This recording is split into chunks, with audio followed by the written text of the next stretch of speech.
Exclusive content. Sports Radio 610. The Texans play here. An Odyssey sports station. Sports Radio 610 presents Seth Payne and Sean Pendergast. We coming to H-time. Let's get to work in. Man, let's go. Hey! Oh, give me some juice, baby! Oh, yeah! Let's do it!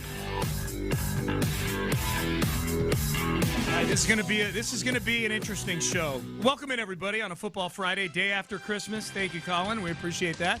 Calling in for Ben. I'm Sean Pendergast. He's Seth Payne.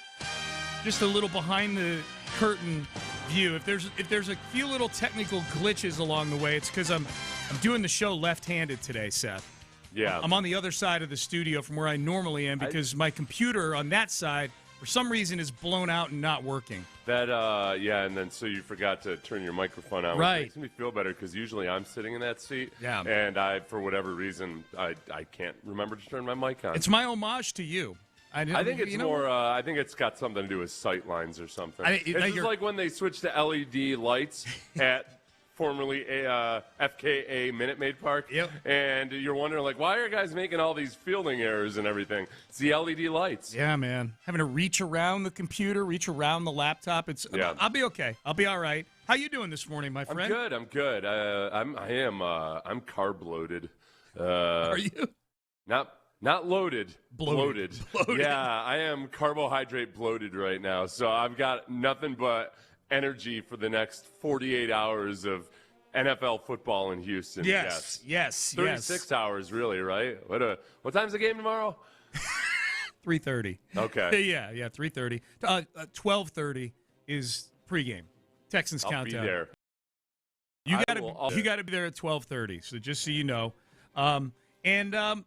very excited about this game here. Very excited about this Chargers. It's a standalone game, much like the 8 standalone games that the Commanders have had this season. How about that for a stat? Or was it 7? Was it 7? It's or 8. It is 8. Yes. I was a little confused at first because I saw people talking about the standalone game, and I thought that meant like they didn't have any back-to-back home games or something.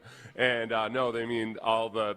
Whether or not it's prime time, it's just a standalone only thing going on, and the Commanders have done nothing but disappointed this year. But lose royally. They have a minus 77 point differential, including yesterday. Yeah. It's actually a fun game against the Cowboys. A lot of big plays in there.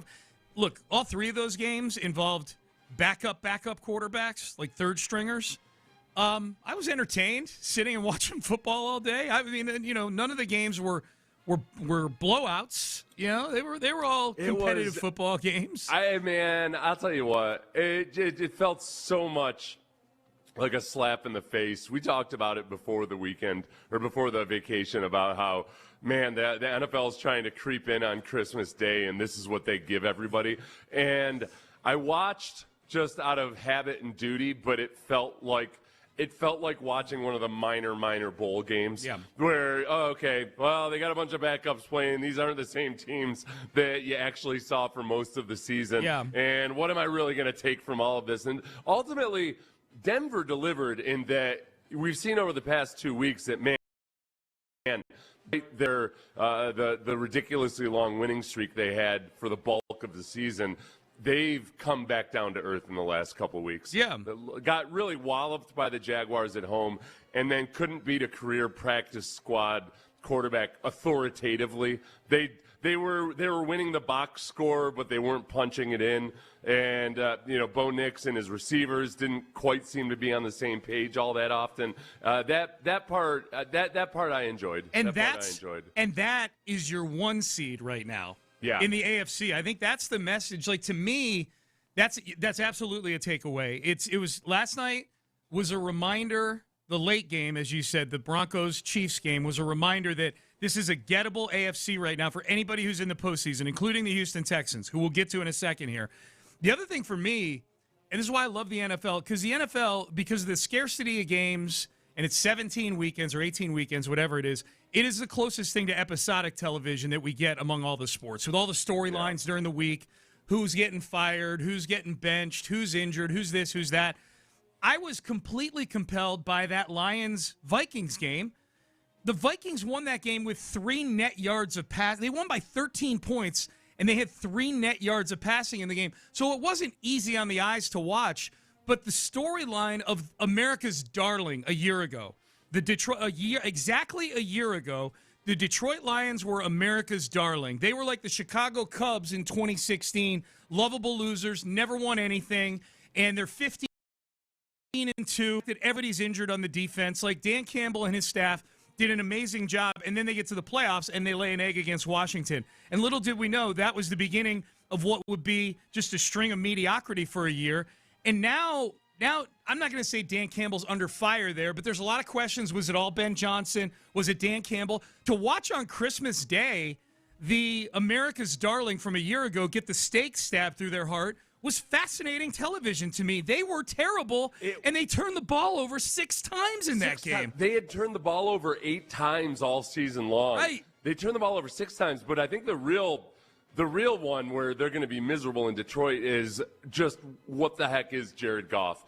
Jared Goff was responsible for 5 of the turnovers. Right. And what was it, 2 interceptions and 3 fumbles lost. I think he had more fumbles than 3, but he lost 3 of them. Yeah. And I like it. There were so many backup centers playing yesterday that I struggle to remember exactly who. The Goff was playing with a backup center. Mm-hmm. The Broncos were as well, were they not? Yes, they were. Their center's out for the year. Yes. So, but it's no excuse for. I mean, a lot of the things that Goff was doing. The Vikings had 70 yards of offense through the third quarter. Right. To lose to a team that's got 70 yards of offense through the third quarter, it's almost impossible to do. With your season hanging in the balance. Right, a team that doesn't have anything to play for. Yeah. But the Vikings defense has been playing their butts off in the month of December. Yeah. And they really made Jared Goff the worst possible option moving forward. Yes, and that's what I'm saying. I see all these people. Look at this slop that the NFL put, and it's absolutely true. There were 3 backup quarterbacks. Now, the NFL didn't know this was going to happen when they put the Christmas schedule together. They put it together thinking, we're going to get really good on paper. On paper at the beginning of the season, you're going to have 3 games that are going to have some effect on the postseason. Cowboys-Commanders had 0 effect. Now, the Cowboys-Commanders game did have effect on the Texans' second-round pick that they got in the Laramie Tunsil trade.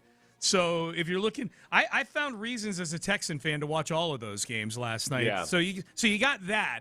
But for me, watching that Detroit game and watching the demise of the Detroit Lions, at least the demise compared to what they were last year, and for them to not make the postseason, they're a game away from being under 500 for this season. They play the Bears next week, and the Bears still have a ton to play for. So Yeah, as of right now, Seth, guess what? That Washington pick, 39th overall. And you know the old thing, if it's in the top 40, it's basically a first-round pick. That's right. Yeah, that's the propaganda that Texans put out. Yes. A long time ago. Yes. I'm reading this for the first time. It was a stream of consciousness I had when I was just getting, for whatever reason, I don't know why I was getting angry at Jared Goff. I was really getting angry at him. I had no stake in this game, hadn't gambled on it or anything else. Let's see. I'm going to have to clean this up a little bit because I used some profanity. All caps. These your notes? Yeah, this is news to me. Okay. Apparently I wrote this down at some point yesterday. Okay. OMG is a backup center ever affected a game as this offense looks drunk as bleep, like they're all playing with concussions. Bleep Goff.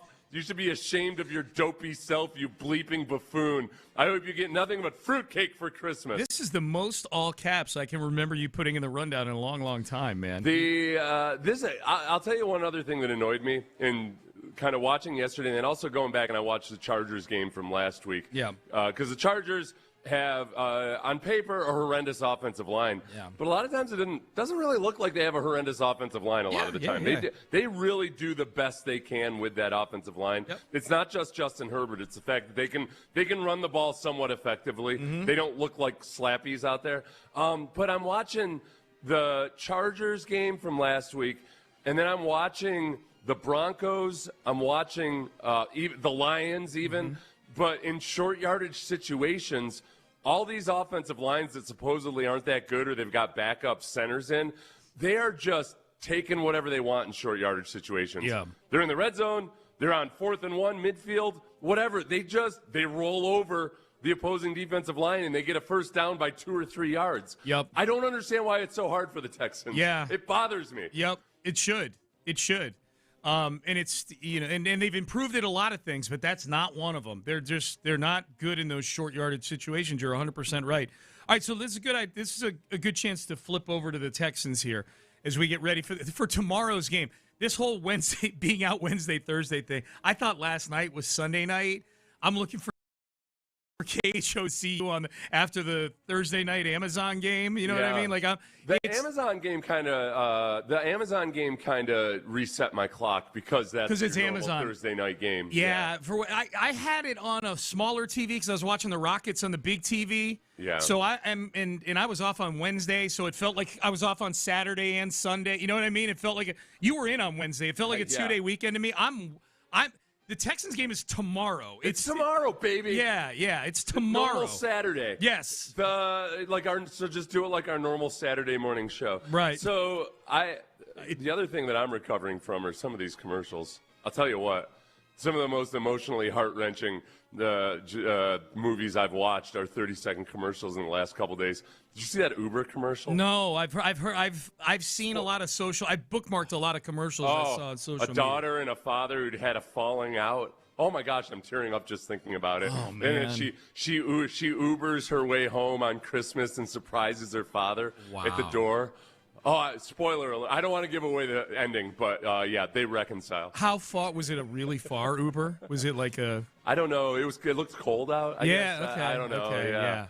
I can barely remember, Sean. I was all up in my feelings. Apparently there's a Chevrolet commercial that was also very emotionally touching. Yeah. Oh, you did it, Big Commerce. You did it to me. Shows you the mercenary I am. I'm like, well, that sounds very emotional. It's really only emotional if it was more than $100 Uber ride, though. It's got to be more than $100 bucks. Sacrifice. $28 to go see the old man. All right. It worked. I had nowhere to go. I just got the app out. I'm like, just take me somewhere, man. Such a sap. Let's just talk about things, man. Oh God. Who's the person? I changed my settings on my rider profile to likes to talk. Yeah. Easy listening music, emo music. Yeah. Oh man. All right. So the Texans. Hey, okay. Was this? I was out on Wednesday, so I didn't look at a Wednesday injury report or anything. Did you react the same way I did when you saw that Ariante Ursary was limited and listed as questionable for tomorrow? Yes, that was the biggest surprise. Sean, I misread it. I think I had some kind of block where I read on the injury report. I flipped Trent Brown and Ariante Ursary because I expected Trent Brown to be the one that might play this week. He's out.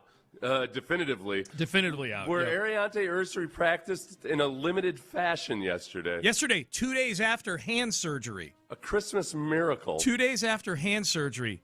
That's that dog right there, man. Yeah. Hand surgery, holidays, and then he's out there practicing in a limited fashion. Yes. In a limited fashion. Azeez Al-Shire, too, was a limited participant in practice. Did I misread that as well? No. You hadn't put it on the show prep, and I was kind of surprised. Because I thought you liked Azeez Al-Shire. No, I like Azeez Al-Shire a lot. You were all like, you put in all caps all these guys that had practiced, and you eliminated Azeez Al-Shire. Hang on, I got it. No, because Azeez Al-Shire was not limited. He was That's right. He was a full participant. Yep, he was. He hadn't been. Yeah, he had been limited during so I wasn't sure about him. I'm looking at the sequence right now for Azeez. He was limited in the earlier practices. He was full go on. He was full go. Here are the others who were full go for. This is a pretty encouraging injury report, actually, when you consider how many guys had been limited. A couple of guys out for that Raiders game, and the fact that both your tackles, it looked like, weren't going to play. And to be clear, both tackles may still not play. We know Trent Brown will not play, and Ariante Ursary is questionable. So we'll see.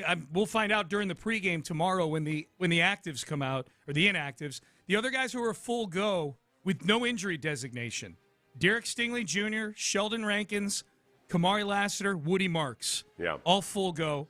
Really encouraging stuff. It is encouraging. Rankins was banged up last week too and didn't practice much, and obviously we're focused on that interior of the front seven right now, the defensive tackles, and then Azeez Al-Shire. Their absence, the defensive tackle situation was felt and probably will remain to be being felt. Mm-hmm. But Azeez Al-Shire, they definitely missed having him in there, especially in the run game. So this is going up against the Chargers team that is they're not awesome. They're not ranked way up in the run game or anything, but they run the ball effectively enough that it gets Justin Herbert into 3rd and 5 situations.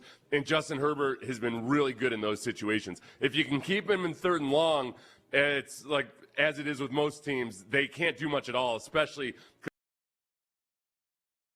because their offense are stopping Omario Hampton and the other kid. Vidal. Yep. Whose uncle is a baseball Hall of Famer, yes. Oh, okay.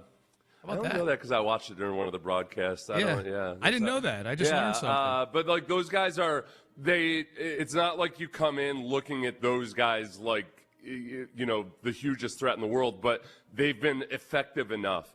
And Azeez Al-Shire being in there should make a big difference. Should be huge. The other big thing with the Chargers is, look, Justin Herbert, he's been banged up this year. He's been playing behind a patchwork offensive line.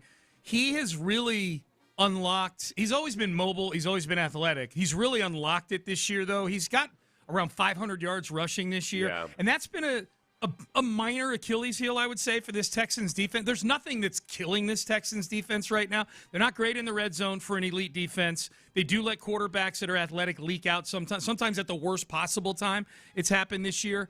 But Justin Herbert's been really effective with his legs. He's also been getting punished like crazy this year. This is Jeremy Fowler from ESPN saying he's talked to teams that have played the Texans the week after they play the Texans. Yeah. And he talks about Justin Herbert a little bit here, too. That's a great point, because every team I talk to after they play Houston, they say the same thing, that we are beat dang up.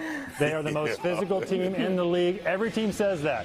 And so that's what's fascinating about this matchup, because how much is Herbert going to run, knowing that Houston doesn't really feel like they have to blitz a whole lot because they have those 2 elite pass rushers.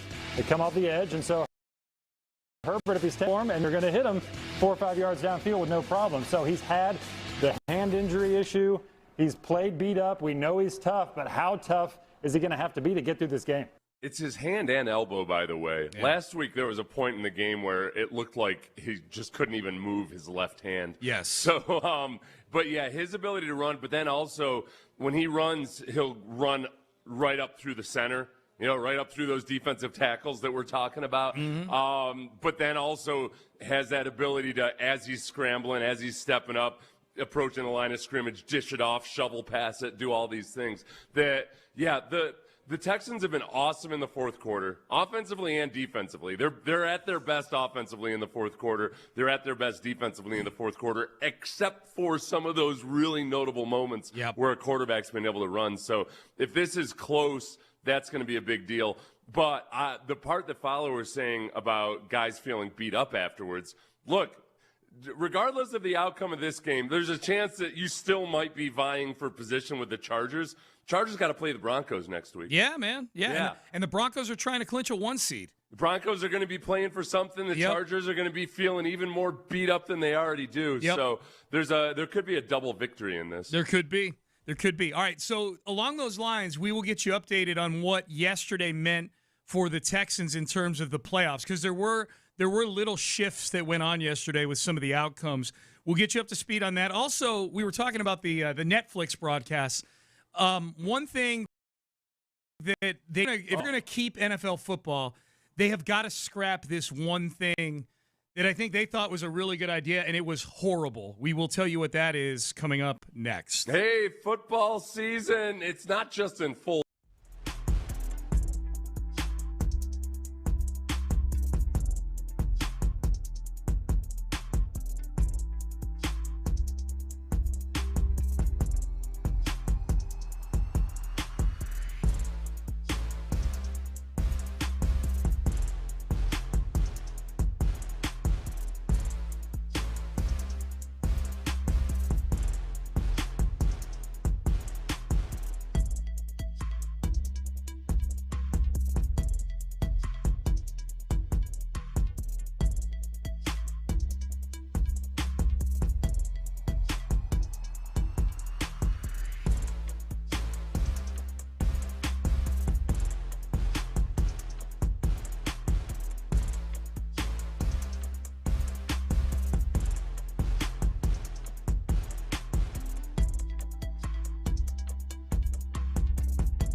Eagle.com.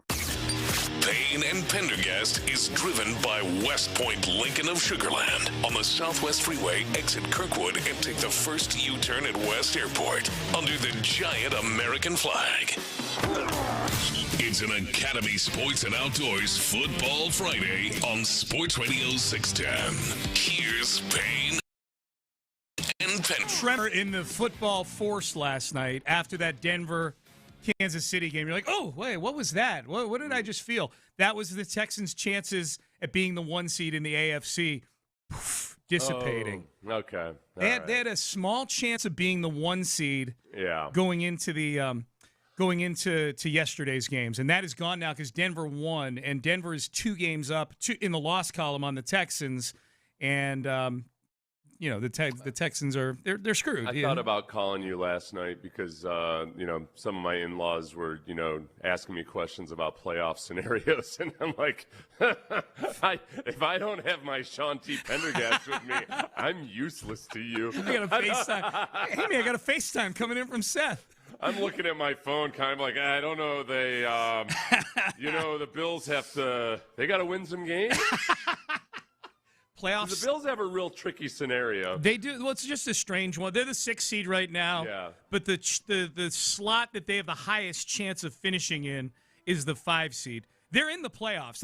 Here's the big thing with the playoffs is the field in the AFC in terms of who the teams are is virtually set. It's going to be the only variability left in this whole thing is there's a 2% chance that, according to PlayoffStatus.com, there's a 2% chance that the Steelers miss the playoffs, the Ravens win that division, and there's a 4% chance that the Texans stub their toe and the Colts steal the 7 seed. That's it. Texans have a 96% chance of being in the postseason right now. There is a possibility that the Colts and the Texans game is meaningful. And yes. That, for the Colts as well. Yes, Depending on how Phillip Rivers. Yep. He's a big old Grinch is what he is. He is, it's like if Grinch got even fatter than he already is. Well, he is kind of like the Grinch. He's skinny fat, Yeah. He's like kind of not doesn't look all that big, but he's got that belly, that Grinch belly. Can still get around, can still pack some toys in some bags there, can still boss a dog around to pull him down the mountain and whatnot. Yeah, I think Phillip Rivers has that in him. It's pretty simple from that Colts standpoint. If the Texans beat the Chargers tomorrow, we are huge Colts fans on Sunday because they play the Jags. Yeah. And the Texans all of a sudden still have a chance to win the division here. If the Chargers beat the Texans, which, by the way, the Chargers are a 1.5-point favorite last I checked, so this is almost a coin flip game, but the Chargers are a small favorite at home. If the Chargers win that game, then we become big Jags fans because I don't know about you, Seth. I don't want that Week 18 game at NRG Stadium to mean squat. I don't need the stress of having to win that game in Week 18. I don't know. I would enjoy having something to live for. I would find a way to enjoy it, but like in the moment right now, it's a new year. It would be a new year. It would be a new year. So the point with all of this, and I'm not going to go into all the scenarios here. No, and honestly, given the health situation, it would be nice if it was a meaningless game. Yeah, get some guys. It would be nice if you could really rest some guys if they need to be rested. Yeah. So the Texans, could be anywhere from the 3 to the 5, 6, or 7 seed after this week. Be pushed out of the playoff picture if they lose this game on Saturday. But depending on what happens on Sunday with the Colts and the Jags, Week 18 could get a little stressful. So there's that. Okay, the Christmas games yesterday. We got to get this in. And you and I had the exact same reaction to this. If Netflix is going to be part of our future here with these games, and right now the only thing Netflix has is those 2 Christmas games, to my knowledge. But we know the streamers are starting to knock at the door here. YouTube TV's big money. Yeah, YouTube TV's got the Sunday ticket. Amazon has the Thursday package. I think Amazon's done a decent job with it. I think Al Michaels has completely lost his fastball. Yeah. But it's not. But it's a professional broadcast. The Netflix one felt like amateur hour yesterday, and this was with some good announcers. Like I like Ian Eagle and Noah Eagle as play-by-play guys. I think they're really, really good.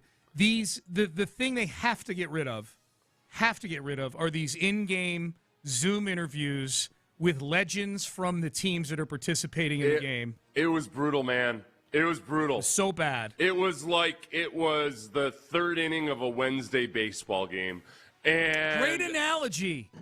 But with less regard for what was happening on the field. Yes. Because it's a Zoom. Sometimes in a baseball game when they have the marketing coordinator in there or whatever talking about upcoming promos, there's still a flow of, oh, something just happened. Let's let the play-by-play guy do his thing.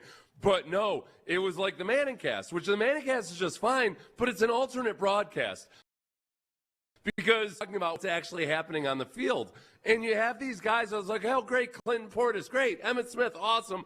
But they're talking over the actual action on the field. Yeah. And it was maddening. Clinton Portis was talking over Ian Eagles' touchdown call on that Ja'Cory Krosky, whatever his name is, the long touchdown run. Like, Ian Eagles trying to have a moment, and Clinton Portis is just yapping. He's just talking during the run. And I'm like, who? What is going on here? What is that was brutal. And Clinton Portis, was it Clinton Portis that had the bad connection? It was like, yes. I mean, he got a bad connection, and it got really bad when they asked him to promote his restaurant during the interview. I know. Hey, and by the way, what are we doing? It's a national broadcast. I can't go to his restaurant. I don't live in Virginia. What is this, a Radio Row interview? Yeah. What the hell is going on here? It sounded exactly like a Radio Row interview. Like, hey, and I know, hey, thanks for stopping by. What are you promoting? Krosky Merritt. Krosky Merritt, that's what it is. Who was awesome because it sounds like Frosty Merritt, which felt very Christmas-like. Yeah. He had some good plays in that game, but you wouldn't know it. No, yeah, right. You're listening to Clinton Portis and Emmitt Smith. Listening to the Clinton Portis talk about his Tex-Mex joint in Alexandria, Virginia. They did it. I thought it was going to be a one-off for a little bit or something. That was bad. Yeah, they got to get rid of that. They're going to try a bunch of different stuff and everything. Yeah. But this isn't like something new and revolutionary they were trying. This is something that sports fans are known to hate, especially in a game it's a primetime game. Yeah. What the hell are you doing? Did you Seth Rollins in the studio show for the second game? No, I didn't. The Vikings-Lions game. He was all right. I mean, Seth Rollins, who is a WWE super-duper star. He's like one of their biggest stars. A huge football fan. He's a Chicago Bears fan. So he's doing the studio for the Lions and the Vikings game, too. Probably put him on there because he's familiar with both those teams, same division as the Bears. He was good because he brought what you would expect the WWE guy to bring. Like, he brought major energy, just enough knowledge to be dangerous, that kind of thing. I didn't go check Twitter to see what the reaction was. I'm guessing, generally speaking, when a network, especially a network that's new to broadcasting a particular sport, tries new things, the internet hates it. So I haven't gone to see what they thought of Rollins. I thought he was okay. I'm a WWE fan, so I thought he was okay. I will say this. Tomahawk steaks, greater than janky-ass turducken drumsticks as far as the prize to the after the game, they've got like 5 of the guys from the winning team there, and they start ripping into some food because it's the holidays.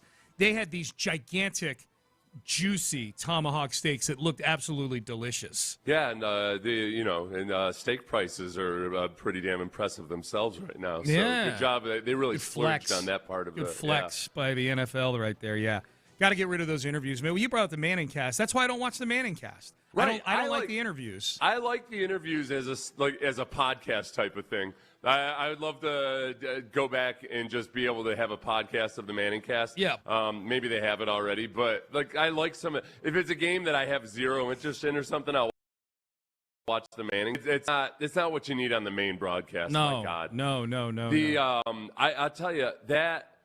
I told you earlier, the biggest thing about those games where I was a little bit jealous was just how easily so many of these teams convert the short yardage situations. And that's my kind of, is you're watching all these games, hate watching most of them. There was that, and then the mobile quarterbacks, especially Bo Nix. Bo Nix really developing into a much more professional quarterback in his third year than I would have expected from watching in his first couple years. That annoyed me. Yeah. But his receivers also let him down a little bit, too. A little bit. It was like, that game wouldn't have been as close if it weren't for some key drops in the game. Yeah, they dropped some. He still misses a few easy ones, but he's gotten more consistent throughout the year. This is a good text, and I thought about this, too. When you watch the teams that were in the playoffs last year that are going to be out of the playoff, like the Lions, if someone had told you, like the Lions, the Ravens, the Chiefs, the Bengals, I'm probably missing a team. Those 4 teams wouldn't be in the postseason. And I know the Bengals weren't in it last year, but they have Joe Burrow. But particularly the Lions, Ravens, and Chiefs, Those are three of the top four teams in the Super Bowl odds at the beginning of the year, along with the Eagles. And it's not like the Eagles have been great this year either. Yeah. But text message, interesting thing is that teams really show their mettle within the following year's schedule. Unlike the Bengals and the Lions, and I'll throw in those other teams I just said of the world, the Texans have been consistent winners. Say what you will about the Texans never making an AFC title game. Did DeMeco Ryans through has won 10 games in each of those years and kept the floor high for this team? Yeah. I think what we're learning in the NFL this year, Seth, is the hardest thing is to win a Super Bowl, obviously. Only one team can do that. But it's really hard to keep that floor high every year. And it's only been 3 years, but DeMeco hasn't had a clunker yet. He looked like he was on his way to one early in the season. But not only have the Texans shown their mettle against the next year's schedule, they've shown their mettle against one of the hardest schedules in the NFL this year. Mm-hmm. And their 5 losses, they're losses, but they've been close losses to largely to good teams, and I think that's worth noting. All right, speaking of the text page, if you're up with us, someone just texted in Merry Christmas, guys. The other thing, real quick, in terms of showing your mettle and everything, and talking about the Texans and the schedule they had to face this year, because of the good teams, the Texans have by far the hardest schedule of the teams that have that are in the playoffs right now. Yep. The fact that they had to play the NFC West this year. Right. I mean, it's just, if you venture over to the NFC standings, you look at they've got 3 11-win teams going into the second to last week of the season in the NFC West. It's crazy. They played the NFC North last year, which had 3 playoff teams and the Bears. The NFC West, they've got 3 teams that have already clinched playoff spots. Right. It's crazy. Right, and this is the second year in a row that's happened to the Texans. Now, next year they play the NFC East. So Cowboys, Commanders, Giants, Eagles. Watch, this will be the season that division will get 3 double-digit win teams next year. Just that'd be the Texans' luck. All right, off and running on a football Friday here on 10. We'll do lines up next. Latest on the injury front. Some, I would say, largely good news on the injury front for the Texans. So if you've been unplugged from the news cycle, stay tuned. We've got your update on what went on Christmas Day, both in the NFL and the NBA. We'll do that coming up next.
SportsRadio.com.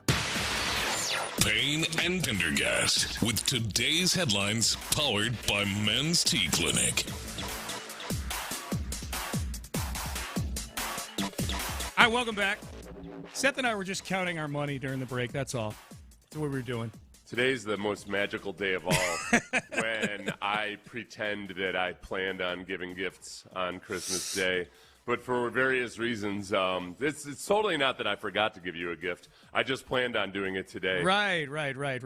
As I enter in all my gift card information and transfer it into I love it.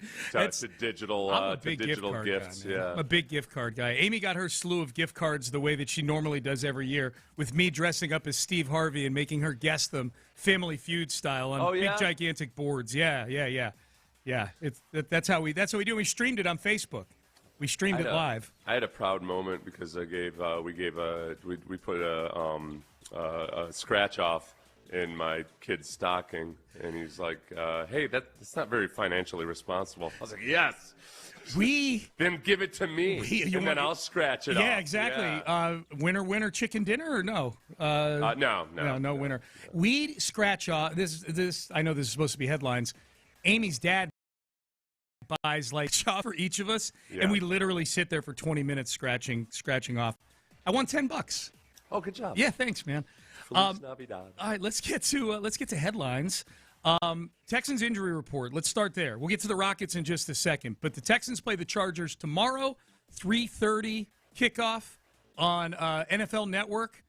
Ariante Ursary, limited, designated as questionable for this game. That to me, Seth, I guess, that's the biggest injury news in this game. I mean, there's a bunch of guys who were full go on Thursday at practice with no injury designation, including Azeez Al-Shaair, Kamari Lassiter, Sheldon Rankins, Derek Stingley Jr., Woody Marks. These are all guys who've been dealing with something. I mean, Marks and Al-Shaair are dealing with enough to have missed the last game. Yeah. And we know Stingley, despite the pick six, and by the way, despite winning AFC Defensive Player of the Week, did you see that? He was named AFC Defensive Player of the Week last week. Like, Dude's playing with an oblique injury with right his now. pick six, and I think with Derek Stingley, I choose to believe that part of that was, all right, hey, we know Derek Stingley hardly ever gets targeted because people just don't even bother. Yeah. So let's be sure that now that he was actually really stupidly targeted in that game, that we acknowledge him with the game of the week. Yeah. There might have been other guys with, either 2 interceptions or this or that or anything. Nope, Derek Stingley. Good for you. Good for you. Do you have, Colin, do you know where the acknowledge me key is right there? If you don't, that's okay. Thank you. We're going to acknowledge him, even though it's a Thursday or a Friday, whatever it is. Friday. Ariante Ursary said, how do you feel playing this game having just had surgery 3 days ago? I'm intrigued. I'm a little bit nervous, but I don't know the extent of the injury or just how much his hand functioning will be affected. If he's got to wear a cast, I'm not happy about it at all. Or at least I'm not excited about it. I'm happy that he's going to put in the effort potentially.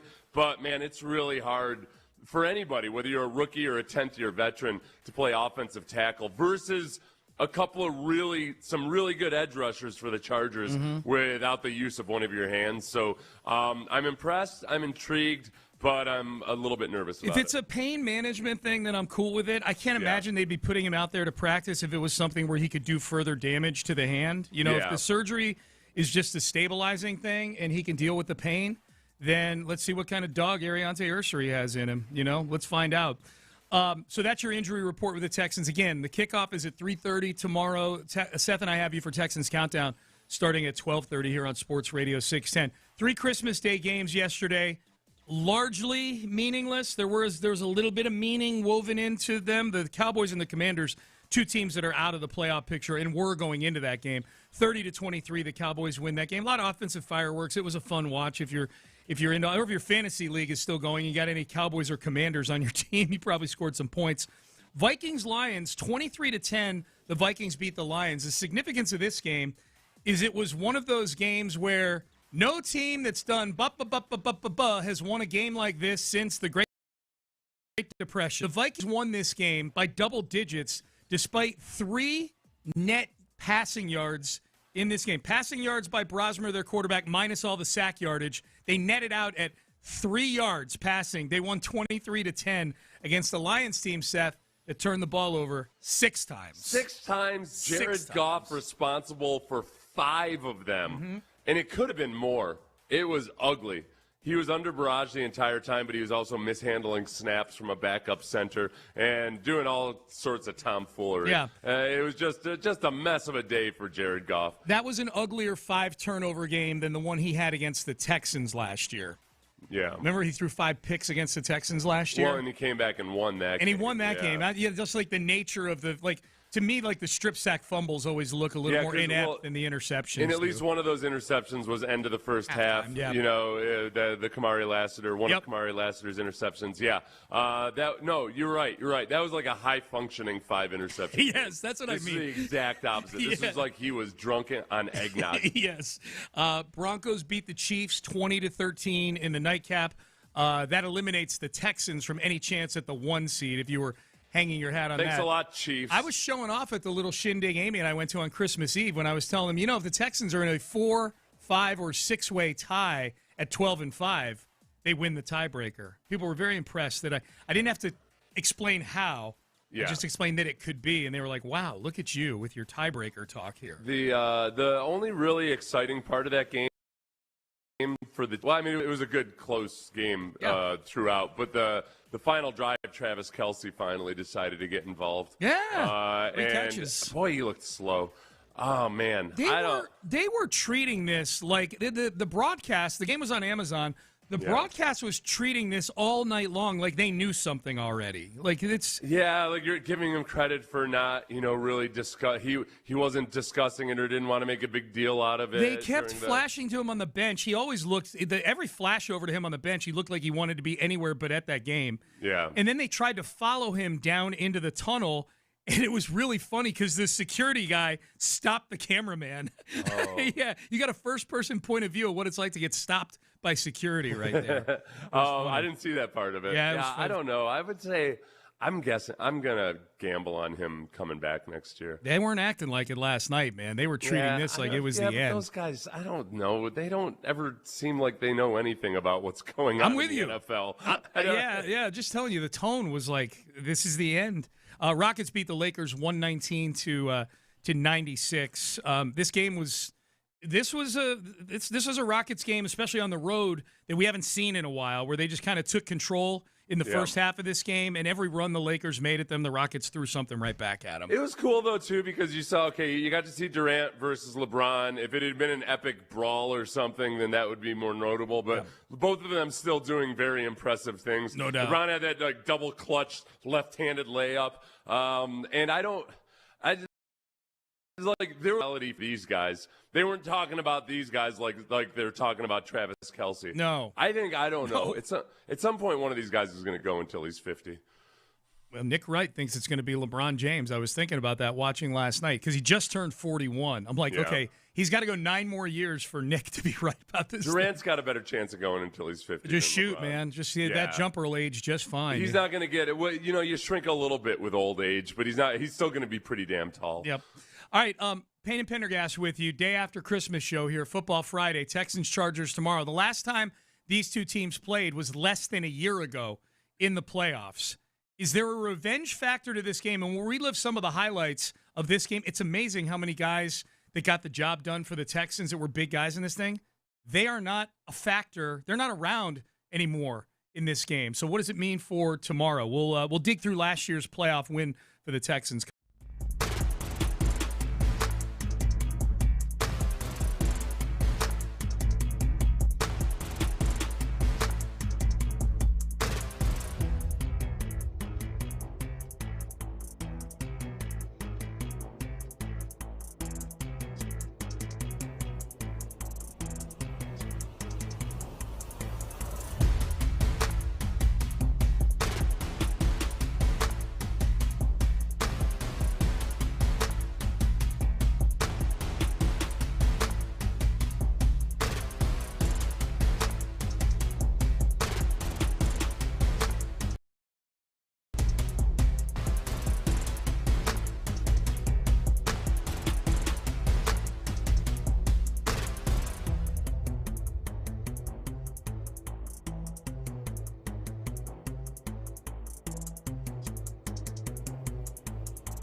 FM HD2 Houston. Insider access, exclusive content. Sports Radio 610. The Texans play here. An Odyssey sports station. It's an Academy Sports and Outdoors Football Friday on Sports Radio 610. Here's Payne and Pendergast. All right, we appreciate anybody working today, getting up with us. Even if you're not working, if you're up listening, we appreciate it. Check in on the text page, 713-572-4610. Along those lines, texter, Merry Christmas, guys. As long as I have to go to work, I'll be up with my boys, the Payne Meister and Big Pendo. It's the Pendo, okay? Also, better than Big Pedo. There you go. Thank you. Yeah, just keep it Pedo. Yeah. Also, my wife got me a book for Christmas that tells the history of the Texans through newspaper clippings and headlines. Oh, that's pretty cool. That's interesting. Yeah. I bet that's pretty good. Probably a lot of John McClane in there, I would imagine, if there's newspaper clippings. So that's cool, Somebody man. put a lot of time and effort into controlling the search filters and then slapping that book together. Good idea, whoever did it. AI puts that book together in about 30 seconds, probably. All right, so let's keep it rolling here on a Football Friday. So the last time these two teams played, the Chargers and the Texans, was in the playoffs last year, and the Chargers were a 1.5-point favorite in that game too. The difference was that game was at NRG Stadium, and they were 1.5. That game was at NRG Stadium, and let's remember all the media types like Rex Ryan, who basically called this a preseason game. Yep. Right? There were a lot of people that thought, boy, the Texans didn't have a chance in hell of winning this game. It was crazy. With a 1.5-point spread on the game, there were so many people that were emphatic that the Texans had no chance of winning this game. Yep. That they were sacrificial lambs. Yep. And early on, it looked that way. It was not a pretty game early. The Chargers go down, kick a field goal on the opening drive. They kept the ball for about 5.5 minutes. And if you remember, the very first play from scrimmage, John Mechie fumbled the football. Yes. He caught a 7-yard pass and fumbled the football. So the Chargers immediately get the ball back in Texans territory. Defense stands up again. 6 plays, 12 yards. They stand up, and they force another field goal. So the Chargers, midway through the first quarter, have a 6-0 lead that could have been a lot worse. The teams exchange multiple punts into the early part of the second quarter. C.J. Stroud throws an interception, and it's looking like, man, this is going to be just a long day. We're midway through the second quarter, and the Texans are getting nothing going offensively, and now C.J.'s throwing interceptions. And then this was the first, I thought, big play for the Texans. Very first play after C.J. Stroud throws an interception down 6-0. The Chargers take a shot to the end zone to Quentin Johnston, and Kamari Lassiter comes up huge. Offset I formation for the Chargers at the Houston 41st and 10 following the turnover. Second of the game, Herbert fakes the give, rolls out to the right, throws back to the left side, and Lassiter has the pick at the 10-yard line. Plucked it out of the air. INT for Kamari. All right, so I remember that one. That was a shot to the end zone right there. And Kamari made a great play on the ball. Yeah, and it was, Kamari kind of toiled in anonymity last year, and wasn't getting any credit. Wasn't being mentioned in Rookie of the Year conversations or anything. And so much of it was so annoying. It was because he was a second-round cornerback. Yeah. And whatever. He doesn't run a good 40. How could he possibly be a good football player? Yep. Yeah. Yep. And go die, everybody. And retroactively. Go back in time and die. And die shortly after Christmas, shortly after the New Year. Yes. So the Texans would not take advantage of that. They would punt 4 plays later. The Chargers would punt. The legs of the punters were about to fall off in this game. The Texans get the ball back on a punt down to the 1-yard line. So they've been punting and throwing picks, and now they got the ball at the 1. Oh yeah. And then and before we even get to this play, remember there were like, the play we're about to describe. What yard line was it on? It was on the. It was at the. It was the Nico. Hang on a second. I got a page. I know because the point I'm going to make is there were like 7 plays and penalties before they even got to this point. It took like 7 plays to move 20 yards in the first part of this drive. Yeah, okay, here's why I couldn't find it. Because it's listed as, the play on the sheet, it's listed as fumble recovery, own. And it's not listed as 37-yard pass.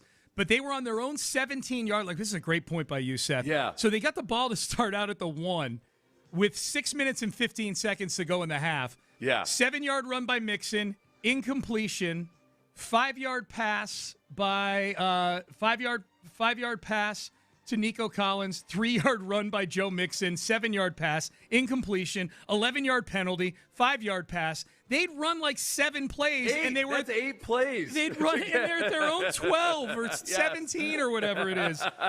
This is going to be the first ever 90-minute drive. It was so frustrating at that point. Like, they've run 8 plays and drawn all this time off the clock just so they can punt again. Yep, and then on a 3rd and 16, at their own 17-yard line, here's what happened. Here's CJ in the gun, 3 receivers wide side left, 1 back.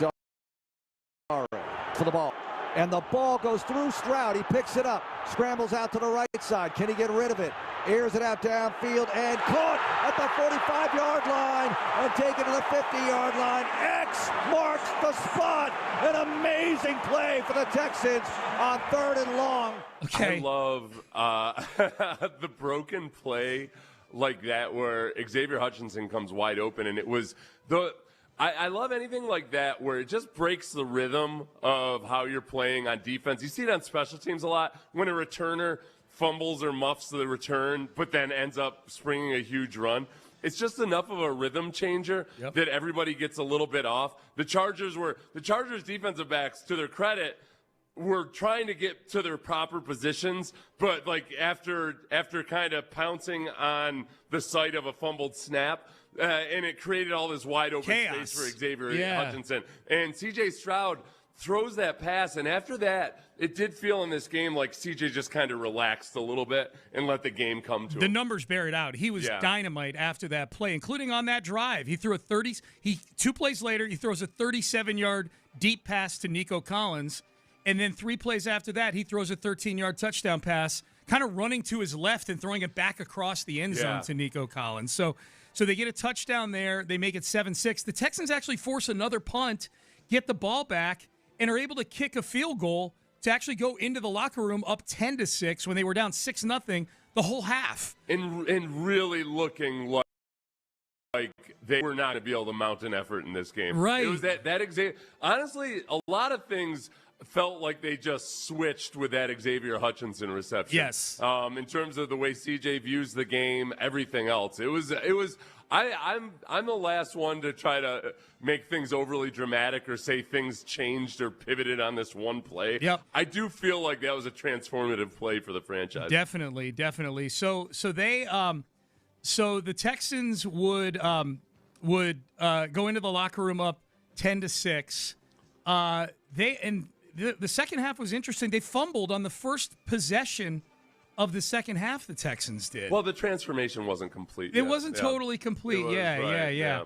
I'm trying to find where exactly this play was on the. I've got this one in this rundown here, and C.J. Stroud at one point had a 27-yard scramble in this game. It might have been on the field goal drive, I think, actually. That's what I thought. I thought you just skipped over it. Yeah, no, you're right. I did. It was on the field goal drive, C.J. Stroud with his legs. 2nd down and 6 from the Houston 36. Stroud in the gun. Dari in the backfield with him. Everybody in tight. C.J. takes the snap. C.J. stepping up. C.J.'s going to run across the 40, 45, 50, 45 of the Chargers inside the 40, and they're in field goal range. Timeout. Bang the timeout. They bang the timeout with 13 seconds to go. Yeah, they got the ball at their own 32 with 27 seconds left. That was a huge play. Yeah, and that one was right up the middle. He kind of did a little semi-CJ jukes along the way. And that was a play I remember where I'm like, okay, he looked like he had an extra gear that we didn't know he had. Yeah. He looked really fast. You made this good point the other day. It's that he's run for yardage since he came back from the concussion, but it seems like most of it's to the perimeter. Yeah. Some of it on bootlegs and whatnot. But he hasn't necessarily escaped up the middle. And I don't know if that's him being extra careful or not, but that's the most lethal scramble by quarterbacks is when they can scramble up the middle because because you still have that option of throwing anywhere on the field right up until you get to the line of scrimmage. Mm-hmm. So you have that much more space to run. And maybe we start to see this down now in the crucial stretch of the season. I think, look, if the offensive line is going to be this inconsistent, at some point in the playoffs, CJ's going to have to make some plays with his legs. I mean, it's what Justin Herbert's been doing. Yep. And again, Justin Herbert will escape right up the middle, and he's been dealing with a really bad offensive line situation. Yep. It's really hard to make excuses for any quarterback after seeing what Justin Herbert's been able to do with 5 extreme backups. I mean, he's got third stringers out there all over the place. Yep.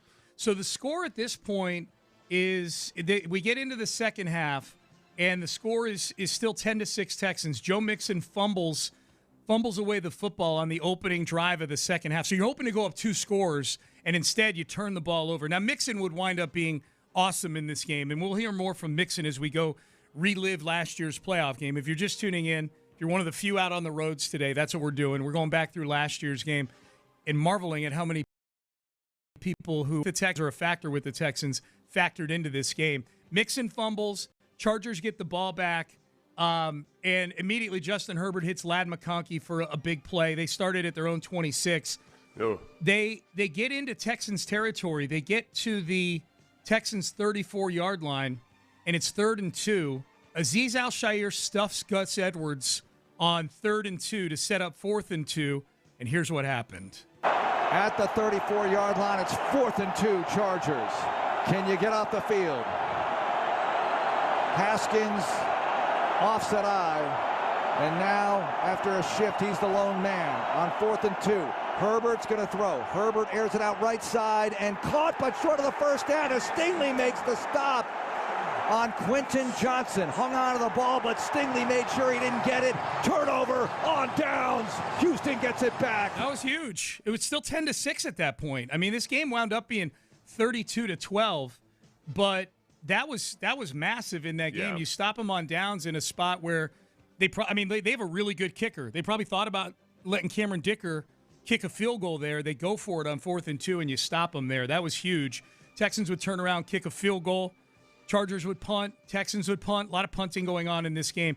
This was finally the play where it felt like, all right, this is starting to feel like that win over Cleveland in the playoffs the year before where the Texans had a couple of pick sixes. Here's what happened against Herbert. Herbert looks it over, steps up to the line, steps back, leg down. Here's the snap. Herbert left side and intercepted. Murray across the 20, 15, 10, 5, rock and roll, pick 6. Yeah, that was massive, man. Eric Murray, Jacksonville Jaguar, Eric Murray with the pick 6. Eric Murray, he's on IR, right? I think he is. Yeah, I think he's out. They also, the Jaguars just lost another defensive back to Jordan Lewis. Yeah. He picked off C.J. Stroud earlier this year. He's been good for them. Yeah, it really is. I felt bad about that for a minute. Eric Murray in his last one of his last great acts for the Texans before betraying them to go off to the Jacksonville Jaguars. He was here 5 seasons. I know. That's crazy. And always, just honestly, if he hadn't gotten a ridiculously overpaid contract when he first got here, I think people would have appreciated Eric Murray more. There's a versatile guy who played all over the backfield and did some good things for the Texans. He was stained by the contract that he got. You're absolutely right. It really was, yeah. And to the point where even when Caserio extended him once or twice, people were kind of PO'd at Caserio for extending him. But I'm like, no, he's doing it at the price that he should be paying. It's less money. Easterby and O'Brien paid him like he was a starting cornerback, which he most certainly was not. He was definitely not, no. But great on that play. Pick 6. Texans go up 20-6. Very next possession, Derek Stingley Jr. would get an interception, so the Texans would get the ball back.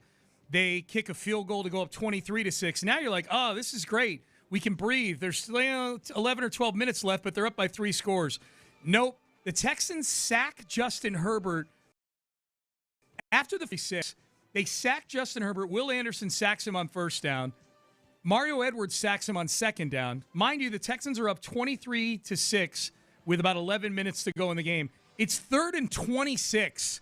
at the Chargers' 14-yard line, and this happens. 3rd and 26. Don't bail him out. 3rd and 26 from the Charger 14. Herbert, shotgun, one back. Here's the snap. Herbert in the pocket. He steps up. He throws downfield, and it's caught by McConkey. He's loose. Are you kidding? Across the 40, the 30, 20, 10. Wow. Touchdown. No way. What a great call. When you say, are you kidding? Are you kidding? In the middle of the play going on, that's elite right there. And, I mean, But the Texans would actually block the extra point and return it for 2 points of their own on that. I like following that touchdown. Yeah, and Danielle Hunter was hitting Herbert as he threw the ball. Yeah. McConkey, it was so close to the pass being broken up. But I can't even remember who was in coverage on it. Was it Bullock? Bullock kind of went for the ball and couldn't make the tackle, and then the Texans missed a couple opportunities for tackles. The run after the catch was extreme. Oh, no, nobody missed the tackle after the initial one. He just ran away from everybody. Yeah. He just ran and ran. Texans would, again, block the extra point. They would return it for 2 points of their own. So what could have been 23-13 is actually 25-12. So still a two-score game, but it's nearly 2 touchdowns. It was coverage in that. Was it really? Yeah. Miles Bryant, man. That was a rough one. I'll tell you this. We're going to do the Circle of Swarm in about 5 minutes here. He will not be in the Circle of Swarm this week. Kalen Bullock, Kalen Bullock was behind, and if he had been, this is classic. One thing Kalen Bullock's gotten a lot better at this year, and just being in the right spot in the right position. Kalen Bullock kind of looked like he was waiting. If it was an overthrow, he would have been able to pick it off. Yeah. So he's up in the air as McConkey's coming down. This year, I think Bullock would make this tackle, and if anything, he might literally break McConkey in two. Yes. Because he would have had just a kidney shot on him. That's where Bullock has become much more of a veteran in that regard. This is the next drive is the one where I think, and again, why are we going through this game from last year? Because there are elements of this game from last year that I think are either instructive or thankful that they don't happen. That McConkey play, that was symptomatic of what this team was defensively last year, Seth, which is a very good defense that was prone to giving up huge chunk plays that would essentially eliminate 10 good plays that you just had. They don't do that as much this year. Now, they did it in the Raider game last week, and hopefully that's just a blip on the radar. But this next drive, I think, is something that, that we feel acutely now. The Texans are up 25-12 with about 10 minutes to go, 10 and a half minutes to go in the game. And after a 5-yard pass from C.J. Stroud to Cade Stover, they proceeded to run 1, 2, 3, 4, 5, 6. I'm counting them here. 6 straight times, then C.J. scrambles, and C.J. scrambles twice, and then Mixon 7, 8, 9, 10, 11 times they ran Joe Mixon on this drive, including this 17-yard touchdown. Stroud gets under center. 4th and 1 at the 17-yard line of the Chargers. CJ hands off to Mixon, running left, has the 15, 10, Mixon across the 5, Mixon to the pylon, Mixon to the end zone!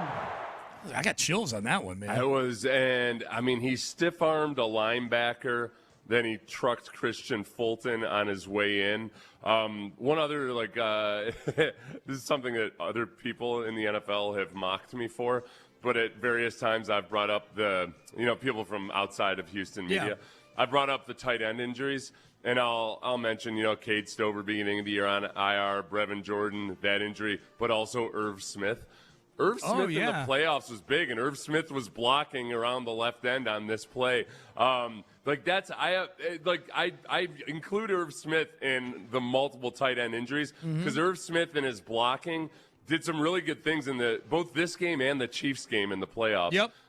It just you ask why are they playing with 6 offensive linemen so much? It's not just because their offensive line is weak. It's because they don't have guys who can block at tight end either. Yep. All right, so that was Joe Mixon makes it 32-12 right there, and boy, that the drive chart for that drive, Seth. Yeah. We missed Joe Mixon, man. We just missed Joe Mixon. There's no two ways. Credit to Woody Marks for having a really nice rookie year. Nick Chubb is doing the best with what God still has given him here. Jawar Jordan's been a nice mini revelation, I would say, over the last couple games, as at least somebody who you can feel comfortable handing the ball off to.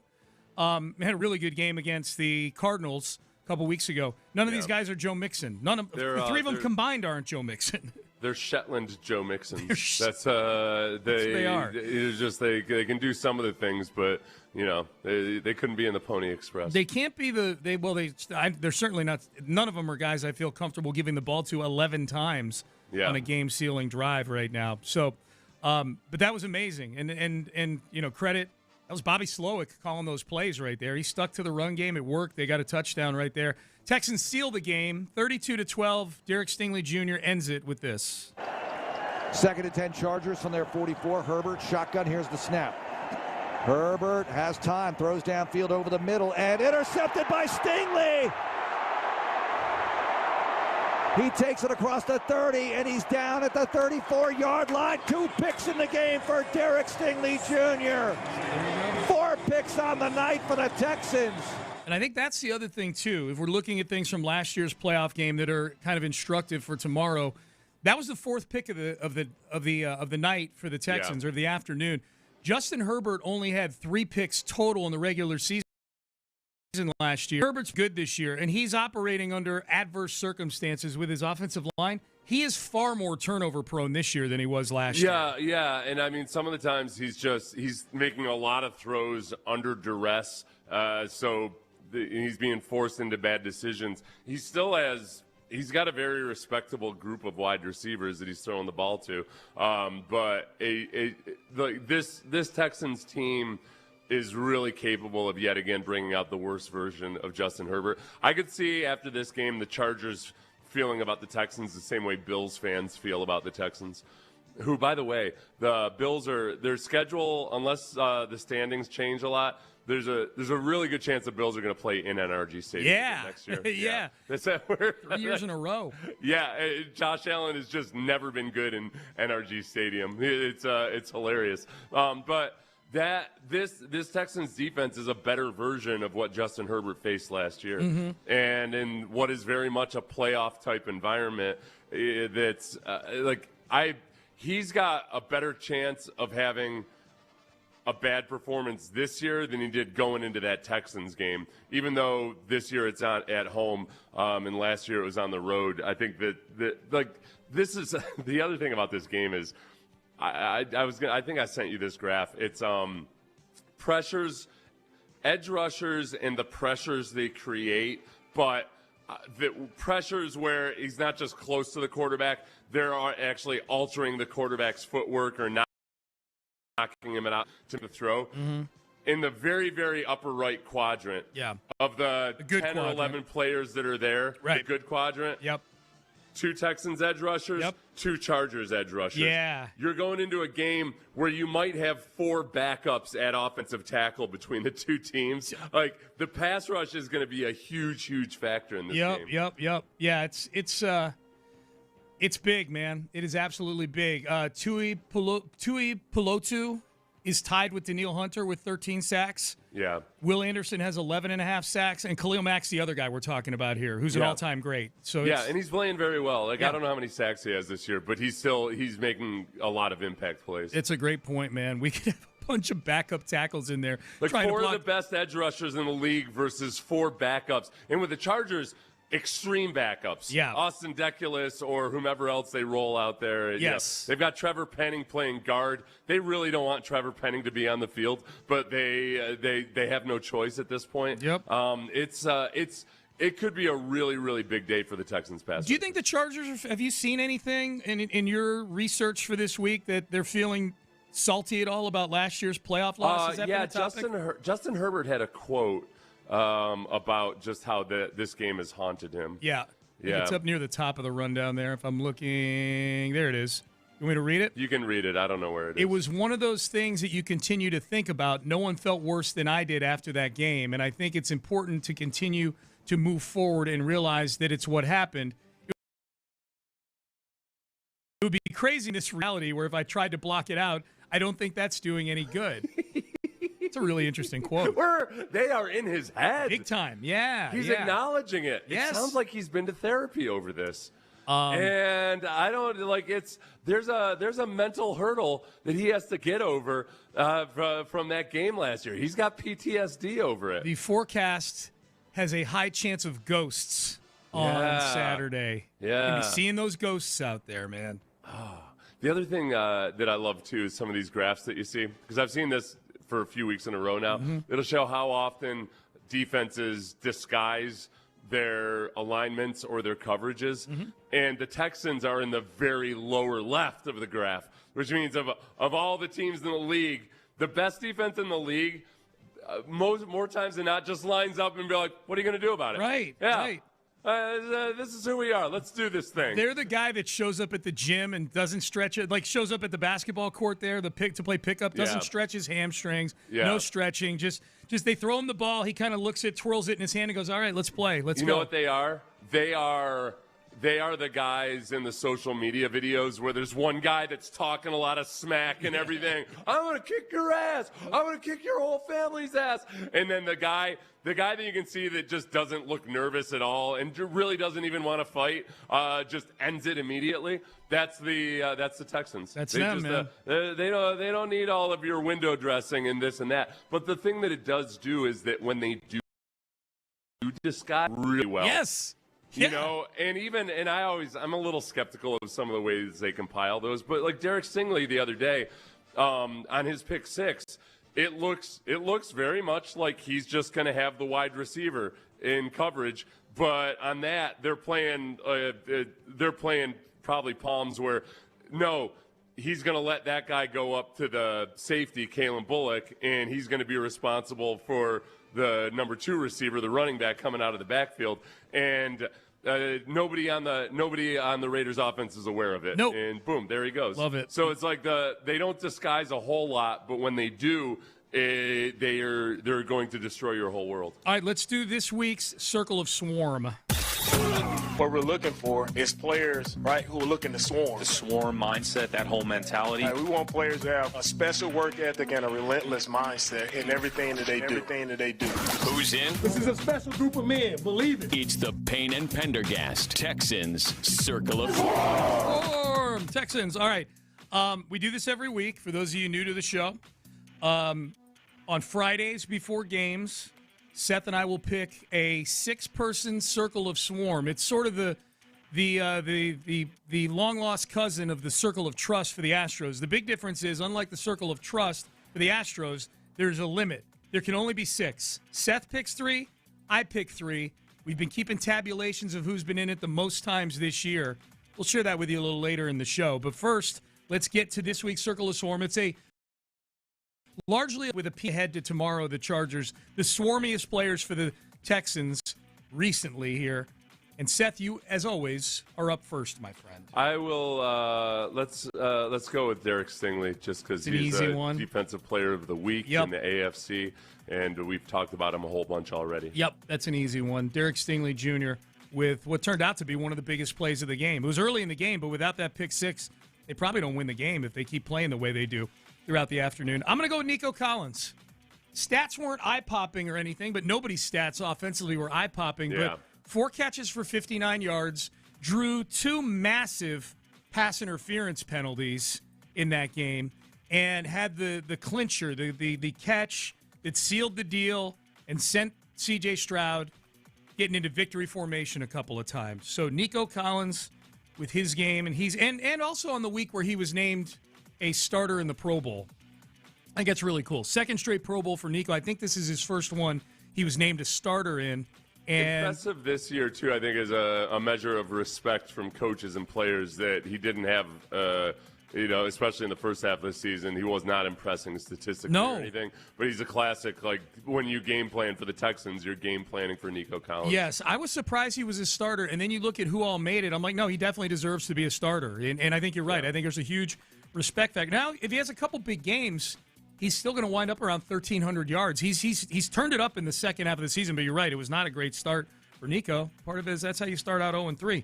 All right, so we got Stingley. We got let's see. I don't want to have too many defensive backs, but I like both Kamari and Kalen Bullock.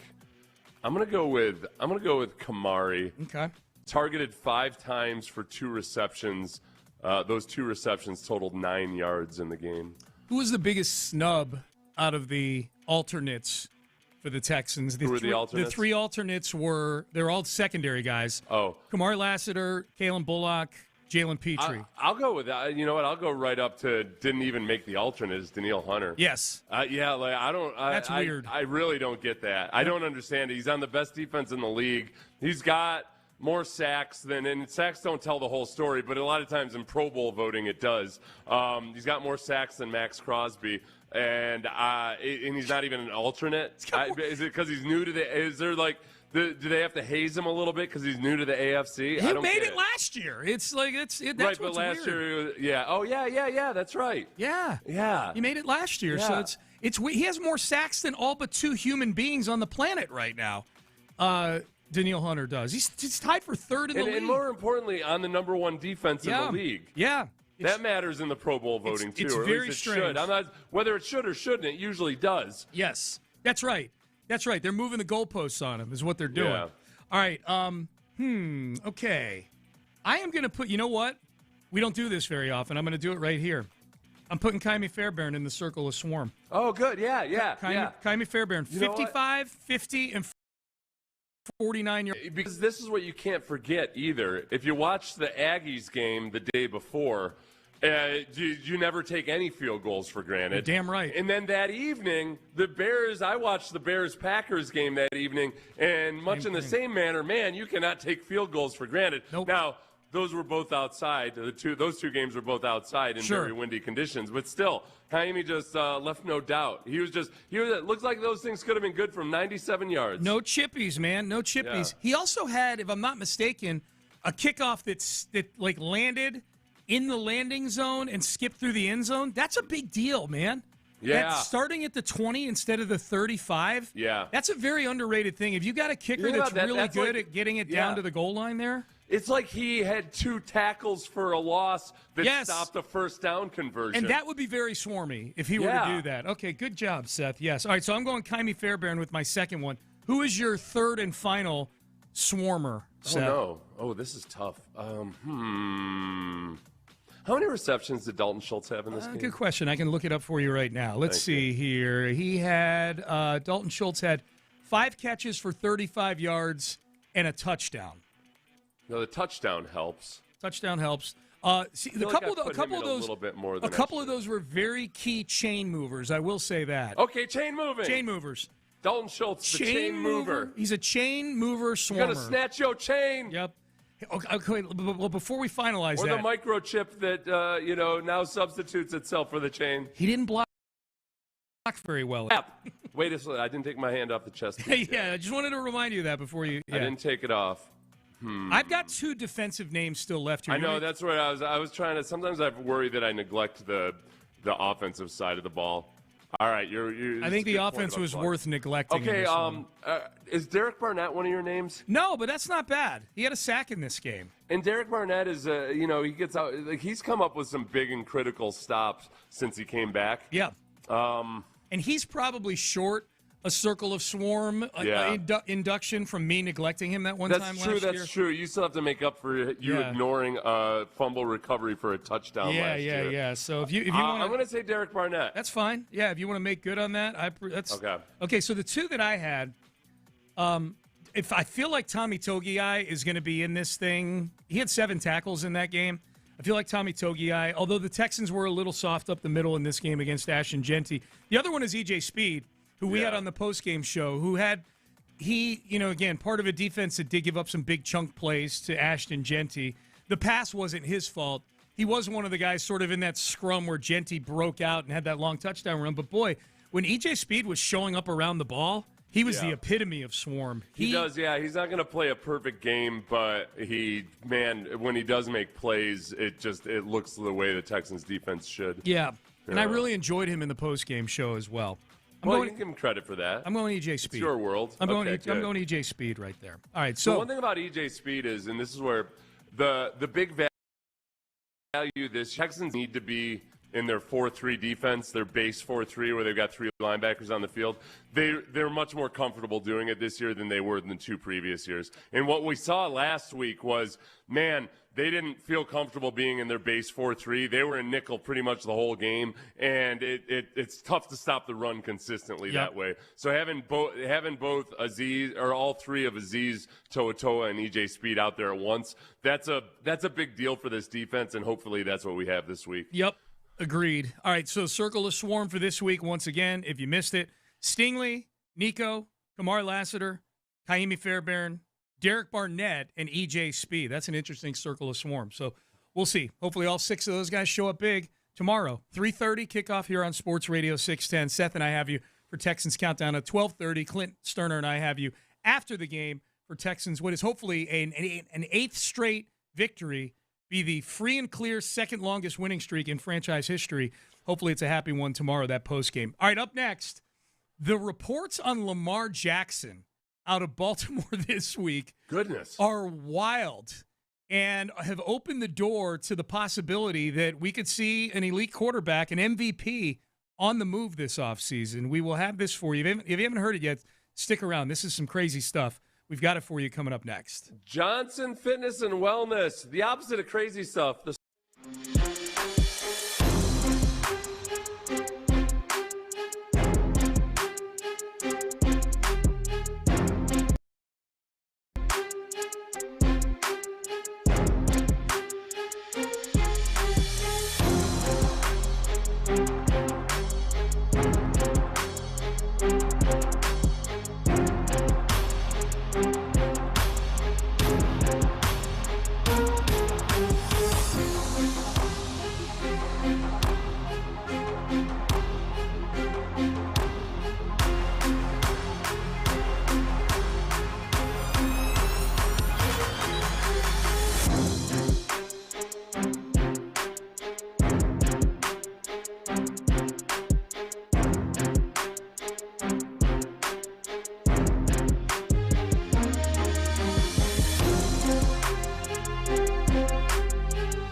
Payne and Pendergast is driven by West Point Lincoln at Katy Freeway, 1 mile west of the Beltway, exit Kirkwood, under the giant American flag. It's an Academy Sports and Outdoors Football Friday on Sports Radio 610. Karam Injury Lawyer Studios. Here's Payne and Pendergast. Okay, so some wild stuff going on in Baltimore as these teams continue to get eliminated. It's very interesting to see the stories coming out. You know, Cincinnati gets eliminated. Now Joe Burrow is all emo about whether he's saying he wants to be a Bengal. He seems sad every time you see him. Yeah. You know, like. Oh, poor Joe Burrow. Poor Joe, you know. I'm sorry, Joe. Sorry you signed that contract. Yeah, $55 million doesn't placate people as much as it used to. Are you stuck on your Oh, no. You signed a contract. Right. Yeah. So there's a writer in Baltimore by the name of Mike Preston, and he covers the Ravens for the Baltimore Sun. And we know that it's been like Cincinnati, Baltimore has not had the season they expected to have. And so now Lamar Jackson, at the very least, has been dealing with injuries more so than he has in quite some time. Yeah. He was the MVP of the league last year, and the Texans know this. The Texans, in Week 5, Lamar Jackson missed that game with a pulled hamstring, missed a few games with a pulled hamstring. Ravens were able to kind of work their way back into the mix, and then Lamar Jackson just hasn't been himself, really. Since the hamstring injury, Seth, he hasn't been himself. He's looked like a much worse version of himself, and now he's got a back injury that he's dealing with that is going to force him to miss this week's game. Probably he's listed as doubtful. But, boy, the stuff that Mike Preston has from behind the scenes is some stuff that goes beyond just, well, now he's getting banged up. This stuff. He says this, Mike Preston, the breakdown of an NFL player's body is natural, but Jackson could help himself. He doesn't need – when I read that first sentence, let me stop. I read that first sentence. I'm like, oh, okay, he's going to talk about maybe sliding or running out of bounds or just don't run as much. This is what Mike Preston says. He doesn't need to be up late at night playing video games or falling asleep in team meetings. He needs to train more around the castle, which I'm assuming is the Ravens' nickname for their practice facility, because he capitalizes both of those. It's a proper noun. Instead of only attending mandatory minicamps where he disappears after one day. A major problem, a lot of it on the Ravens, is that there are team rules and then there are rules for Lamar Jackson. That's why Baltimore practices in the heat of the afternoon instead of in the morning. Once the Ravens become critical of Jackson, he becomes more withdrawn. It's a shame because Jackson isn't a mean-spirited person, just an overgrown kid in an adult's body. This is as you can imagine, has been very divisive amongst Ravens fans, with a lot of people picking up for Lamar Jackson. And some Ravens fans were very quick to note that this same writer, Mike Preston, long ago wrote a story about how Brian Billick was giving too much favorable treatment to Ray Lewis. 2005. Yep. 2005. Yep. He had an opinion that said there has to be more Billick and less Ray Lewis running this team. The Ravens need to get more leadership from some of the younger players like Ed Hartwell, Will Demps, Adalius Thomas, and Anthony. Yeah. I mean, picking up for Adalius Thomas as a potential leader is an interesting Well, and one. Anthony Weaver got up and out of there after 2005 and became a Houston Texan. Yeah, no, but I think there's room for, it's one of those things I'm curious about, just exactly how people view the writer here, Mike Preston, and whether this is just in his bag that he's going to take on a franchise great and make it look like it's a leadership issue or not. I don't know other than that obviously it seems not all as well. This feels very much like a report that comes – it would feel like it's one of those things that comes sometimes straight from a coach. Sometimes an embattled coach who might be worried about his job or what have you. The falling asleep in meetings is coming from somebody in the building. Yeah. It's got to be. It's got to be coming from, unless it's coming from a friend of somebody in the building. Yeah, but that's got to be coming from inside the building. That's a pretty damning thing for your quarterback. Falling asleep in meetings. And I don't know. Because that could be anyone. Does the writer take that as a story once about him falling asleep in meetings, or is it a known thing and something that happens all the time? They having practice in the afternoon instead of in the morning. I'm I'm curious about that just because lots of teams practice in the afternoon instead of in the morning. Yeah. So how much of that is actual? Is there actual fire that's fueling this smoke, or is just Lamar Jackson dealing with an injury right now, and it's time to pile on and point to any questions that people have about him as being the root of all problems? My thing is, we've never heard anything even in this neighborhood about, have we? Yeah, no, it's not like like Johnny Manziel, there were all kinds of stories about how he wasn't taking his job seriously. We didn't find out about him having zero time put in on his iPad until we heard it years later from Johnny Manziel. Right. But there really haven't been, the only thing that was interesting last year, this past season in the offseason, there were stories about how Lamar Jackson was working on being a more vocal leader and being more of a taskmaster. But I don't remember ever seeing that, but people question how committed he is to it or anything like that. Yeah, I don't either. Preston goes on to say this: the Ravens should look at possible trades which could net them 2 or 3 first-round picks. Jackson would love to play in Miami, where Tua is no longer the starter, or possibly Vegas, where Tom Brady, a partial owner of the Raiders, has shown a fondness for Lamar Jackson. Yeah. Baltimore should also draft a young quarterback in the early rounds. Boy, some of these teams, these offseason, this might be one of the most interesting offseasons of quarterback stuff. Like Lamar Jackson and what Kansas City's going to do with Mahomes possibly missing next year. This is and honestly, you just read a sentence in there that sounds like a throwaway sentence, but it makes me kind of skeptical of this guy, the writer.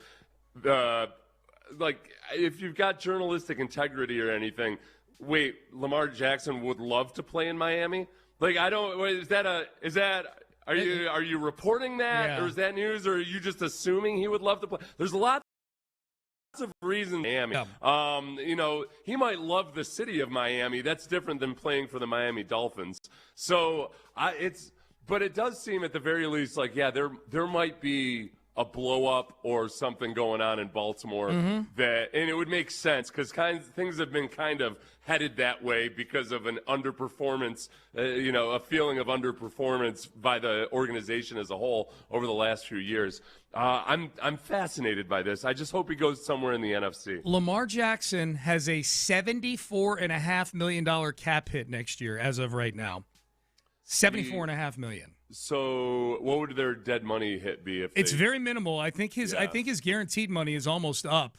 Yeah. But the point is, I'm looking at the top 10 NFL cap hits for next year. Deshaun Watson, number one, $80.7 million, and none of that money's going anywhere. Yeah. That is stuck on their cap. Okay, if I had to choose, if I'm an ailing NFL football team, if I'm the Raiders, and I have to choose between Lamar Jackson and Tua Tagovailoa, oh my God, give me all the reports about Lamar Jackson's video games that you want. I want Lamar Jackson in Las Vegas stat. Stop me when I get to a quarterback who doesn't have an issue right now. Deshaun Watson, $80 million, number one cap hit. Patrick Mahomes, $78 million, number two. Injury, obviously, is his issue. Lamar Jackson, we just outlined, number three, $74.5 million. Dak Prescott's number four at $74 million. The Cowboys did just fine this year. Yeah. So maybe it's Dak. I mean, Dak's issue is the defense on the other side of him, which really isn't his issue.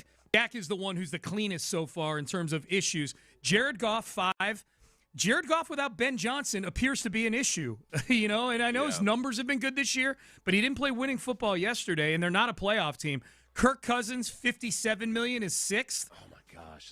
Tua's 7th.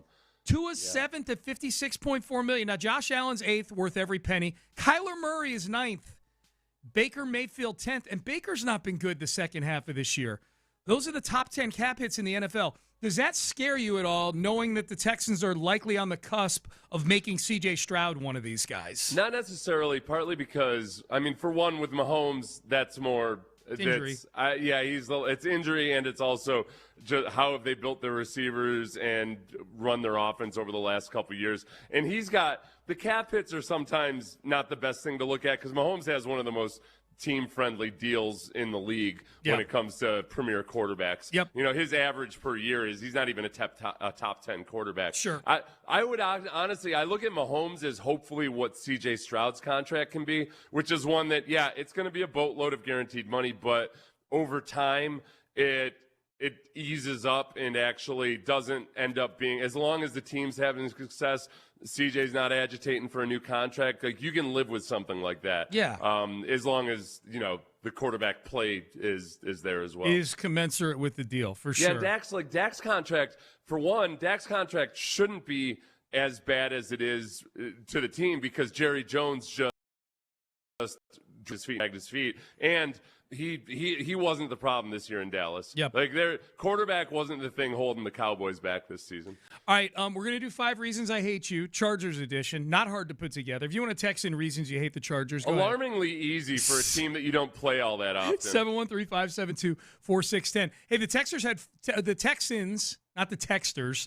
The Texans had 4 guys make the Pro Bowl this year. Sizzle reel for each of them. We're putting it together. We're going to help out the Pro Bowl people. Most impressive, most impactful play by each of the 4 guys this year that made the Pro Bowl. We'll do that coming up next. The Drive is live on a Football Friday. Join Clint and Ron.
KILT. KILT FM HD2 Houston. Insider access. Exclusive content. Sports Radio 610. The Texans play here. An Odyssey sports station.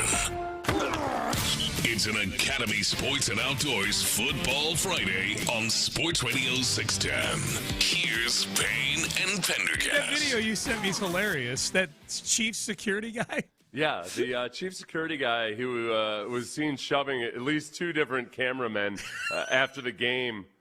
He looks like kind of I guess he's the Chiefs version of the guy they have in Philadelphia. It must be. That Dom guy that roughs people up.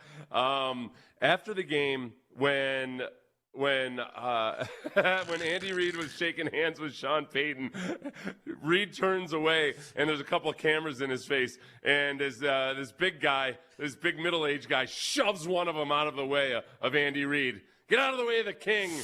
Oh, yeah, sure, he just got deposed, but he's the king. And then later on, he shoved somebody who was trying to follow Travis Kelce. Like a TV... a network camera person or a Netflix camera person. Well, this is an Amazon game. So this Amazon camera person. Like, hey, may want to chill out on shoving the cameraman that's employed by the person who's paying $100 million for this game, all right? Yeah. All right, Bad look for the Chiefs. Yeah. So the Texans... Chiefs aren't opposed to shoving people out of the way either, whether they be cameramen or motorists. That's what they do. Yeah. Oh yeah, Rasheed Rice shoved a few people out of his way as he was running from the scene. Yes. Yeah. So the Texans play the Chargers. We'll circle back to the Chargers in the next segment when we do 5 Reasons I Hate You, Chargers edition. Texans had 4 guys make the Pro Bowl this year.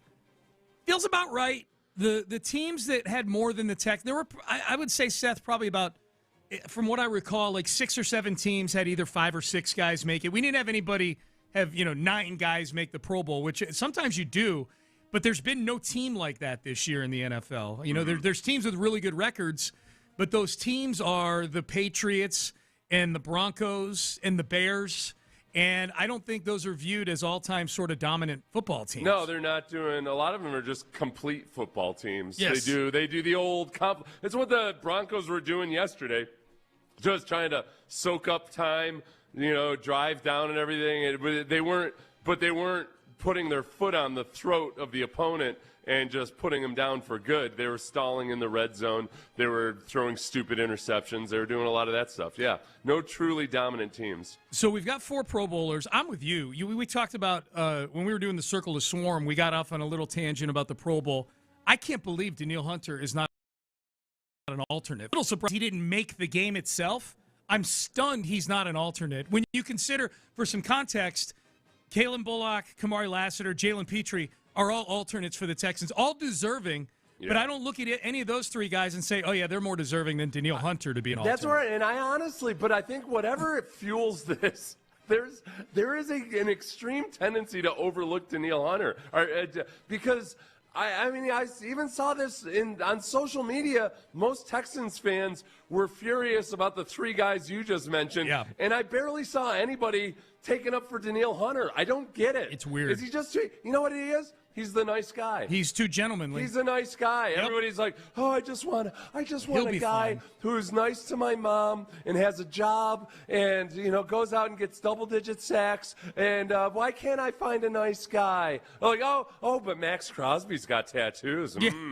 He's the bad boy. Ooh. He's the bad boy. Everybody likes. He's a recovering addict. Yeah. Ooh. I did. My mom wouldn't like him if I brought him. Yeah. What the hell? You guys all want what you say. You don't want what you say you want. That's right. Now, they did have 4 guys make it. Nico Collins, Derek Stingley Jr., Will Anderson, and Azeez Al-Shaair. So let's relive some of the magic here on a holiday week. The most impressive and the most impactful play by each of these guys during the season. This is their Pro Bowl sizzle reel that we're putting together. We're helping the producers of the Pro Bowl games put the sizzle reel together. Most impressive play for Nico Collins, for me, took place this past week. The 3rd and 8 to seal the game against the Raiders. Split backs for CJ, 3rd and 8 at the Raider 37. Here's the snap. Here's the blitz. Stroud fires downfield to his left and caught along the sideline. Nico Collins, the dagger at the 13-yard line. Ball game. Yeah. That was impressive. It was just him laying out two guys on him. Going down, got his elbow in. Yeah. While still maintaining control of the football. Yep. And I would say, and it was very similar to the catch he made in the fourth quarter on the final drive of the Titans game. And that wasn't a game-sealing play, and it wasn't as physically impressive, but the circumstances were very similar. And just catching a really well thrown ball in between two defenders and having the focus to pull it in. We've got that one right here. This is So we've most impressive and most impactful. And impressive was the catch against the Raiders. Impactful, I think, because it wasn't style points weren't as high on this catch against the Titans. But, man, you're in a tie game with the worst team in football at the time, and it was 3rd and 16. You're about to give the ball back to them with a chance to go win the game, and Nico made a play. It's 3rd and 16 for the Houston 42. Marks in the backfield, Mills in the gun. Here's the snap. Davis firing downfield, and he's got Nico Collins on the sideline at the 40. Toe tapper. They say catch. Yes. What a Nico Collins. Get to the line of scrimmage and run a play. Snap this football at the 41-yard line. No, he got him down. He got the puppies down, man. He was good. That was Davis Mills was your quarterback in that game. You were in a tie game in the last 2 minutes. You don't convert that 3rd and 16 right there. The Titans, who had just scored a touchdown on the previous drive, so they had a little bit of momentum going, would have had the ball with a chance to beat you in that game. We would not be sitting in the middle of a 7-game winning streak right now, possibly, had they not converted that play right there. No. So I have that one as the most impactful for Nico. Yeah, that whole both the Titans game and the Jaguars game was some improbable surges in the fourth quarter. Yep. With a backup quarterback that after an 0-3 start, this would have been if they'd lost both of those games.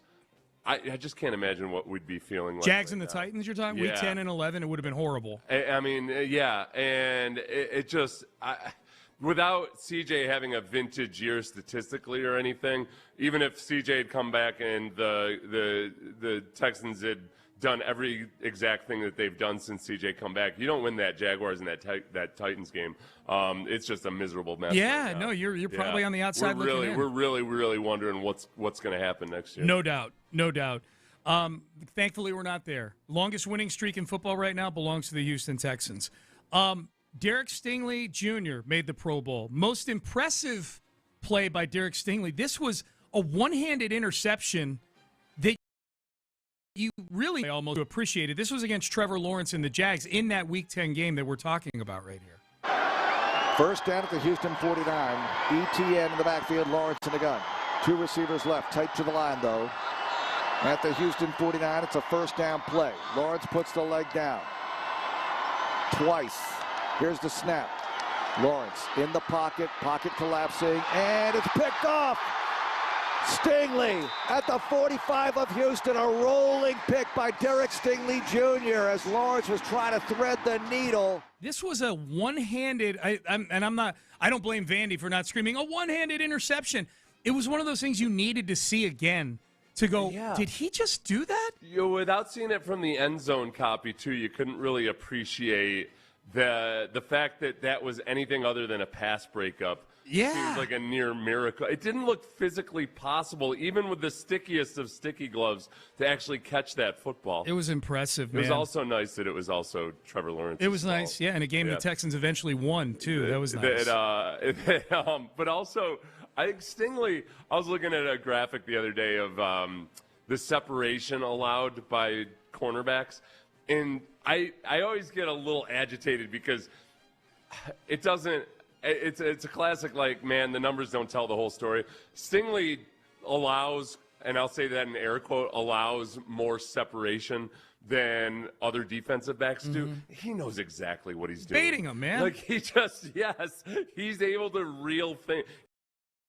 He's able to ration in so much better than most defensive backs that if that's all you're going by, it would look like, he's not actually that good at sticking to guys. No, there's a reason that most quarterbacks who aren't dullards don't try to throw that ball in Derek Stingley's direction. Yep. Because there's a better than average chance that you're gonna screw yourself. Yep. Most impactful one was easy, and again, this is a play from the Raiders game, like Nico's play last week. Derek Stingley Jr. with the pick six. Third down and less than a yard across the Raider 30. Offset I formation. Smith digging in. Short roll to the right, throws, and intercepted. Stingley across the 25, 20, 15, 10, 5. Rock and roll. Pick six. Touchdown, Houston.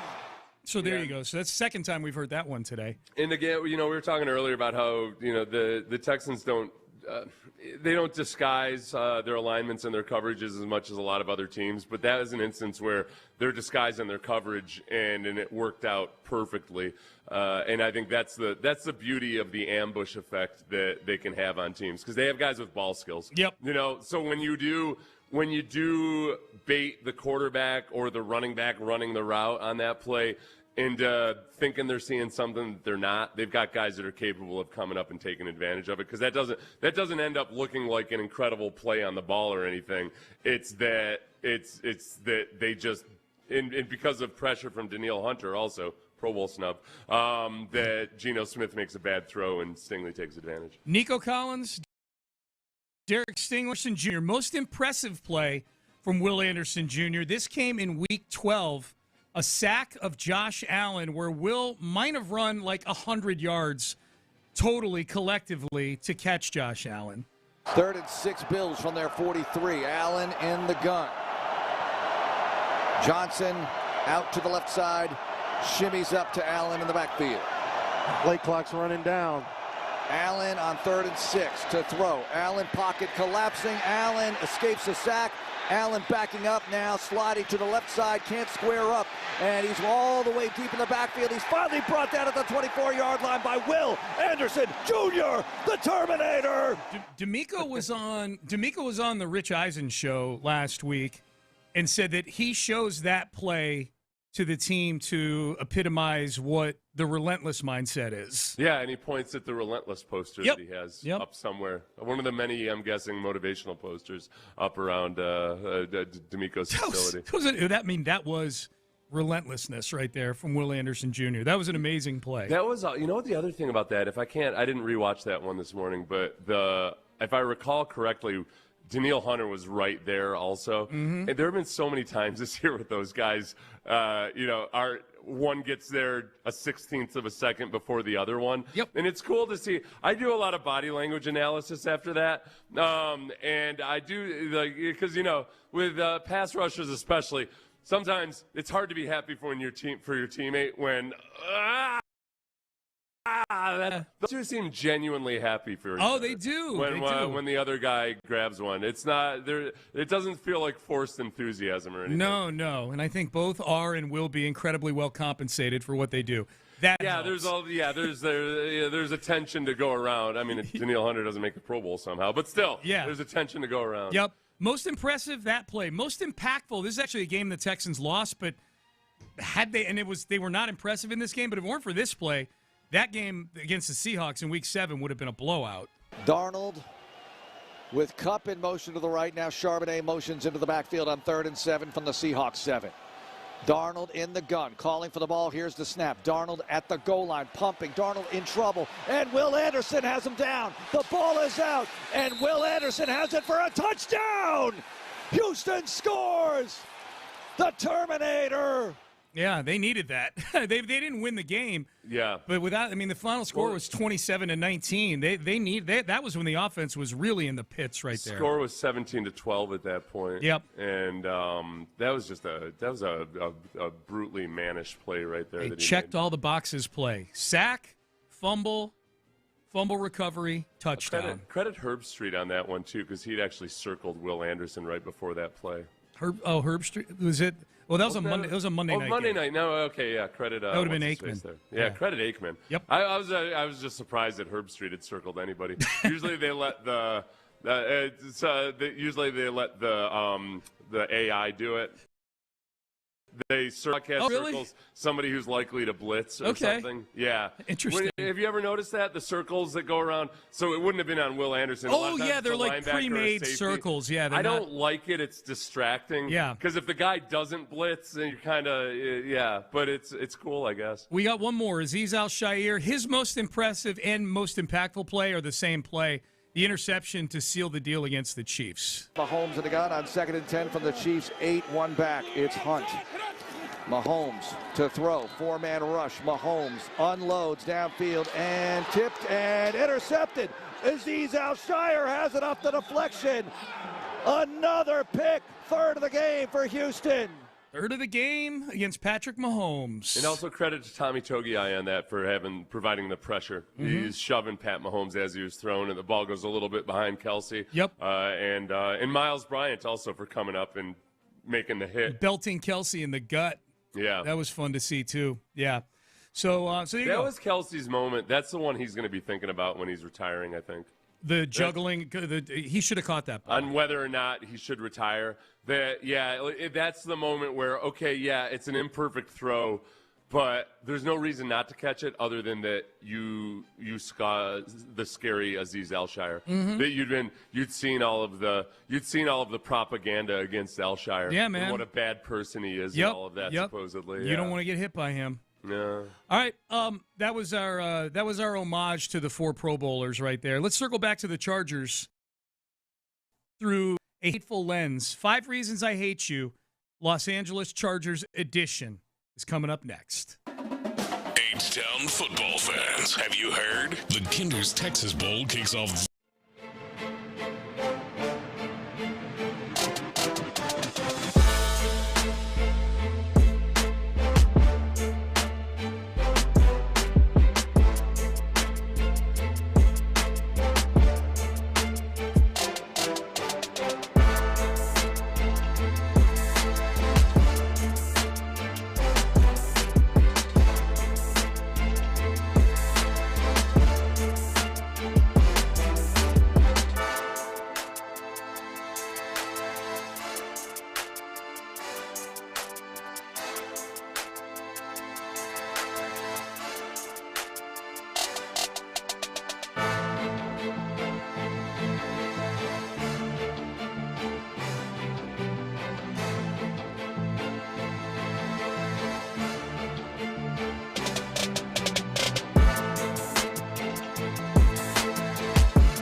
22. Payne and Pendergast is driven by West Point Lincoln of Sugar Land on the Southwest Freeway. Exit Kirkwood and take the first U-turn at West Airport under the giant American flag. It's an Academy Sports and Outdoors Football Friday on Sports Radio 610. Here's Payne and Pendergast. All right, let's do it. I mean, nothing says the holiday season quite like 5 Reasons I Hate You. Yes. This is, say all the things that you wanted to say at the Christmas dinner table. But we're going to say them to the Chargers. Yeah. Okay, so pretend that you're, your uncle who smells or your obnoxious, what cousin or whatever. Whichever one, and a lot of these are kind of fitting. Yeah, like, your uncle saying, like, hey, wait a second. No, that wasn't racist what I just said. Yes. What are you talking about? That's right. All right, so let's get to that. We'll start there. 5 Reasons I Hate You. Chargers edition. Remind the reason we're doing this is the Texans and the Chargers play American football tomorrow at 3:30 here on Sports Radio 610. You can get Seth and I on the Texans countdown at 12:30 tomorrow, so be on the lookout for that. All right, let's get to reason number 5 as I close up all these old tabs that I had open from previous topics. The Chargers social media played a little bit of dirty pool this week with Cooper Beebe, the offensive lineman from the Cowboys. The Chargers beat the Cowboys last week, 34-17. And in the process, it looks like that Chargers linebacker Dion Henley, he's a linebacker, number 0. It looks like he was mic'd up for the game, it would appear, right? So he's making a call. Yep. Or he's at the line of scrimmage, Yeah. and Cooper Beebe, the center, is making a call For the Cowboys. Yeah, and they bleeped out whatever the call was. Right, and made it kind of sound like he was calling Henley a name. Right, and saying a bad word. Yeah, saying a bad word, and so here's what it sounded like. Yeah. Hey, Abby. What? You called me a Oh, okay. Appreciate it. Ooh, hey! That's because you said bad words. He was talking shit. He called me a bad word. I don't know what he said. He said something. He pointed at me. He called me a bad word. That's called karma. New call. Instant karma. You keep pointing at me, it's going to happen again. Hey, there you go. One doing the talking. Yeah. So Cooper, whatever. He's accusing him of calling him a bad name. There was a procedural penalty somewhere in there, and Henley saying, that's karma for calling me a bad word. Yeah. But the Chargers put it out, and they bleeped it. Whenever you bleep something, it does sound like you're saying a bad word. Right. So Cooper Beebe was not happy about this at all. No, he retweeted the video. Chargers put it, the Chargers social media team did this and said LOL instant karma and put up that video that we just played the audio from. Cooper Beebe literally said whole R. That's our call versus Abby front. That sounds like some sort of formation, Seth, right? Imagine bleeping out what I said to make me seem racist. You guys are POS at Chargers. This is where it gets a little dicey because the Chargers didn't specifically try to make him look racist. I'm guessing the comments had a lot of people saying, "Oh, he called him a certain word or two." Yeah. So Cooper sees that and is like, "Well, you guys are making me look racist," and because then a lot of people have said, like, "Oh, really? Interesting that your mind would go there because they didn't do that at all." Nah, they did it. Yeah. They did it. And then Chargers fans also are the ones that read into it and assumed that if it was a bad word, it must be something racist or something. So the Chargers social media team and their fan base, which are so quick to make accusations of racist comments. Yeah. That's bogus, man. Yep. That is some chicken. That's some chicken bleep, man. You can bleep that out, Chargers. Yeah. Chargers social. Never catch the Texans social media team engaging in such activities. I feel confident in that. Yeah. Making them, It's like one of those old skits you do where you bleep out words and you just take some statement, you can make it sound way worse than it is. Yeah. I thought about doing that on one of the late night shows. I don't know that I've ever heard D'Amico Ryans curse in my entire life. Yeah. But I thought, what if we took a quote from D'Amico Ryans, the least cursy person ever, and just started bleeping out the adjectives? It does. It makes it sound way different. Yeah. Your mind goes places. Yeah. D'Amico, if you're listening, we're not going to do that to you. Yeah, how about, hey, Chargers, how about you do something positive for America? Yeah. Okay, instead of trying to tear us all apart. Thank you. Yeah. All right, reason number 4. That was reason number 5. Reason number 4, 5 reasons I hate you. Jim Harbaugh is a cheater who promotes cheaters. No. And we're looking at you, Sharon Moore, you creepy effing psycho. He was the interim coach when Harbaugh had to pay his debt to football by sitting out a few games after Michigan cheated during their championship run. Sharon Moore, this was Sharon Moore, and we all know now, recently fired, all kinds of off-the-field issues with him, multiple relationships going on, including his wife, but all the relationships going on as well. This was Sharon Moore. He kind of knew Sharon Moore was wired a little differently. This is after his first game as interim head coach. The Michigan Wolverines beat Penn State back in 2023. And here was game. To say that this has been a crazy 24 hours for your guys to win on the road in this environment when there were doubts. Sharon, what does it mean to you? Well, I thank the Lord. Well, I thank Coach Harbaugh. Love you, man. Love the out of you, man. This is for you. For this university, the president. Okay, we're good. I don't need to hear a grown man cry anymore. That's no. So Harbaugh, who created basically a den of thieves there at Michigan, and now has taken some of them to the Chargers, where Jesse Minter, the defensive coordinator, seems almost feels sometimes like he already knows what play is coming. That's how smart he is. They do have a very good defense. Described as having a quote-unquote analytical approach. What kind of analysis and what kind of iPhones are you using? Seth. Yes. You know, to get all of that. Yeah. Head on a swivel, any Texans fans who are traveling to L.A. That innocent-looking iPhone up in the stands is probably Jesse Minter's stooge. Thank you. Okay? Yep. Anybody filming the game, you go ahead. If you got to take business into your own hands, by all means do it. Yep. Because that's what they do with Jim Harbaugh and Jesse Minter and that whole pack of lion thieves. Some of these Sharon Moore stories are insane. Him just all behind the scenes, yelling at coaches, crying.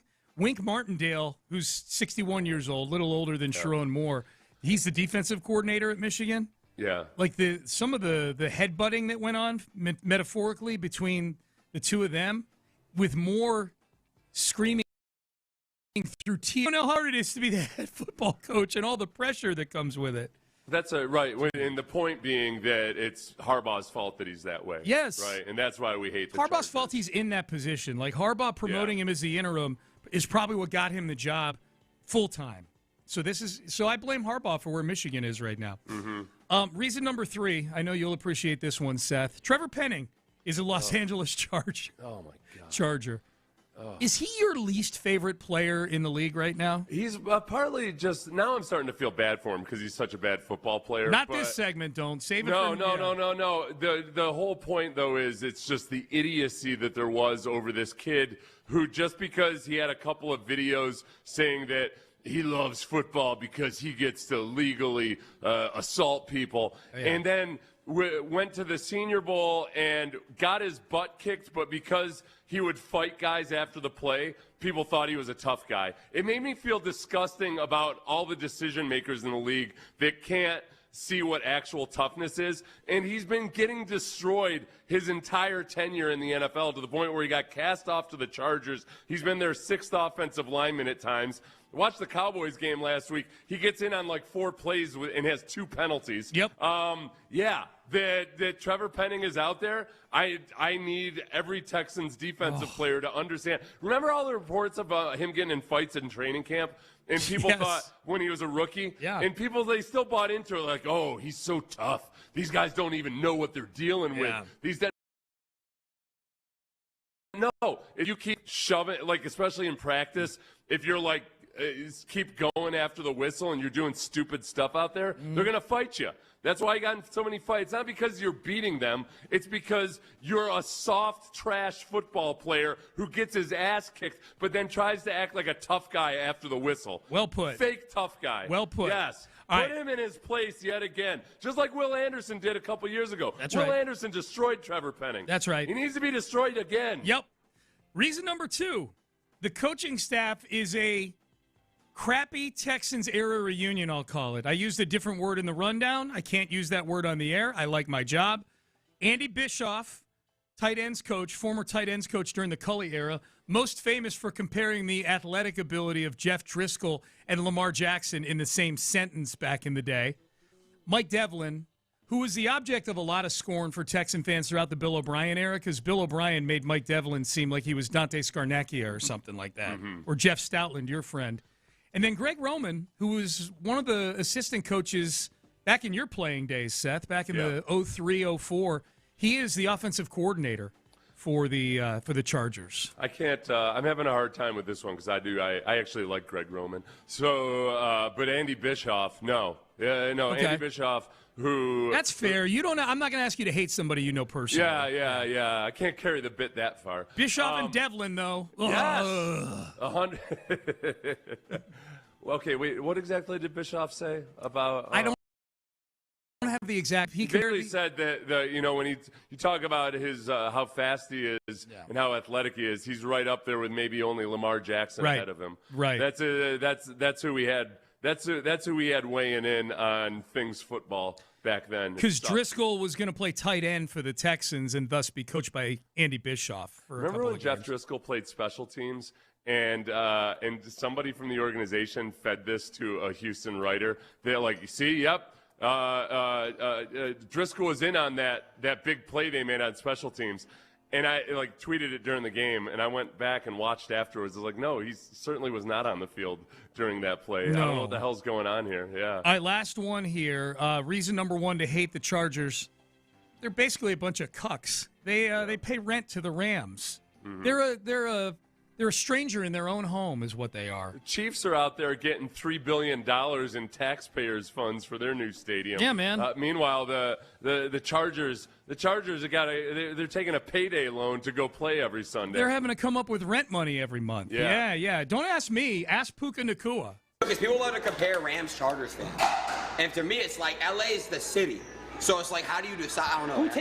What team owns LA?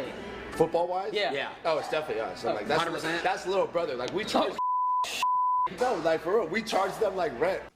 Yeah, don't ask us. Ask Puka Nacua. I'm kind of disgusted that the Texans even have to play the Chargers. A little bit? It feels like you're going out to play the LA JV squad. Yeah. They're a genuinely tough football team in the LA Rams. They're going into the same stadium, so they'll have some familiarity with the environment at least. It's their second trip to SoFi this year. I forgot about that. Line is up to 2. LA -2. So a little disrespect, I would say. It was 1.5. It's up to 2. So is there anything specifically that might have driven that? I don't think so. I think so. I probably just money coming in on the Chargers. Yeah, disrespect. And money coming in on the Chargers. All right. A lot of people texting in about their hate for the Chargers. We'll read some of them in the next segment. Storylines for this game.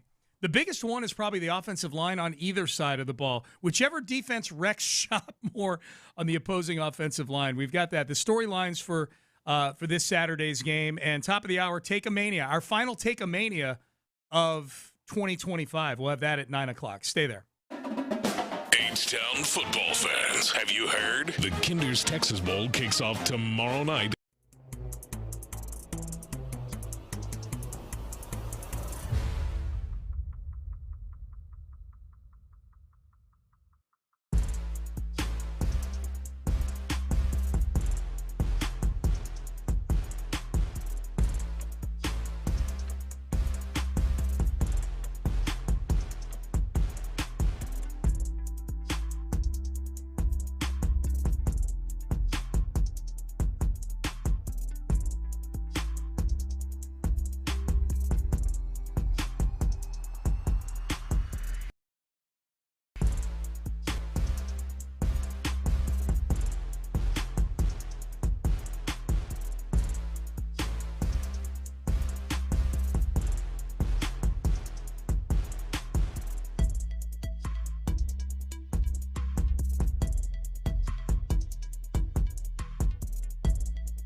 Payne and Pendergast is driven by West Point Lincoln of Sugar Land on the Southwest Freeway. Exit Kirkwood and take the first U-turn at West Airport under the giant American flag. It's an Academy Sports and Outdoors Football Friday again. Live from the Mokaram Injury Lawyer Studios. Here's Payne and Pendergast. All right, biggest storyline in this game, I think Seth nailed it earlier, which is you've got 4 high-level pass rushers possibly going against 4 non-starting caliber offensive tackles. Now, we'll see what happens with the Texans at left tackle. Ariante Ursary did practice limited on Thursday and is listed as questionable for this game tomorrow. Here was Nick Caley earlier this week during his media availability talking about figuring out, this is before the latest injury report for the Texans came out, on figuring out who's going to play left tackle. Yeah, we want to try to get the 5 best guys out there, and certainly, like, does it help having some experience? Sure. You look at a guy like, we talked about Titus before, but like Titus has outside to inside flex, but you want to be able to get a guy that obviously has confidence, comfortable out there, and if they played the position, obviously it helps. But we're going to try to get the 5 best out there, however we can, that communicate, that are cohesive with each other, and I think that's what we're in the process of doing right now, is getting all that, trying to figure that out and solidify everything. So the chances of it being Ariante Ursary seem to have increased over the last day or so. They've increased. I don't know if it might be on a see how it goes basis. Yeah. Depending on how much he's able to use his hand or not. He had hardware inserted. There's still the incision and everything. I'm guessing that he's going to be wearing a cast. Here's my question. Yeah. It's really 2 questions. A, do we know? Does it matter which hand it is? Your inside hand. Your inside hand, you really don't want to lose. That's the right tough hand. one. Yeah. So his right hand would be the but neither. It's you have 2 hands for a reason. Very few one-armed offensive tackles in the NFL that are successful, at least. It's his left hand. Yeah. So that makes it a little bit. That's not as hard. Like your inside hand, that's your power and your punch and everything. Yeah. But it's not easy. So we'll see. We'll just see how it goes. And I guess it's technically a thumb injury he's got. It's a thumb injury on his left hand. So yeah, I'm totally guessing here, Seth. I'm guessing they see how it feels in warm-ups and getting ready for the game, and then they. If he's got a cast, it's probably just going to be, all right, we're going to go and see how you can play with this cast on. Yeah. If it's not, if he's able to grab somewhat and everything, then I feel better about it. But I'm kind of just preparing myself that at some point Blake Fisher is probably going to be the left tackle in this game. I think I'm not optimistic about Ariante Ursary without having any actual medical expertise whatsoever. Yep. I just know I do have football expertise, and I know how much easier it is to play when you have 2 hands as opposed to 1. So the best 5 is probably going to be, if Ariante Ursary can go, at least initially, it'll go Ursary. It sounds like, I'm guessing Ursary, Jarrett Patterson at left guard, Jake Andrews and Ed Ingram are both healthy, and then Titus Howard would be bumped back out to right tackle. That would seem. Maybe they end up being in their jumbo package with 6 offensive linemen, a lot more than they already are, which is the most in the league. They do it more than anybody else. The Chargers also have a 6-0 line package. I think that the Chargers, honestly, the fact that they have such a beleaguered and bad offensive line, it doesn't look as bad as you expect it to look. It shows up in pass protection more than it does in the run game. Mm-hmm. Certainly they'd be better with with Slater and Joe Alt out there at offensive tackle. Yeah. But in the run game, they functionally run the football. And the biggest thing that they do well is they run it well enough and they operate well enough on 1st and 2nd down that they get to 3rd and 5 or 3rd and 4, and then they can make do with the offensive linemen that they have. When it's 3rd and long, they have trouble. And that's why Justin Herbert's been sacked 49 times. Didn't get sacked last week, but he's been sacked 49 times this season. The Cowboys suck on defense. Oh, my God, are they bad. That's the game I watched just to be sure that I'm not taking the Chargers. Not that I would take the Chargers lightly. They're in the playoff conversation for a reason, obviously. But they looked really good offensively versus the Cowboys defense last week. But this is like, I mean, like if you're just going week to week, this is like sparring. I'm going to use an analogy that you, or at least a person that you touched on last week or earlier this week. This is like sparring with Peter McNeely. And then and then the next thing you're doing is going and fighting 1989 Mike Tyson. In the Texans defensively, you couldn't have two teams that are more opposite defensively right now. Going from the exact opposite of the spectrum. Yes. Going to the exact opposite of the spectrum. Yeah. I'm saying what I'm saying. Don't tell me what I'm saying. Okay, Jerry. So along those lines, no, not Siri, Jerry. Siri has lit up my whole iPad screen right now. Jeremy Fowler of ESPN. Let's talk about the Texans defense. He said he talks to teams after they get done playing the Texans defense, and here's what they say. That's a great point because every team I talk to after they play Houston, they say the same thing, that we are beat dang up. They are the most physical team in the league. Every team says that. And so that's what's fascinating about this matchup because how much is Herbert going to run knowing that Houston doesn't really feel like they have to blitz a whole lot because they have those two elite pass rushers that come off the edge. And so Herbert, if he's tempted to run, they're just going to wait for him, and then they're going to hit him 4 or 5 yards downfield with no problem. So he's had the hand injury issue. He's played beat up. We know he's tough, but how tough is he going to have to be to get through this game? All right, that guy, you know what? He just said something complimentary about the Texans that really annoyed me. He'll just run for 5 or 6 yards. No big deal. Yeah, that's kind of a big deal. It has been a big deal at times for the Texans. Yeah. When the quarterback can pull the ball down and run for 5 or 6 yards. Yeah. The big difference, and as I'm watching that Cowboys game, where you hope the difference is that when Herbert did pull the ball down and was escaping the pocket up the middle, there were times where he just dished it off as he's running towards the line of scrimmage, or B, he's able to run for positive yards. That's where it's on the defensive tackles and the linebackers to not make that as bad as it could be. To get Tommy Togiai come off and actually get a sack as he's trying to scramble, and then also at times using a spy the same way they did versus Josh Allen really effectively. If it's Azeez Al-Shire or EJ Speed or somebody spying the quarterback,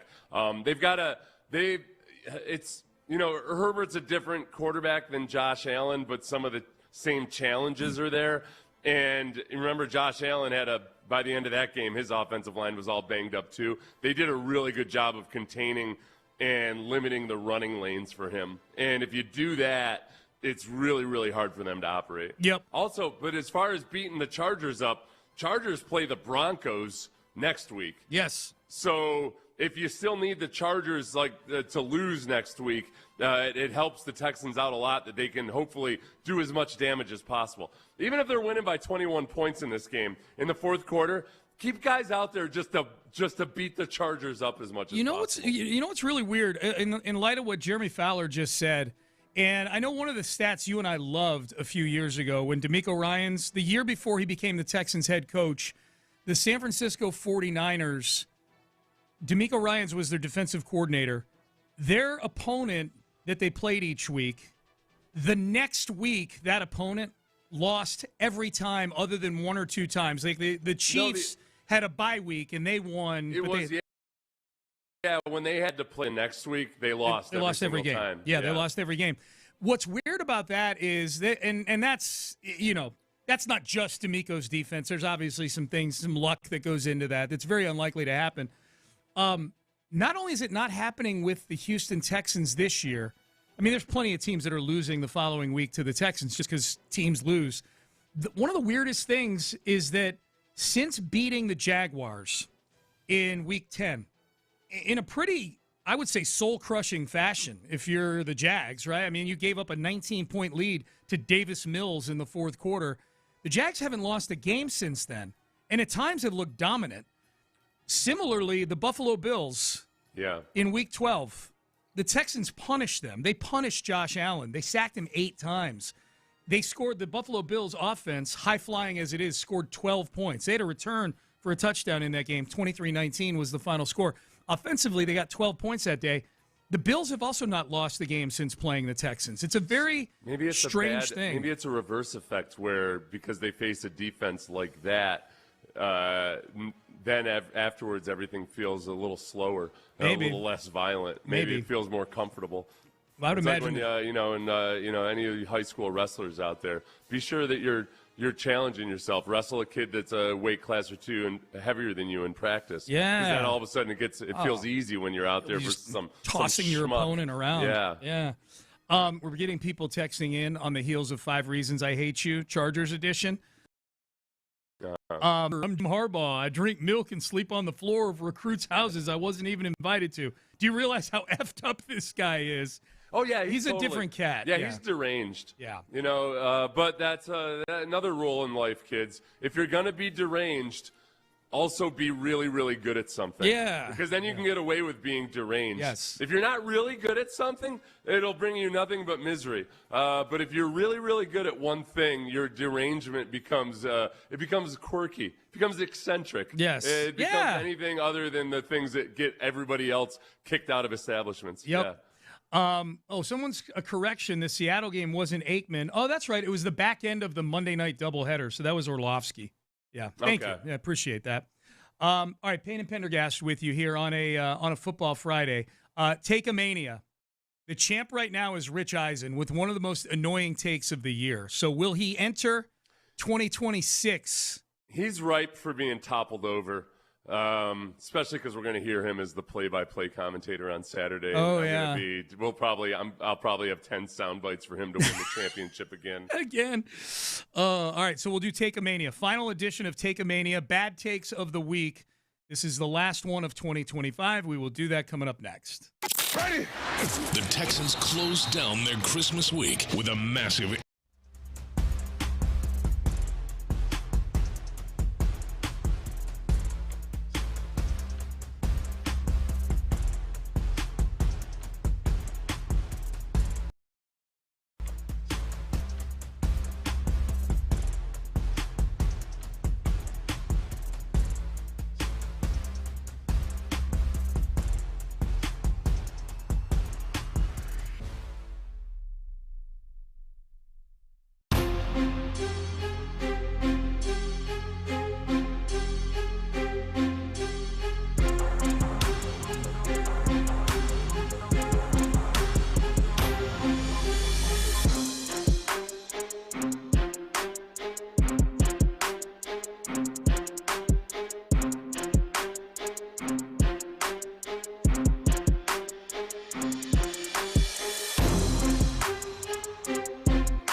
KILT FM HD2 Houston. Insider access, exclusive content. Sports Radio 610. The Texans play here. An Odyssey sports station.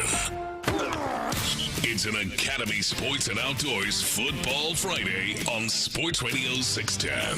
Here's Payne and Pendergast. Payne and Pendergast. We still got reasons to hate the Chargers rolling in on the text page. Someone suggested this one last year for the playoff game, and apparently we did this one for the playoff game.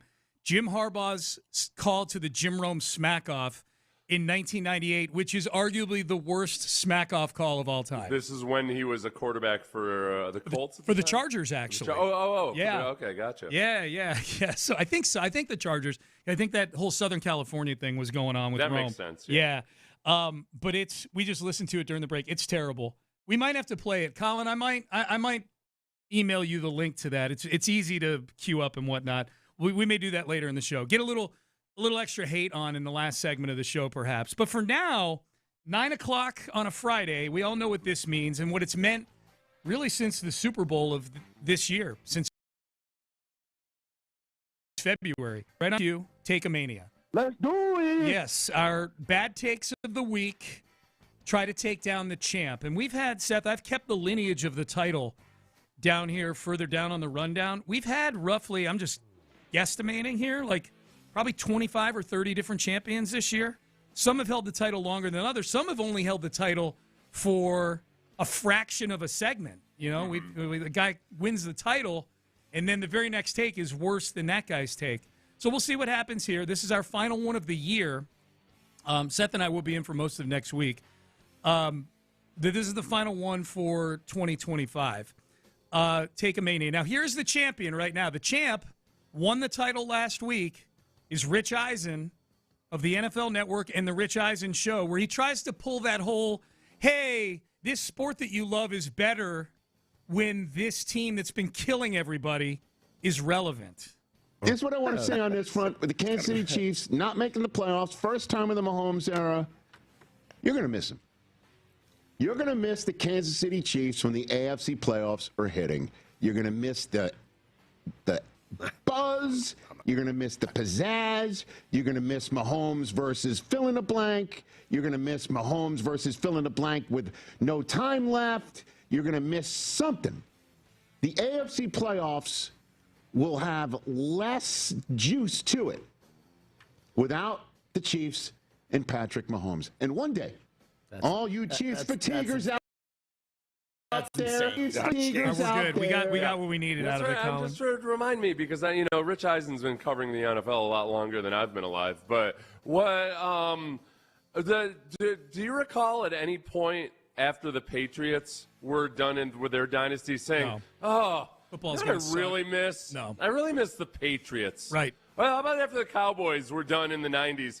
You're a little bit older than me. Do you ever remember saying like, "Oh boy, I really miss the Cowboys"? I don't. You know what else? You know what else I don't remember, Seth? Yeah. The cataclysmic fall of the sport of football once both those dynasties were over. Yeah. That the prophet Rich Eisen is promising is upon us this offseason or this postseason. Yeah. A lack of pizzazz. Oh no, not the pizzazz. Here's the other thing. Oh, wait a second. I didn't know the pizzazz was at risk. Come for the football, stay for the pizzazz. Expand the playoffs immediately. Yeah. Emergency pizzazz. Yeah. No, Eisen's terrible. Pizzazz.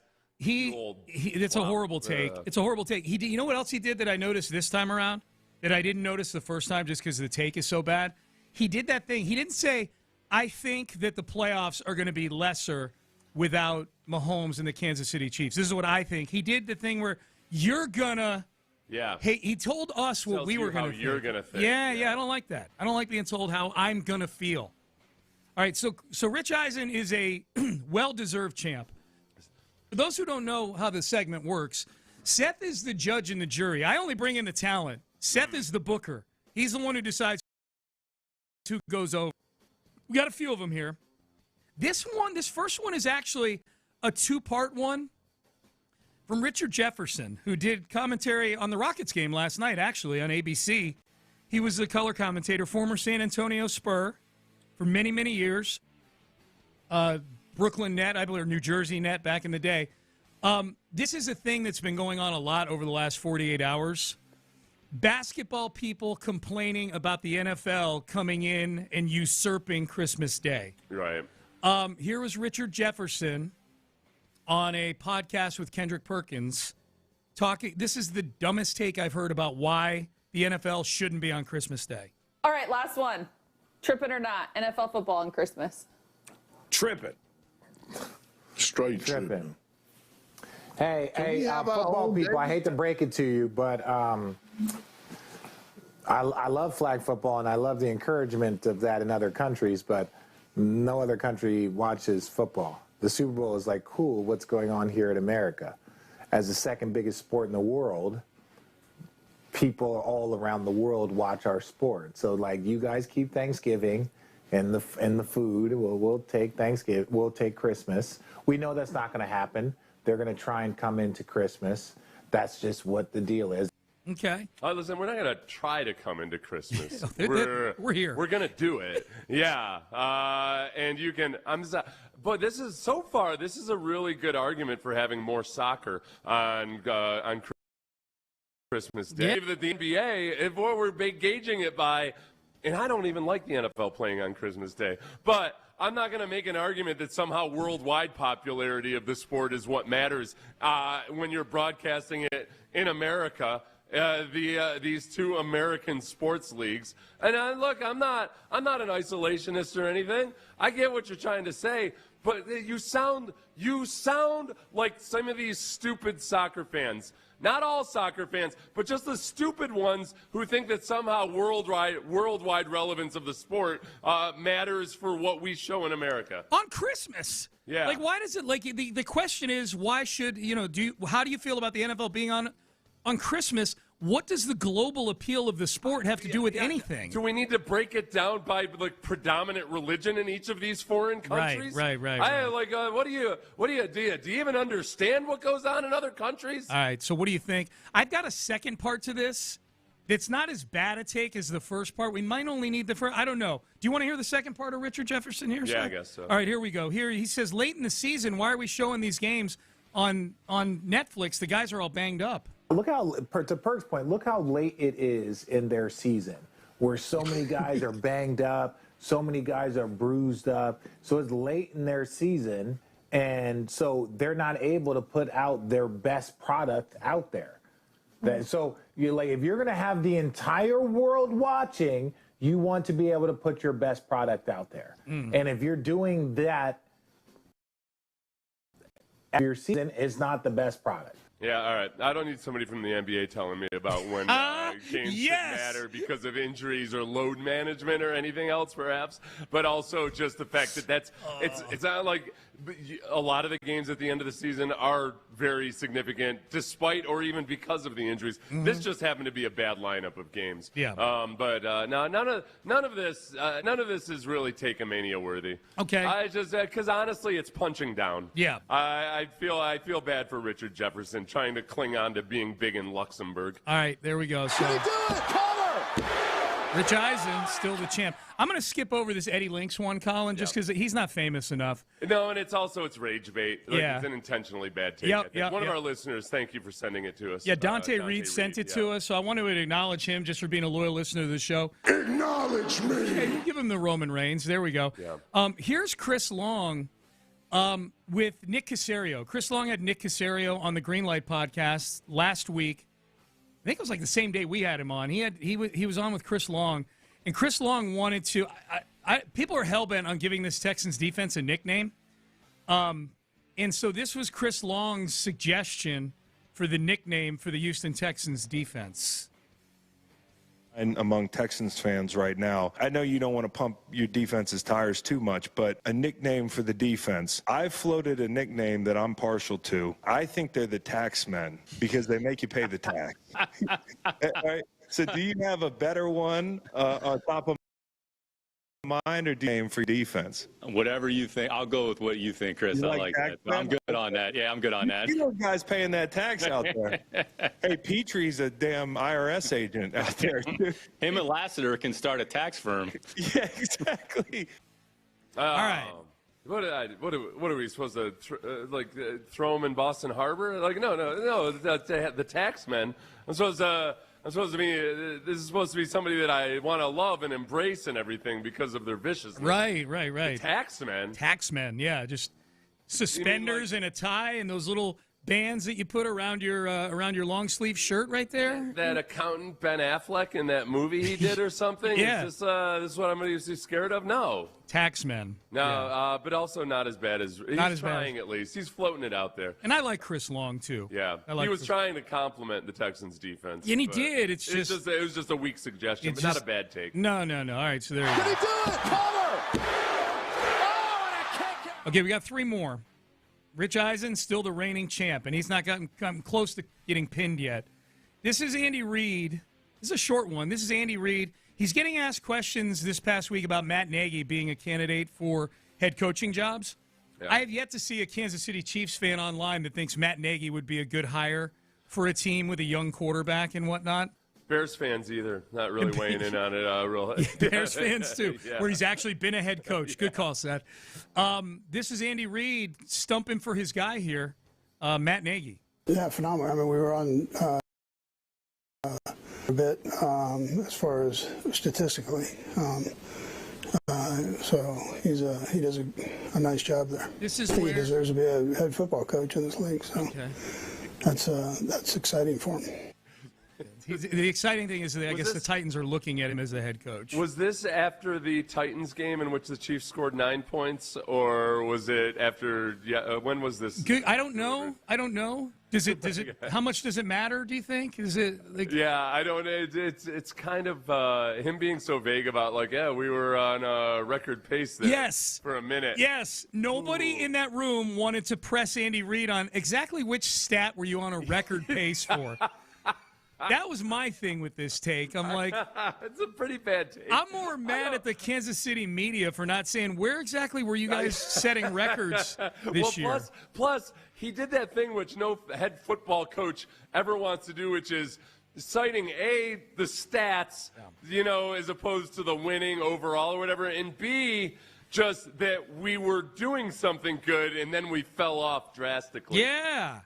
Boy, I'm having a hard time with this one because, usually I don't like to award it to somebody who's defending a teammate or a colleague or their own family or something. Yeah. But he did it so badly that I almost wonder if it wasn't intentional. I'll remind you, too, this would be a phenomenal circle of life for the Take-A-Mania for 2025 because our first real champ was Angelo Cataldi. I know Ross Tucker, but Cataldi was the first real long-term champ because he called Andy Reid the biggest fraud in American sports. I don't. So the trouble is, though, I don't know if it's a bad take or if it's just brilliant shade. Yeah. I don't think he's going to be throwing brilliant shade. I think he was stuck in the moment and he couldn't come up with any good reasons for Matt Nagy to be a head coach. What do you think?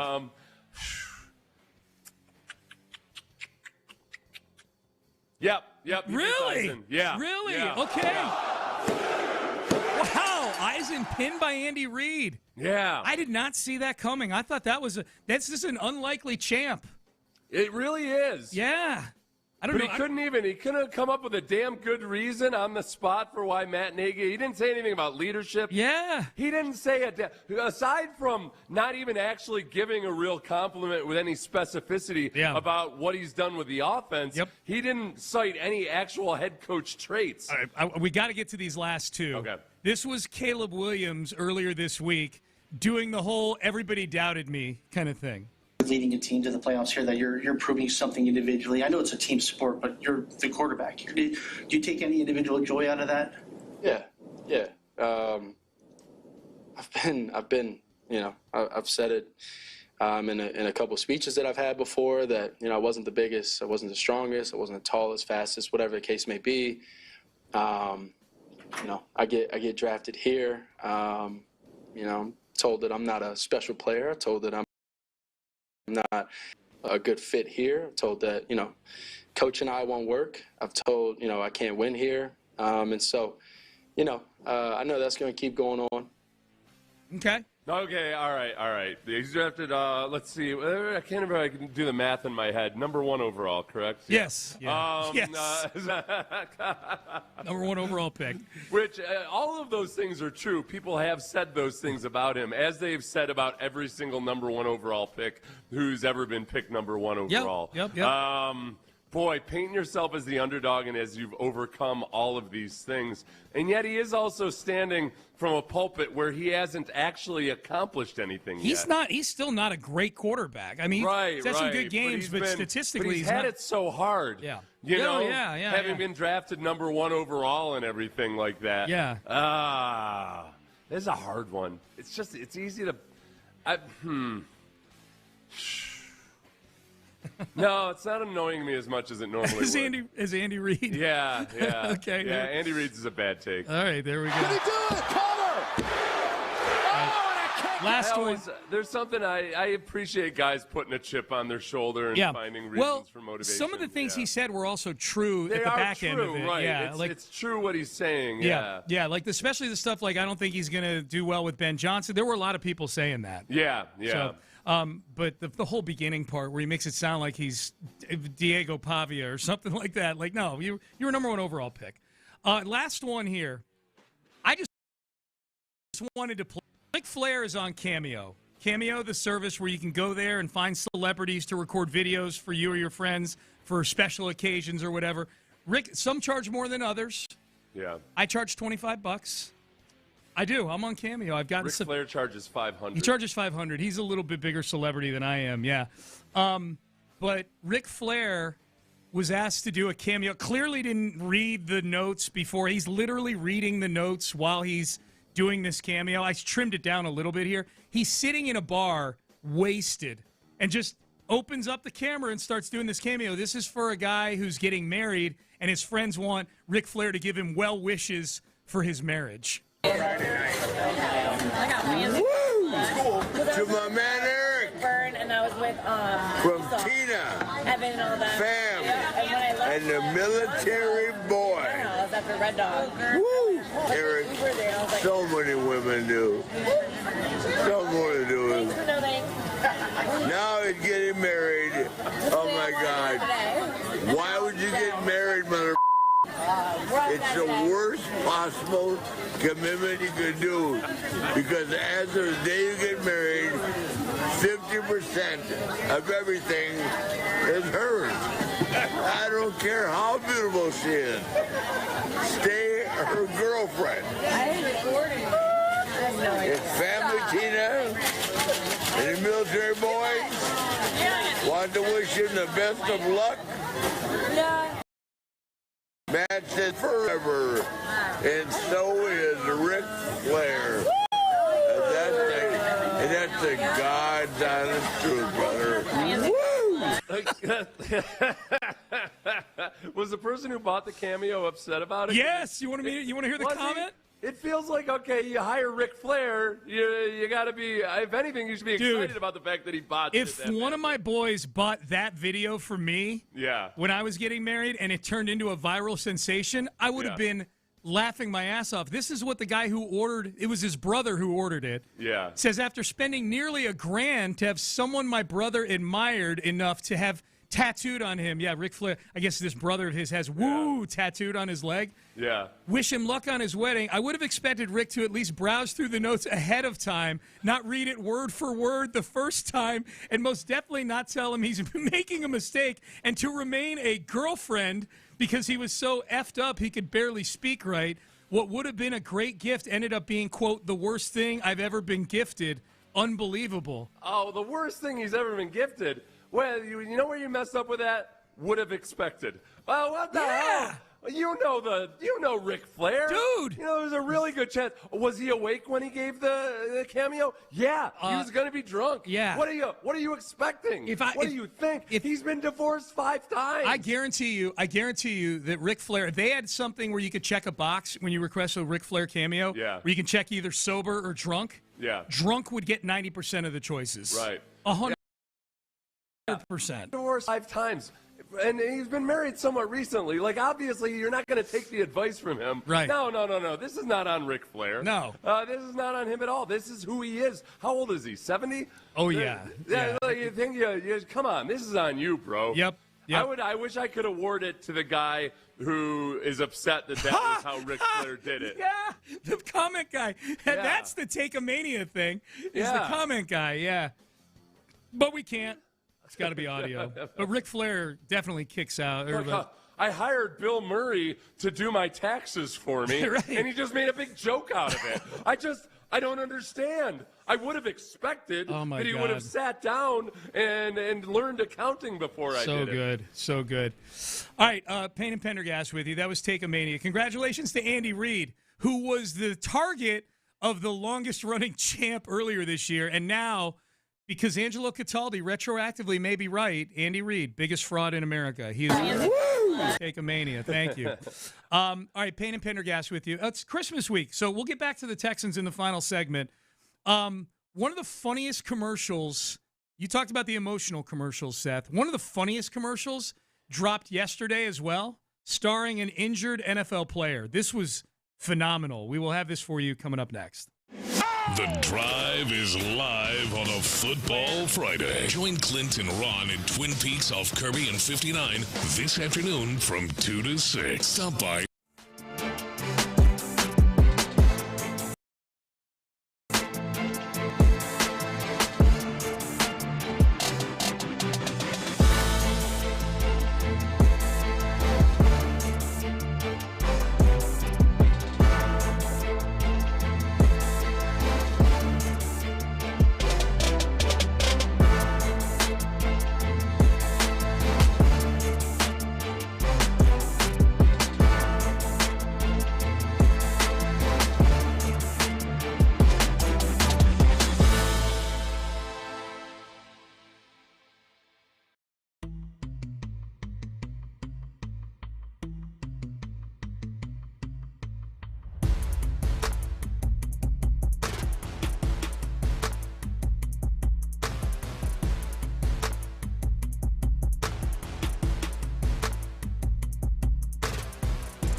2022. Payne and Pendergast is driven by West Point Lincoln of Sugar Land on the Southwest Freeway. Exit Kirkwood and take the first U-turn at West Airport under the giant American flag. It's an Academy Sports and Outdoors Football Friday on Sports Radio 610. Here's Payne and Pendergast. All right, hey, quick text message, and this is, I guess, backwards promoting something we did earlier in the show. Someone says, if y'all discussed last year's playoff game against the Chargers, Texans offense was horrible till that busted play when C.J. Stroud found Xavier Hutchinson. If you want to use the Odyssey Rewind feature or listen on the podcast, at 7 o'clock today, we did actually a deep dive on that game and some of the elements of that game that factor into tomorrow's game. So a lot of Vandy in there, a lot of play-by-play. I know a lot of people enjoy hearing the play-by-play, especially of games the Texans won. So, at 7 o'clock we did that if you want to go back and listen to that. We'll certainly be hitting the Chargers and the Texans more here on our way out before we get to the top of the hour and hand things over to In the Loop. Seth, you mentioned some of the commercials earlier on the broadcasts yesterday. There were some that were tear jerkers. In fact, we have a listener. You mentioned the Uber commercial, which I've not seen, but I'm going to go Google it. I think I bookmarked it. Father and daughter who had some kind of a falling out. The spoiler alert, Uber never would have made it there, it sounds How could she have possibly? Right. It's because of Uber she was able to find her way to his home and surprise him on Christmas Day. Text message. Dang it, Seth. Just watched that Uber commercial that I missed. Starting the day with some moisture in my eyes as my 20 and 23-year-old daughters are in the house for Christmas. I'll add that to the tears of laughter that you guys provide. That's from Sean, loyal listener. Good. Yeah, teared right up. That's what happens, apparently, as you get into I'm 50. Just tear up at all this stupid stuff. Even though I know it's Uber trying to make a buck off of me, I set aside the cynicism and get sentimental about it. Well, you said... And then I go and I take Uber rides. You immediately took an open-ended Uber for the rest of the day. It is interesting. Where to, young man? Nowhere. Any young women who take me to the place where there are young women with fractured relationships with their fathers. That's right, the strip club.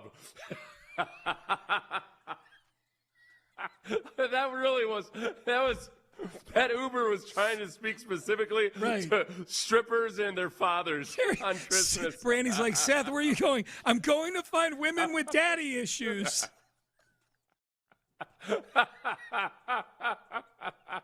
When are you going to be back? Don't know. Uber wants me to support them. Damn it. Oh, my God.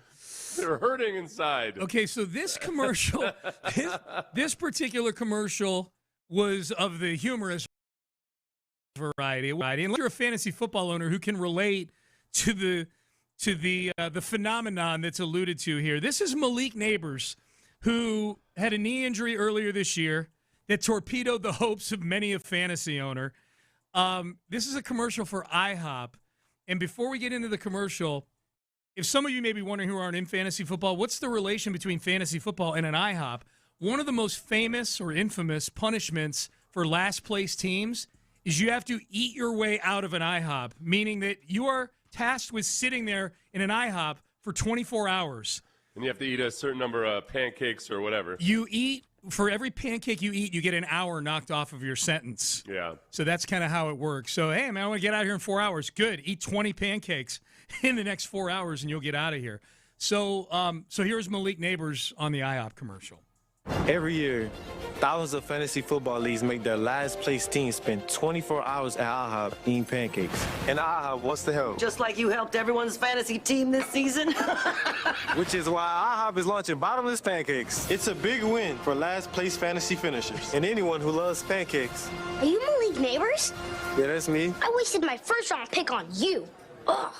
Can we get this kid some pancakes? Get free bottomless pancakes with select breakfast combos starting January 5th. The kid was like 8 years old. It was hilarious. He's a cute kid. He's a cute You know what? kid. I watched that commercial. You sent it to me. I didn't see it on television. You sent it to me right after I'd finished watching Christmas Vacation. And I'm like, man, that kid would have been so much better as Russ than that. Every Russ who isn't and go die. Yes. Every Russ in any vacation movie was awful, except for Anthony Michael Hall, the original. Yeah, the way the kid in the IHOP commercial goes, Malik Neighbors was as good an actor as Russ in Christmas Vacation. Oh yeah. Way less annoying. I would have watched it with Malik Neighbors as Russ. I like this new trend of the self-deprecating commercials. Yeah. Is it Progressive are the ones that have all the backup quarterbacks in them? Like Case Keenum? Those are good. Those are funny. When you bring in a backup, those are good. Case Keenum was in one last year. We actually asked him about that last year. I think that might have been why he came on with us. I think for Progressive, It was, because I remember there was some Progressive stooge on the line. That's right. That's right. Yeah, sitting in the corner watching, creepo. Be careful, I got a claim in with Progressive right now. But they've had Case Keenum. They've had Snoop Huntley. They had Mitchell Trubisky, which surprised me a little bit in so much as Mitchell Trubisky is a former number 2 overall pick. I feel like that's a pretty self-aware kind of thing for Mitchell Trubisky. A lot of number 2 overall picks would not downgrade themselves like that. You know what? Maybe that's getting the word out that, like, hey, don't worry. If you sign me, I'm not going to be somebody who's put out like Kenny Pickett or whomever about like, oh, no, I'm a starting quarterback in this league. That was another thing that D'Amico said on Rich Eisen. I hate giving Rich Eisen all the shine for the D'Amico Ryans interview. No, Eisen, we've said this before. Rich Eisen's a very good interviewer. Yeah. He's a very good interviewer. Yep, I give him that. I just don't like them shoving him into all these other roles. Which will include play-by-play on the Texans game tomorrow at 3:30 p.m. on the NFL Network. But D'Amico, he asked D'Amico about Davis Mills, and I thought it was an interesting answer where D'Amico said the perfect backup quarterback is the guy who isn't going to come in and try to do too much and is very accepting of his role. Right. You know, and just know that you're not there the game. To be the hero. Just be sure you're just taking care of the football and doing the easy stuff and all of that. Yeah, no, and that turns into signing in the offseason that raised an extension last year that raised some eyebrows because, man, that's a lot of money to commit to Davis Mills. But you see the value in having a guy that, the very reason that he doesn't excite you is also one of the reasons that he can be a good backup quarterback. 100%. And because he's also been in multiple systems. One of the things I love, that's why whenever people bag on Orlovsky or anybody like that as commentators because, you guys were backup quarterbacks. No, those are some of my favorite guys to listen to because career backups have been in multiple schemes, been exposed to every philosophy, and usually they have to really know the mental side of it because they don't have the physical skills. So I love backup quarterbacks who really just make it a long time based on the fact that they can grasp things. One little quick, I would say, where they missed out on that progressive or on that fantasy commercial, the IHOP thing. They could have tagged up with metformin, the blood sugar medicine or something. A little co-marketing. Yeah, I'm sure metformin tries to act like, oh no, we don't use the pancakes as possible. I like that. A collab, as they say. Yeah, metformin and IHOP. You're basically an advertising agency, is what you are right now. Mm-hmm. A two-legged, one walking advertising agency. There were a few. There was a Ford commercial that was kind of tear-jerking. Yeah. There was some good Christmas Day, and maybe it hits you especially hard on Christmas Day. Yeah. They did. There are a lot of Don Drapers out there. It was like old Madison Avenue up their game for Christmas Day. They almost treated it like the Super Bowl. All right, we got a couple more texts on the Texans and the Chargers. We're going to answer those for you guys. We're going to set you up for that. Hear from D'Amico Ryans. Also, one of the reasons people hate Jim Harbaugh, after 5 Reasons I Hate You, we will have the audio of it. From all the way back in 1998, we will have it. And that is coming up next in the final segment here on Payne and Pendergast. H-Town football fans, have you heard? The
Friday on Sports Radio 610.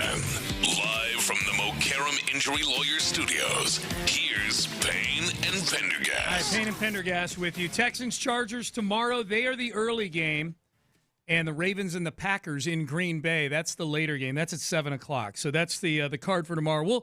We'll stack the rest of the card between now and In the Loop jumping on with us here. I have no idea who's on. Colin, do you know who's on In the Loop today? It's going to be Paul Gallant and Chris Partee. Okay, same crew as Wednesday this week. Okay, there you go. So they'll join us here shortly. Here was DeMeco Ryans earlier this week saying he's proud of his 2025 Houston Texans. I'm really proud of our team because each year you have to build a team, and each team you never know what's going to happen. You never build year to year off of what we did last year. We're just going to end up in the same spot. Like, you have to go through some things, and you have to grow through some things, and that's what we've done as a team. We've grown through the early adversity. We've understood what it takes for us to win, what our formula is for the 2025 Texans, and we're leaning into that. And that's what I'm most proud of. Our coaches, our players, to allow us to be in the position we're in now. Now, there's no more talking about it. Like, now we got to go do it. We want to get in. We got to go earn the right. We got to punch our ticket. We got to go play winning football. Okay, so there you go. That's DeMeco Ryans. You know, it's interesting, Seth. He talks about each team's different every year, and it's true. I mean, they're you know, it's the NFL. You siphon off a third of the roster and replace it with somebody. The foundation for this team is kind of set for at least next year, too. They don't have any big name guys that are hitting free agency. You know, you look at all the guys who either got named to the Pro Bowl or named as alternates, or who we've talked about as snubs for the Pro Bowl. And they're all guys who are around at least for one, if not two or more years moving forward here. Like 2026, I think the Texans can make some noise in the 2025 playoffs. 2026, there's not a lot. Now, granted, there's probably not going to be a lot of cap room to go get new guys either, because they're going to be giving out new contracts to a few people in-house as well, presumably. But I feel pretty good. Like the Texans, it's hard to name a guy who's a significant piece of this team who's not under contract at least for 2026, if not longer than that. And you know, Danielle Hunter's deal, he just keeps rolling on 1-year extensions, tacking on. I think I feel like Danielle might just keep doing that until he decides to stop playing football or just doesn't work out or what have you. But yeah, the young core and all of that, a lot of those guys have been paid already. It's Will Anderson and C.J. Stroud who are the huge big. They're in good cap shape. Moving on 3 years out where it really matters, I'm not overly worried about it. I think, Nick, sometimes I always try to remind myself, when we, the children, get upset about the GM not going out and trading for everybody, why didn't you trade 2 first-round picks for Sauce Gardner? Yeah. And then you remember, oh, yeah, that's what happens when you trade 2 first-round picks for Sauce Gardner. Right. Yeah. He gets hurt. Okay. Why didn't you trade for Quinnen Williams? Oh, because sometimes it doesn't make that much of a difference, and then you're really screwed. Yep. So, and it's kind of exciting. I mean, I don't want to get way too far ahead of ourselves, but this Washington second-round pick, as the Texans' own second-round pick, gets worse and worse because they keep winning football games.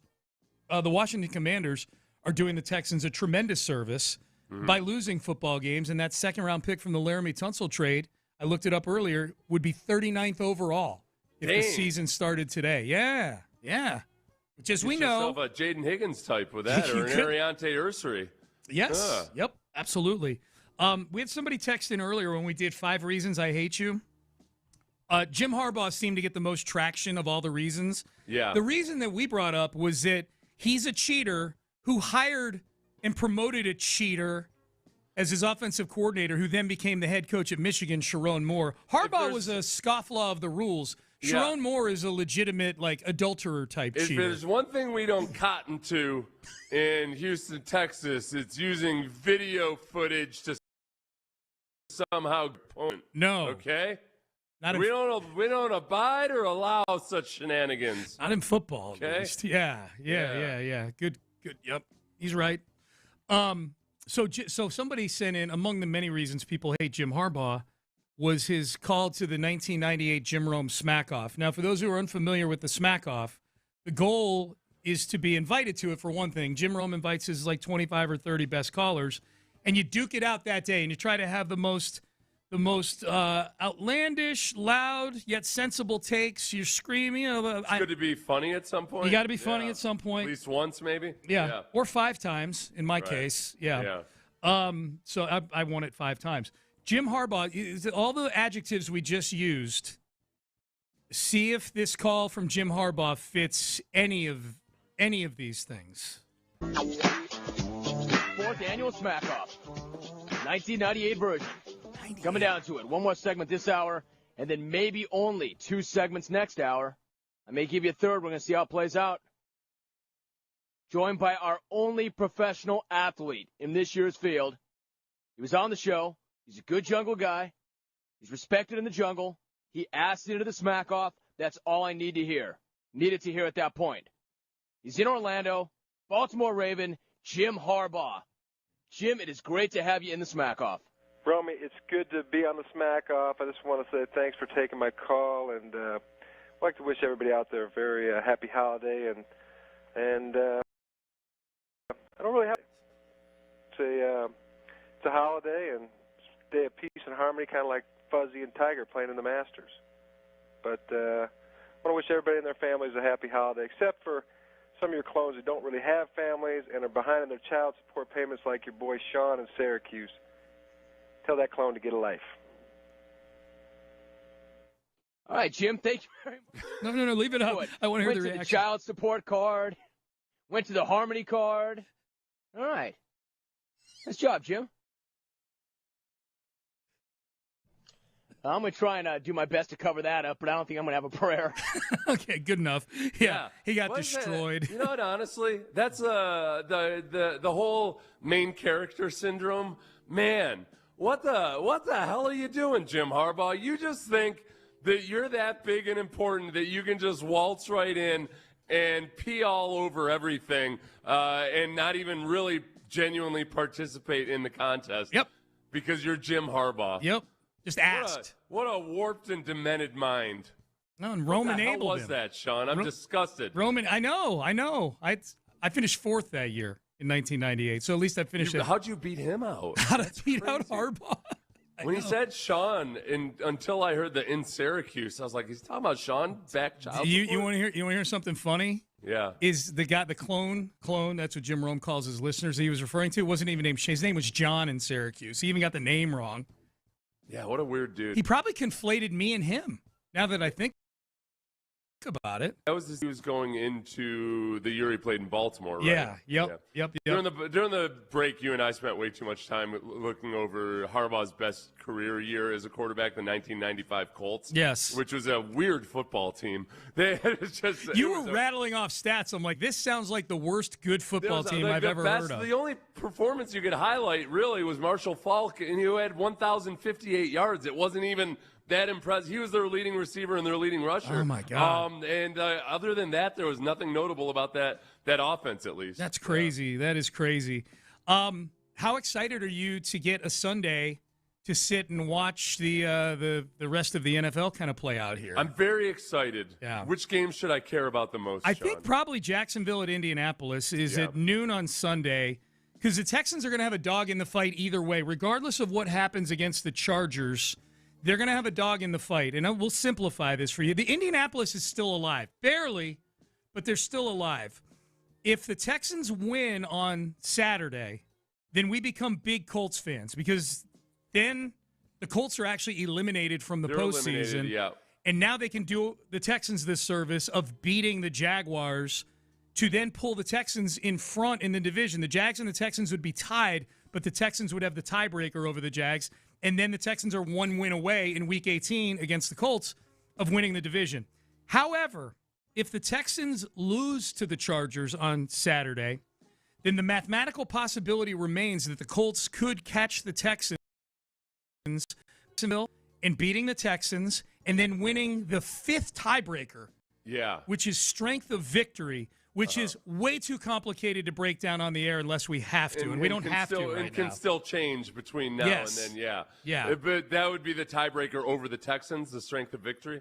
Yes, that would be the tiebreaker between those two teams. Would be strength and victory. So as long as the Texans win versus the Chargers, then you can be a Colts fan this weekend. If you lose, you have to be a Colts hater. Yes. Okay. Yes. That's simple enough. I can do that. Yep.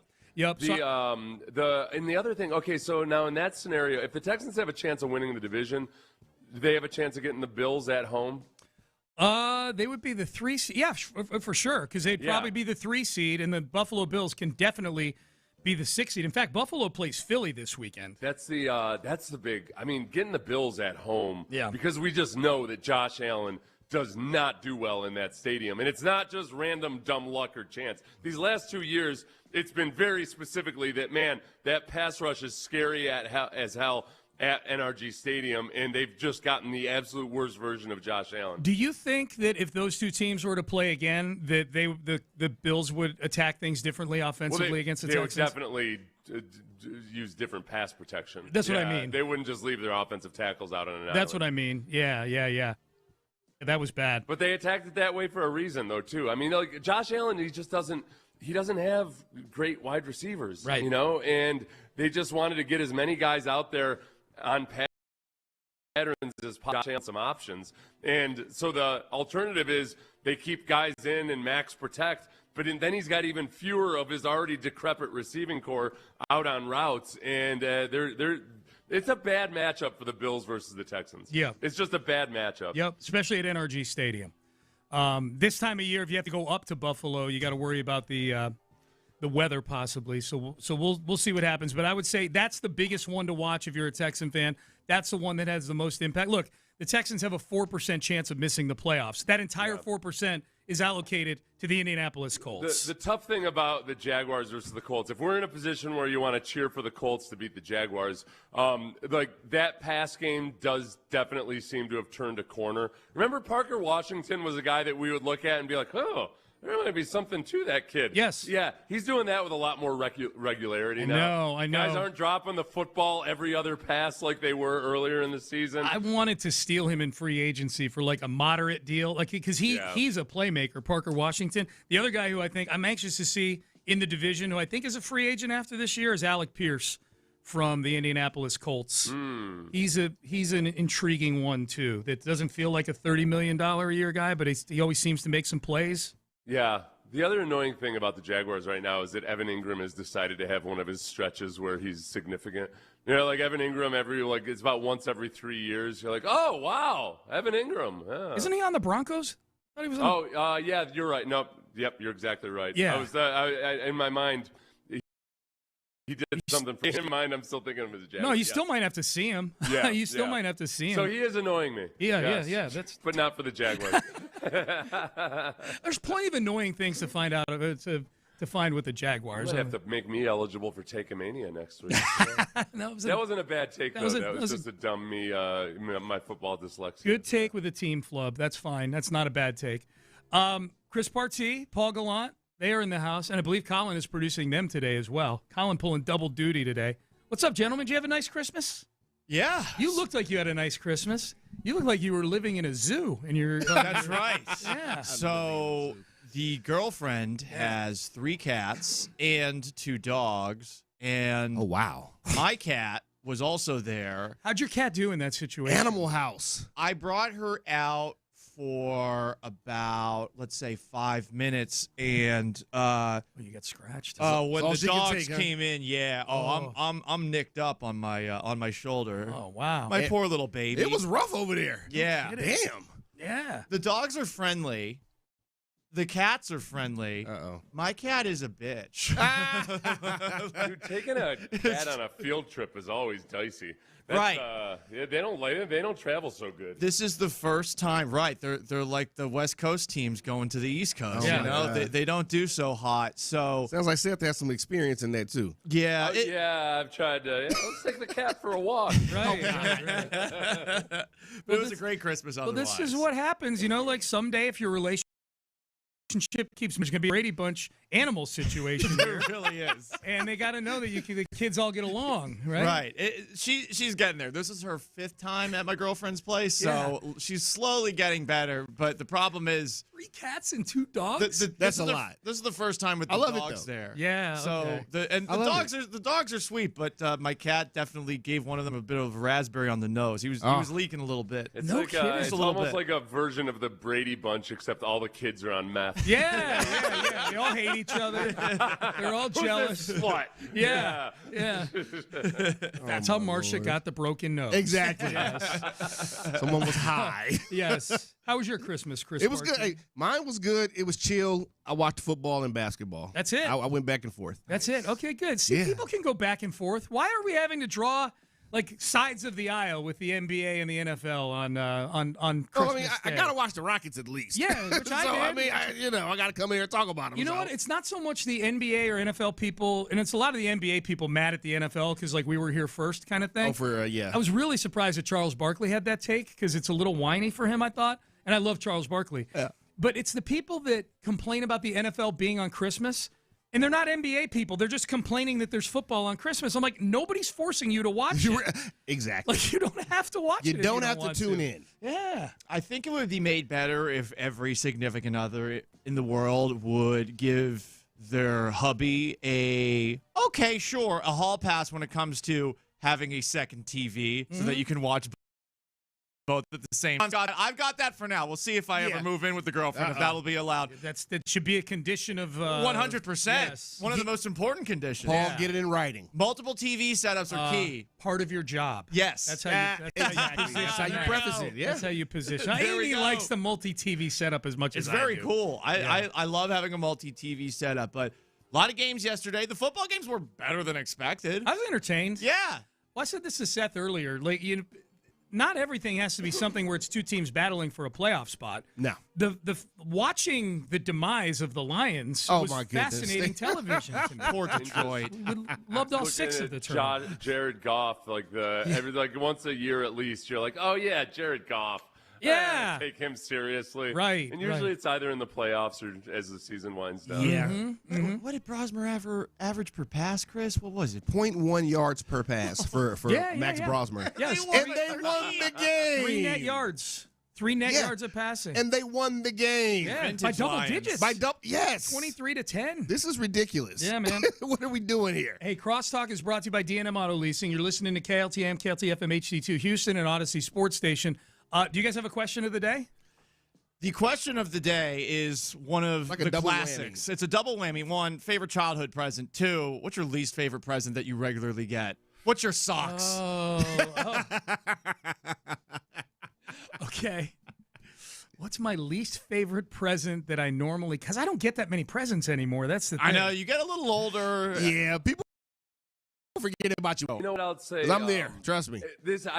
I really enjoy these presents that I get, except it comes with a feeling of obligation, which is my mom buys me a lot of books. She'll buy me a book for Christmas. She'll buy me a book for my birthday.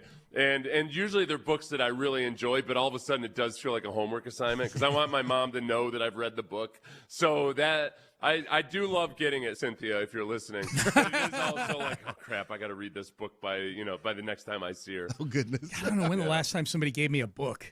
The last book my mom got me that was sports related was a Nick Foles book, and this was after Nick Foles and the Eagles had beaten the Patriots, and I was not happy about that book. Oh, it's an audio book apparently. Wait, was she trolling you?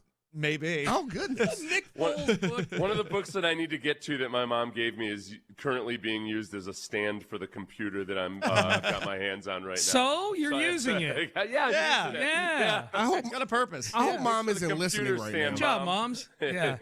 Oh, I take it back. The worst present I got was something I got myself this Christmas, and it was a book.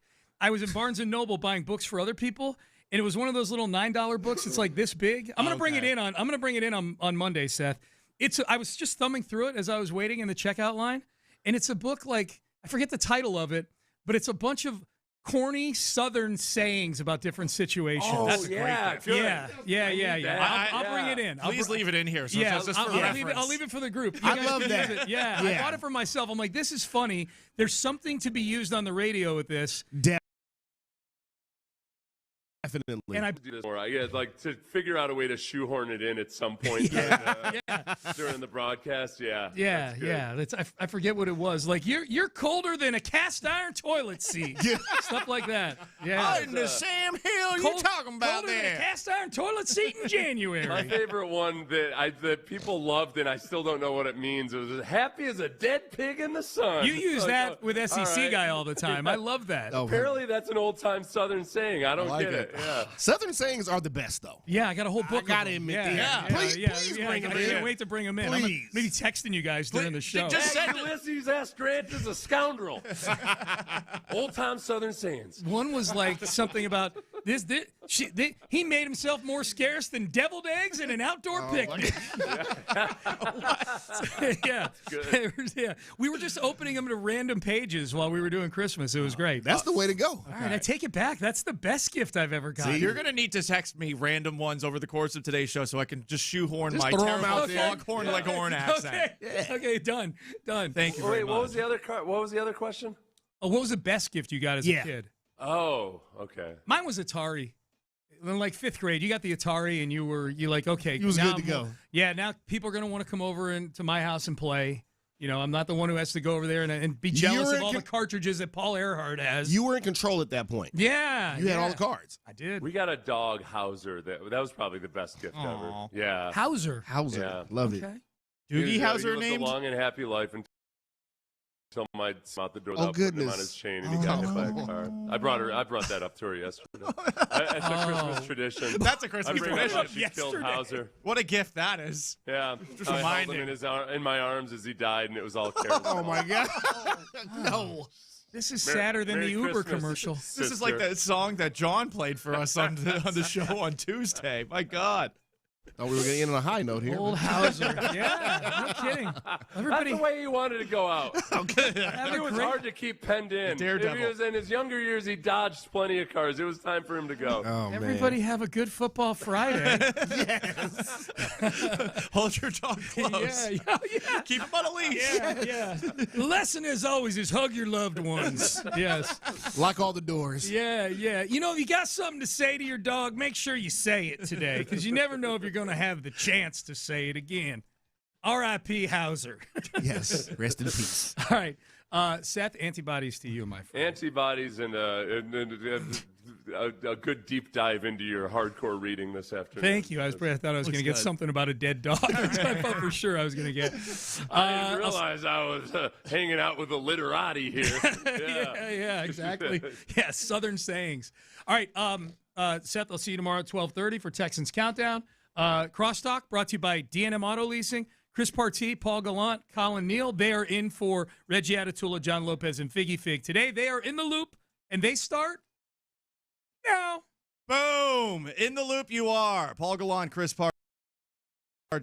Yesterday, Christmas Day. Maybe you weren't able to watch all the sports. We tried our best to see It was tough. as much as we could. That's right. It was tough. I had to check my phone occasionally. The girlfriend had to watch the Christmas movie of all Christmas movies, A White Christmas, which I hadn't watched in a really long time. Took her to see it on Saturday. I got to say, I watched the movie and I became as outraged as she was about some things that were not held true to the actual musical version that were in the movie. But we did watch some of the sporting events that took place yesterday. You had a bunch of NBA games. So let's start with what the Rockets did. Yeah. The Rockets have been playing like doo-doo of late, but they go and they handle the Los Angeles Lakers, Chris, to the point where J.J. Redick was being a meanie, a Grinch, to his beloved players after the game. We'll talk about that a little bit later. But coming out of this game, Chris, you had a question about the Houston Rockets. What is that question? Yeah, so after the game, I'm watching the post-game show, and this was brought up with Charles Barkley, Shaq, and the fellas. Do the Rockets need to go out and make a move for a point guard? An actual, I guess, they didn't say traditional, but I'm guessing that's what Charles Barkley was getting, a traditional point guard. Okay. Do you think that is the case with the Rockets right now? It's a tricky question because on one hand, you want to bet on Reed Shepherd to continue to get better and to continue to develop. But at the same time, sometimes you see Reed Shepherd out there, and while he is pretty competent, I think, defensively when it comes to his active hands, his ability to block shots, on the other side of things, he's a smaller guy. Yeah. And in today's NBA, a smaller guy, that guy is found very quickly and usually attacked some more defensively. Definitely better at the point guard position. I guess the real question is logistically, can you make a trade happen for a guy that can really help you out the rest of the way? Is a team going to be willing to part ways with the point guard in December? Are you going to have to continue to wait until maybe right up to the trade deadline before you go get somebody? Yeah. That way, some desperate team that stinks right now who wants to strip off parts can give you to him on maybe give you a point guard on a bargain or some sort of deal. Maybe. I think one of the key words you used there was about Reece Sheppard is developing. He's still developing. You know what I mean? Like, that's the tough thing. I'm not sure he's in that position yet. Obviously, he's not a Fred VanVleet who's been in the league for, 10, 12 years, whatever, probably longer than that now. He's not in that position right now. I don't think he's going to be the guy that can push them to where they're going to be that championship contender right now. Gotcha, okay. He's still working on it. He's still trying to get, he's his third year in the league? Or second year. Yeah. Second year in the league. So I don't really expect that from him. Now, you mentioned his defense. He's been better defensively than I thought he would be this year. He's been a lot better, but he is a smaller guy. Not that Fred VanVleet is the biggest guy, but Fred VanVleet, defense is one of his calling cards, and he's also a veteran. Yeah. You missed that as well. The veteran is the big thing that you're missing with Fred VanVleet, because there are times where this team looks completely directionless when they have the ball, and you're wondering, all right, well, who is supposed to be the guy? Because optimally you would like to be Kevin Durant, but Kevin Durant's probably about 5 years past the offense go entirely through him. That's never really been his game to be the guy to get everyone into an offense. No, I understand what you're saying there. Yeah, I'm just saying his game. You look at what he is, and maybe that's something that comes to mind. You're like, well, he's one of the greatest scorers in NBA history. Let's make it up for him. But is it Amin Thompson? Amin Thompson doesn't have range in his game. The shot is going to take, I think, a while to catch up to the athleticism. I think this is maybe 2 to 3 years down the road. If you're not a shooter, it takes a while to become one. For sure. It's not like you can't become one, but it takes a while. Expecting it to happen this year, like I think a lot of people did after one off season, no, that didn't happen overnight. Crazy. Right. Jason Kidd, it took him until like year 10, 11 to become a spot-up shooter when he was with the Dallas Mavericks. It was actually longer than that. Right. He came into the league, you knew he could not shoot. Right. That was what people were like, oh, Jason Kidd can't shoot, but he did everything else well. But yeah, so no. Amin Thompson becoming that guy that you can count on to make consistent jump shots, especially from three. We may be another 2 years away from that, maybe even 3. I think I'd lean towards 3. Okay. It just takes time. Yeah, it takes time. So I love his game. A guy like he's just not there yet. And if the offense is running through him, we've seen this in the past with Ben Simmons and all sorts of other point guards who maybe can't get started on Ben Simmons fishing expeditions. Guys like that who can't shoot, well, they ultimately hold the team back in a way, because imagine the offense is going through a guy that nobody respects from outside the arc. You get singled out. Right. It's like, okay, yeah, let him shoot. Yeah, and Amin Thompson did take 2 threes last night. He missed both of them, and I think some people would say, I don't really want him to take it. I'm happy with him being confident enough to take him, but over the course of this season, to where we've been, to where we're at right now, like, he's stunk from outside. He had a couple of good games early on, and it's been pretty rough comparatively to that start. I mean, do you just attribute that to a sophomore slump? Wait, no, this is his 3rd year, so not a sophomore slump. I just think he's not a three-point shooter. He could be someday. I have all the respect in the world for Thompson. I think he's the most athletic player in the league, but I think that's really the most athletic in the league. I think in terms of the size, speed, everything that he's got. Okay. Like that's, I mean, he's up there. Yeah, that's high praise, though. That's the create. I feel that way. I felt that way last year. I think the defense that he's able to bring to the table is close to the top. I mean, there's obviously other guys that you can make an argument for, but I just think in terms of his speed, his ability to jump, all those things that he's got it great. But the three-point shot ain't there. Yeah.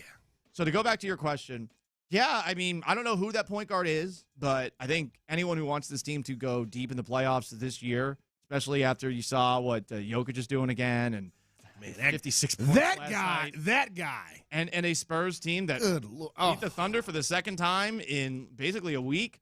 I mean, it's going to be tough to get through the West this year, and while you definitely are better with Kevin Durant aboard and with all these guys a year older, and with Şengün having the offseason he's had and coming into this year the way he's been, yeah, you need to have that one guy, because it does feel very directionless at times. Yeah. I have a guy in mind, but I might want to save it for later. I don't know if we're going to come back to this. I like it. Yeah. Okay. We'll plant that seed. Yeah. Chris Partie's guy. Who is that guy? Who is he? Being Batman, sorry, that's a little bit too much. Friday, everyone's like, okay, we're weaning our way back into real life after Christmas. Okay, Paul, relax. Take it easy on us. Paul Gallant and Chris Partee in for Reggie and John in the Loop Sports Radio 610. We got Colin Neal behind the glass in for Figgy Fig. There were also some football games yesterday, and we will talk about Texans and Chargers. Huge playoff rematch coming up tomorrow. This is, in my opinion, the best game of the weekend, but I'm biased, and we're all a little bit biased on that front. It's up there. It's a great game. It's a great rematch, but we had 3 games yesterday, and those 3 games, I got to say, they were actually enjoyable. And it is a sign that the NBA is kind of cooked when it comes to having Christmas Day to itself. Don't say that! Chris, I mean, those were games on the docket that looked bad, and yet they were semi-competitive.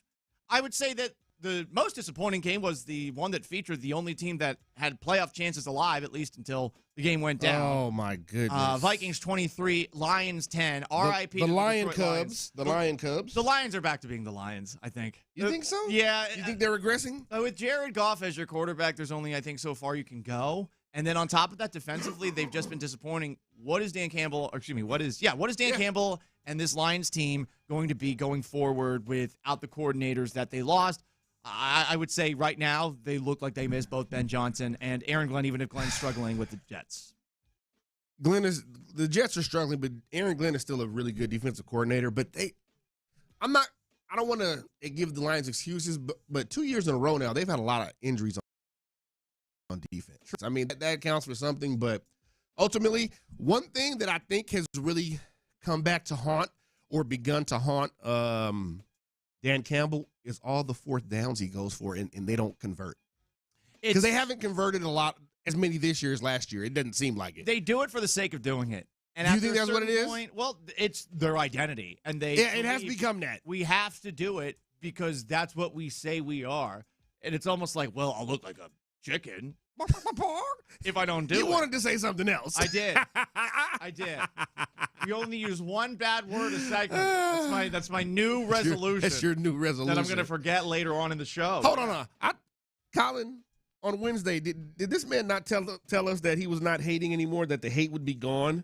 What happened? Have I hated on the air yet? I mean, I hated off the air. That's for sure. It feels like you're kind of drifting that way. I can't help myself. Apparently. I mean, you're gonna say that, and then not even 20 minutes into the new year, it's gonna be back on. Yeah, probably. I can already see that. Probably. We try very hard. We got so far, and in the end, it didn't really matter. Continuing through NFL games yesterday. I love Metallica.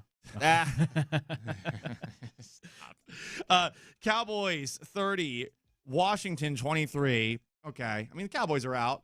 Dak Prescott. They're both out. I'm gonna play the last game of the year, guys, for pride. I was annoyed by that just because of the fact that shouldn't you just play the last game of the year because you're under contract to do so?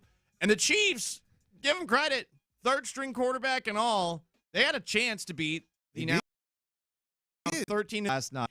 They were not able to pull it off. Broncos 20, Chiefs 13. Broncos are pretty close to having the 1 seed locked up, but they'll have to win the last game of the year to officially clinch it and get a little help from the New England Patriots. But in this game, Chris Alaladokin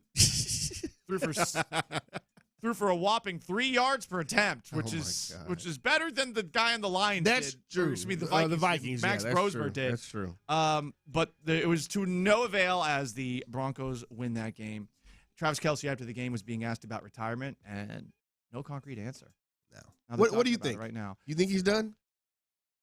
I would not want to be on this Chiefs team going forward with what's clearly going to be a rebuild. I think I'd want to play elsewhere. He had an interesting cryptic answer on the New Heights podcast where when asked about his future, he said the Chiefs as if he weren't a part of the Chiefs. Yeah.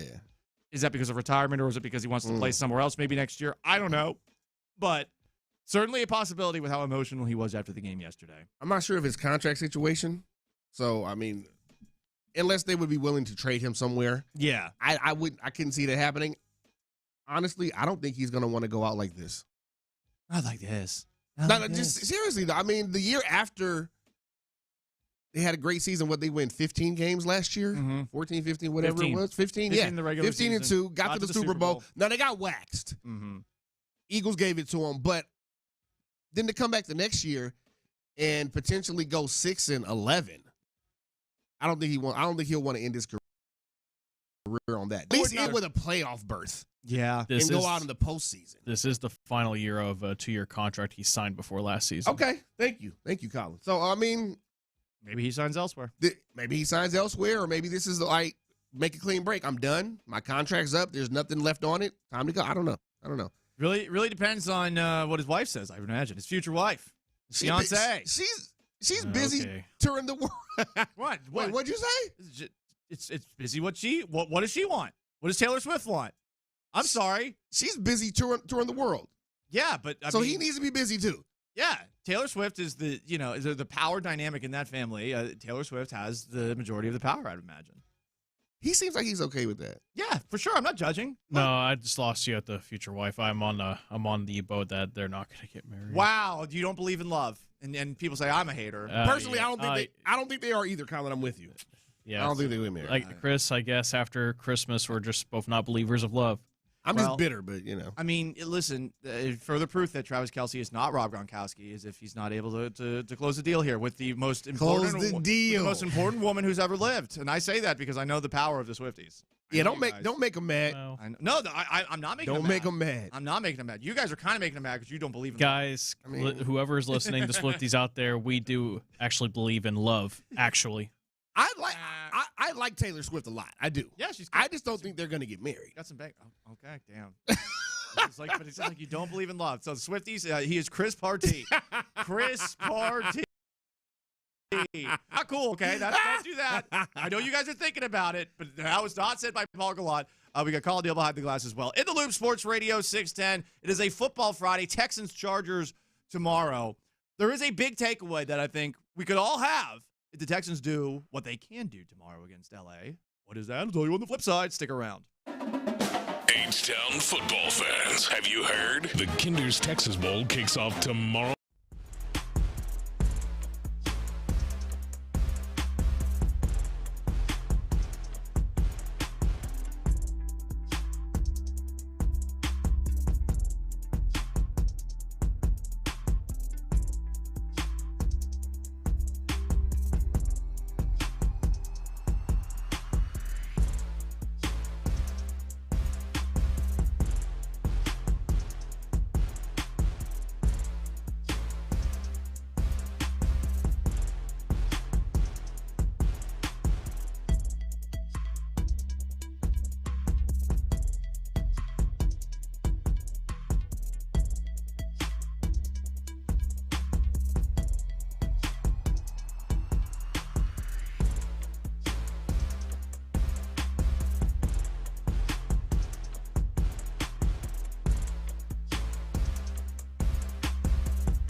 Football fans, have you heard? The Kinder's Texas Bowl kicks off this Saturday night on our sister station, Mix 96.5. Don't miss a minute of the action between U of H and LSU with the McCarran Injury Lawyers pregame show starting at 6 p.m. and kickoff at 8:15. It's Houston's biggest annual college football event, the Kinder's Texas Bowl on Mix 96.5.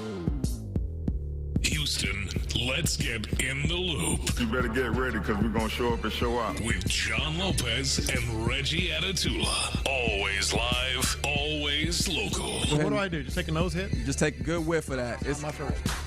Whoa! God almighty. You're in the loop on Houston Sports Leader, Sports Radio 610. Here's CJ in the gun. 3 receivers wide side left, 1 back Dare. Stroud calls for the ball. And the ball goes through Stroud. He picks it up. Scrambles out to the right side. Can he get rid of it? Airs it out downfield and caught at the 45-yard line and taken to the 50-yard line. X marks the spot. An amazing play for the Texans on 3rd and long. Rock and roll! It's a Friday. Got to get down on Friday. In the Loop, Sports Radio 610. No John, no Reggie. You got Paul Gallant. You got Chris Partee. Texans, Chargers tomorrow. SoFi Stadium at 3:30. It's probably the best game of the NFL weekend, and we'll see if the Texans can do, once again, to the Chargers what they did in last year's playoffs. The Chargers are definitely thinking about that game last year. We will see if that added motivation, courtesy of that embarrassing memory and Jim Harbaugh being on their ass, will get them to be better. I think that a big takeaway we could get from Saturday's game, if the Texans defense does, Chris, what we expect it to do, basically on a week-in, week-out basis, is prove that there's really not a great quarterback that can take him down. If they can take down Justin Herbert, who a lot of people love, maybe gets a little bit too much praise nationally, but I think the guy's tough as hell. If they can, after shutting down Josh Allen twice in a calendar year and making it tough for Patrick Mahomes a couple of times in the last calendar year, and make Justin Herbert look mortal twice in a calendar year, I mean, we're talking about a defense that just needs the offense to not screw up to potentially go all the way through. If you can rely on this defense to shut down good quarterback after good quarterback, basically by default, then you're in great shape with the Texans going into the playoffs, even if you got some real questions about the offense. Here's how I look at it, and here's what I equate it to, or here's the question I'm going to ask. Can C.J. Stroud and this Texans offense, can it be the New York Giants 07, 2011? Really 07 where they made that on the road. Because they might have to go all on the road. Right. The Texans might. Yep. Can C.J. Stroud be Eli Manning? Can they get hot? Because Eli, let's just be honest, he's never, regular season, he led the league in interception 3 times in his career. He threw a lot of interceptions. He's never been the best regular season quarterback. But when the postseason came around, especially those 2 runs, and I know, I'm sorry, you're a Patriot fan. I'm sorry. I know it's still probably a little raw. He's smiling through the pain right He now. is smiling through the pain. That's why I love this guy. He's still smiling through the pain, but I know it hurts, and I'm sorry. Yeah, I booed David Dairy when he was introduced at Syracuse University, the game, like the first game of the season. He's a Syracuse guy. I booed him. I don't care. Anyway, continue, Chris. You boo. Everyone else is cheering, and you're booing. There was barely anyone there, so he definitely heard that boo. Too. Oh, he knew, man. he was like, oh, yeah, this loser's a Patriots fan. I beat his ass, and I was like, yeah. Did he give an extra fist pump for you? Probably. Probably. He loved it. Anyway, but to bring it back to what you were saying, can it be Eli Manning adjacent? Eli Manning-esque. Though, because this defense, in my opinion, is just as good, if not better. Probably better.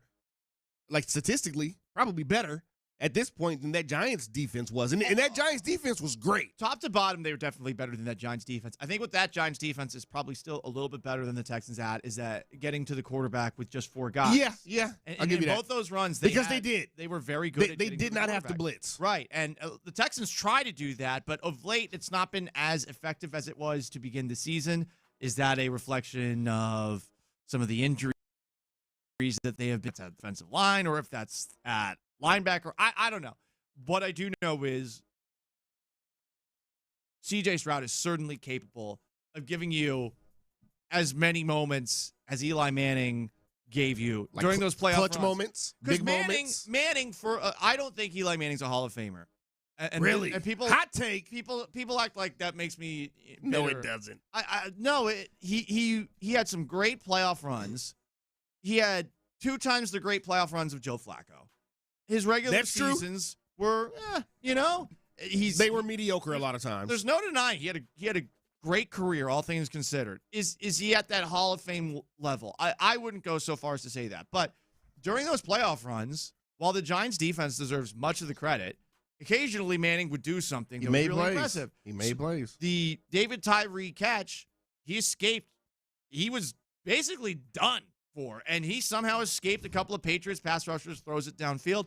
The other Super Bowl where he wins, he has that brilliant throw with his back against his own goal line down the left sideline to Mario Manningham. And I don't know how the hell he fit it into that window. Yeah. C.J. Stroud is capable of doing those things. Is he capable of doing that? Capable of doing that for 60 minutes for an entire football game in the playoffs? That remains to be seen. 4 times. Right. If they're the wild card and have to go on the road, can he do it 4 times? We all know he's capable of making plays. That's not a question. The frustration is the consistency, and the other frustration is sometimes it feels like he is not 100% buying into what this offense is calling on him to do. Yeah. You might on him to things that aren't his strengths. You might be one of those people that looks at the Texans and you think to yourself, God, there's so much Patriots association. And I wouldn't blame you on that front, given the Bill O'Brien and Jack Easterby era. You're looking at Nick Haley, you're looking at Nick Caserio, and you're thinking, man, this offense is underachieving, and I'm pointing the finger at these 2 guys for the reason that is the case. Fine, but can't really do anything about it right now. So CJ's got to play within the offense, and I really think it's about the occasional big play, but more importantly, not turning the football over. And for the most part, Stroud's been better of late at not turning the football over, where last year there were a little bit more than you would have liked. And I think with this defense specifically, that is the most important part. If you don't if this offense can just hold on to the ball, sustain drives, not turn the ball over, they're gonna. I think they have a long run ahead of them, and by long run I mean I can see them in the AFC title game. That's what I'm saying. Once they get into the playoffs. I want to say that. I'm not saying they're going to win it. Yeah. Well, I want to say they can get there too, Chris. It's just they've never been there before. And hey, there's always a first time for everything, right? That's true. But having followed football in this city as long as I have, I get it. And everyone before too, you never expected to get there. Understand. 1979 is the last time they were in an AFC championship game. Get it. Oilers Steelers in the 1979, was it 1980 season? I forget. And that's where Mike Renfro got hosed on that call where he was clearly in bounds and replay did not exist. But even crappy 70s, 80s, 2000 in the end. Yeah, I get it. I mean, even me not growing up here, I remember, was it 92, the Bills comeback? Was it Frank Wright? We don't say his name here. Okay, sorry. Sorry, Colin. You wasn't even born, man. Stop. Easy now. The trauma. You wasn't even born. No, the trauma runs in your genes. Apparently, yeah. You had somebody who suffered through that. Like that's passed on to the next generation for sure. Oh boy, what a rough one that was. I'm gonna be honest, I didn't really hear you. I was. He wasn't even paying attention. That's how you deal. That's how you handle the trauma of 35. It's funny though, because he was giving me the stank guy anyway. Yeah. So you was already just looking at me funny. Handle the trauma of what now? Yeah. Colin, do you know what happened over the last 2 minutes? I do. He's busy, man. He blocked out. He's That's busy. All you gotta do. No. Listen, you gotta. Everyone's got to handle their own thing. And also, Colin's been here for 30 hours straight. I've been here for a long time. I've been here since 4. Oh God, there's mason jars in there. He's just trapped in there. He's just trapped in that studio. Oh, someone locked him in there, and against his will, and he's doing the Lord's work for us. Yes. The last couple of days. Sean Pendergast would give me some leftover rations. Leftover rations. Hey, here's some crackers. These are crackers for soup that we found in the break room. Here you go, Colin. Here you go, buddy. Oh, we got crackers in there? I'm surprised. It would be nice if we did. I think Right? we're running low on coffee supplies, that's for sure. So to bring it back to Texans-Chargers tomorrow, I think the biggest thing that we could take away from this game, if the Texans shut down Justin Herbert again, like what quarterback is going to actually challenge this Texans defense in the playoffs? That's the thing. Because to me it would be, okay, if Justin Herbert learns from the last and gets better this time around, it would make sense. But I'm looking at Justin Herbert, and I'm wondering is Justin Herbert going to be the first quarterback that can crack the Texans defense when Josh Allen still can't figure it out, and he's clearly the best quarterback in the game right now? But here's the thing. We've seen, and I love Justin Herbert. I covered him when he was at Oregon, when I was out there in Portland. And I've loved this game for a long time. But we've seen him not come through in these big moments for the Chargers. We've seen it. So it's not out of the realm of possibility that as well as he's played this season, this Texans team could be the team or one of the teams to kind of shut him down. Mm-hmm. Yeah. They shut him down. 4 interceptions in that playoff game. Yeah. Herbert deserves a lot of credit for playing through. He broke his wrist on his non-throwing hand basically 2 weeks ago, and he has been playing through it. I would imagine that would affect a little bit. Chargers are down 2 of their tackles. They've got all sorts of questions on their offensive line. There's questions on both sides. Mm-hmm. So, I mean, that's there's true. questions on both sides. That is true about the Texans. On the line. And here is the latest on that. Ariante Ursary was back at practice yesterday, but Trent Brown is out. So we will see what the Texans do on their offensive line on Sunday. He's Chris Partee. I'm Paul Gallant. You're in the loop on Sports Radio 610. Up next, the question of the day. Okay, it's Boxing Day. Boxing Day is a British holiday where the lords and ladies of the manor would give their servants gifts out after they had their gifts. It's usually the gifts they didn't want. See? Oh, Lord, as an Irishman, I don't like those English. I don't either. I'm just kidding. I'm just kidding. I'm not kidding. It's a joke. I'm not kidding. Yeah. I don't like the... They've oppressed all my blood, the French, Canadian, and the Irish side. But since it is Boxing Day, okay, well, what are the gifts that you want to give back today? What's the least favorite present that you got today? You can vent with us, okay? You know. We know that you know. We know that you know that one of these gifts you didn't like. You can vent to us, 713-572-4610, about the gifts that you got you didn't like. Also, what's your favorite childhood present that you ever got to? You can be good cop, bad cop. You can be Scrooge. You can be Paul Gallant, or you can be, happy with what you got yesterday. He is Chris. I'm Paul. In the Loop, Sports Radio 610. Ready? The Texans closed down their Christmas.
It's an Academy Sports and Outdoors Football Friday on Sports Radio 610. Live from the Mokaram Injury Lawyer Studios, here's In the Loop with John Lopez and Reggie Adatula.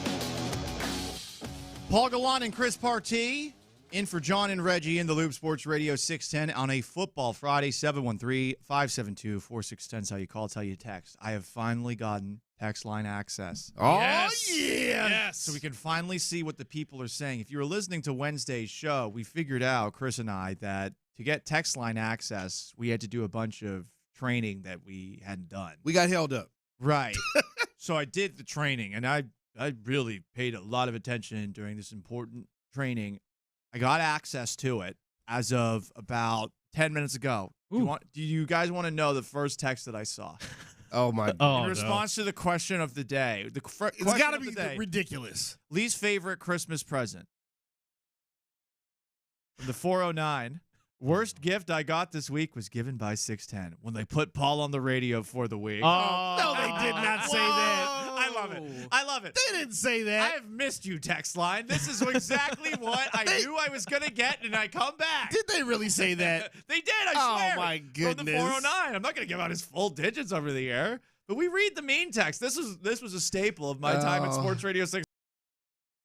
I love it. I would take pictures of them and send it. People would say, Paul, stop doing this. It makes it seem like no one likes you. No, I think it's funny. He loves it. Send something mean. Bring it on. The only thing that you can get under my skin for is if you criticize basically my condo's popcorn ceiling or something really stupid and obscure like that. Well, I got under my skin. I was like, I'll have you know that it would take me a long time to get rid of all the popcorn on the ceiling. Okay? That's why it's there. I bought it. It's a fixer-upper. Anyway. Least favorite gifts that you get Christmas time. Does anything beat socks? I've gained an appreciation for socks. Yeah, it's tough to beat socks. Socks are pretty cool, though. As a kid, socks are not cool. No. As a kid, you don't want socks. You want a video game. You want a toy. Whatever it may be. You don't want socks. And most kids don't want a book, like we talked about earlier. Definitely don't want a book. Don't want a book as a kid, unless you're just one of those kids and, you're a little different. I mean, different. I got gifted a sports almanac when I was a kid. I thought Every year. Something like that, okay. Now, I love that. Maybe you don't pick it up, but yeah, something like that you might be able to put to use a little bit. Do you still have it? It's somewhere in like the attic. So no, it's you ain't got it. I want to go find it though. I remember it being very interesting. I remember a few things. Good luck with that. Yeah, no, it's not gonna be fun. Socks. I would also say underwear is up there. It's one thing when if you're a man getting underwear for your significant other, if you get what I'm saying. But if I have gotten underwear, you have as an adult, okay, from like a significant other. Oh, I'll call it. Okay. Did you ever wear it? I may have modeled them a little bit. Let's go. Congrats on the you-know-what skis. Hey, Worst gift that you get for Christmas, 713-572-4610. Texter from the 713 says, clothes. Hate getting clothes because I buy my own. Got hand-me-downs and I was a kid. I don't want to wear somebody else's clothes from a resale shop or even new that somebody else picked out that I'm not going to wear. Another texter from the 408 says, clothes in general. Clothes can be nice, though. If you become a little metrosexual dandy like your boy here, who's become an obsessor of Hawaiian shirts, girlfriend got me a Hawaiian shirt. She got me this sweater, Nice sweater. I like it. Yeah. I like it. I don't mind clothes anymore, but as a kid, I was like, That's another thing. Playmobiles and video games. As a kid, you don't want clothes. Nothing. Now, as an adult, I'm fine with not really a sweater guy, but a nice button-up polo shirt, something like that. I'm fine with that as a kid. As an adult. As a kid, no. As a kid, I wanted video games. Champ Slice says, my sister is big into what's trending in fashion and will get me clothes that have found new homes in Goodwill almost immediately. She doesn't care if the gifts suck. You know what? Hey. The thrifting game is the thrifting game. Girlfriend loves doing the thrifting. Okay. She's a big fan of thrifting, and she will find me Hawaiian shirts for a lot of women are into that. Yeah, she's too into it. I hear about it all the time. Yeah. Way too into it. I'll said way too into it. Oh, yeah, she's... Listen, but she's almost got a problem. But I mean, she's finding these things at a discount, though. Yeah. But, okay. Well, I mean, but after you find enough things at a discount, that's true. It adds up. It adds up. It's really a discount at that point. I got you. So we could also do favorite Christmas presents. Champ Slice says favorite present ever. Nintendo 64. I would think for a lot of people our age, Chris, around our age, that first video game console that you got was usually the best one, the favorite gift. I think mine was the. I'm a few years older than you, but we're close there. Mine was the NES, the Nintendo. Nintendo Entertainment System. Yeah, so like late 80s or like probably 89-ish. Yeah. 88, 89-ish. I was 5, 6 years old, somewhere in there. That's the one that generally everyone had Duck Hunt, right? Oh, yeah, Duck Hunt was big, man. Duck Hunt was. That little goofy-ass dog. Yeah. That dog, honestly, the least supportive dog ever. Why are you laughing at me? Yeah, why are you laughing at me? Hey, dog, I have a gun. It's a video game gun, but I have a gun. Why are you laughing at me? I said, do your job and get the ducks. Yeah, exactly. Don't laugh at me. But that was a fun Jerk. game. I loved it. The original Super Mario, too. That was game. We're talking about classics here. This was before, too, they had licensed sports teams in video games. So Yeah. they had a lot of video games, but it would be, hey, here's a team from Boston, and they happen to be red, but they're not the Red Sox. The baseball game that they had in Nintendo Entertainment System. Yeah. Now, Tecmo Bowl, though, had the license. That was one of the few ones, though. For a lot of the sporting games, at least in the late 80s, early 90s, didn't have the licensing at all, so it was just randos. Everyone remembers how unstoppable Bo Jackson was. But people don't remember how unstoppable Barry He was, Lions in that game. but Bo Jackson was it. He was powerful and fast. If you played as the Raiders, everyone thought you were an a-hole. Yeah, you just do this. You go up and down. You just go the zigzag up and down the screen. Yeah. What was that basketball game where, I don't know, Family Guy made a trope about it, like a corner three? Like the corner three Arch was Rivals? was glitched or something like it. Might have been Arch Rivals. I don't know. Someone on the text line or 713-572-4610 can help me out on here. But yeah, it was like a glitch where you do fadeaway corner three and it would just make every time. I don't know if that was just a Family Guy thing or if that's an actual real life thing. I could be wrong, because in that same episode they did the whole Barry Sanders thing where you can just run him around the whole field for a whole quarter and then score at the end. Yeah, that was Tecmo Bowl. You can do that. You can definitely do that. I really want to actually play it, like What, not like on some. Do you have not an app on the phone? Oh, but you mean like? I want to actually experience. Do you have an Xbox? Because I know Xbox you can download old games. Not an Xbox guy. Yeah, I've always been a PlayStation guy. Yeah, I don't play it much anymore, but yeah. Couldn't deal always been PlayStation. Hated the PlayStation controllers. Favorite gifts, worst gifts. Question of the day. Sports Radio 610. Yeah, I hate the analog sticks in the middle. No, it's I love it. It's barbaric. So were you an Xbox guy? Xbox and GameCube. See, yeah. For me, Xbox, it was too bulky. The controller. Oh, the meat stick is what me and my friends called it. But then they made the controller smaller. It was a problem at first. You're right. I didn't like it either. Yeah. The first couple of times I played Halo, I was like, I'm 12. My hand. Hey, what is this? I'm prepubescent. This is too. This controller is too big for me. And what am I supposed to do with this? Yeah. But then they made them a little bit smaller. Okay. And the rest was history. The favorites I got, and I found out about it because I was snooping. I was snooping in my dad's. Ooh, I got one of those too. Snooping in my dad's closet. I was curious. All right, am I gonna get what I wanted? Because I wanted a GameCube. I'm gonna get what I want. I wanted a GameCube. You're one of those. You're one of those people. Yep, and I got caught. My dad is so obsessive compulsive that he noticed that I moved the gifts a little bit. And wow, just a little bit, and he noticed. Yeah, he noticed right away. And the way that I defended myself. This was during a rather turbulent time in my life. The way that I kind of flipped it back on him, I was like, "Well, you bought gifts from me for your girlfriend. Whoa. It's not my mom." Whoa. And Easy. So I actually didn't mind. It just got dark. I didn't mind. I was like, okay, well, he's doing something thoughtful for me. But I was like, well, I'm gonna use this against you. So you actually said Please that? don't take my GameCube back. Yes. Hey, Paul's a beast, man. No, I was a little bastard. How old were you? Still am. That was I was 13, 14 years old. Yeah, you were entering that rebellious stage anyway. Peak bleephead years are generally, I would imagine, when your kids are in middle school, right? Like, yeah, because I was kind of a handful in middle school. Paul's life mantra is, "Don't give a bleep." Bleep you. That's his life mantra right there. But I do care. I do. I constantly feel guilty about things. Like now, there's that moment right there. Where you feel bad about it, huh? Yeah, I shouldn't have done that. Man, I was yeah, I was being an ass. More texts in. Favorite gift back in the day. People were talking about the video games that they got. Double dribbles. There we go. Double dribble. There we go. The fadeaway three all day worked every single time. Interesting. Someone just texted Paul eats corn the long way. I don't even know what that means. Wait, what? It's funny. That's a funny diss. It's a innuendo. Yeah, it sounds like one. Oh, gotcha. Okay.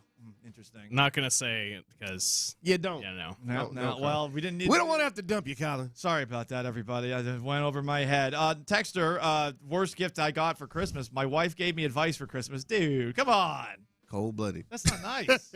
That's not nice. It probably was bad advice. I wonder what kind of advice it was. Hey. Favorite gifts? I'm thinking of something, but I'm not going to say it. Oh, I kind of want you to say it now. Least favorite gifts as well. That's the question of the day. 713-572-4610. That was the question of the day. Now the music is done. That is our sign. It is time to move to around the National Football League. Yeah. Texans Chargers tomorrow. Huge game. But what are the other big games, the important ones that affect the Houston Texans both tomorrow and on Sunday? We'll line them all up for you around the NFL's next day. The Drive is live on a Football Friday. Join Clint and Ron in Twin Peaks off Kirby and 59 this afternoon from 2 to 6. Stop by, complete your special edition Sports Radio 610 Pint Glass collection, enter for your chance to win tickets and memorabilia, and get ready for this weekend's matchup in L.A. with us. It's an Academy Sports and Outdoors Football Friday. Ballboard. We'll see you there. Houston's sports leader, Sports Radio 610. Your Odyssey Sports Minute is brought to you by Zadig Jewelers. This is Linnell Willingham with an Odyssey Sports Minute. After being the Cinderella story of the National Football League a few years ago, the Lions can't seem to seize their moment. Christmas Day provided another embarrassing performance for the Detroit Lions as they fall to 8-8 on the season. Now with the playoffs looking like they're in doubt, they lost to a Vikings team that only mustered 51 yards of passing offense. What's next for the Detroit Lions as they try to pick up the pieces? I'm Linnell Willingham. Fast breaks, buzzer beaters, and block parties are back, and however you like to get in on the action, you can do it on Underdog right now in Texas. This season, you can make team picks and player picks. Just download the app, sign up, and you'll get $75 in bonus entries when you make your first $5 fantasy entry. Using Underdog is easy. Just pick whether your favorite team will win or if your favorite players will go higher or lower on stats like points, rebounds, steals, and more. Plus, with Underdog's quick payouts, you can get your profits fast. So download the app today and use the promo code SETHP to score $75 in bonus entries when you make your first $5 fantasy entry. Player picks, team picks, all on Underdog. Crypto powered by Underdog predicts trading derivatives involves risk and may not be appropriate for all. For more information, visit https://www.nadex.com/rules and https://underdogfantasy.com/rules. For Crypto.com predictions, the term pick refers to a product traded on CDNA. Must be 18 plus and present in Texas. Terms apply. See assets.underdogfantasy.com/website play and get terms_DFS_.html for details. Concerned with the play, call 1-800-GAMBLER or visit www.ncbgambling.org. Payne has a way of still in the moment. Holidays, it just means more. It's not just your knees, your hips, your back, or your shoulders. It's time with your family and friends. If this is you, it could all change if and when your body remembers how to heal. QC Kinetics, they believe that relief doesn't have to come from surgery or pain pills. They use your body's own natural healing abilities to repair and restore what's been lost, helping you move, live, and feel like yourself again. If you're dealing with joint pain, let's talk about your comeback story, man. Powered by the very cells that built you in the first place. No surgery, no pain pills, no long recovery, just your body remembering how to feel alive again. QC Kinetics delivers long-term relief. Make the new year your turning point. It's time to take that first step, that pain-free first step. Y'all literally walk, hike, dance your way into the holidays, live without wincing with QC Kinetics. Healing is within your reach. Schedule your free consultation today. Now's a great time to use your HSA and or your FSA for treatments. Call 713-913-5285 with locations in Sugar Land, Woodlands, The Heights, and in Cypress. 713-913-5285. At Air Specialist, we believe a good name is earned, not given.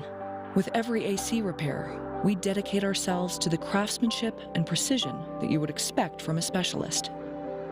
And now we're proud to offer the same attention to detail on plumbing, repipes, water heaters, drains, and more. Being a specialist is not just our name, it's our brand.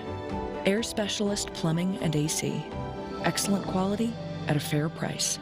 Keep the holiday season merry and bright. Make sure everyone gets home to their loved ones. Anheuser-Busch, MAD, Uber, Silver Eagle Houston, and Sports Radio 610 wants to remind you, don't Drink and drive. You have a safe and happy holiday season. Great news, Nick. Legacy boxes are still in stock. With Christmas just around the corner, there's still time to buy the best Christmas gift ever. Legacy Box. That's right, Adam. Order today and Legacy Box ships immediately. It'll arrive ready to wrap and place under the tree. Gather the family together this Christmas and collect all your old VHS and camcorder tapes, slides, pictures, and film reels. Then you can binge on the good old days. From fading over time to risks like fire and water damage, your memories aren't protected unless they're on a digital format. Legacy Box helps you replay those great moments from the past, from Christmas morning to your wedding day. Legacy Box is the world's largest digitizer of home movies and photos. All the work is done right here in the USA, and over 1 million customers have trusted Legacy Box. This Christmas is the time to digitize. Visit legacybox.com/value for exclusive holiday savings. That's legacybox.com/value for last-minute shopping. legacybox.com/value. Are you a parent of a 2 to 8-year-old? Listen closely for an exciting offer, then head to abcmouse.com/radio to learn more. By now, you've probably heard of ABC Mouse, the award-winning online learning program. ABC Mouse is like a little one-on-one teacher. It has helped her so much. Designed by education experts, ABC Mouse seamlessly aligns with what your child is already learning in school. And with over 10,000 learning activities and more than 850 lessons, it's an engaging and comprehensive curriculum. More info at abcmouse.com/radio. I have been teaching for 13 years, and I've never seen it. It encompasses science, math, reading, social studies. We're offering a promo at abcmouse.com/radio to try it free for a month, then $14.99 per month until canceled. Go to abcmouse.com.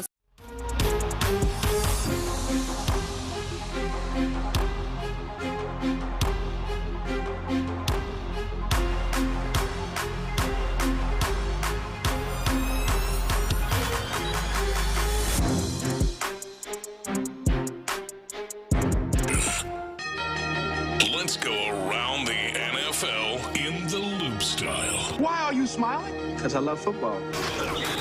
Here's John Lopez and Reggie Atatula I'm going to tell you all about how much fun you're going to have this season. on Houston sports leader, Sports Radio 610.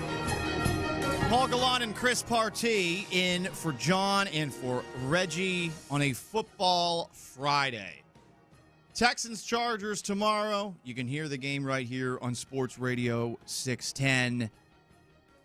What are the games that the Texans need to pay attention to this weekend that affect their playoff position? Well, first, the Texans clinch a playoff spot with a win or a tie against the Chargers. If the Colts lose or tie against the Jaguars, they also clinch a spot. Yep.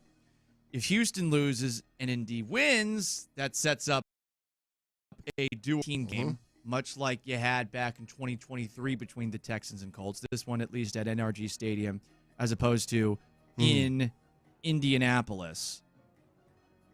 So, those are the scenarios. I think as far as winning the division, this is where it gets tricky. Yeah.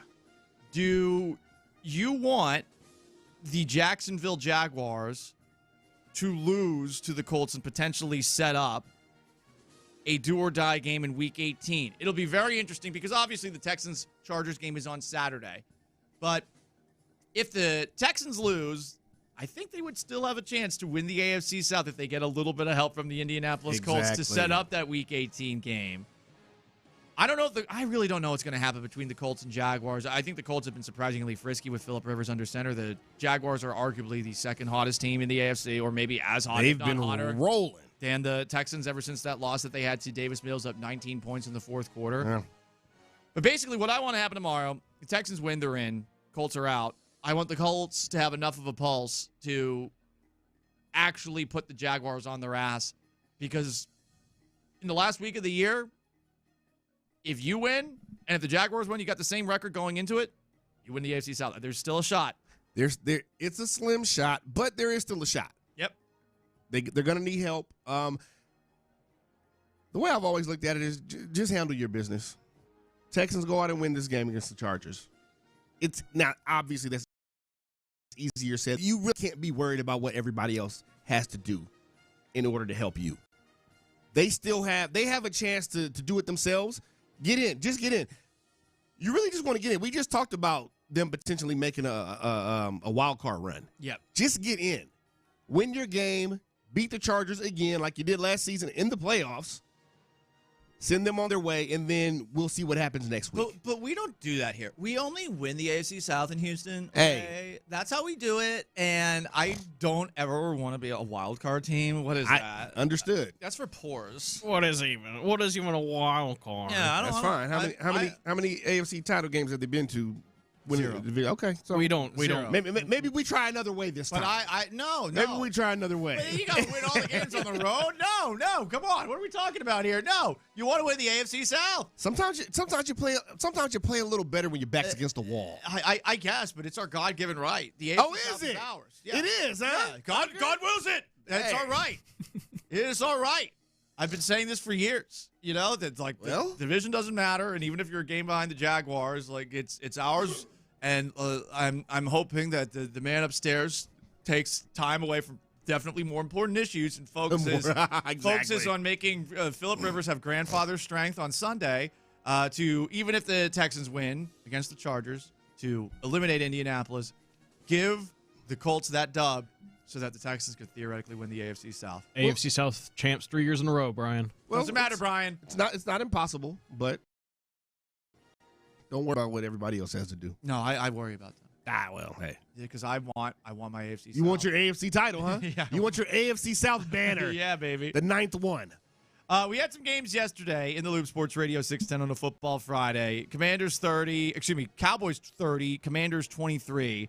Actually a pretty entertaining game considering that Washington was down to Josh Johnson, journeyman quarterback who's played for literally 359 teams. He was bad in this game. All things considered. He was bad in this game. I mean, of all the backup quarterbacks that we saw yesterday that were third stringers who played, and we saw 3. We saw it in Minnesota. We saw it in Kansas City. He was the best of the third string That's just quarterbacks. despicable. What? That is despicable. How's it despicable? Well, no, that we had to see that many third string quarterbacks on Christmas. Next man up. It's the National Football League. Team game. Next man up. Next My man up. ass. The backup QB is the most luxurious job in football until you actually have to, go in there. Well, hell, then what is the third string? Until you actually have to play. Yeah, exactly. Now, Max Brosmer I guess is terrible. He's not good. We'll get to Max Brosmer. No, Josh Johnson did all right. I like what he did. He did all right. Shout out to Josh Johnson, 39 years old, still Is he making it 39? happen. He's Damn. 39, man. That's crazy. That is crazy. That guy is a fighter. He has just kept on playing at the NFL level. Sonny, I've seen the National Football League. What did I say the other day about being likable? He's a likable guy. Yeah, he's a likable guy. Clearly, people like him. Coaches love him. They had a pulse in this game. They did. Dallas's offense did a lot, even though Dak Prescott got sacked 6 times, as you laid out there. Dak's going to play the last game of the season, by the way, and he's saying he's doing it for pride. For pride. Cowboy pride. Shut up. Nobody cares. Nobody cares. Nobody gives a damn Dak. Shut up, man. I'm with you in that it's kind of pathetic that we're at the point now where a guy playing in the last game of the season is noble. Because we have normalized not playing in games regularly in sports. Forget the fact that you make $60 million a year. Yeah. You're going to play for pride now. Shut up. Yeah. Here we go. Don't nobody want to hear that, man. Stop it. The sense of urgency about getting it done. Just come on. Stop it, Dak. Stop it. He could shut himself down. I mean, he does have that option, and he's not. I just think it's lame that we have become accustomed to, the last game of the year doesn't matter. Then he does his job. He doesn't have to play then. It's just as the season gets longer and longer, you're going to run into more and more games that don't have a lot of stakes attached to them. How long before the 18th game is added, you think? It'll be soon. I'm saying next couple years. Whenever the next CBA is up, I would imagine. I think they got a few more years on that. Because the Players Association has no power. What are they going to do? No. And they're going to play a game. They're not going to push back. And Goodell wants to have an international game every single week, which I hate that too. I think that's I'm not big on every week doing that. Okay, but that's fine, but don't have the same team playing consecutive international games like the Minnesota Vikings Minnesota did. had to stay over there 2 weeks this this season. They'll do that instead. Yes. Well, they're going to put Jacksonville somewhere in Europe at some point. It does seem like that would happen. It's coming. It does seem like it is that. coming. Vikings 23, Lions 10. Detroit's out. Max Brosmer was 9 of 16 for 57 yards and sacked 7 times. How many yards per attempt? You tell the people. Or per tell the people. Per completion, I believe. Yards, yeah. 0.1. Okay, that's not optimal, but hey, it could be worse. 0.1. Hey, I guess it could be nothing. It could be 0, right? 0.1, and those highlights are on right now from the. But I guess when your team forces 6 turnovers, you don't have to do much at quarterback. To localize this, say the Texans beat the Chargers by 13 points on Saturday, but C.J. Stroud was averaging 0.1 yards per throw. Would Texans fans be happy? They would lose it. 713-572-4610. I think they would be mad at They the would offense lose more it. than happy about the defensive performance again. They would absolutely lose their you-know-what. They will. Losing it, Chris, I don't know if they lose they would lose it. I think they would just be continuously. Everyone's annoyed with the offense right now. I don't know if people are angry at the offense. I think people are annoyed. They won 7 in a row, and I think annoyed is fair. No, but we got to realize how bad 0.1 yards per completion is. But if you win by 13, that's bad. Stats are for losers. Final scores for winners. That's what Bill Belichick says. The Vikings had 3 passing yards and won by 13. Just think about that. I wanted to say what was that? The Vikings had 3 passing yards as a team. Yeah. And won by 13. Yeah. Just think about that, folks. Won by 13 points. What is going on here? What the hell is going on here in the NFL? The Lions are no longer the Lions. The Lion Cubs. Okay, but did we already kind of expected this kind of year? I mean, you lost both of your coordinators in the offseason. That's really hard to recover from. Yeah, I mean, stop going for 4th down all the damn time, too. Yeah. I mean, because eventually you pass up on so many points. Also, don't turn it over 6 times. That, too. That doesn't help. So 6 turnovers. Jared Goff. And getting stopped on 4th downs. The Lions. One of my best friends is a Jared Goff guy because he worked for Cal when Jared Goff was there. So, yeah, I like to give him crap about Jared Goff. He's a Jared Goff stan. Yeah, he knows him, though. So, Jared's his guy. So, I'm like, hey, I don't know about that dude, man. Seems like he's a good dude. Also, he's one of those quarterbacks where you're content with him, but you're always wandering with your eye. You're always looking, you're like, oh, you're that meme of that guy who's walking down the street with his lady, and his lady's mad at him, and he's like looking behind him, he's like, damn, son. Speaking of that, I'll tell you something off air. Can't say it on air, but you said it, by the way, Chris. What? The Lions had committed 6 turnovers, and the Vikings had 3 passing yards. Yeah. That's crazy to me. Like, what is happening here? Is it truly embarrassing? What is going on? Lost by the Lions. Goodness gracious. Very embarrassing. They scored 23 points. That's an embarrassing way to go out. Broncos 20, Chiefs 13. Could have been Travis Kelce's last game for the Chiefs. Kansas City had 95 yards in the first 58 minutes of the game. Good God. Chris was better than Max Brosmer, but not as good as Josh Johnson, as we saw a 3rd straight game with he was in the middle. A 3rd-string quarterback. Yeah, he was the medium of those 3. So, the Broncos almost lost. Shout out to the Chiefs for trying their best, but ultimately, A for effort. It's looking like the Broncos are going to end up having the 1 seed in the AFC playoffs. Other big games this weekend as we take a look at this NFL slate. You've got a game between the Jaguars and Colts, which we talked about a little bit earlier. And outside of that, Eagles-Bills is an interesting game at 3:25 on Sunday. Then Sunday Night Football, the Bears, red-hot, cardiac Chicago Bears, taking on the San Francisco 49ers. So the later games on Sunday are where the fun's at. You've also got the Seahawks and the Panthers. Oh, that'll be interesting. Ooh.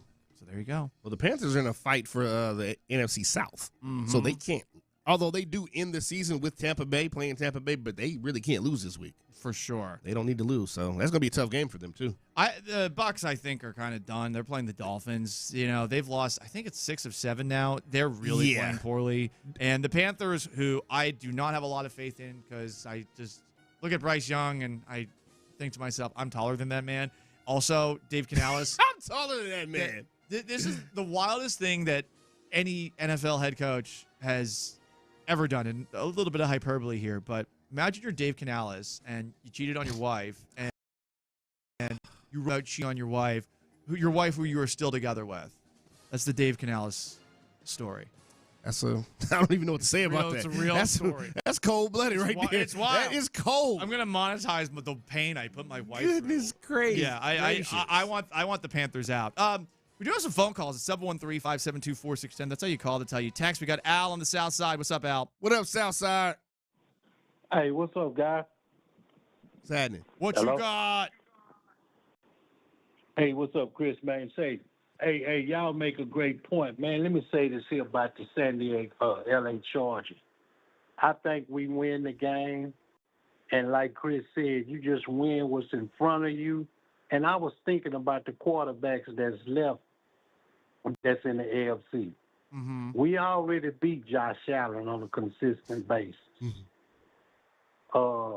C.J. Stroud and Trevor Lawrence, we beat them. All those other quarterbacks outside, if the Denver Broncos have to bye, we won't see them. I don't know how they circle around and end up. But C.J. Stroud went out on a concussion. Right.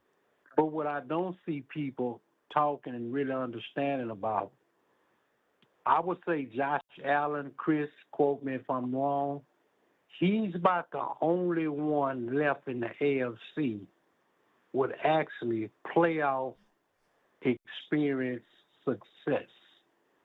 All those other guys, they haven't won or they haven't been. And I hang up and get your take. I think that's the part we got to up on them with. Appreciate you, Southside. Well, I mean, Aaron Rodgers is still in there, but no one expects the Steelers to do much. I like what the Steelers are doing now. Yeah? I mean, relative to But I mean, expectations, they're playing better. And Southside said quarterbacks remaining with playoff experience. Well, Aaron Rodgers won a Super Bowl. Mm-hmm. I know it was a long time ago, It's but been a hot minute. You can't take it from him. He's a 4-time MVP. Right. So he's one of those guys that's like, if you come up against a Steelers team, now the thing with Aaron Rodgers, he can't do it consistently every week anymore. Right. That Aaron Rodgers magic. But if he has one of those games, he could be in trouble. For sure. You could be in trouble. For sure. Yeah. But he's one of them, though. I feel good about the Texans' chances defensively against any quarterback in the league. I do too. And defensively, yes. If they make Justin Herbert struggle for every single yard on tomorrow, then I'm going to feel even better about it. 713-572-4610 to call to text. I'm Paul Gallant. He is Chris Partee. We're sitting in for John and Reggie in the Loop on Sports Radio 610. Stick around. Football season is in full swing, and however you like to get in on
here on Sports Radio 610. The day after every game, join Payne and Pendergast in the Loop and The Drive on a Mokaram Injury Lawyers Reaction Monday. Supported by Shoppa's John Deere. Game analysis, inside info, coaches' comments, and your reactions starting at 6 and going all day long. Thanks to Mokaram Injury Lawyers. Call Mokaram Injury Lawyers at 281-222-2222.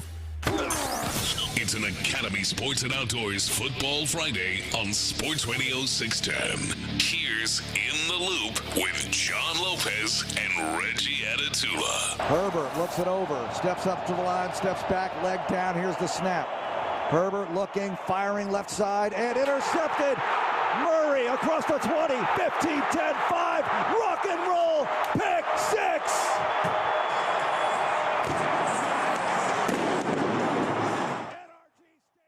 Is rocking. One of 4 interceptions for the Houston Texans of Justin Herbert in last season's Texans playoff victory at NRG Stadium, 32-12. My big take for this game, Texans beat Justin Herbert. They're going to look about as quarterback-proof as possible defensively, and it really is a matter of, is that offense going to continue to take steps forward? Going to be tough, though, without Trent Brown and with Deontay Earth up in the air. We will see if he's able to go. At the very least, he was at practice yesterday. We do have a thought, 713-572-4610. Paul Gallant and Chris Partee sitting in for John and Reggie in the Loop Sports Radio 610. We've got Pedro. Pedro, what's up? Hey, what's going on, fellas? I appreciate you taking my call. So, as far as the Texans, I was listening to your conversation earlier. For me, I'm not worried so much about winning the AFC South. If we can get the defense players some rest so they can be fresh for the postseason, well, actually just get into the postseason, get our defense some rest. That way they can be ready to go, and get as many reps for CJ as possible. That way, hopefully, he comes in on a hot streak, and if he does that, then that's a game changer for us as Texans fans. And I'll hang up and listen. Thank you, Pedro. So I get what Pedro's saying here. You just want to make the playoffs. He's like Chris. Yeah, get in. I want the AFC South. Just get in. One, it's my God-given right. You want the AFC God wills South. it. Don't be selfish now, Paul. No, I am. Thank you, Colin. I am. I'm sorry. I'm a cake eater elitist, as some would call douche canoe. I want my AFC South. So that's one. Also, I mean, this defense, when it plays at home, when the crowd actually is there on time, and I think they'll be there on time for a playoff game, it's pretty damn tough to play there. You think they'll be there on time? I think they'll be there on time. You hope. Guys, Yes. Guys, you got to help me out here. I got a lot of respect for y'all. And I know the tailgates are great, but, come on, Let's get into the building. Let's get into the building on time. We know how you sounded at the Texans-Bills game. It was really impressive. Happen a little more. For a playoff game, yeah, I think they'll get it. I wish I was at that Bills Thursday night game. I mean, on TV, though, it sounded really, really good and cool. A roaring crowd. And there were a lot of Bills fans there because Bills fans travel well. And the Texas-Bills game the year before, that was also a wild environment. Walking through the parking lots and all that. Actually, I know why I wasn't in. It's on Payne and Pendergast the next morning. Yeah, there you go. Colin doesn't know where he is right now. Colin's been working so hard this week, the most underappreciated. Not just this week. Who are you people? We're right in front of you. We're at Sports Radio 610. Okay, buddy? Listen. Okay. I'll get you another coffee. Want me to make you a little chicken noodle soup? I'm kidding. You've been working your ass off. I'd take some chicken noodle soup. Chicken noodle. Hey, nothing wrong with a little chicken noodle soup. Campbell's. Yeah, probably the best. Closer to home. Although that's, I think, the Stover's commercial. Anyway. Oh, my goodness. He's mixing up his brands now. So I was curious, though. The last 2 games, yes. I wanted to ask y'all this early in the weekend. I hope they don't. Maybe they won't experience this to go into LA this tomorrow. It's tomorrow. It's not Sunday. It's tomorrow. It's Saturday. Do you think that they've been just a little complacent over these last 2 games because of the opponents? I think that there's a chance they were against the Raiders. I don't think that they were against the Cardinals. The Raiders. Now, the Cardinals, even though their record doesn't show it, they're a tough out. They were talking up the Cardinals during the week, too. They were putting a lot of respect on Jacoby Brissett. And listen, Brissett has weirdly, at least going into that game, and I made fun of this. I said, Jacoby Brissett's 8-1 against the Texans all the time, but a lot of those games he was the backup quarterback. But the Texans were putting a lot of respect on Brissett in that game, and Brissett actually played pretty well in that game. All things he usually considered. does. Right, Play all right at least. The Cardinals just defensively were getting picked apart by the Texans. They're bad. But Sunday, yeah, I do think. In fact, they played down to their competition, is what you're saying. Yeah, against the Raiders. Let me rephrase it. My hope is that they played down to the competition because they didn't take him seriously. Yeah. Because if they didn't play down to the level of competition, if they were not as into a game as a Raiders team was, like that makes a lot of sense. But if the Raiders are actually perhaps a little bit better, and if the Texans are maybe a little bit worse than we thought, okay, well that would be something you don't want. So yeah, I think that's what everyone's hoping, is that they were taking the Raiders as unseriously as possible, and I would not blame them because they have been essentially just a zombie walking down the street. They're not good, right? Not at all. No, but but they played well. So that's got to be the hope, to answer your question, Colin, is that specifically this past game, that they maybe fell asleep a little bit at the wheel. I like that they always say the right things defensively. Hey, we expect more out of them. And I like that they're finally starting to say that about the offense, where last year they were saying, yeah, everything's good, everything's fine. It drove me crazy. Everything was not good. Everything was not fine. Yeah, just don't gaslight me. Just say, hey, we could be better. That's all you need to tell me, instead of saying, like, it's good. Why are you asking about the good things? Not could be, we need to be. Yeah. We need to be better. Mm-hmm. That's what you want to hear. We need to be better. Right. I'm talking about the offense. I want to hear that from everybody all the time. We need to be better. We need to be better. Yeah, exactly. We need to be better. It could have been 75. Right? Yeah. What the heck? Why didn't they score 60 points? That means there was a lot of field goals in the game, you know? Oh. I don't need Kaimi Fairbairn's falling off before the postseason. I'll say that. We don't want that. No. Nobody needs that. Fairbairn, much better kicker indoors than he is outdoors. I mean, he did. I mean, it wasn't snowy. I don't think it was that windy in KC, but he seemed pretty okay with the outside elements, especially. I mean, it was cold as heck up there, of course, but. Well, I mean, just think about that. If they get a wild card, eventually you may have to go somewhere cold. Listen, I am a big believer that outdoor football should be a thing. I love it. I think the Texans should play in the outdoors when it's. I love weather football. Yeah, I think use the elements to your advantage. I think that's one of the cool parts about football, is that the elements actually can have an effect on a game. I think that this direction that we are going towards, every single stadium being a dome, is soft. We're getting further and further away from having actual weather games. Mm-hmm. We're getting so far away from that.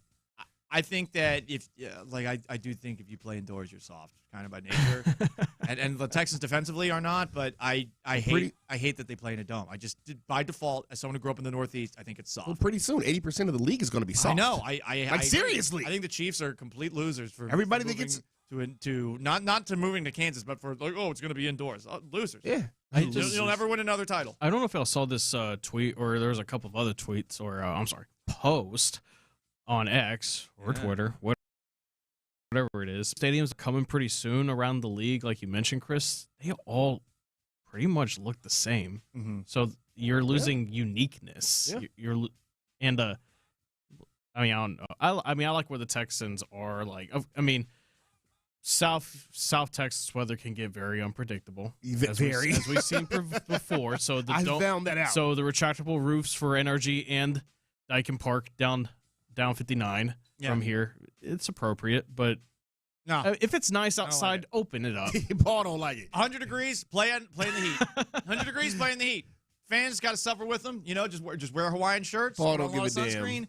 No, that's not giving a damn. You want your elements. I just don't feel good about a team's chances come playoff time if they're playing indoors all the time. That's all. Typical Northeastern. Well, yeah, because I don't know, the team I grew up watching played outdoors and won 6 Super Bowls. So is there cause and effect? Not really. It's Mr. High and Mighty over here. Tom Brady and Bill Belichick, but correlation does not equal causation. I always thought thank you, Colin. If the Patriots were playing the Colts outside, the Colts, who were the little soft, playing in their warm little little dome, their little dome they pump the noise into. Well, they got their little snow globe. Yeah, their little BS stadium in their BS city. They don't deserve a team. They stole it from Baltimore, and they play indoors, and I don't respect them. They literally stole it in the middle of the night. Yeah, they do. Carly G. Jersey's on the sideline. Okay, cool. You've lost 8 in a row. Talk about a Grinch. Yeah. Middle of the night, man. Hey, that's still one of the coldest stories in sport history. What was that? The Baltimore going Jim Irsay's dad. Yeah, Jim Irsay, for all, the stories about him, seems like he was actually a pretty good dude. His dad, heartless villain. Like, kind of like stereotype, archetype of, based off of moving a team in the middle of the night the way that they did, it's the kind of story that you see and you're like, oh yeah, this is the ex-stripper owner of the Cleveland Indians in the movie Major League. Like that is cartoonish level villain right there. Like a Bud Adams here in Houston, of course, or like a Howard Schultz with the Sonics. Yeah. Okay. Oh God. I'll have to do some more research on that. I didn't know it was literally a midnight thing where they. Oh yeah, they left in the middle of the night.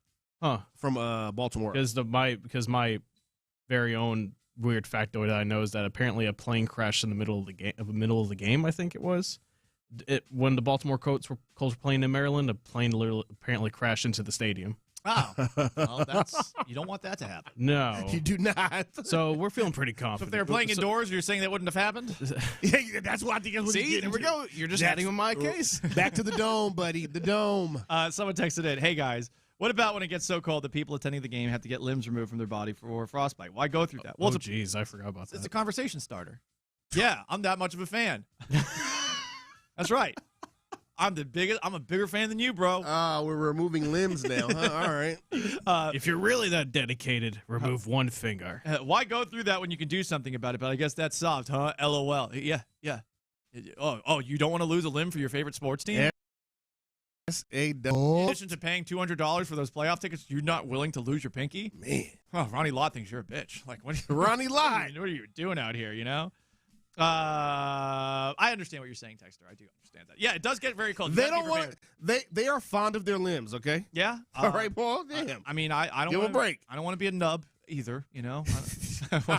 I like my arms and legs. I don't want to be Lieutenant Dan. Not to diminish those who have lost a part or something like that. No. Watching their favorite team out in the elements, but watching your favorite team out in the elements, I feel like it adds a little bit of an advantage. If the Texans were playing in some of their monsoons that we have here in Houston, or some of the windy days that we have here in Houston, derecho, or whatever the hell, I think we should use the elements to our advantage, and we don't. Instead, we constantly the roof is never open. Is SoFi Stadium retractable roof, or is it completely indoor? That is a good question. Ooh. That is a good question. Because, I know it's a soft Los Angeles stadium. Well, actually, now that I remember the Georgia TCU national championship game a few years ago, I remember this one video of TCU fans in their own little section. Apparently, it was raining outside, and rain was actually leaking through and actually raining on them. Yeah, it could be. No, they built character. That's what I'm referring to. That's tough. That's a tough fan. If you're willing to sit through a hurricane to watch your favorite NFL team, yeah, that's your real fan. That if you want to sit indoors on kind of soft. Just saying. Texans, let's next year open roof for the early games. Play in the 100-degree heat. You'll win a game. You will win a game off of that. You hope. Yeah. No. Period. You'll win it. Anyway. Not in this heat, man. I don't know. But in the Loop Sports Radio 6 set, he's Chris Partee. I'm Paul Gallant. We are sitting in for John and for Reggie. We got Colin Neal sitting in for Figgy Fig behind the glass. Up next, what's popping on this Boxing Day 2025? We'll get you through some of the things that are going on in the wacky world that we live in. Maybe more dome talk next. Stick around. H-Town football fans, have you heard? The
Stories in sports and entertainment. Sports Radio 610 style. In the Loop presents What's Poppin'.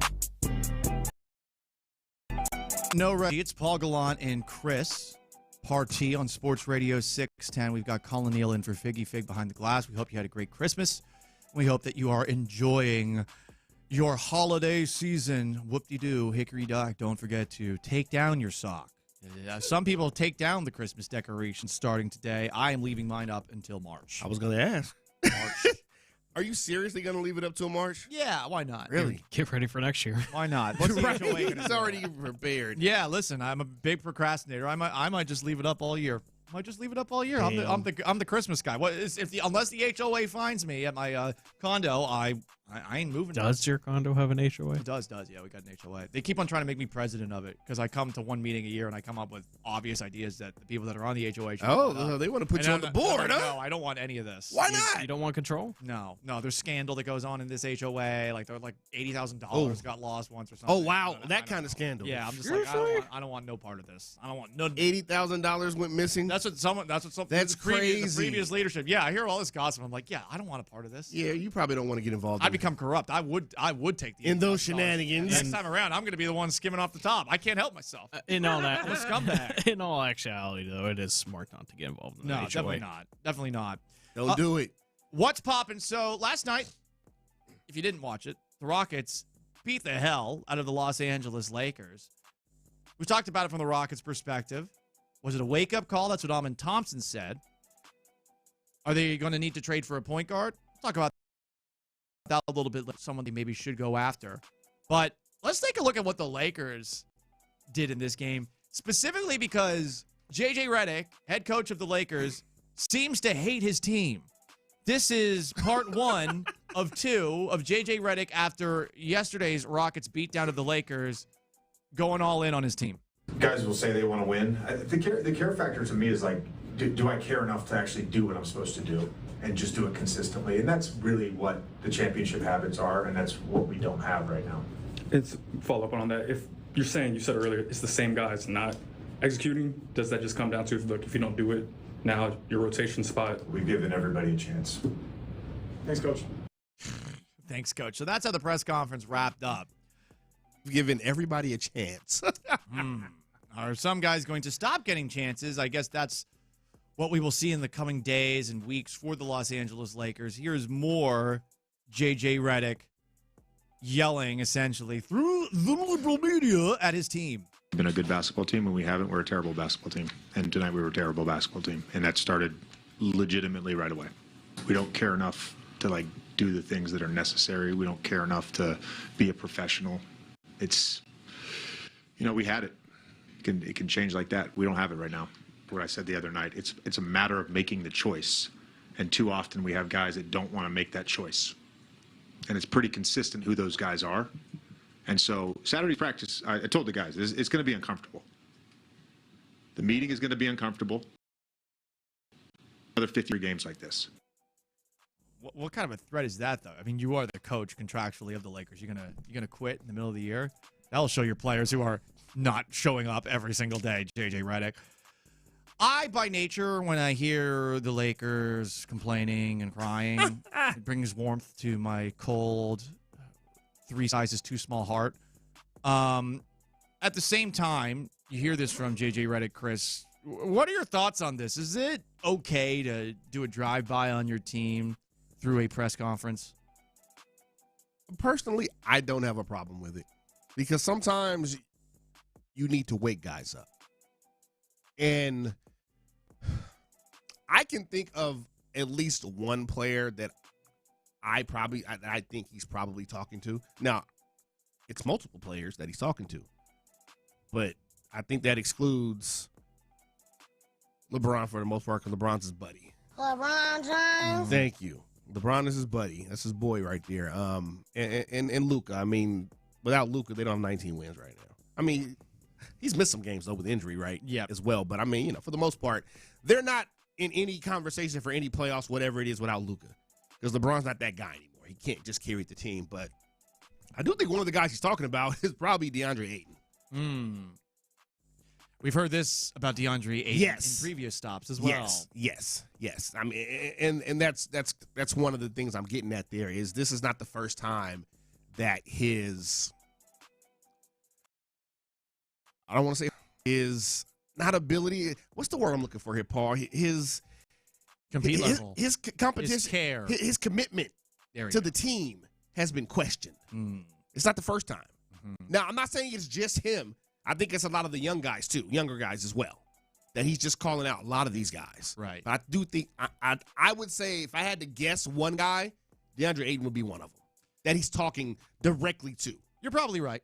It's probably him. Just my guess from the outside looking in. And I don't think he's wrong for it, honestly. I don't. I wonder if it's going to work. To what you said a little bit ago, JJ Redick being boys with LeBron and probably having this job because they did a podcast together and they think that while drinking wine and talking basketball that they're on a wavelength that others on their team can't understand. Okay, maybe they're right on that front. But I'm looking at JJ Redick and I'm listening to JJ Redick and I don't know, man. I'm getting a little bit tired of it. He called out a player earlier in the week for not knowing a basketball term that I'll be perfectly honest, I do not understand. Well, we had a guy the other day who hasn't played a lot who didn't know what a flood was in the middle of a game. So we're clearly, when we're not healthy and we haven't been healthy, we clearly have some room to grow in that area. See, I'd like him to explain what a flood is, but then he'd probably say, well, listen to my podcast. He'd pull a Patrick Beverly. Like, are you subscribed to my podcast? Listen to my podcast. Or Draymond Green. I think he's done the same thing there. And I'll just to double down on this, terminology guy, the worst guy, when you're talking sports with somebody who's going to bring up like 12 personnel, the 11 personnel. Shut up. Please explain it for you're doing a show where you're trying to explain to the most possible people you can, and you're using these big terms out here all of a sudden, like trying to flex like all these things about sports. F off. I'll give JJ Redick does actually. I'll give him credit. I'm not a big JJ Redick guy. I don't think he should have this job for one, but he does know basketball. Now, just because you know it doesn't mean you should just come right in and be the head coach of the Lakers. Mm-hmm. But like you said, him and LeBron, they're like that. So they're buddies. So I get that. But terminology also can vary. Even within a sport, depending on, you got a lot of young guys coming in. So depending on where they went to school, what region of the country, what level they play, terminology can vary. Mm-hmm. So just because they haven't heard of a flood, obviously, I'm guarantee you there's another name for it. Probably. There's another name for it. Okay? When I took my driver's test in Florida, I was instructed at one point to make a K turn. I had no idea what the hell that was. What the hell is that? So I tried to make a K. Apparently, it's a 3-point turn. That's See, what they call it in Florida. Exactly.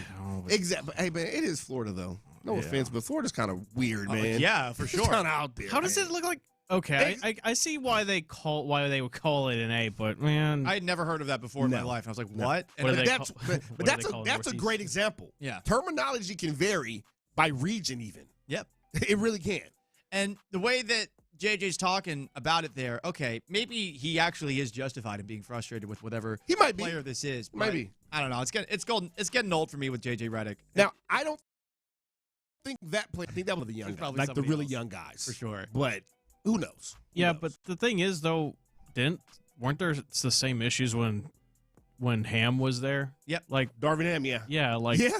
I mean, Yeah. I'm just saying there's a common denominator or two. Just saying. Are you blaming LeBron?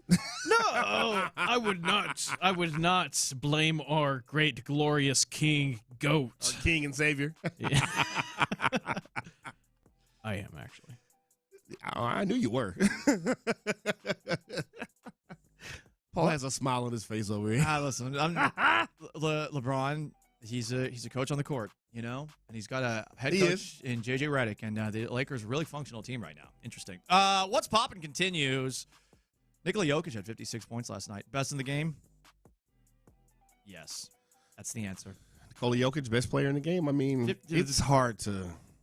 The numbers he puts up it's hard to go against. Are insane, and we're just watching him against the Rockets. Those games that we saw against the Rockets last week. Good God, the guy's incredible. Incredible player. Yeah. I mean, he does.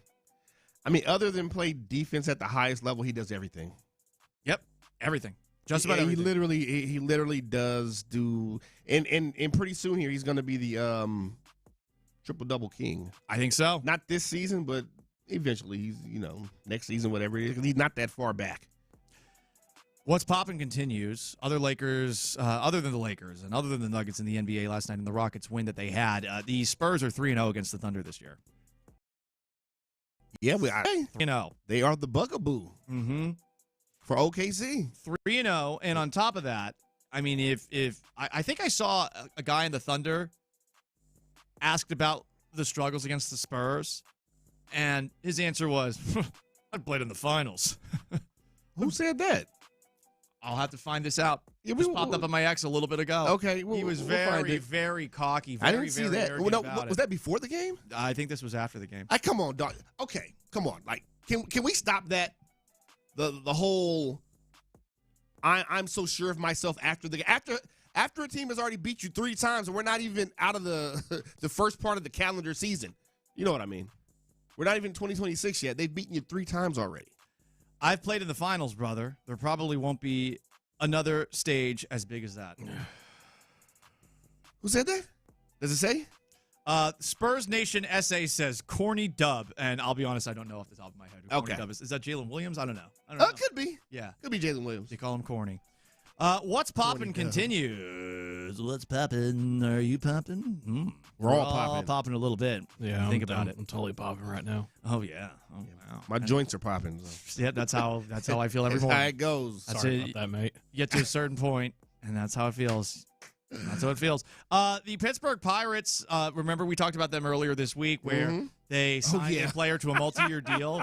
Well, the homeless A's spent money as well. Oh, did they? The A's signed Tyler Soderstrom to a 7-year, $86 million. Cheap organizations in baseball are spending money on a little moolah. Right. This is the A's have been giving out contracts the last couple of years. They gave one to Luis Severino last year as well.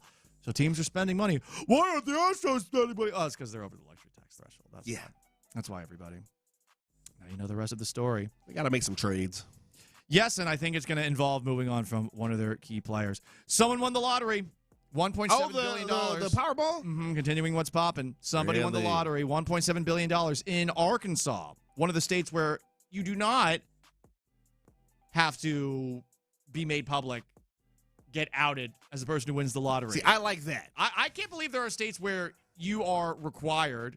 California is one of them. Yeah, it is. It is by law required that your identity is revealed. Of course. I would not want that. In California, I grew up there. It's one of those states where you're most likely to be robbed. So, trust me, I would not want anyone to know that I just won one. It was just one person? Okay. So, I would not want anyone knowing I just won $1 billion. Delaware, Maryland, No way. South Carolina, and Texas, for large prizes, allow winners to remain fully or partially anonymous. Arkansas, also one of those states. $1.7 billion. Damn. But obviously there's taxes and all that stuff, and the cash value But still. probably a little bit less. But yeah, impressive. Shout out to that person. And you said, what state was it? Alabama? Arkansas. Arkansas, sorry. Do you want it all up front or in installments? Up front. Really? Up front. Okay. Yeah, what if I die? Yeah. What if all of a sudden, no. I want Do I knock the rest of it? No, I want it up front, but then I'm going to a financial advisor. I'm going to set it up to where I don't have it all just at one time. Oh, look at Chris being responsible over here. Yeah. What am I supposed to do? I'm gonna go to Vegas and put it all on red. See, there you go. Red 40. Here we go. I want more. He wants to lose everything. Yeah. Red 40. I want to self-sabotage, okay? Imagine winning that much money and then being broke over a weekend, after a weekend. No, That's crazy. All the stories that I see about winning the lottery, there's advice most like, of them you'll probably blow it all right away. Most of them end up broke. Most of them a lot of them end up broke. Very soon. That's a bummer. That's what I've heard. I don't know if it's true, but I heard that. I think they're probably just saying that to tear you. Yeah. They're just trying to scare you. Won't be me when I win the lottery. Won't be me. All right. In the Loop, Sports Radio 610. That is what's popping on a Friday, Football Friday. 2 hours left with Chris Partee and Paul Gallant. Colin Neal in for Figgy Fig behind the glass. You want to chime in, 713-572-4610 is how you call. It's how you text. Texans-Chargers tomorrow. One of the biggest games of the season for the Houston Texans. Can they prove this in tomorrow's game? What's this? You'll find out on the flip side. It's the Paul Gallant and Chris Partee experience in the Loop, Sports Radio 610. Ready? The Texans closed down their Christmas week with a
Houston. Insider access, exclusive content. The Texans play here. An Odyssey sports station.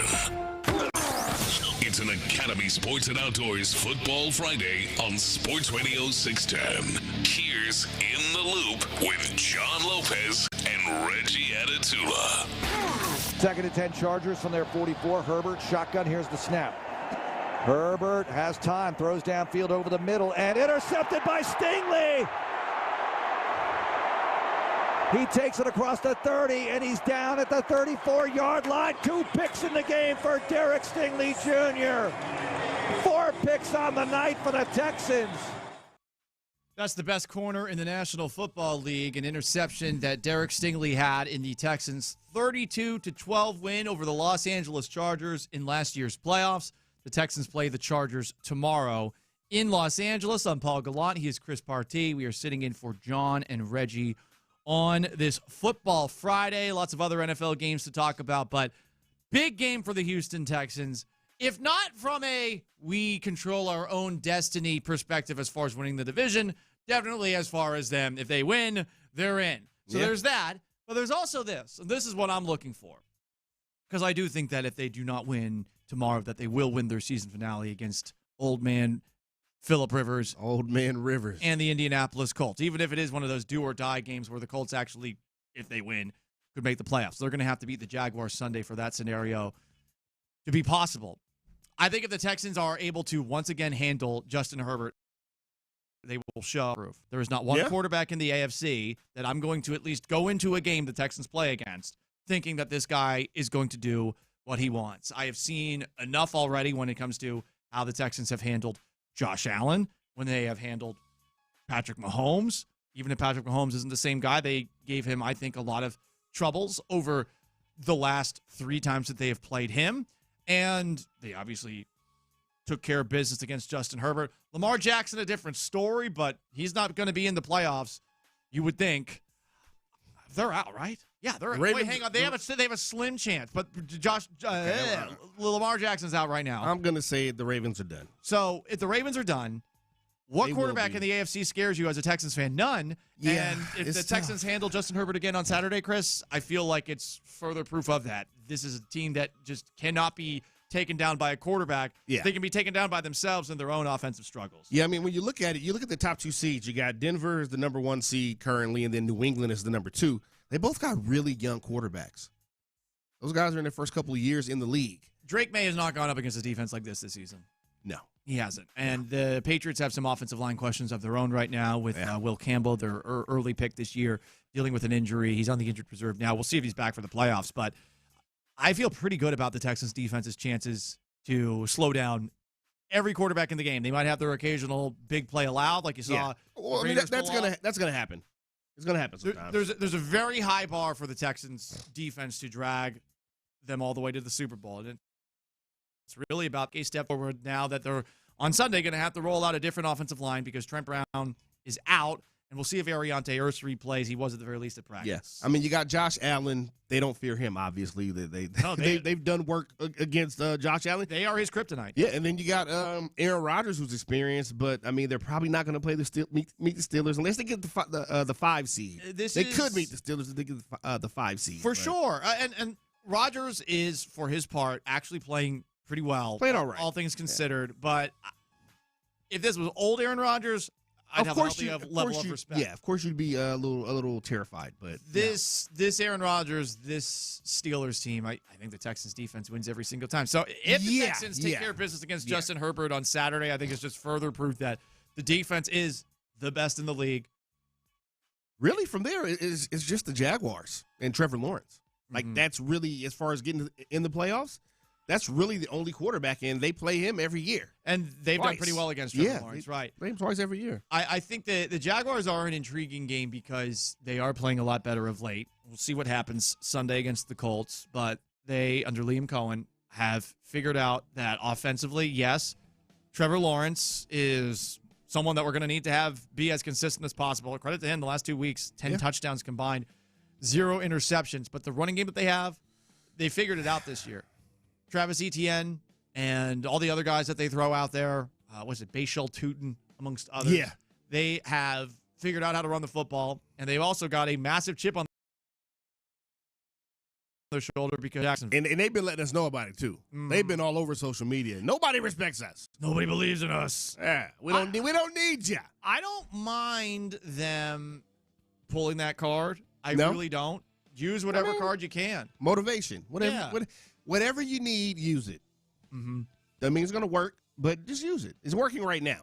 Will it work in the playoffs and moving forward? I mean, we'll see. 713-572-4610. Paul Gallant, Chris Partee in the Loop Sports Radio 610, sitting in for John and for Reggie. Merry Christmas to one and all. We've got Christiana calling in. Christiana, what's up? What up? Hey, thanks for taking my call. It's Christina. Sorry about that. Sorry, Christina. Yeah, that's my bad. I've been here since 4 a.m. Cut me some slack. Come on. Yeah, no problem. Well, hey, I was just reflecting on the Texans game from the playoffs last year, and I remember my heart just starting to sink into my chest all through the first quarter, looking at the offense, and it really didn't look good at all until that busted play when CJ threw that beautiful pass to Hutchinson, and things really turned around then. Of course, the defense was handling themselves quite well, and I think our Texans D is even better this year. So not worried about that, but I feel like it's which version of Texans offense is going to show up. You know, I love my Texans, but it's like, okay, you guys got to bring your A game, and you know, if CJ manages to do some of those turn and busted great passes, you know, third down, maybe something to Dalton Schultz, or even I'm looking for Cade Stover to have a pretty good game. Like he could be like, you know, an undiscovered weapon there. That, you know, and even the interview right before the halftime, D'Amico last year was, hey, what's the difference now? And he goes, hey, CJ showed up. CJ is the difference. I feel like if he's going into this game with that kind of I can't lose mentality, I think Texas can pull away with a win. You know, living rent free in Herbert's head right now. About For sure. all those interceptions last year. So yeah, go Texans. Appreciate the phone call, Christina. Thanks, Christina. They do own Justin Herbert right now. Yeah. Herbert's clearly thinking about the playoff game. He should. He's using that as motivation himself. I feel great about the Texas defense regardless against Justin Herbert. It is a matter of the offense being consistent. Yeah. And everybody knows that. Stroud is capable of more, and it's one of the things that makes me frustrated with some of the struggles that he's had. I understand you might not like the offensive coordinator, and the offensive line is constantly shuffling parts, and maybe the personnel around him isn't the best possible, but you got one of the best receivers in the league in Nico Collins. But they got some pretty good personnel, though. And you got Dalton Schultz as a damn good tight end as far as a safety, you know, check down or just, hey, listen, he's going to be open over 7 yards. Get him 7 yards, set up a second and short, a third and short situation. But once again, they're rolling into a game with another variation of the offensive line. That's been the story of the last. Been better this year than in years past, but no Trent Brown. It felt like once Trent Brown started playing for the Texans that the offensive line became passable. Can it be passable without Brown out there and with potentially Ariante Ursery out as well? Because if Ursery's out, that might force you to put someone on the field that it seems like the Texans don't even want to see on the field, even in those jumbo situations. And it's Blake Fisher. Well, I mean, listen, the guy was a second-round pick last year, and he was going there. That's where he plays is as the jumbo player. And sometimes when he gets on the field, he forgets to check in and gets called for illegal formation. And I get it. Like there have been times where maybe you could argue, oh, yeah, he actually did line up on time. But I don't know, man. I'm looking at this version of the Texans offense. Is CJ Stroud going to have confidence behind this new version of the offensive line? We will see on Saturday. If he can't have a good game, and if it looks a little bit more like what we saw from him against the Cardinals, I will certainly be feeling a lot better about his ability to be consistent in the playoffs. Yeah. This is a Chargers defense that is very good at getting after the quarterback. They will do it in a variety of different ways. And when you got an offensive line that is once again shuffling parts, it's going to be on CJ to remain confident, to remain calm, stand in the pocket, do all of his reads, blah, blah, blah. Yeah. And throw the football to the open guys and not make mistakes because the defense is going to take care of business. Yeah, now, we've talked about it already multiple times, but this offense, it's not consistent, but CJ is capable of making those plays when he needs to make them. Correct. But you just said it. You want to see more consistency. Yeah. Consistency. We can't just keep relying. They can't rely just on him to make plays when they need to all the time. Because eventually, you might not make those plays. Exactly. When you have to have them. Yeah. I mean, if you're trying to force it, and then all of a sudden, what happens there? We all know he's capable of more. And I mean, I feel like it's for imagine Texans fans out there that are listening. It's Groundhog Day every single day, going into every single football Friday. Well, could the offense be consistent? Because we know the defense can't. Defense shuts down Herbert on Saturday. I'm going to feel like, hey, this defense can't be stopped by any quarterback in the AFC. Can't be beaten by any quarterback in the AFC. But here we are. Is that going to be enough, though? That's the question. Oh, you need. Is that going to be enough? You need Stroud to play better than he played on Sunday, where he was inaccurate and it felt like he was trying a little bit too hard to do too much. Yeah. The defense, we know it's great, but I've said this before, and I think we're long past those days where you can just depend on a defense. You need your quarterback and you need your offense to come along for the ride a little bit. Just be consistent at it. That's what they haven't had for a couple of years now, is the consistency offensively. Right. How do you get that consistency? But that is the question. How do you get that? Where does it come from? It should be from the quarterback. Of all people. It should be. Okay, but then that also, he's a direct link to the offensive coordinator. Correct. So it all ties together. Mm-hmm.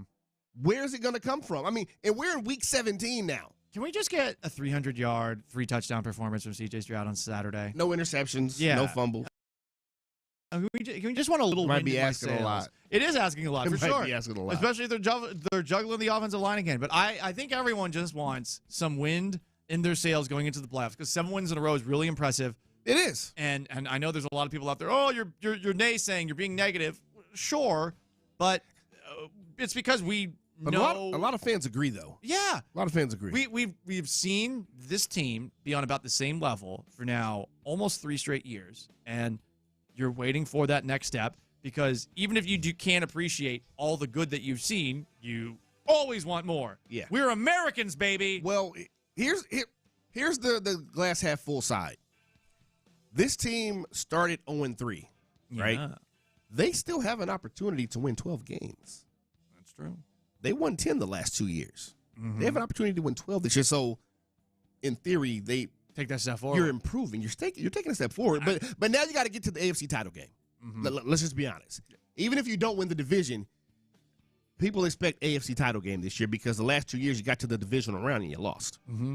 So, yeah, you won a playoff game. That's great. But what's the next step? AFC title game. Get there. That's what has to happen this year. Or else. I'm just kidding. But there should be an or else, though. That's where they need to be next. This AFC is open. I know a lot of people are looking at some of the teams at the top and saying, wow, look at that record. But I think most Texans fans are probably saying, okay, Texans would have beaten the Broncos if they had C.J. Stroud the whole game. Records can be deceiving sometimes. The Broncos did not look very impressive in their win over the Kansas City Chiefs at the Texans hand ago. I mean, there was a third-string quarterback for the Chiefs. Not like they had a lot of yardage or anything like that. But Patriots haven't played a lot of top teams this season. They finally play the Bills again, and the Bills take them a little more seriously. Texans own the Bills. It is open for them. Take care of business defensively on Saturday. I'm gonna feel pretty damn confident about their ability to, at the very least, get to the second round of the playoffs. Chris Partee, Paul Gallant, In the Loop Sports Radio 610. Up next, our lunchtime confessions, 713-572-4610 if you want to participate. That's how you call. That's how you text. On YouTube, at Sports Radio 610 Houston, on Twitch, at 610 Houston. Stick around. The Drive is live on a Football Friday. Join Clint.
Saturday night on our sister station, Mix 96.5. Don't miss a minute of the action between U of H and LSU with the Mokaram Injury Lawyers pregame show starting at 6 p.m. and kickoff at 8:15. It's Houston's biggest annual college football event, the Kinder's Texas Bowl on Mix 96.5. Sometimes it's sports, sometimes it's not. Whatever it is, Reggie and John are keeping it real. It's In the Loop's Lunchtime Confessions, presented by the Men's Clinic on Sports Radio 610. Watch this. These are my confessions. Paul Gallant and Chris Partee in for John and Reggie. Colin Neal in for Figgy Fig behind the glass. Merry Christmas to one and all. Lunchtime confessions. I will start. So,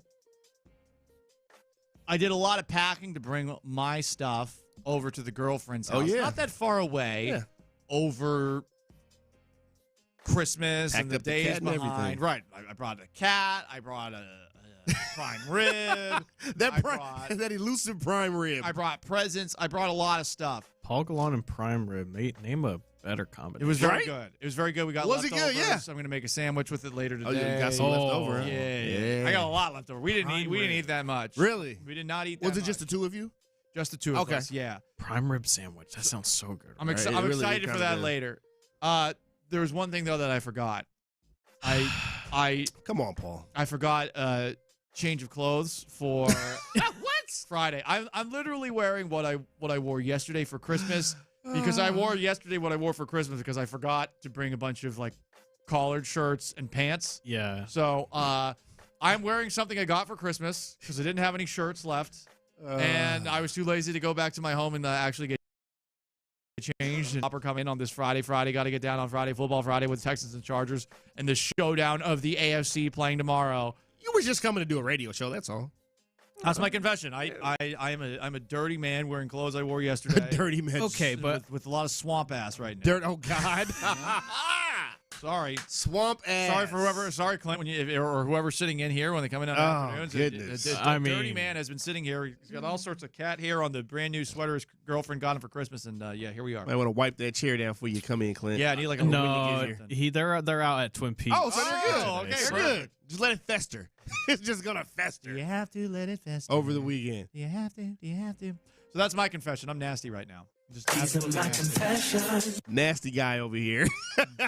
Sorry, bro. That's all right. Hopefully I don't smell. No. Not sorry. I'm a little congested anyway, so I wouldn't know the difference. I would never know the difference. I just sprayed Febreze on myself before I came over. Febreze. You know? That's what you got to do. I got you right here, Paul. If you need it, I got it right here. You do? Okay, cool. If I don't smell good, we can douse me in more Febreze as the show goes along. The fact that y'all have Friday. air freshener in the producer studio.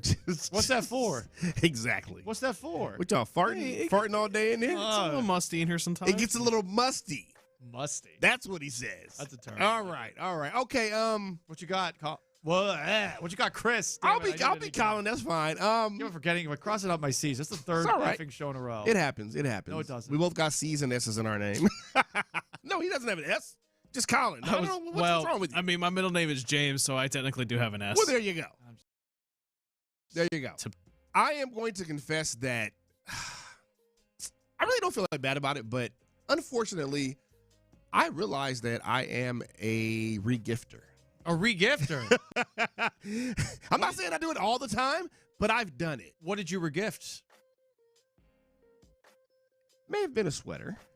Well, if you're not a sweater guy, then may have been a sweater. That's generous. That I just didn't have the heart to tell someone that I'm not really digging this. Did you give this sweater back to someone who might be around the person who gave you the sweater?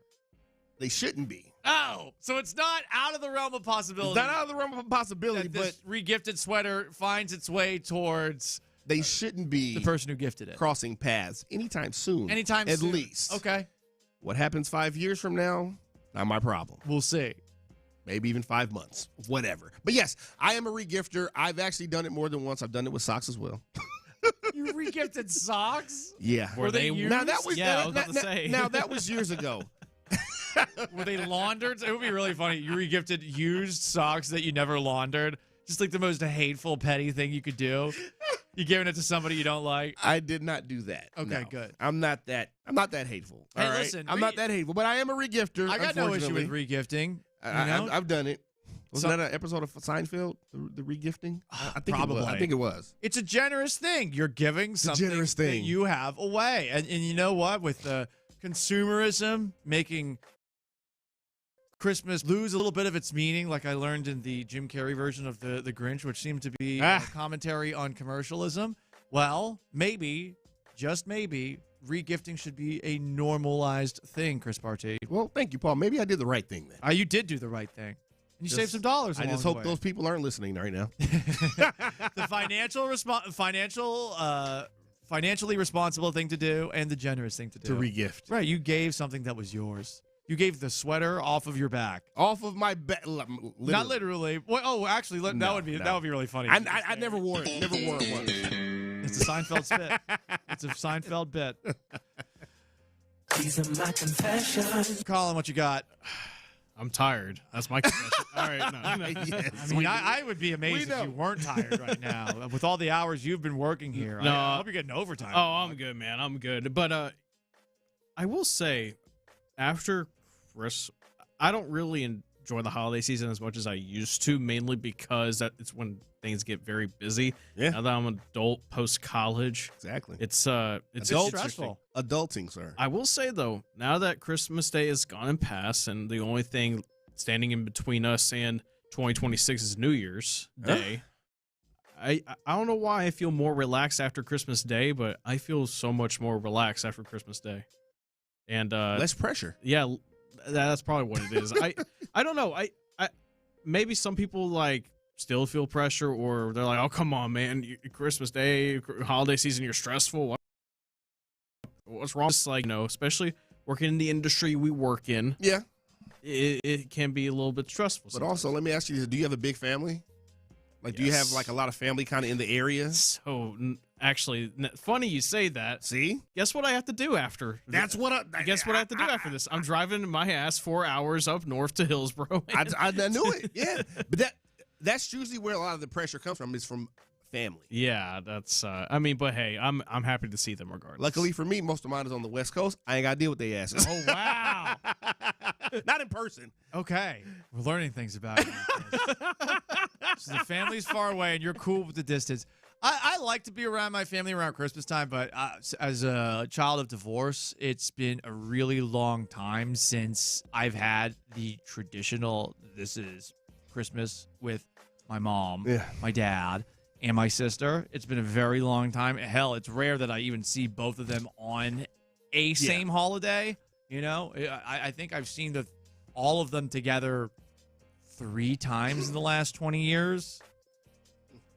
Maybe 4. Yeah. I mean, so I actually miss being around family. Yeah. I would like to have that pressure on me. I have a little bit less pressure on myself now that, when you're living far away from welcome family, to my world. But I miss it. I do like to be around everybody around the holidays. But I will say, even if I didn't have my authentic family, one of my best friends, his family has welcomed me into the last couple of holiday celebrations that they had. That's the best part about Houston. Everyone's so welcoming here. And I was and they had a limoncello contest. Have you ever had that before? It's like a lemon liqueur that very big in Italian culture. Sounds good. The cake, right? Yeah, sort of. But I like it to taste like gasoline, not like cake. But, yes, it does. But gasoline. It's a very lemony, not sweet necessarily, but it's just an after eating, sipping alcoholic drink. So after dinner. It's like a dessert drink. Yeah. Okay. Yeah. Sounds really good. So they did a competition there, and I did not participate as a judge this year, but last year I did, and it is very funny because they take it very seriously. Really? People are like, he can't be a judge again. He can't be a judge again. It's like, I don't want to be a judge again. There's so much pressure. Who did you upset last year? No one, because I graded it honestly. People thought I was going to pick my friend's limoncello. I think I had him in 3rd place of all the 4. Damn. Some robbery involved. Yeah. Well, they thought there might be a little robbery involved, but yeah, no pressure for me. But If you have to bribe in a limoncello contest. Right? Hey, come on now. What are we doing here? I would take a bribe, though. You know, times are tough. Hey, you know what? I'm a substitute radio host right now. I'm not above it. I would take a bribe too. Yeah, for sure. I'm not above it. I would. Listen, I could be easily bought off now more than ever. I will be bought off. Pass a few bucks. Please buy me off. I want you to buy me off. Tell me what to be bought off for. I'll do it. Right? I'll sell my soul so quick. It's not even going to cost you that much.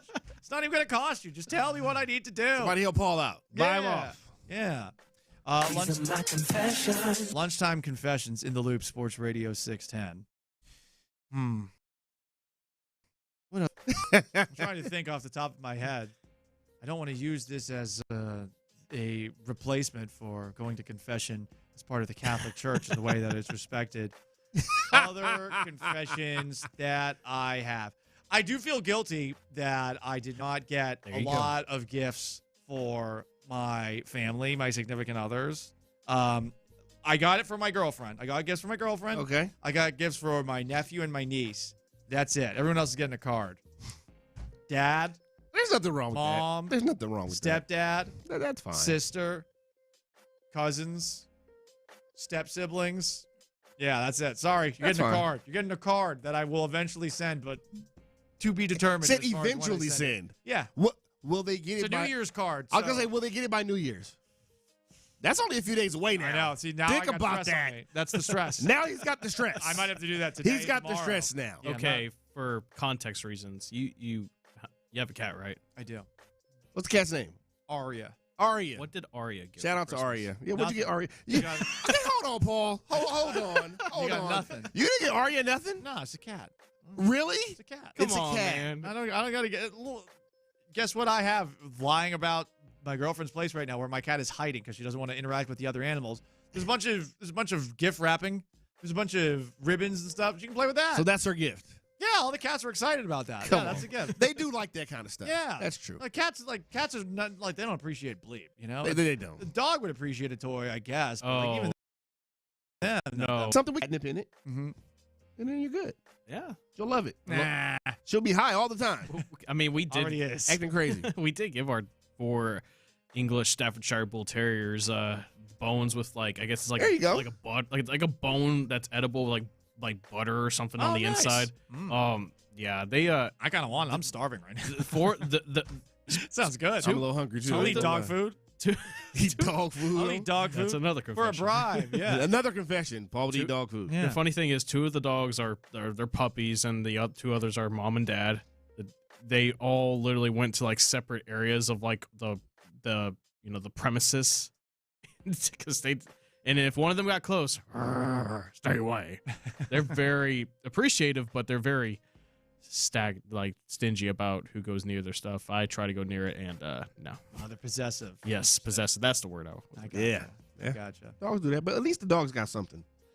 Merry yeah. Christmas, That's good. dogs. Yeah, they got something. We also celebrate their birthdays with cake. So Oh, so they got these You know what? These are spoiled dogs. You know what? Yes, when I was married, me and my ex-wife had a little mini schnauzer, and Okay. we would get her little birthday cakes for her birthday. Little Yeah, puppy. yeah. Little We puppy would guy. get her presents, stuff for Christmas, whatever. Yeah, That's cool. yeah. I have a little bit of a heart. Had one. Had one. She took that too. He is Chris Partee. He doesn't have a heart. I am Paul Gallant. We're sitting in for John and for Reggie in the Loop. Sports Radio 610. Colin Neal, hardest working man at 610. Sitting in for Figgy Figs. 713 to call this. We do have a couple of people waiting on hold to talk about Texans and Chargers tomorrow. Big game for the Texans. We trust the defense. Is the offense going to give us more? And can they overcome this big problem tomorrow? We'll discuss that and more. Stay put. H-Town football fans, have you heard? The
22. It's an Academy Sports and Outdoors Football Friday on Sports Radio 610. Live from the Mokaram Injury Lawyer Studios, here's In the Loop with John Lopez and Reggie Adetula. Dicker, the kicker. Between the hashes with the spot, J.K. Scott will hold as the Chargers get the block kick here. And it's batted down by Dicker, and the Texans are on the move with it. It's still alive, being brought back across the 30. 2010, D'Angelo Ross all the way to the house as the Texans get 2. That was the funniest play from Texans Chargers in the playoffs last year. The Texans won 32-12. As someone who is a big fan of Cameron Dicker, hung out with him once. Really cool guy. Yeah, when he was with the Rams, one of my buddies had a suite at a Dodgers game, and we hung out with him. He was so cool. Nice. He was a really nice guy, also funny. Seeing Cameron Dicker though in that spot get hit the way that he got hit, it's one of the funniest yet violent moments I can remember. There's something about laughing at his misery. A kicker getting lit up. There's something funny about it. There is usually something funny about that. Remember in the 2006 Pro Bowl when the late Sean Taylor assassinated punter Brian Moorman? Oh, my goodness. This was perhaps the only thing that is comparable to that moment in time because the kick gets blocked. It was an extra point. This is right after the Chargers got that 86-yard touchdown from Ladd McConkey. It gets blocked. And Dicker tries to knock it down on the ground, and as he knocks it down on the ground, and the next thing you know, the Texans player is picking it up and running it back for 2. Guys look forward to that, like a kill shot on a kicker, to get a free kill shot at a quarterback and a kicker, punter, same whatever. Was it ever, they look forward to that? They do. Was it ever explained why he tried to bat it away like that? Does he know why he tried to bat it away? Well, I don't know. If you bat it Try down, to bat it out of bounds, if you bat it down on the ground, yeah, as opposed to it gets caught Pick it up. mid-flight, there's a chance it doesn't get picked up and returned. Yeah. But yeah, he should have probably caught it and just gone down to the ground. Yeah, just go down. And he might have even gotten Jump to on it. unnecessary roughness, defenseless receiver kind of play on it. I don't know, like on the kickoff. Defenseless But punter. no, I feel for Cameron Dicker in that moment right there. Friend by association. Yeah, Paul friend. Gallant. No, he's Not a actually friend of Paul Gallant. No, Now he's a friend of Paul. He's friends with one of my That's friends. his buddy. Yeah. If he's friends with one of your friends, that makes you his friend. You just said you were hobnobbing with him in the damn suite. I mean, listen, Okay, hey, that's a friend, right? we talked. We were there. He was. Did you cool. talk to him? I talked to him a little bit. Yeah, for sure. That sounds like a friend, doesn't it, Colin? You got a friend in me. Yes. We always draft Cameron Dicker early in our fantasy Are football you serious? draft, and we FaceTime him to see if he'll pick up when we do it. And he never picks up. Sometimes he does. Does he? He's a cool dude. That's a friend, This man. is not helping your case. No, Paul. This I'm is just not letting you helping know. your Listen, case. I'm not saying I'm a friend, but I love Cameron. But Dicker, he's your friend. and I feel bad. He's not my friend. he would not say he's my friend. I doubt he even remembers my name. But that was a cool dude. That moment was a funny moment in last year's playoff game. It was the funniest moment from the game. Texans Chargers tomorrow. Chris, I've gotten to a point, and we talked about this in one of the commercial breaks. I feel like I'm in a edition of Groundhog Day when it comes to the Texans. Yes. I feel like I keep saying the same thing over and over again about the Texans. So I'm going to turn this open to the people at 713-572-4610. You can call in. You can text in as well. Come on, people. What are you most sick of saying about the 2025 to 2026 Houston Texans at this point in the year? Because I know for me it's, God, I want the offense to do better. I want the offense to take steps forward. Be more consistent. I want C.J. Stroud to be consistent. I want Nick Haley, the offensive coordinator, to be consistent. I don't want them to make mistakes. I don't want them to be bad in the red zone. These are the things I feel like we're asking every single week, and there's still time, I guess, for them to dot the I's and cross the T's by season's end. But I'm tired of saying the same things over and over again. Yeah. It's Groundhog Day. It's crazy. Live, die, repeat, or whatever the Tom Cruise movie was. Edge of Tomorrow. That's where I'm at. 713-572-4610 to call to text. Dave has been patiently waiting on hold in Humble. Dave, what's up, dog? What's up, Dave? Hey, what's going on, guys? What's up, Paulie G? Yo. My man. What up, dog? Merry Christmas. What up? Happy New Merry Year. Christmas, Happy Hanukkah, Happy Kwanzaa, Happy New Year. All the good stuff. Everything's good, and including my Houston Texans, man. I want them to be in the Super Bowl just like you guys are. And without Kansas City and without those Buffalo, what's that other team? All those forgettable teams because of how the Texas defense is playing so well right now. Exactly. All we need to do is hope that C.J. Stroud runs with his legs. Uses his leg a little more. All he more. needs to do is make plays with his legs, get some 15, 20, 35-yard runs, and we'll be okay. I mean, the defense is the defense. They're going to make plays on defense. I like Amari Lassiter, and I like Daryl Stingley Jr. These two guys have made plays on the back end all season long, and I like that. And I like the pass rushes too with Will Anderson and Danielle Hunter. I would like them to continue to harass the hell off of Justin Herbert. For sure. I would like that very much. And I think they're going to have a chance to do it. I would think the Texans will win. We will see what happens, Dave. Appreciate the phone call. Chargers are now 1.5-point favorites. The line's been flipping on this a little bit. I thought it went up to 2. Is it up to 2 now? That's what Sean was saying this morning. Okay. Well, maybe it is. Yeah. The last time I checked, and that was a couple of hours ago, it was 1.5. It seems like it's been moving a little bit. And it's a tricky game because both the Chargers and Texans offensive lines are really banged up right now. Justin Herbert is banged up. But the Chargers, even with Herbert banged up and the offensive line banged up, are playing really well right now. Meanwhile, the Texans are in the midst of a 7-game winning streak. It is the best game, I think, of the weekend. Someone texted in from the 281. Game Saturday, if you don't have the NFL Network, no, it will be on CBS. Shout out to the local TV affiliates here in town because on some of the games that have been available only on streaming, for example, the Thursday night game against the Bills on Amazon Prime, that game was actually broadcast locally. They have been putting it on the over-the-air, old school, you can watch with an antenna television channels for every single game this year. So I guess as they should. I'm guessing that this is a local NFL market deal where the games that are seemingly games you can only watch on streaming, at least in the regular season. You can watch in your market. They will be available for you for free, which has always been the best part of the NFL. Yeah. It's starting to change a little bit, though. Not all the games. Not just a little bit, man. Yeah. It's changing a lot. You had Netflix games yesterday. You had Prime games yesterday. Yeah. It really does. It's 2025, or basically 2026 now, y'all. Because I had, and I'm sure a lot of people are in the same boat, and I'm very thankful that Space City Home Network is now available direct to consumer. But because of the way things were, if you were cutting the cord, you were probably paying more than you would have been for cable to have the Space City Home Network.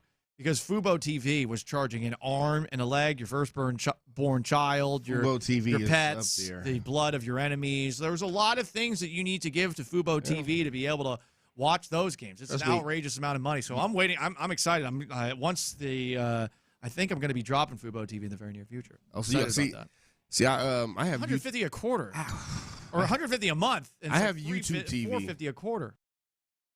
I have YouTube. It is. It's not. It's not as much as Fubo, but it's close. Okay, it's approaching. Yeah, but it's still $100 a month. It's a much better product. Which one? YouTube TV. You think so? Yeah, I've only ever done a trial with Fubo. It was not fun to say the least, though. When ESPN and YouTube TV had a couple months ago. It was not fun. It turned out though that it was Espen that was the one. Like, it was definitely Espen. Yeah. It's if there is someone named Espen out there, not you, I promise. Might be you too, Espen. Fubo, I'm dealing with this right now. What? And thankfully, I have Peacock, which you have to stream NBC things. Fubo, I have a login. I have someone's login to Peacock. So nice. I have one that's I have a lot of those too. Allegedly. I have one somehow. It's one of these things where there's so many different accounts you need to have to get everything. Yes. So Fubo TV used to have all the sports, and they used to pat themselves on the back. We're the sports streaming app. But now, one, they don't have TNT or TBS. Yeah, you have to have HBO Max or something like that to be able to watch those. And now they don't have NBC anymore. Oh. So one of the major channels, Sunday Night Football, you can't watch Sunday Night Football on Fubo TV anymore. Yeah, it's ridiculous. You should be able to watch it. So I have to. As much as you're paying for that, yeah, you should be able to watch it. Right. That's where I'm like, it's the principle here. If I'm paying this much a month, why do I not have every single channel available to me? But there's like these stupid little things, and I think they're all working with each other. Like, it won't be funny. Of course they are. They make you have to subscribe for that and for that. You know, isn't that funny? Isn't that amazing? More money in our pockets. Sons of dogs. It is a football Friday. Texans Chargers is tomorrow. We've been saying the same thing over and over about the Texans. Their offense needs to be more consistent. The defense needs to keep it up. What are the other things that you are tired of saying over and over and over and over and over and over and over and over again? Paul, let me ask you this. What do you think it's going to take for us? You mentioned CJ running more, using his legs more. I think Dave mentioned that, right? Yep. What is it going to take for him to do that? Because this has kind of been a knock on him for a while, that he won't use his legs a little more because he can. It's going to be tricky because of the way the offensive line is set up. But I do think that from time to time, Chris, to what you're saying, yeah, he should think with his feet more. He is faster than he thinks he is. Sometimes. I wonder if he is as confident in his own speed as he should be. Because you watch... faster than other people think he is. For sure, and he is. That's what I mean. But does he think he's fast? Because I think, anyone who's played the game before, no matter what level you're at, you generally have an idea of what limitations you might have as a ball carrier or something like that. I know that as a ball carrier in high school, low level high school in football in Florida, I always was like, I'm just going to take the yards I can get. I'm not good enough to do all the things that I possibly can. Does CJ think juke stick? CJ might think from time to time at the NFL level, hey, if I'm trying to run here, like I'm just not going to get that far, and I am better for my team if I hang in there and try to make a play downfield. But that goes back to all the things that we keep on wondering about CJ Stroud. Can he do, which is sometimes to the death by 1,000 cuts offense, take what's available to him. Sometimes that's available. With his feet. To run. Right. Sometimes the play is not even there. Mm-hmm. Sometimes there's no play there to be made. And the interesting thing is, CJ has acknowledged this a lot.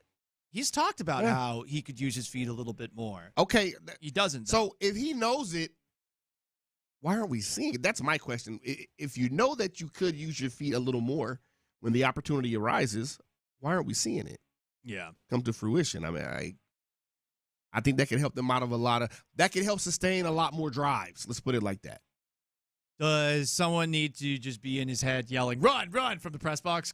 Does the headset communication, does that cut off as the play begins? I think it does. No, I think it cuts off like with 5 seconds left on the clock or something like that. Yeah, it's pretty, but it would be, I mean, maybe, I don't know, you do a little New England Patriots, you rewire some things so that you can have CJ here in the middle of a play to run. And you have one of the coaches in the headset, you're like, run! Run, CJ, run! The run coach. We're just going to have the run coach. Yeah. This is what you do all game. Like he said, tell CJ to run when he needs to run. Like he's a person watching a horror movie. He just run! Run! You got to run! Michael Myers is right behind you. He's behind you. Run! Don't fall! Run! What are you doing? Run! Idiot! You stupid idiot! Run! What if they had someone like that? Would that help CJ run a little bit more? I think that's a pretty innovative idea, Paul. I do. I think it's an innovative idea. CJ, run now! Hey, you know what? You might be that guy. I could do that.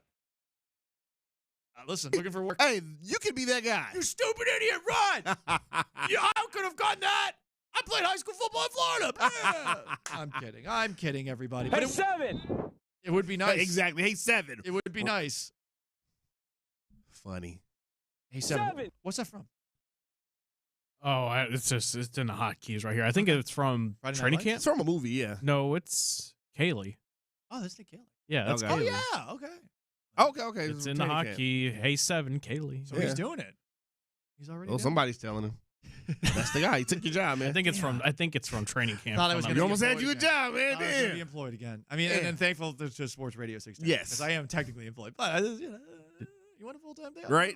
Who doesn't? Yeah, that would be a great full-time job for me. Run! Just run! He's Chris Partee. I'm Paul Gallant. We got Colin Neal behind the glass. In the Loop, Sports Radio 610. Stick around. H-Town football fans, have you heard?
GI Bill. KILT FM HD2 Houston. Insider access, exclusive content. Sports Radio 610. The Texans play here. An Odyssey sports station. It's an Academy Sports and Outdoors Football Friday on Sports Radio 610. Here's In the Loop with John Lopez and Reggie Atatula. Herbert fakes the give, rolls out to the right, throws back to the left side, and Lassiter has the pick at the 10-yard line of the air. INT for Kamari. This defense is playing out of its mind. It's playing playoff football. The offense now has to match what the defense is doing. What a play by Lassiter. Feels like we've been saying that for a long time about these Houston Texans. Andre Ware on the call in the midst of the Texans' 32-12 win in the first round of the playoffs over the LA Chargers last year at NRG Stadium. I'm Paul Gallant. He's Chris Partee. In the Loop, Sports Radio 610. We're sitting in for John and for Reggie. We got Colin Neal in for Figgy Fig. Behind the glass. Oh, yeah. Big game for the Texans tomorrow against a Chargers team that is very tough. They have dealt with a lot of injuries this season.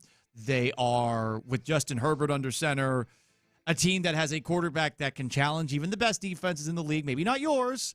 They have a offensive line with some real question marks. They have a weaponry that I think some would probably think is not that great. They got Ladd McConkey.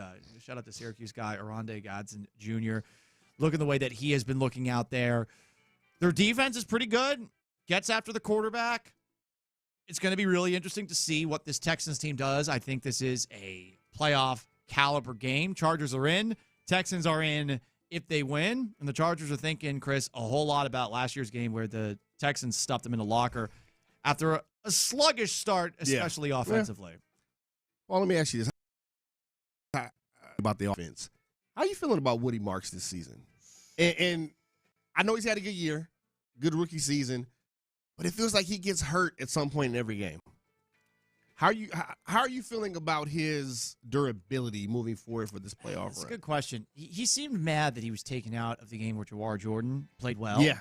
And he missed, of course, the game against the Raiders where Jawar Jordan couldn't do much. Yeah. They need him out there.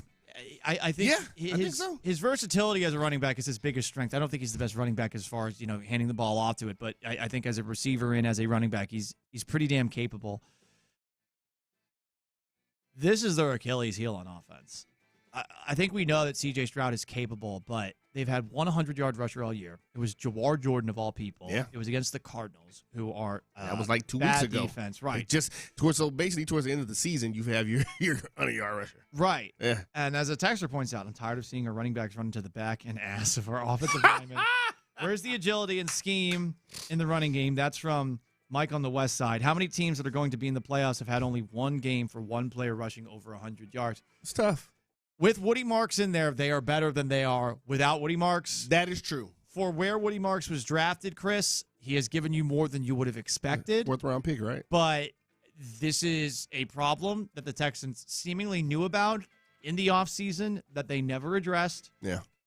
When Joe Mixon, whenever they figured out what was going on with Joe Mixon. Still a mystery a little bit. You don't have to tell us, but have a plan for what you do and everything he was doing last year in spite of the offensive line in front of him. Did they really confidently believe that a group featuring Nick Chubb, Damian Pierce, Woody Marks, and others was going to be enough this year? And mind you, an older, less vibrant Nick Chubb. Yeah. He's not the same Nick Chubb. He's not. I mean, okay, what has he had? 2, 3 ACLs? At least 2. He's had 2 major injuries over the last couple of years.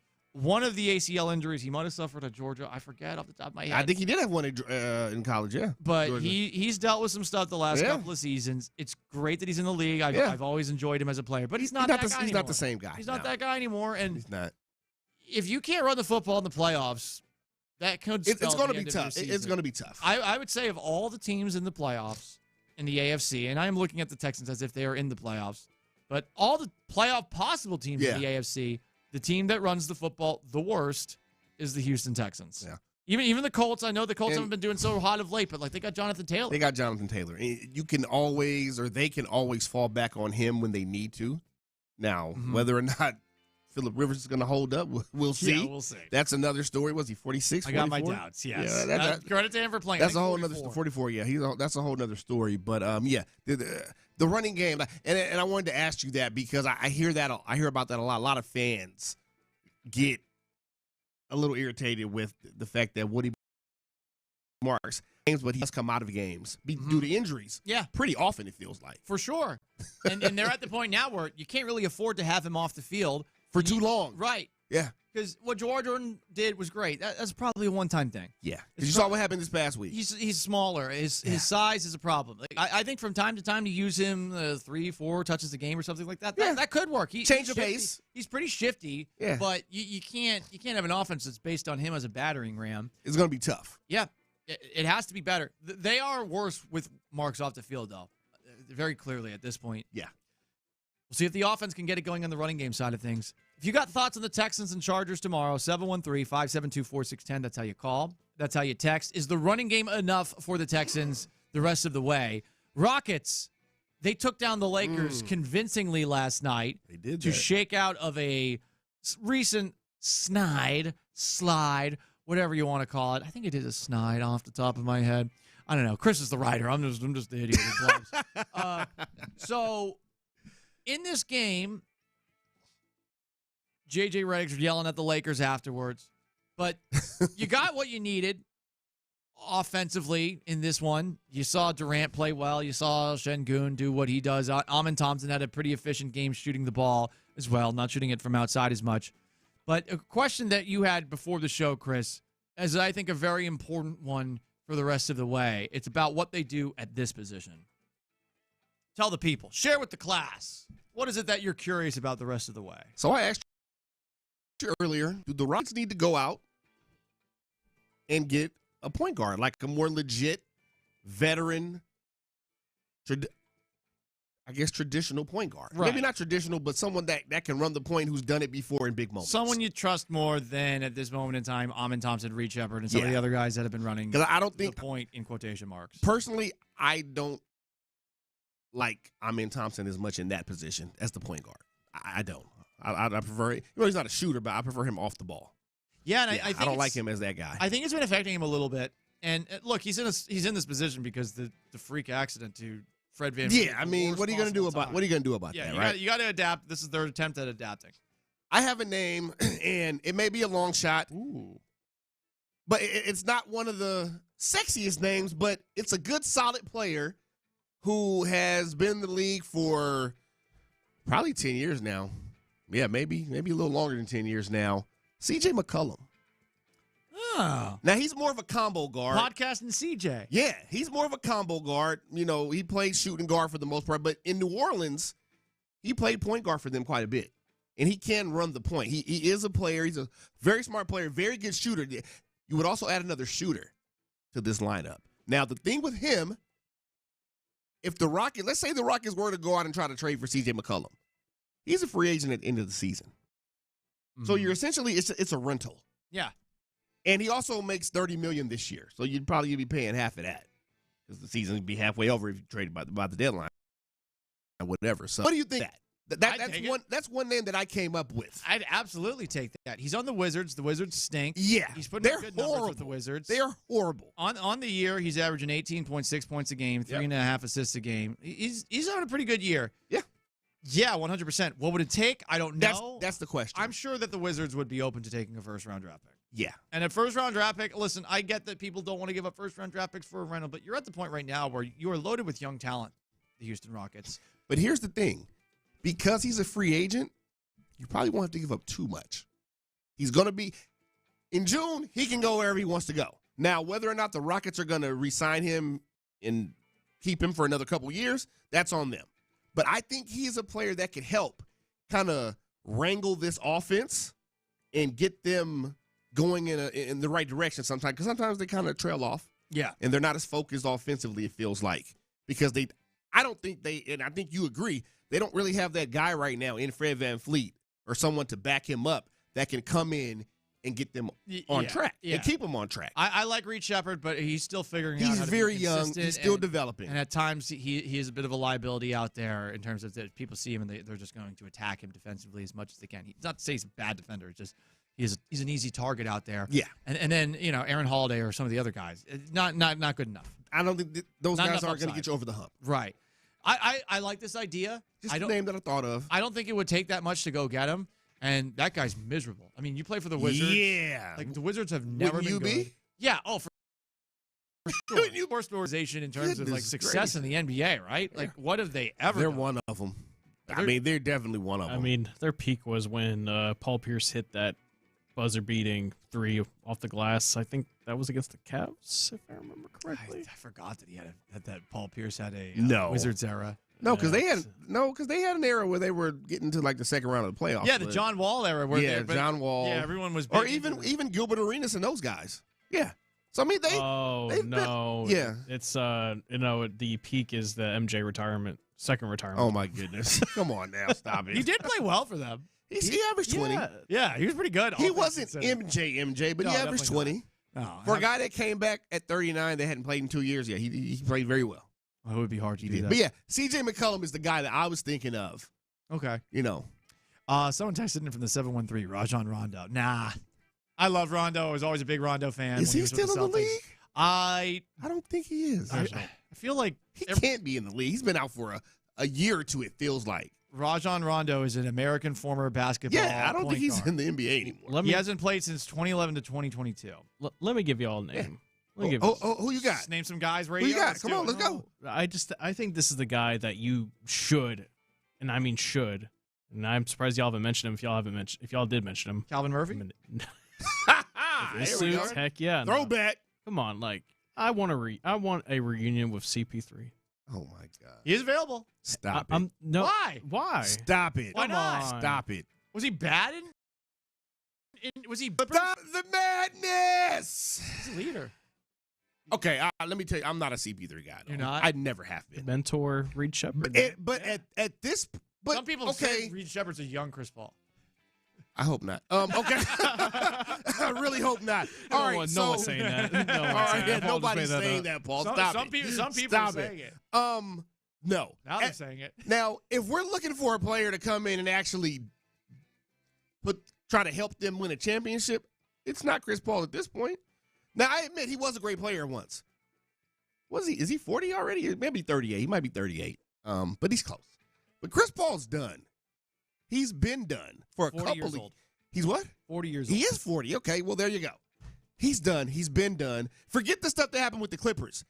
He was done when he went to the Warriors last year. He wouldn't even go to his Halloween party with the Clippers. He held part. Apparently, that's what allegedly he held a Halloween party to try to build camaraderie, and no one came. You know why? Why? Nobody likes Chris Paul. Well, listen, you want somebody you like, or you want somebody who gets it done. And I imagine. I get it. He feels a little humbled now. He's probably going to be a little more realistic. He doesn't have to do all that stuff. Ime Udoka's going to do all that stuff. Yeah. What is he? Is he someone who just can't help himself so much that he wouldn't be? Well, listen. He's not the answer. 10 to 15 minutes a game from Chris Paul. He ain't the answer. Okay. That's just my opinion. So Allen Iverson, let's go for him. You said the answer. He ain't the answer? He's definitely not him. Allen Iverson. How's he doing? What's he up to? How old is he? That dude like 50. Probably. Well, AI's like 50. Well, he's done everything, apparently. Yeah, it sounds 50. like it. Exactly 50. But June 7th, 1975. Damn, that makes me feel old. Allen Isaiah Iverson. So what, he's 51? Or 50? He is 50. He's 50, okay. He's 50 years old? Yeah. I know he had to be up there. But no. I don't think Chris Paul is the guy. Not at all. Okay. Someone texted in Jamal Shed. Guys, I know we love our Cougs. I don't think Shed's giving you more than what you currently have. I like him. I don't think he's giving you more than what you have. Hey, C.J. McCollum is my answer. Okay, I like now. That's a name that came. I mean, there are other guys out there like a Kyrie Irving is a guy that could possibly go get, but he's coming off an injury.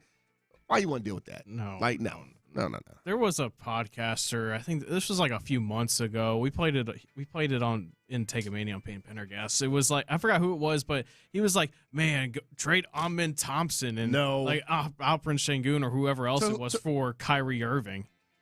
Hey, come on, man. See, this is the kind of nonsense. I'm pretty sure it was rage bait at the end of the day, but he sounded pretty. This is the kind of nonsense I talk about, man. Like, you can't just be saying crap like that. Like, shut up. Even if it is, I wish you knew who said it so I could tweet him. Even if it is trolling, like, God, come on, man, stop. Just don't. No. Go out and get CJ McCollum. You won't have to trade any of your young players. Give them a first-round pick. If you're a championship team like you're supposed to be, you don't care about that first-round pick because it's going to be 28, 29. You got a lot of young players right now. Like, you don't have enough court time for everybody. You got pieces. Right. You could get a guy in the first round, but what if he's like Cam Whitmore and he has an irrational confidence and feels like he needs to play all the time? Exactly. By the way, that's where he is, Washington. Steve Nash? He is in Washington, yeah. Did you say Steve Nash? Yeah, it's just like, it's a random point guard. He might be 60. Bob Cousy. Is he still alive? Bob Cousy. I don't know if John Havlicek. How about that? Jerry West? No, R.I.P. He's out. Yes. Can't bring him in. Chris Partee, I'm Paul Gallant. Colin Neal behind the glass in for it. Figgy Fig. Jason Terry. Random guys. What old point guard would make the Rockets better at this moment in time? Texans are playing the Chargers. It's weird. Houston versus L.A. kind of weak with the Rockets blowing out the Lakers. I know, right? Last night. If you got some hate for L.A., have at it. Up next, Paulie G's mixtape. In that, oh no, they found another one. Uh-oh. You know what I'm talking about if you've been paying attention to the news enough.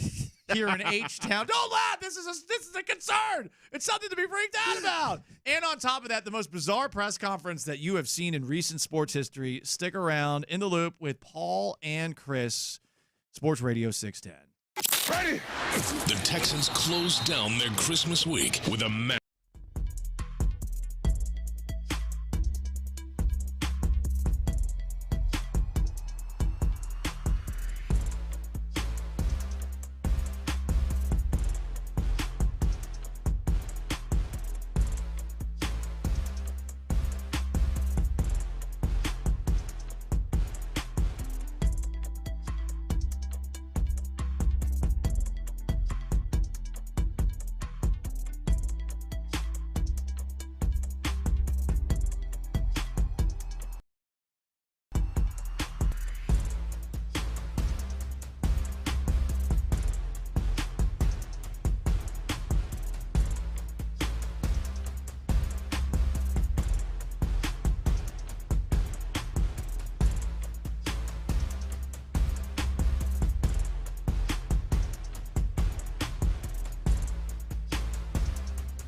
Join Payne and Pendergast in the Loop and the Drive on the McCarran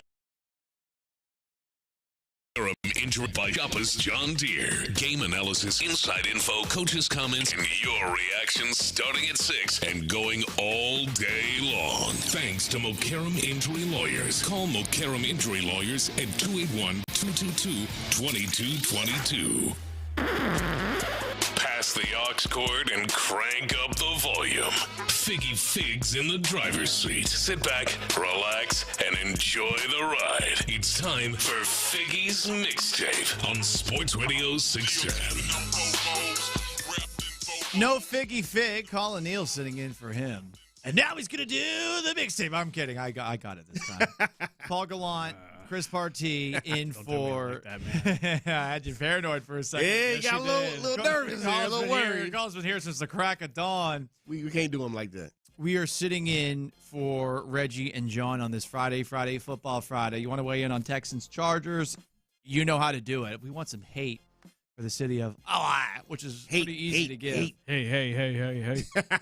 I hated seeing this headline over the last 24 hours. Not a good one.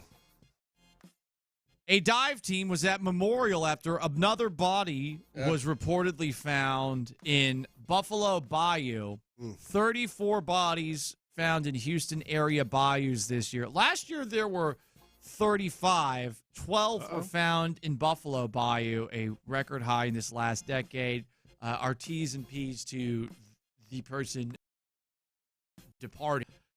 People constantly getting paranoid about this. I'm just saying they keep on finding people in bayous, but I will say, not to be the mayor of Amity in Jaws, but there's one less person found in a bayou thus far this year, so that's a progress. Got a week to go. 35 to 34. Is it you, Paul? What are you talking about? Are you accusing me of being a serial killer on terrestrial radio? Allegedly. You son of a bitch. How dare you? How dare you? I actually am more concerned about something else than I'm concerned about all the bodies being found here. Paul, that's exactly what you would say if you're the Buffalo Bayou Butcher or whatever the hell. No. He even has a name for it already. There was suspicious. The Butcher. There was something that happened a couple of months ago, and it's just a horrifying story. Like, there was a body found that was on fire under an overpass here in Houston. Well, damn. There's like no follow-up on it at all. I'm more concerned about that story, whatever happened there, than about the bodies in the bayou. They're keeping us in the dark. Of course. They are keeping us in the dark. Nothing to see here. But you know what it is? They don't want public just outrage, or not outrage, but just public chaos. Right, People exactly. being worried about a potential serial killer roaming the They streets. keep on saying there's no serial killer, and every single time they say but there's it no feels like serial there's a killer- serial killer. Right. And when you say there's no serial killer, I'm like, well, that's what you want us to think. Exactly. Because you want us to not, as Chris said, panic. You don't want, that's the word I was looking for. I'm not trying to say there is one out there. I'm just saying lots of bodies are being found in the bayou. It's beginning of the attention. And I think the story that should be getting attention is whatever the hell happened to that poor guy who got Set on fire? Set on fire and hung under an overpass, yeah. Oh. What? Yeah. Yeah, exactly. Yeah, man. Exactly. It's wild. What?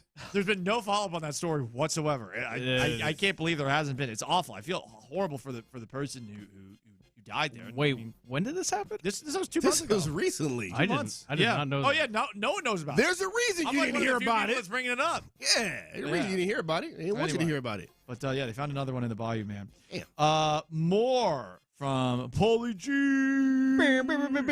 His mixtape. So, we had a very strange event take place today. For those who have been paying attention to the NFL over the last couple of days, DK Metcalf, in a Steelers-Lions game last weekend, punched a Lions fan in the face, pulled his butt down by his hair, fist up. He got suspended for 2 games. We have a bunch of different accounts about what actually went down in that moment. Chad Ochocinco on the nightcap with Shannon Sharp claimed that something racially charged was said towards DK. Video that has been shown of this fan interacting with DK seems to have him saying, DeKalen, which is his government name, DK. And it's important to say that the fan denies saying anything. Correct. And like from the start, they denied, and that doesn't mean it didn't happen, but he did not saying anything, and we'll get to what he had to say at the most ridiculous thing you'll see in a while. God. But just to continue to reset what went down, this fan also was caught on video saying that essentially he was trying to get this kind of reaction out of DK Metcalf. Right. He was trolling. Today, he held a press conference. Hey, this guy, he's enjoying his 15 minutes, man. He was wearing a suit, and he's also wearing a backwards Lions hat as he did this press conference, and he had this to say. He has a request of DK Metcalf at this press conference.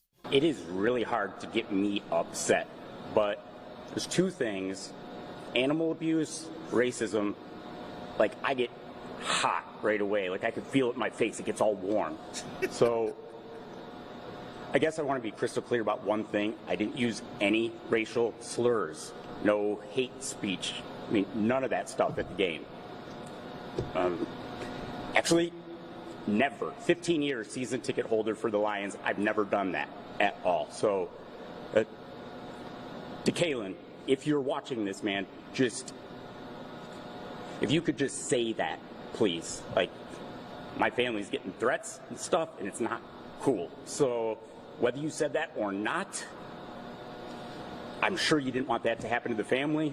Even if you did, like, I forgive you, man. Yeah, that's all I got. That's all you got. He should have. That's all you need. Statement. That was awful. That was a terrible statement.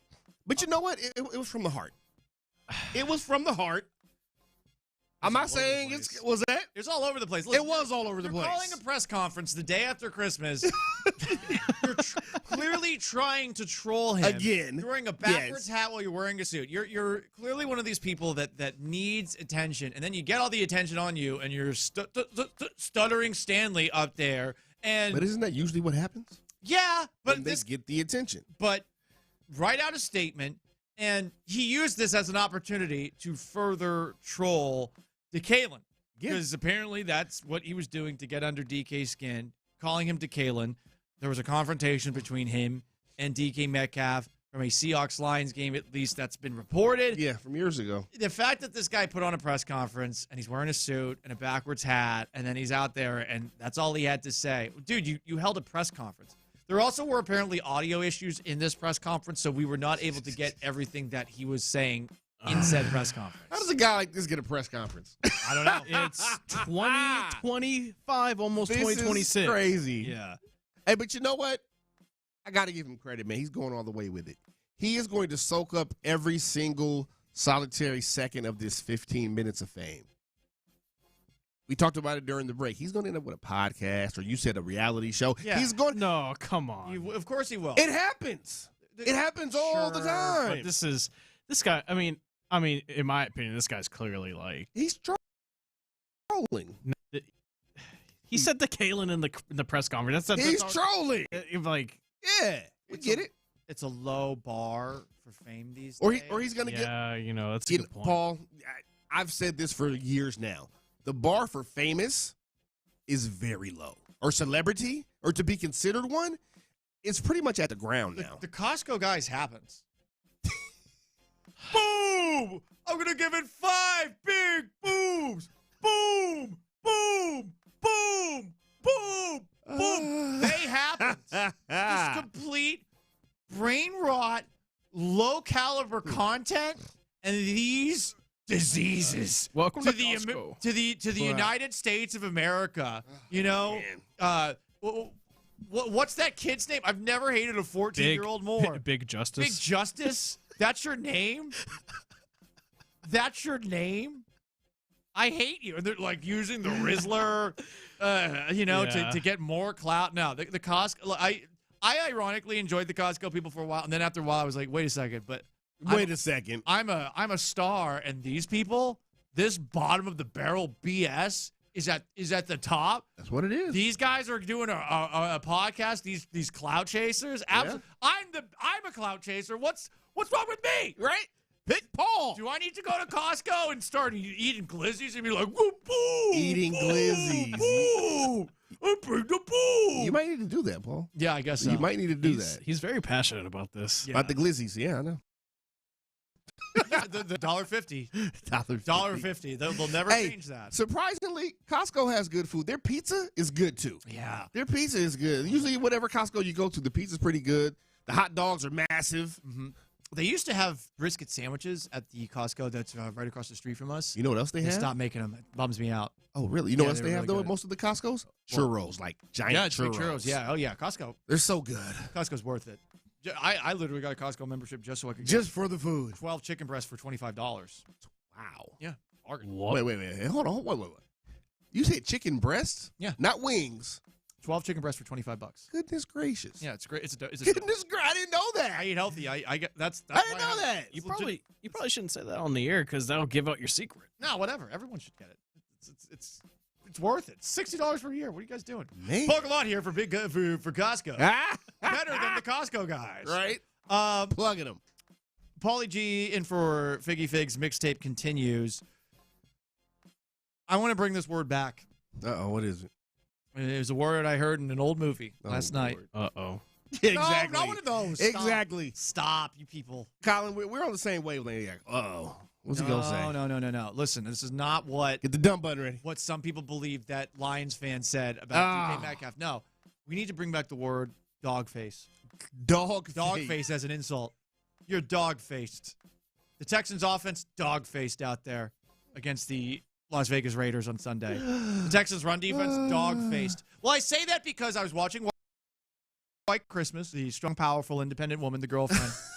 And there's this character in the movie White Christmas who just gets ridiculed throughout as being dog-faced. Oh, God. He just happens to have freckles on his face. Like, it's honestly, they're just being really mean to this one guy. Like, oh, he's dog-faced, this one. Don't have freckles. He's... Hey. I'm Irish. I got a bunch. Don't have freckles. But I like that as a way to call someone ugly. This person's dog-faced. We need to bring it back. Shout out to White Christmas. You want to bring it back. I want to bring back the word dog-faced. Yeah. Texans offense is dog-faced. That's just mean-hearted, mean-spirited.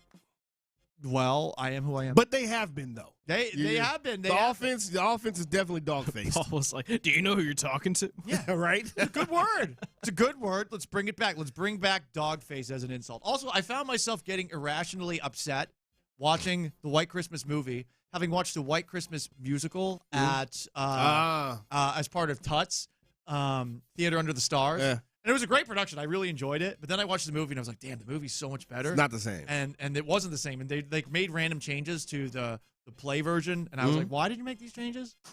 And I was like getting my girlfriend was bringing all these things up. And I'm like, yeah, I'm as mad as you are about So these she was really changes. upset about it, huh? She was just a little annoyed. And I was like, Okay. I'm also equally annoyed about this. And I'm going to use this for content tomorrow. There we go. I'm going to use it for content. So there you go, guys. That is Paulie G's mixtape. Let's bring back Dogface. Okay? Bring it back. Dog-face. Bring it back. Bring it back. It's on you, man. Yeah, the Raiders this season, dog-faced. All the third-string quarterbacks we saw yesterday on Christmas, dog-faced. Hashtag dog-face. JJ Redick thinks the Lakers are dog-faced. Dog-face. It's Chris Partee. I'm Paul Gallant. We got Colin Neal in for Figgy Fig Behind the Glass. One last segment to go. Some final thoughts before Texans and Chargers tomorrow on a football Friday. Got to get down on Friday here in the Loop Sports Radio 610. The Drive is live on a football Friday. Join Clint and Ron.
Friday on Sports Radio 610. Live from the Mokaram Injury Lawyer Studios, here's In the Loop with John Lopez and Reggie Adetula. Here's C.J. Stroud at the 47-yard line of Houston.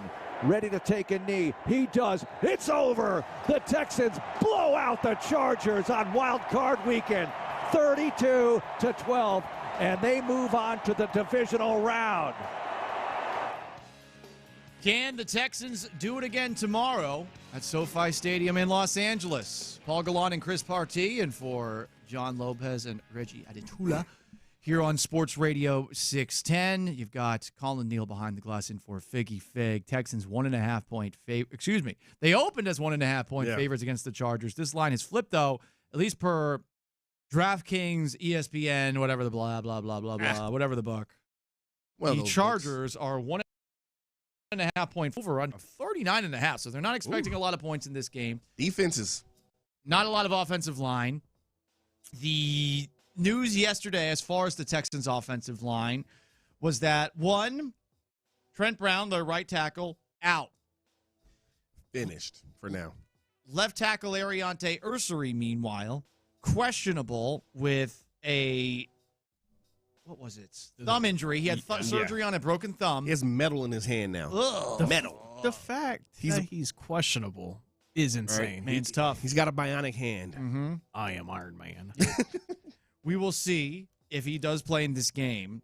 Whatever the case, with Brown out, that means that there will likely be some shifting on the Texans' offensive line. Does that mean Titus Howard moves back to right tackle? Does that mean Blake Fisher has a chance to start at tackle? Is it Jarrett Kingston, who is also on this team as a tackle?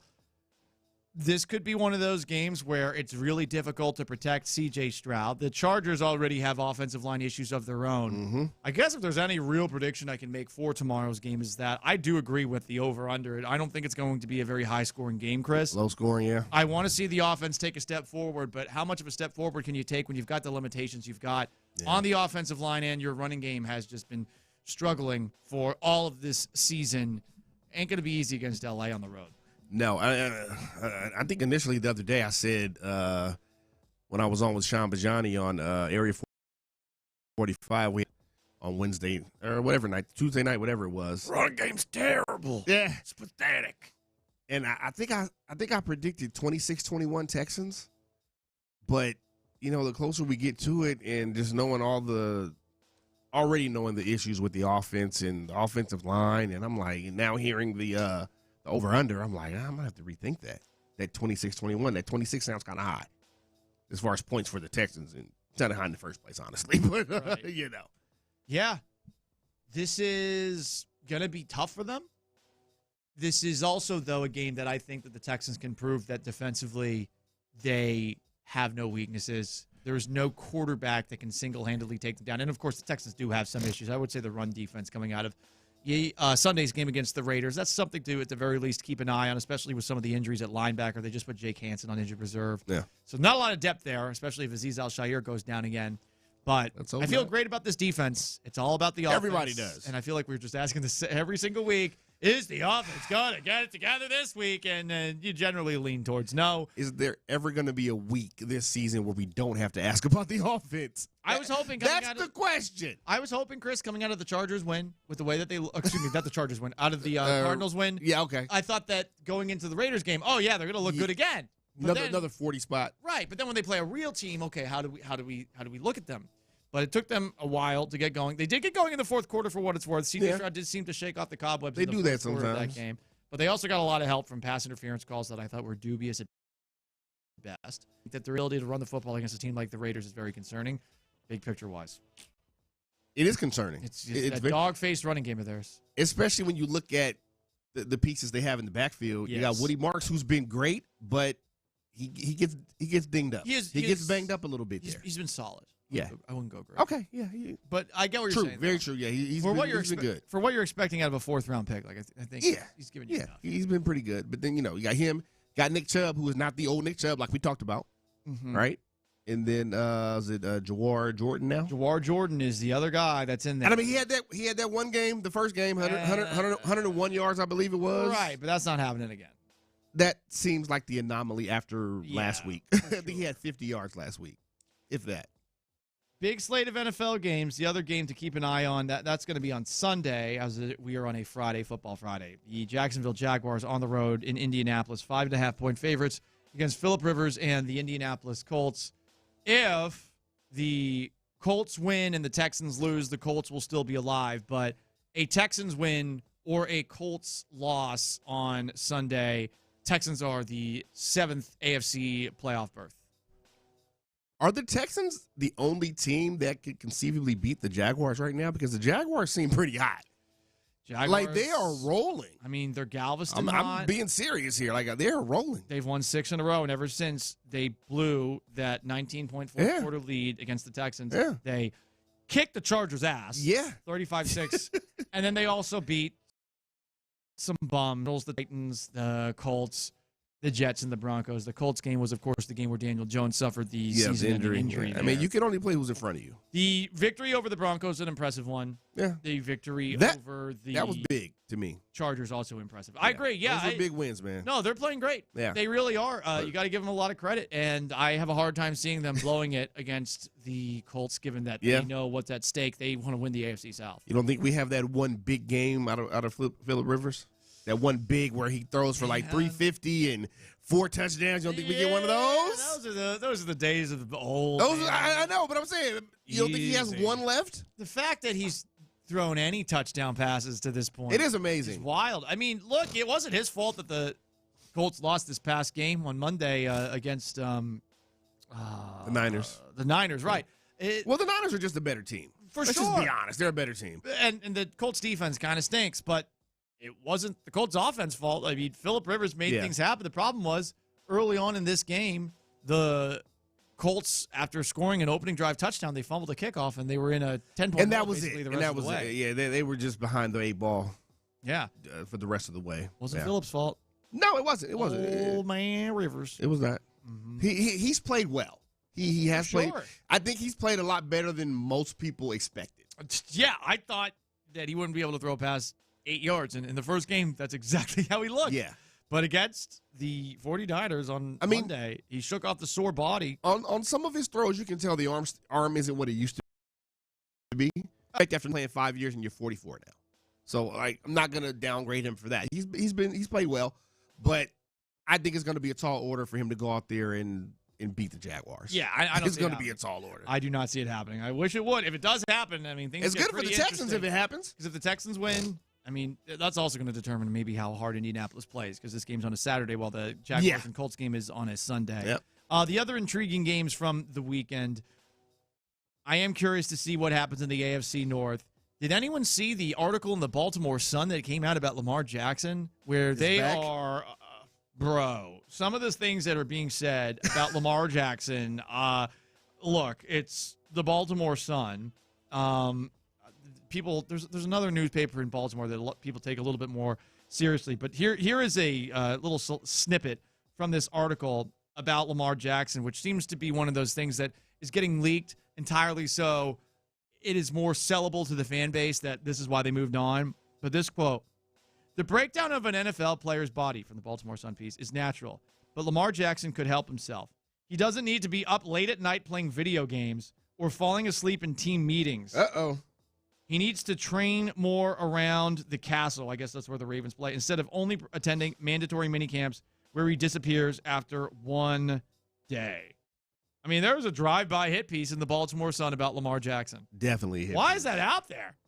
Other than they're trying Why to figure is it out how out to there? part ways. You don't think the team leaked any of that? Definitely leaked it. Yeah. And I'm wondering if it's like John Harbaugh. I save Harbaugh's job here, but I mean, if I'm picking between Harbaugh and Lamar Jackson, I'm sorry, I'm picking Lamar Jackson every single time. Well, in this instance, the young two-time MVP quarterback is usually going to win. Because Harbaugh's been there since, what, 2008? Mm-hmm. It may just be time for a new voice. I think it's time for a new voice.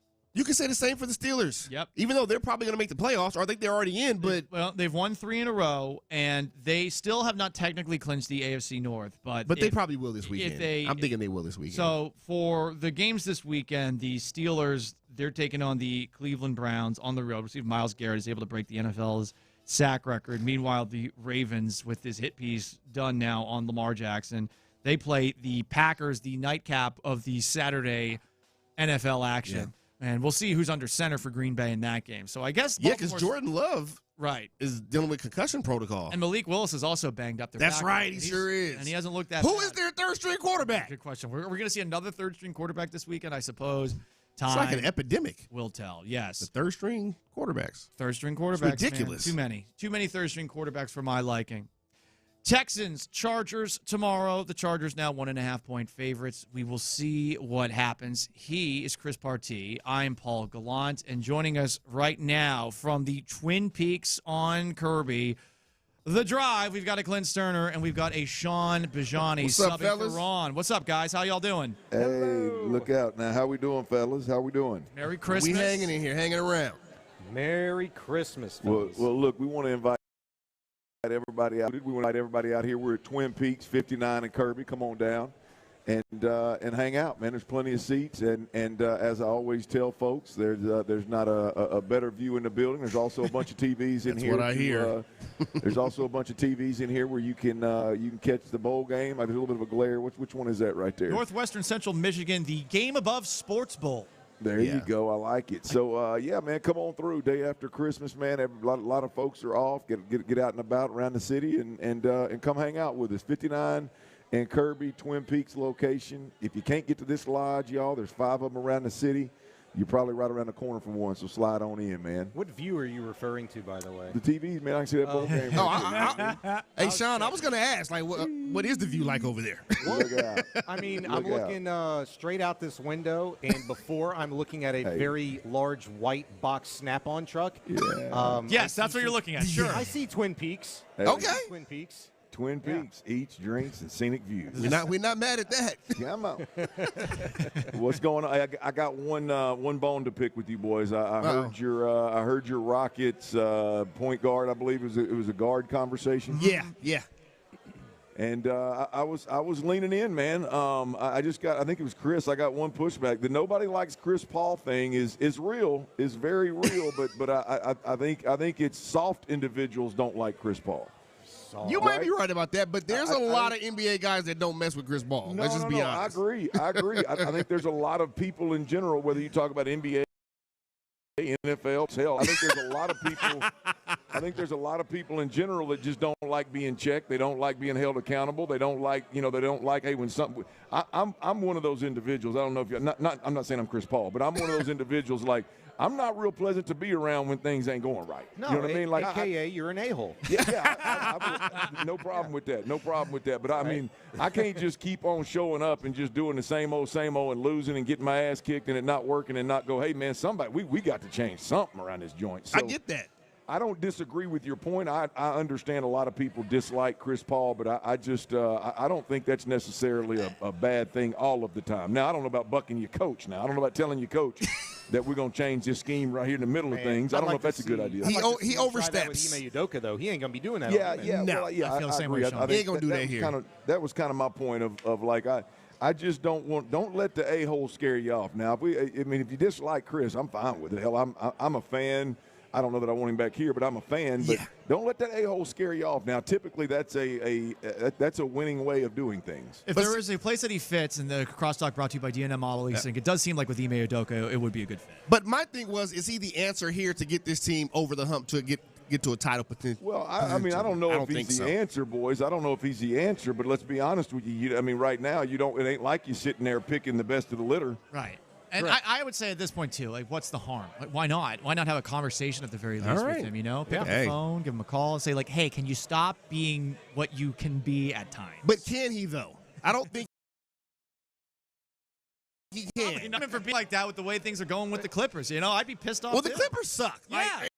They're not good. And he's got high standards, and it's not being met up there. That's for sure. Chris is always the one that asks the question, but can he, though? And it's like, you're at a point in your franchise with the Rockets where you've brought a Hall of Famer in Kevin Durant. You've got the young talent assembled around him, and you kind of know who they are or who they can be.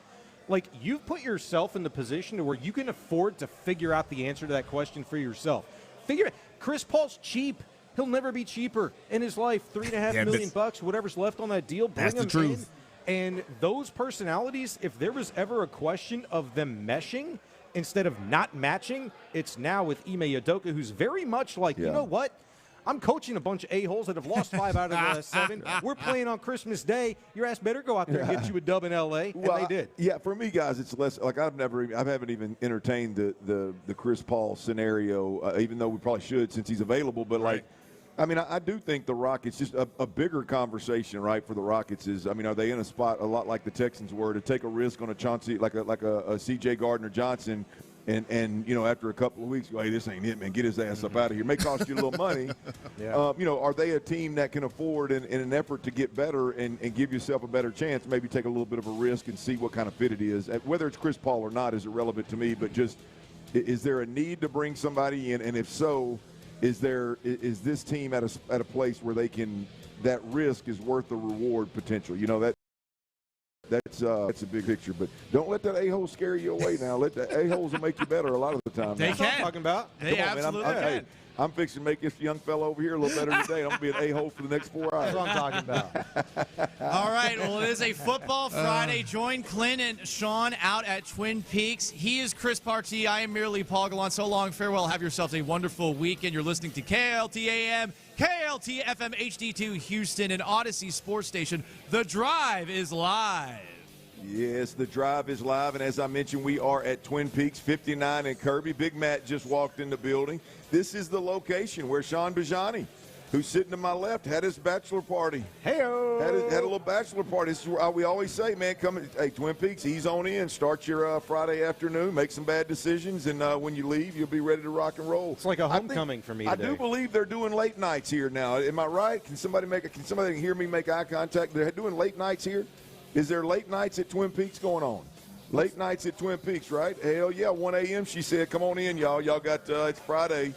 And before we get cranking, it is a big, big shout-out to Academy Sports and Outdoors for this Football Friday. We're giving away 4 Academy gift cards. If you are in the building, you got to be here to win. There is a raffle box right over here to my right, your left.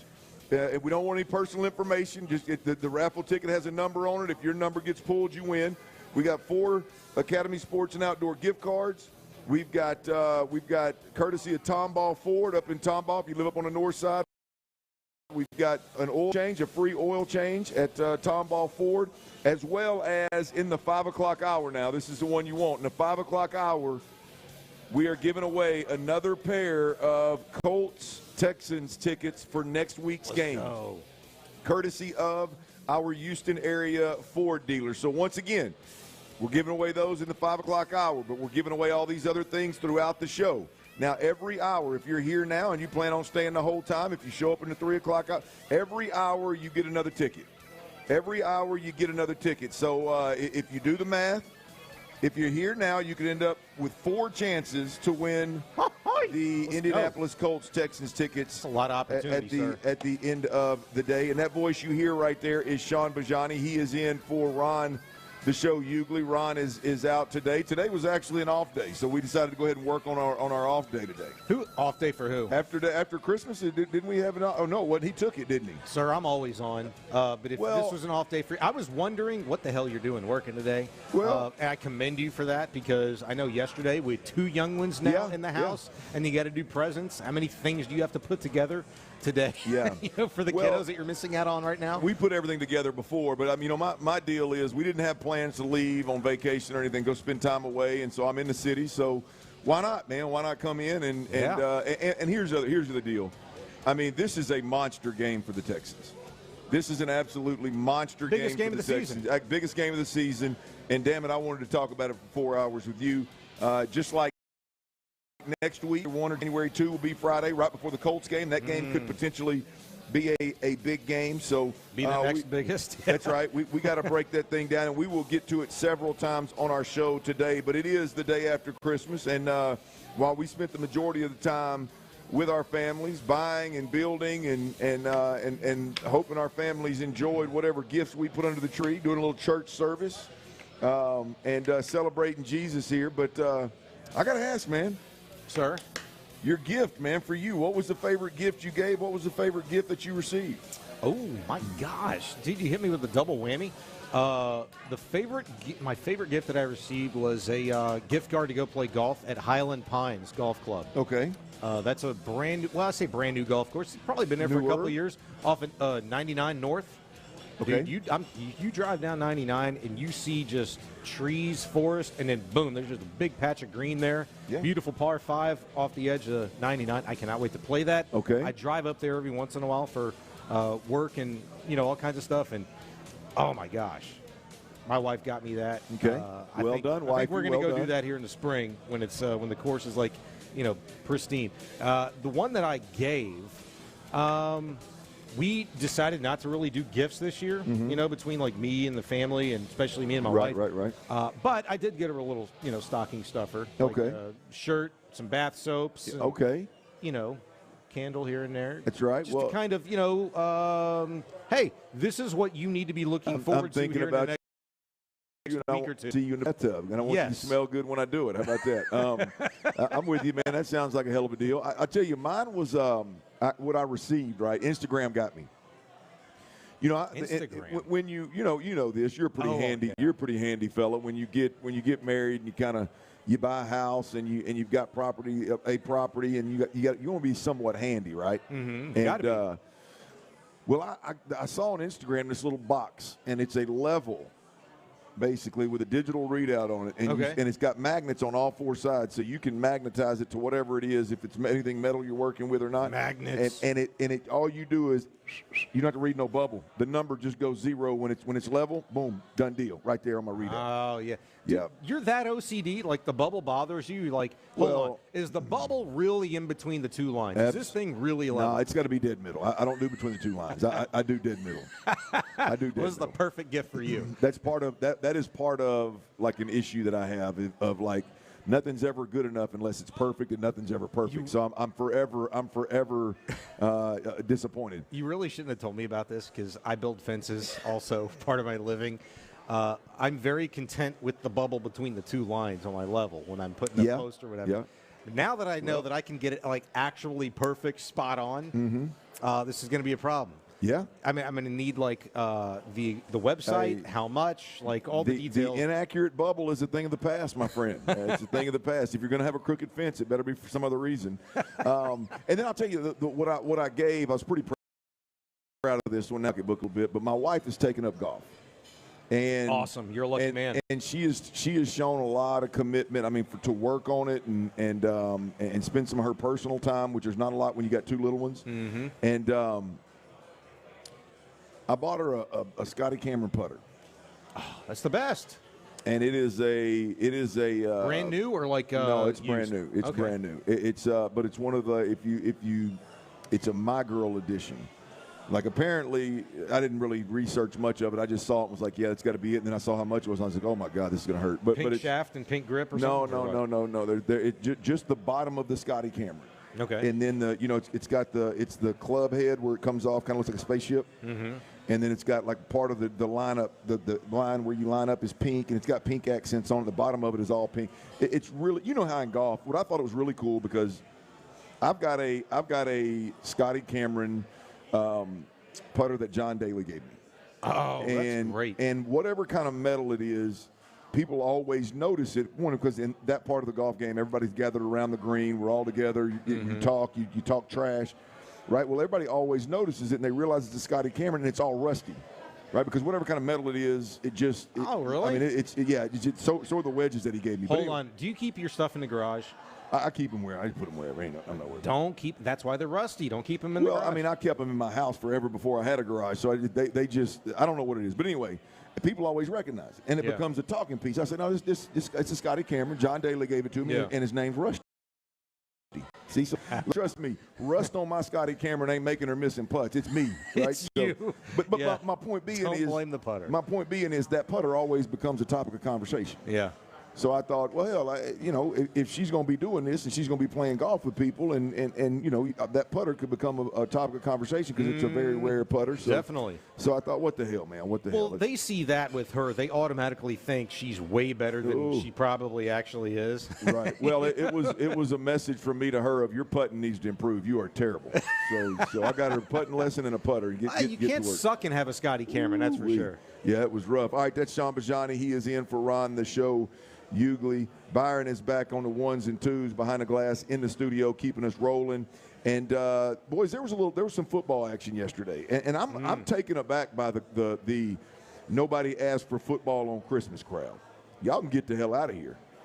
I mean, I don't, and I think you may be part of that, Sean. So I may be talking directly to you. Look, I think I saw a note where you said you maybe you weren't real impressed with the games. I mean This has to be just a convenient take around the sports world of, hey, man, we don't need football on Christmas, and just because the games were so bad. Look, the Cowboys at Commanders, that's typically must-see TV for all NFL fans, whether you hate watching or not. Yeah. Right? Vikings Lions, that was thought to be a tremendous, in-division matchup. And the Broncos and the Chiefs, I mean, who would have ever thought the Chiefs would collapse the way they collapsed this year? That had the makings of being a monster game. The lineup, the NFL players and teams didn't hold up their part of the deal. But I'm going to tell you, man, give me NFL football on any holiday. Anytime I gather with my family and anytime I'm around a TV, give me NFL football, whether I'm watching it dialed in or it's in the background. No, I'm with you. I agree with you 100%. What you saw,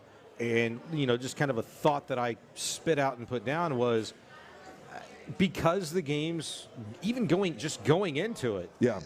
What am I watching for? I'm not going to be dialed in 100%. Like, the one that I was last night on was the Broncos. One, I want the Broncos to lose. Okay. Two, it was possibly Travis Kelce's final game at home as a Kansas City Chief. So let's just see about that. And then, two, I was very intrigued by their new starting quarterback. Don't ask me to say his name, but the pride of Samford, South Dakota State, and South Florida, all of the Souths. He had an okay game. I like that kid a lot. If you have it on as a backup, right? Thanksgiving, Christmas, whatever other day. Like, as long as there's football on, if things are not going well with you and your family that day, at least you have that to fall back on. Like, I can pop on the TV and a game is going to be there. And if an NFL game ain't going to be there, God knows an NBA game will, because they played 7 of those dang things yesterday. Well, I think that's where a good chunk of it's stemming is NBA fans feel like the NFL may be kind of treading on their territory kind of deal. Oh, yeah. I love it. We need options. We need options. Go ahead and battle, I'm just here for it. Now, I will be honest, I watched the Lakers and the Rockets more than I watched. I really think more than anything I watched all day yesterday. So the NBA won in my household. However, give me NFL football, and I will take it. We'll get into that Rockets-Lakers game in a little while as well. But, there's been a lot of talk about halftime shows and halftime performances coming up. And just a quick takeaway on last night's. I mean, Snoop Dogg put on an absolute clinic. Oh, dude, that was great. Of how to put together a halftime performance. I mean, his hits mixed in with Christmas hits, mixed in with big name artists from different genres, different eras. I mean, every time. I mean, he gave me a little Christmas here, and then I got some old school late '90s, early 2000s Snoop that's banging. Then he gave me a little Laney Wilson and a little bit more of the Christmas music. By the way, did you see old Duck? Duck's riding that damn coattail, ain't he? Yeah, he is. Did you see him? Yes. He was riding in the sleigh dressed as Santa boy. Chilling. Duck been on more football fields since he got with Laney than he did when he was playing the damn game. So I was thinking they needed to replace him with like a real Santa though. Like that would have hit better for me. Yeah, I don't. Yeah, I needed a real old school, like real beard Santa. Yeah, it could have been. It could have been a. They could have made that. If you're going to pick it apart, I'll agree with you. That could be one. Okay. Can I pick it apart one more time? Sure. Yeah. Go ahead. Did we really need Martha Stewart at the end of the whole thing to toss it to break? I'll tell you this. I did not, but my wife immediately said, "Oh, little tip of the cap to Martha at the end. That's cute." So she thought she's Martha Stewart. It's like a package deal now, right? Like you can't have Snoop without Martha, and vice versa. Is this where we are? Hey, they must be making they must be making money together, too. Dude, Snoop has looked the same for 30 years. I mean, he was looking put together in that red mink coat that he was wearing last night. That was awesome. But I laughed. I was like, oh. I told my wife, I was like, this was the best halftime show, like Super Bowl, Christmas, Thanksgiving, whatever. Texans Christmas Day where they lose 31-2. Better than any of all that. But did we really? Where was Martha? Why is Martha Stewart here? This is so random. It's just like, oh, pick your jaw up off the floor and then laugh your ass off. It was like the rando Martha Stewart drop. We'll be right back for the second half. Well, the other thing that happened in the Christmas Day games yesterday that I think had people stirred up, had social media stirred up, were the interviews. I saw Emmitt Smith. Yeah. I saw Clinton Portis. I saw Chris Carter. You didn't seem to be a big fan of those either, huh? No, well, I saw the Emmitt Smith. I didn't see a lot of the others because, to be honest with you, Christmas Day, busy, preoccupied. Right, I'm not locked in. It's on in the background. But early in the morning, I saw Emmitt Smith on there, and I'm like, I tweeted out this because it was a legitimate thought. How much is Emmitt Smith charging Netflix to bother him on Christmas to talk about his former team that is irrelevant and not going to the playoffs on this great day? Well, you give Emmitt a little shine, you ain't got to pay him much. What are we doing? I tell you. I got a lot of answers. The interesting thing, I thought the thought of Netflix, I really liked their kind of outside-the-box thinking of bringing in live interviews during the game. Like, I like the thought. I think there's something there. I think there's an entertainment value. I don't know that the laptop sitting on the bar top that's looking up your nostrils is the best. Is the best. And it looked like, I didn't hear all of Clinton Portis's, but it looked like his connection wasn't the strongest. No, but that's the problem with these Zoom interviews is, can we stop pretending that it's not 2025? Like, and we don't have the best technology available to us? Yeah. Well, that's the point. I mean, I like the idea, like Emmitt Smith interview in the middle of a Cowboys game. I don't care when it is. I can get down with that, but I need it to be professionally done, not like he is in a board meeting, like some kind of business meeting with his sales force. No, I agree with you there. And then I would also say, look, it depends. Are you a glass half full, glass half empty guy? Because I could totally hear the argument where you have all these interviews put together because you don't believe these games that literally don't mean anything can't stand on their own on this day. And you would be correct. But who's also tuning in to see, oh, Emmitt. Hey, Clinton Portis. Like, you don't have families that you'd like to be spending time with today? No, I want to talk about football for a team that's going nowhere this season. Well, you're looking at the personal side, man. Leave them guys alone. If they don't want to be with their maybe they've had enough. Well, but, I mean, again, like I said, I got a lot of answers. Emmitt Smith is apparently getting paid anywhere between $11 and $12 million for his new Netflix contract. So it's like, honey, 30 minutes, okay? Yeah. Like, pretend I'm in the bathroom. Yeah. I'm going to be talking to these knuckleheads on Netflix about these, damn Cowboys.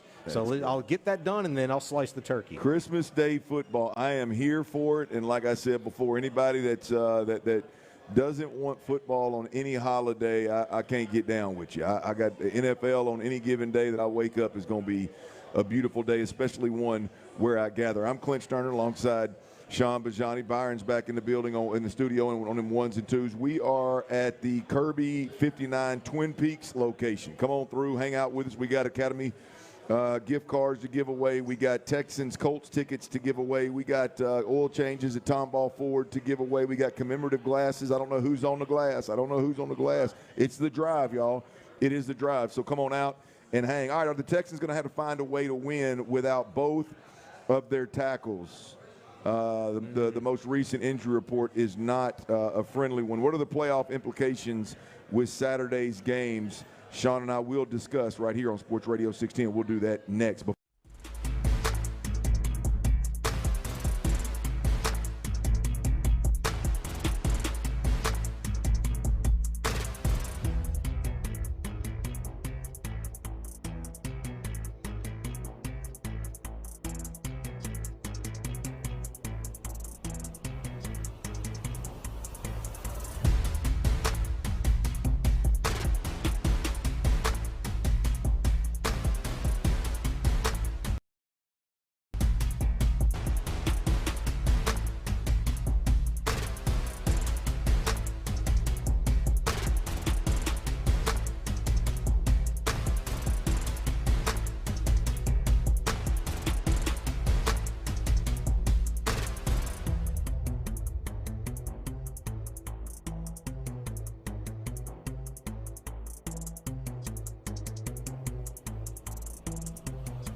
96.5. It's an Academy Sports and Outdoors Football Friday on Sports Radio 610. Live from Twin Peaks at Kirby and 59, here's The Drive with Stoerner and Hughley. Brian Hughley is out. Sean Bijani is in, and you heard the man. We are at Kirby and 59 Twin Peaks. There's 5 locations around the city, and if you can't get to this one, get to the one nearest you. We'd love to see you here, Kirby and 59 Academy Sports and Outdoors. We've got gift cards, 4 gift cards we're going to give away, and the big one we got Texans tickets, Texans-Colts tickets, the last home game of the season, unless Jacksonville just falls apart. Or is there even a way that we could get can we still win the division?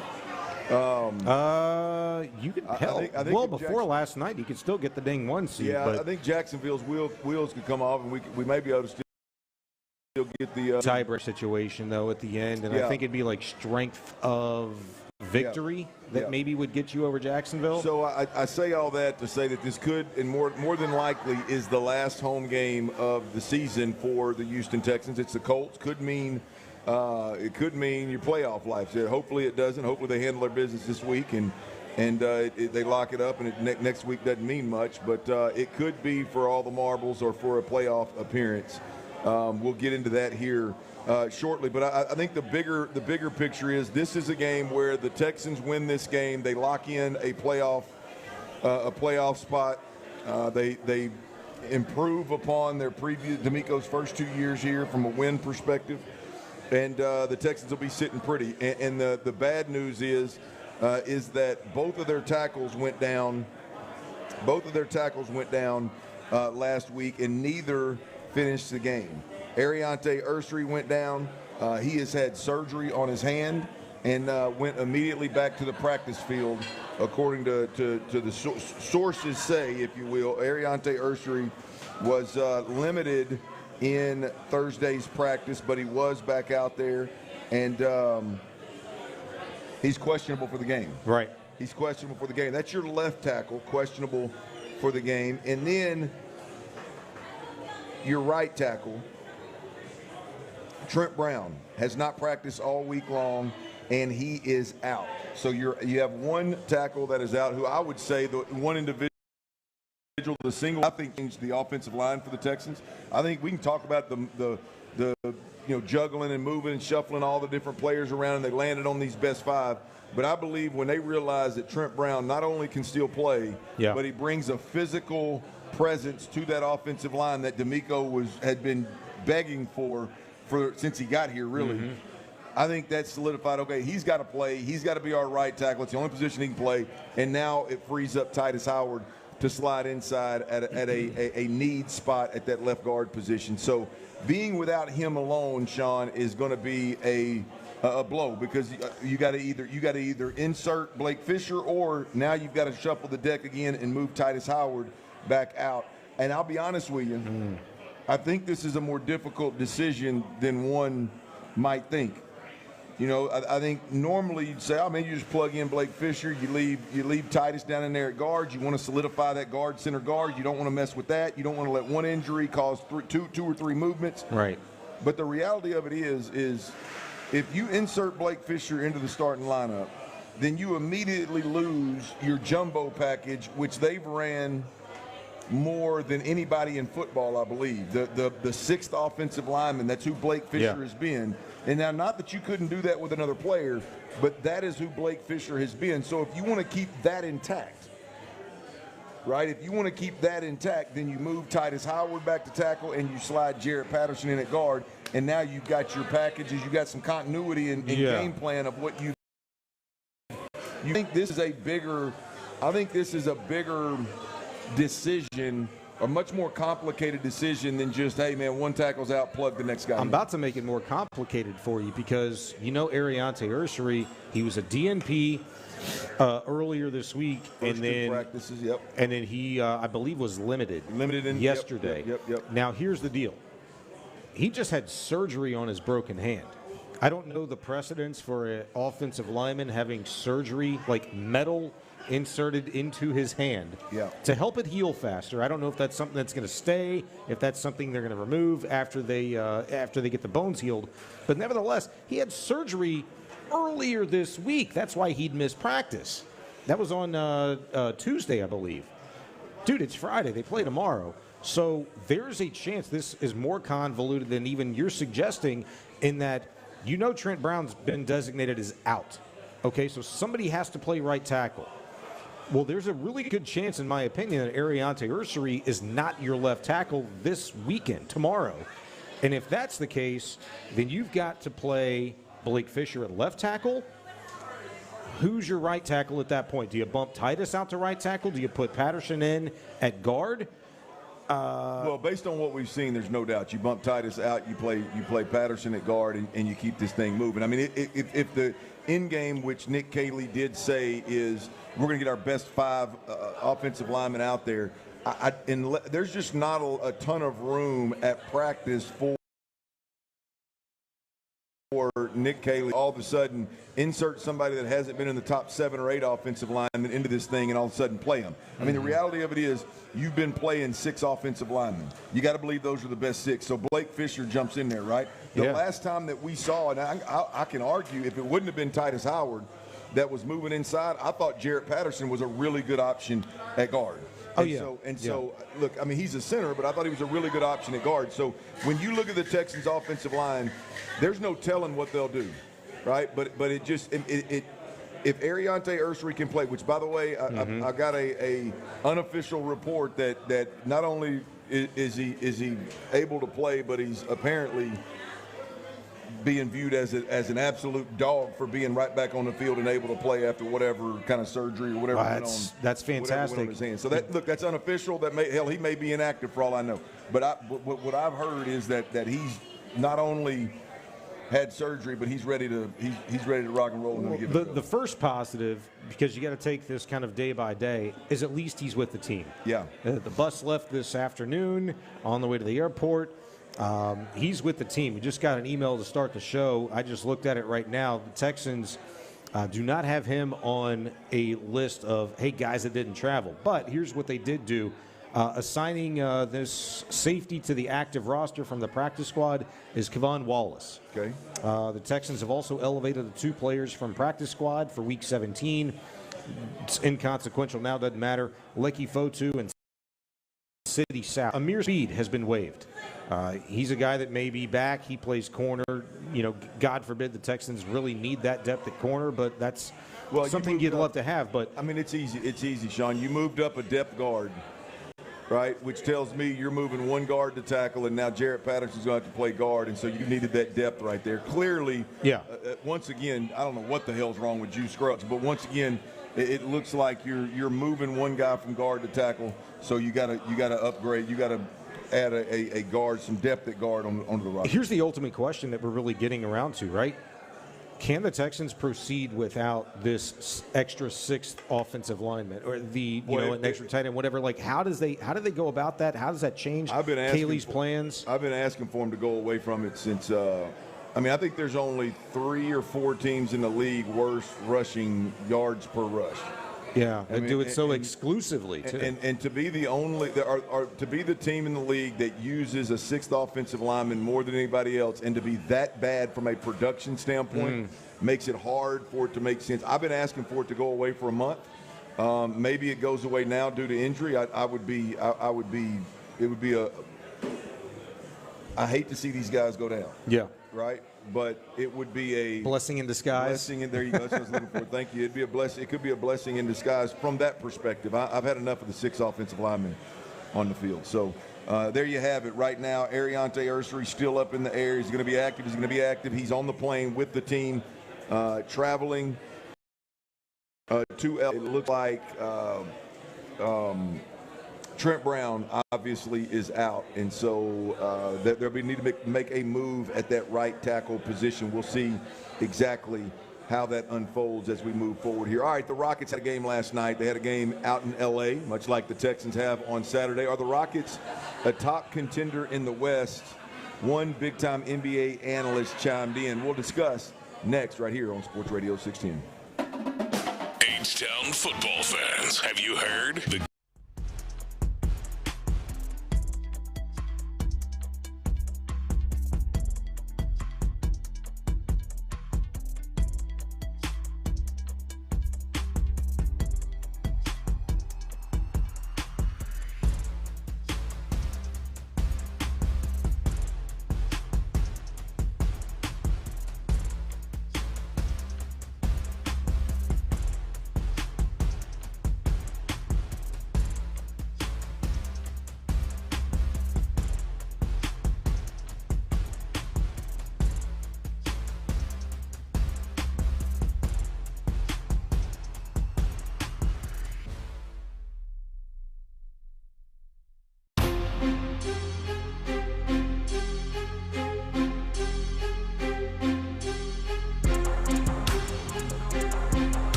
Meet your match on ZipRecruiter. Try it free.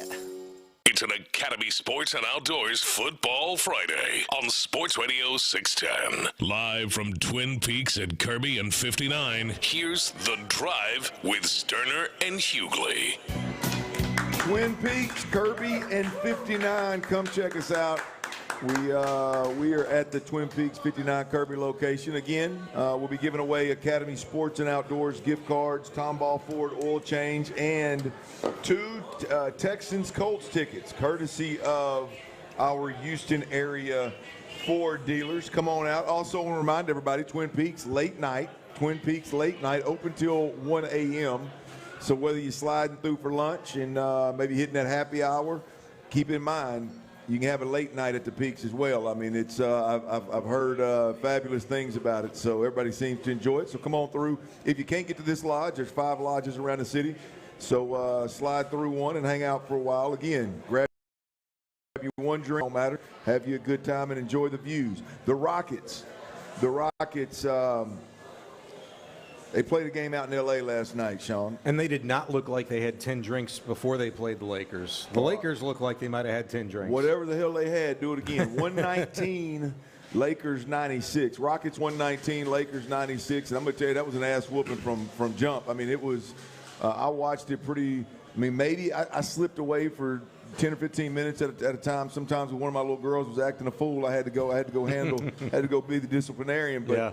But for the most part, man, I thought the Rockets ran them from start to finish, man. Amen Thompson was great with 26. Kevin Durant had 25, and it was a good outing, and we needed it. There's been a lot of mixed emotions around the Rockets, given how they played recently. And I know, Sean, you outlined had some stats in a sense of how many games they've dropped recently. Well, look, I mean, before last night's game, they dropped 4 of 6, 5 of 7.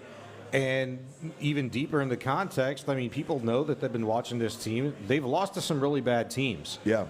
Look, you're 0-2 against Denver this year. I can respect that. They played, 2 really close games against those guys. But the losses here recently to Sacramento, to the Clippers, to the Pelicans, and many of these losses here during this stretch, this 6-game road trip from hell, 3 of them been in overtime. So there's even maybe a deeper question. It's not just who you're losing to, but it's you're losing, why you're losing, why are you not coming into the clutch?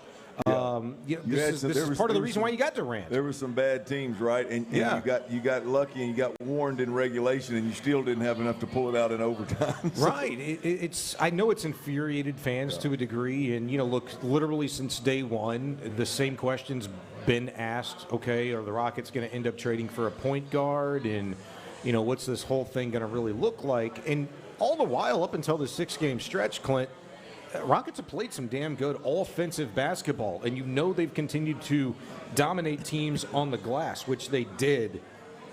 Maybe the best performance all season against the Lakers yesterday. They had as many offensive rebounds as the Lakers did defensive rebounds last night. It was fantastic.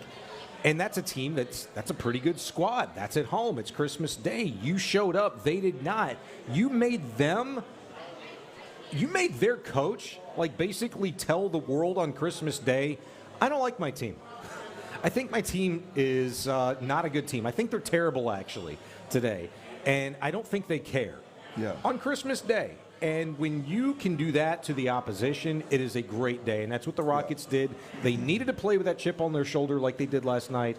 And now can you bottle that up and do that on the regular? Well, I mean, the ceiling is high for this Rockets team. At least I think most folks think the ceiling's high. But there's also an issue with the floor dropping below, expectation, or dropping below. You mentioned, kind of outlined some of the bad teams that they've lost to. There seems to be mixed emotions, especially in the city around the Rockets, depending on who you talk to. Kenny Smith, a former Rocket, which, by the way, I mean, in my opinion, the most entertaining show in probably all of sports, if I'm being honest with you. Oh, that's great. Yeah, you're right. Is Kenny Smith and Shaq and Barkley and Ernie. Kenny Smith had a comment last night. Now, this was before the game, so maybe the game convinced him otherwise, but before the game, in the pregame lead-up, Kenny Smith said that with Fred VanVleet, the Rockets were the #1 contender in the West. Mm-hmm. And now whether you agree with that or disagree is not the point. He followed it up with, without him, they're just a contender. They're just in the pool of contenders. And I'm speculating a little bit here, but his point was, with Fred VanVleet, these dudes were arguably the best team coming out of the West. Without him, they're just one of the teams that's right. Playoff worthy, right? I came around on Fred VanVleet last year, obviously, with that playoff performance that was convincing. Yeah. But boy, I still didn't view Fred VanVleet as a player with this team that made them drop from #1 to just kind of one of the guys. Yeah. Just kind of the group of Jags other than the contenders. I respect Kenny and Charles and Shaq, all those guys, their thoughts. I mean, say what you will, and they do a lot of it for entertainment purposes, or make you think they don't do a lot of it for entertainment purposes. But look, most of it. Yeah. Okay, so if Kenny Smith, let's just say, can tell you that, hey, with Fred VanVleet, this Rockets team is not just a contender, but it is a title contender. It is the team, not a team, but the team to beat. I believe him. But it's hard for me to see the forest through the trees as it concerns Fred VanVleet, who has not been on the same court at the same time with Kevin Durant as a member of the Rockets. It was already a question, like, what's this offense in particular going to look like when KD does come in? Hey, so far so damn good, right? You're one of the top teams in all of the league in EPA, and the offensive numbers are great, as a culmination of things so far, right? Through just over the first quarter pole of the season. But I don't know that I can get there. Like, they're a competitive team. They are one of the teams that will compete against the Thunder for the West. There's no doubt about that in my mind. That's what you went out and got KD for. But I can't sit back and say, yeah, that's all they're missing. Fred VanVleet, you don't have to go out and get anybody else. Now, maybe Dorian Finney-Smith, who made his debut last night, gives you reason to, think that, what this team, what they're missing in Fred VanVleet and do have in Kevin Durant, but need more of, is that veteran presence, that, guy that is going to make the right play in crunch time, is going to be in the right spot offensively, defensively, in crunch time when the game is on the line. That's DFS. That's why you go out and get that guy. Not because he's the best defender, though pretty damn good defender, right? And he only played 13 minutes last night, but you get him because you know what he can be with the right lineup. I can get there, but it's too damn early in the season, right, Clint, for you to say, like, oh, all the Rockets are is a Fred VanVleet away from being the team. Yeah, look, I'm with you in a sense of I wouldn't make that statement, but if Kenny Smith makes that statement, then I got to believe there's some substance there. So I tell you, you went deep in the direction of Fred VanVleet. To me, it's one now. Okay, if we know he's not going to be there, how do we feel about the guys that are going to be expected to tote that water? I mean, how do we feel about the Reed Shepherd? How do we feel about Amen Thompson, who's expected to fill some of that role, who the shooting doesn't look like it's taking the next step? Like, how do you feel about those guys? I don't know that one guy fixes what the Rockets are lacking offensively. And what they're lacking offensively, okay, look, I know. Bijani, what are you going to nitpick at now? Because they've been pretty dang good. Okay, well, guess what? Here recently, they've been really struggling from the three. Yeah. They didn't shoot it great last night. They only shot 33%. The night before, they were 31%, and they shot like a ton of them. All right? I don't like that, and this is something that they've honed in on. We're not going to shoot as many threes. We're going to attack the paint. We're going to find other ways to score because we have the guys that can do that. Okay, fine. Here's what I'm going to nitpick at. I don't know that one person fixes what they're lacking offensively to take this team to another level. I think what they're lacking is a little bit of a different philosophy. Some of the rotational players, you can maybe get away with playing how you want to play. Kevin Durant is on the floor, and Alpine, you got all these options, and Jabari and Amen. But teams here recently during the 6-game road trip have figured out how to kind of eliminate at least 1/3 of that problem. They're double-teaming Kevin Durant a lot, and they're making other guys make shots. They're clogging up the paint. The help defense is good. They're switching on everything, and it's going to become a problem. Can you play this way in the postseason? Or do you need that real, true blue point guard? Is that what Fred VanVleet can add to your team? Yes, maybe. And maybe now you've inserted another option for you because Tari Eason started last night for the first time this season. Hot too. And he was really good. I think he had 7 of the first 12 or 7 of the first 14. Dude, yeah, he was really good. And he only made 16, 17 starts last season, right? This is not like his role, but maybe it needs to become his role until the Rockets can figure out what is going to work best. You know, can we, show that we're versatile and flexible enough to, match up with these different teams, throw a different look at them. I think that's what they have going for them. I don't know if Fred VanVleet's the guy, but maybe some combination of Eason in the lineup some nights, depending upon the matchups. Fred VanVleet, maybe he comes back towards the end of the season, makes a playoff run with you. Maybe Reed Shepherd takes the next step. That dude made a shot last night, dude, where he looked like Steph Curry. It was like a dribble in, step back, pass out, get the ball back, and fade away three. Like, it was awesome. And they've got the tools. It's too early right now for me to say that they don't know what the hell to do with them. But they've got the – I think that's fair to say. All right, we'll see. The Rockets, they win a big one last night on the road in L.A. What was it, 119-96. Again, Amen Thompson, Kevin Durant with ballers. With big nights. And we'll see. We'll see if the Rockets, if their youngsters continue to develop, if they decide that they need to make a move, if they change philosophy. The way that Bijani recommends, he's got the knife. He's ready to cut somebody, it sounds like. All right.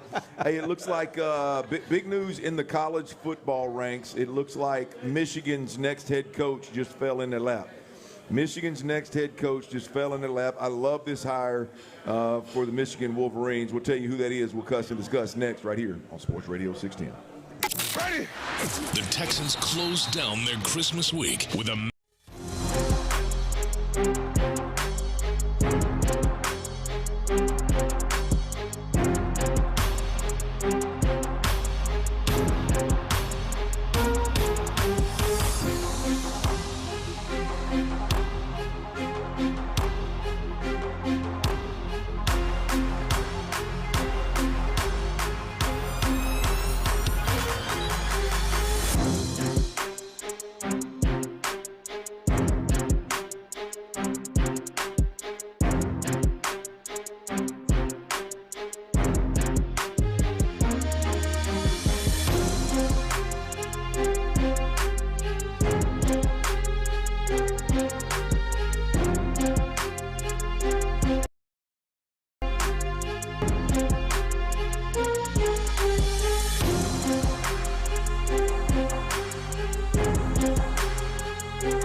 to Houston. Insider access, exclusive content. Sports Radio 610. The Texans play here. An Odyssey sports station. It's an Academy Sports and Outdoors Football Friday on Sports Radio 610. Live from Twin Peaks at Kirby and 59, here's The Drive with Stoerner and Hughley. Ron Hughley is out. Sean Bijani is in, and we are at Twin Peaks. Twin Peaks 59 and Kirby just gave away a first gift card from Academy Sports and Outdoors. Hell, there's Academy Sports and Outdoors right here next door. So you want to hit two of the top spots right here. He's owned by Academy and is on your way over here to Twin Peaks. If you can't get here, there's 4 more lodges around the city. Stop through, have you a cold beer, 29 degree. What's that say? 27.2 degrees back there on this wall. I don't know what y'all are getting. 28.3 back there at the bar. They got that garage door open back there with this beautiful weather. Speaking of weather, I'm about tired of hearing folks talking about it. This weather sucks for Christmas. It doesn't feel like Christmas. They want it cold. Isn't that why we live in Texas? Hey man, with you. I don't need freezing ass weather and ice on the ground. Amen. For it to feel like Christmas, all right? No, because you know what happens when that happens around here? People don't know what to do with themselves. Well, yeah, I mean, look, here's the deal: I'm not opposed to a little snow on the ground. I'm not opposed to a little ice on the ground. I'm not opposed to cold weather. I mean, it's cool, whatever. But I mean, the whole thought that everybody being up in arms about the damn, it's warm at Christmas, so we can so what? We can stand on the back patio and enjoy our families at the house. Without freezing our ass off and having to bundle up to go out there with a scarf on. So play what? Golf. Yeah, or you can play golf. I mean, hell, by the way, the Bayou Bowl golf tournament is the 29th. My birthday, by the way. Are you inviting me? No, I'm working. Oh, okay. I'm working, man. I got 2 babies. Hell, I got to work. So why man. would you bring it up? I mean, because Dick Olin's my boy. My old high school coach runs it. I mean, I got to give him a little love right there. If somebody cancels, let me know. I will show up. I told you I ain't playing. I'm gonna be at work, man. Well, you ain't got to play for me to play, bro. Hey, if you're filling in for anybody canceling, it's gonna be me canceling work, so I can go play. So your ass gonna be doing some radio. All right, I see how you are. I see how you are. Hey, man. Remember that whole thing about the a-hole we were talking about in the first segment? I just want you to get All reps. right, I forgot. I just want you to get reps, man. I want you to get reps. Hey, college football, man, there is I don't know if it's gone official yet, but I'm pretty sure it's going to be announced at any given moment. Former Utah head coach Kyle Whittingham is going to be the Michigan Wolverine next head coach. I love about it. Absolute CF going on up there in Michigan. And from what happened, obviously, I hope the young man's doing better. I hope his family's better. I hope everybody's doing as best as they can through that mess that was going on at Michigan. But, I mean, you just sit around and watch Penn State hire their guy, watch LSU hire their guy, watch Florida hire their guy. Everybody's just hiring them left and right. Yeah. And you get left holding this mess up there in Michigan, and I'll be damned if Kyle Whittingham didn't fall into your lap, man.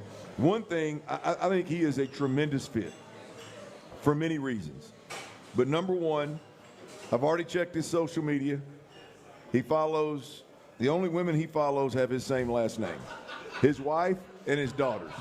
So it's a great replacement, boys. If I had my bell, boy, I'd ring that thing right now. Yeah, great job. Great replacement, boys. Great replacement. So let's start there. But I think on a serious note, I think if you look stylistically at what Kyle Whittingham believes in from a football perspective, it's the closest thing you're going to find, damn sure available. It's the closest thing you're going to find coming out of the Pac-12 or Big 12, depending on wherever you watched Utah. But coming out of those two conferences, what he was putting on the field at Utah is the closest thing to a Big Ten product, to a Michigan product that you're going to find. Yeah. He believed in dominating the line of scrimmage, and not only believed in it, every coach will tell you they do, but then they'll go out there and spend all their time and money on pass catchers and quarterbacks. He always had a good offensive line. They were always tough, physical, and fast downhill. I think this is a great hire stylistically. Mm-hmm. I think then you look at what he's done for 20 years at Utah. He's done more with less, and I don't mean that disrespectful. My university, if you wanted Arkansas, you did more with less. I'm one of those less guys. I no disrespect. Right. But you take a guy that for 20 years did more with less, and then you give him the bag and the brand and see if he can take it to a whole nother level. I think Kyle Whittingham with that bag and the brand at Michigan, I think it's going to be an absolute game changer. Now, I don't know how they're going to be disciplined and how many guys are going to hit the portal because of what went on before and the coaching staff being replaced. I don't know how that's going to impact them, but I tell you, man, I am excited. It takes a lot for me to get excited about Michigan football. I'm not a Big Ten fan at all. I'm into watching and seeing what Whittingham can do up there, man. I think this is going to be a good marriage. I'm with you, and I'm glad you said everything that you did. Look, I can't speak as much to, like, the football, like, on the field stuff, obviously, right? But you don't cover this game, you don't cover this sport without having heard the name Kyle Whittingham. Yeah, that's right. He's a long-tenured coach at Utah. Here's why I think this is the perfect move. And it's important that you mention, like, hey, LSU went out and got their dude. Penn State went out and got their dude. There were a lot of, higher profile jobs coming open, right, when they did, and they were filled. Here's why I think this is huge for them. You were able to pry away a guy that had been at one program. They didn't even pry him away. He resigned. But right. I get it. You got it. Right? He'd been there for 22 years. Like, hey, let me leave a place that I've known for 22 years and go start something completely different, right? So I think the success, I think why he had the success, like the 8 double-digit win seasons over a 21-year career at Utah, the changing over, like he had to figure out a way to kind of like remap going from conference to conference to conference all over the course of the last 21 years. That's huge for a coach. Recruiting, keeping talent in-house, the belief system, ability to execute the culture that you actually want in there, all that's really important. Apparently he's an ass kicker, right? So if this guy's going to carry that kind of philosophy, that kind of culture, mantra into a place, can you pick a spot that needs it more than Michigan, to be honest with you, right now, after everything they've endured? They need a stabilizing factor in a big way, but they also need a coach that knows how to, because they are a really good program. They can win immediately, right? And so and so often in today's game, college game, you look up and it's like, hey, I got to go get the young hot coach that's coming up, and I'm going to take a little bit of a risk. I mean, this was, to your point, this was a deal where they need a long in the tooth coach that knew how to have success, that could go in there and clean this thing up, and not quite more importantly, but a big part of it is the perception, right? The perception of, okay, anybody that's going to consider Michigan, anybody that's going to cover Michigan, anybody that's going to talk Michigan, the narrative now changes with this long in the tooth coach that has done it the right way for so long. Right? I mean, that is, I think that was as needed as a win is needed in Michigan right now. It's not the same, okay? And I'm not trying to make a direct comparison, but do you remember during the Paterno-Sandusky era at Penn State, right? Yeah. Whenever that whole thing went down and it became just about football, okay? And they had all those scholarships stripped from them and everything. It was like, dude, how's Penn State going to get back on the map? Well, who was their first coach that they'd hired post Joe Paterno? Bill O'Brien, wasn't it? Yeah, for 2 years. Yeah. He was there for 2 years, right? And the old saying is like, man, you don't want to be the guy that has to replace a Joe Paterno. You want to be the guy that comes after Joe Paterno. But the job that Bill O'Brien did in his first 2 years there, like after having all of those scholarships taken away, now granted they did get a chunk of those back, right? Like the whole thing was sped up because it went to court or something like that, and they ended up not having all that stuff taken away. They got them back incrementally, yada, yada, yada. So maybe Bill O'Brien and that whole program has helped out. But here's why I bring that up. Dude, James Franklin had that job for how long? 12, 13, 14 years after Bill O'Brien, and, he just lost his job, and some people agree, some people don't agree with that. Could Michigan have, already found their foreseeable future in Kyle Whittingham? Like, they don't have to go through the Bill O'Brien kind of bridge to get to your guy that is going to get you to stay where Michigan really already has been as a legitimate competitor year in and year out for a national championship. Yeah. I think that's everything that Kyle Whittingham exemplified in the last 20-plus years at Utah. Yeah. Well, I mean, I think as bad as this was, I mean, it pales in comparison to what went on at Penn State. Now we'll see what the fallout in Michigan really is, because you hear like the Pogge, the head coach, the interim head coach. I mean, he made a comment last week, and I'm speculating a bit, but he said, "Look, we got to be real with this. This has been a mess for several years now. This isn't just about him.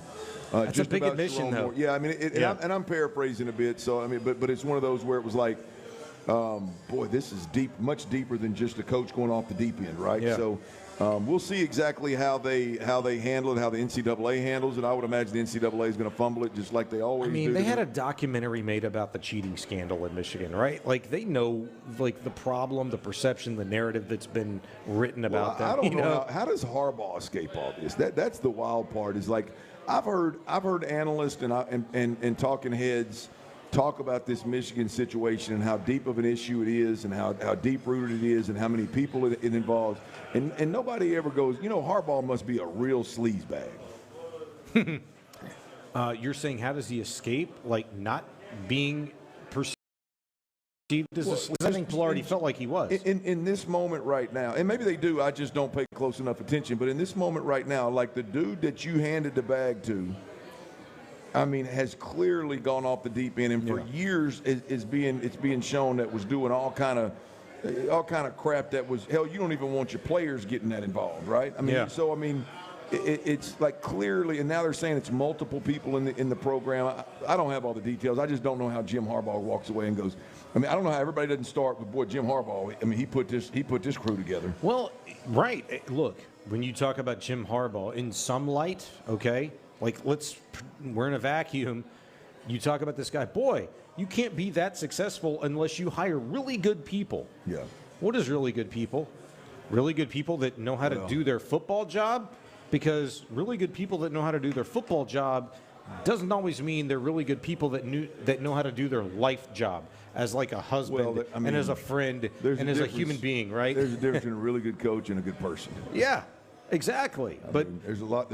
I would say more of them than not are not good people. Sure, but everything that we've learned about and that have a problem with Sharon Moore has nothing to do with his football coaching. Yeah. It has everything to do with him being a good person, a human being. Like, he literally made the decision to, like, you know what? Screw my kids, screw my wife. Like, I'm going to put them in this position and make them look like absolute crap and have to answer questions, for the foreseeable future. Let me clarify. Right? When I say more of them are not good people, I'm talking about the assholes that get caught. I'm not, sure. I'm not talking about coaches. I'm not talking about coaches in general. I'm sure all my coaches. I got you. I'm talking about these guys that get caught cheating in some way, shape, or form. They're good coaches to some degree, but they're not good people. They'll cheat, lie, and steal to win. With everything now, like, every day passes, every week, every month, and the more you learn about Sharon Moore and the Michigan program, the more of the onion you peel back on Harbaugh, right? It's like, dude, how did he let this stuff? You can't tell me that he didn't know that they were cheating like hell on earlier with the sign stealing scandal. You can't tell me that he didn't know that half the guys he hired there were doing unprofessional. Let's keep it there. I don't know exactly what all of it was, but it's unprofessional. Ultimately, did you? And have we all kind of? I don't mean to like throw us all into this thing, right? But have we all been in this situation where it's like, hey, just don't tell me, okay? Do what you got to do. I don't want to know. Don't tell me. Like, I don't think I have. It doesn't mean it needs to be like totally nefarious and like that serious, but like, you can't tell me that Harbaugh, during all those years up in Michigan was like, okay, I know something's working here really well. Like, I don't need to know about it because, what do they call that? Plausible deniability? Yeah. Like that whole thing? Mm-hmm. I want that. Well, yeah. Now we go back to good people. But also, did you know that there was an E60 on Lane Kiffin? You put that down, and I was like, did I know that? I feel like I've seen something. But describe. I stumbled up on it, and it's the many faces of Lane Kiffin, or the many places of Lane Kiffin. It goes through all the different stops and the firings and the leavings and kind of how it all went down. Is it new? Like just released new? It seemed like it was new because but it can't be. He was sitting in an Ole Miss meeting room, our auditorium like deal with Ole Miss on the seats, and he was talking. So it has to be They had footage of the LSU deal, so it has to be recent. Okay. Yeah, no, I guess I didn't know that. Now, then, no. the many faces of Lane Kiffin. Now, I think what they did was obviously they added the LSU stuff because he's still sitting in an Ole Miss room when he's getting interviewed. Mm-hmm. So clearly, the LSU is kind of how it ends. You know, is this another Lane Kiffin move or is this real? But I thought it's very fascinating. I encourage everybody to go out there and watch it. It was, Lane's one of those guys where I don't know enough about Lane to be dangerous. Or I know just enough to be dangerous, I guess I should say. But I'm fascinated with the why and the how, because of course it's his point of view of why he left Tennessee. Okay. I picked it up right when he took the Tennessee job, had 2 straight years of winning, winning ball, and then decided to up and leave to USC.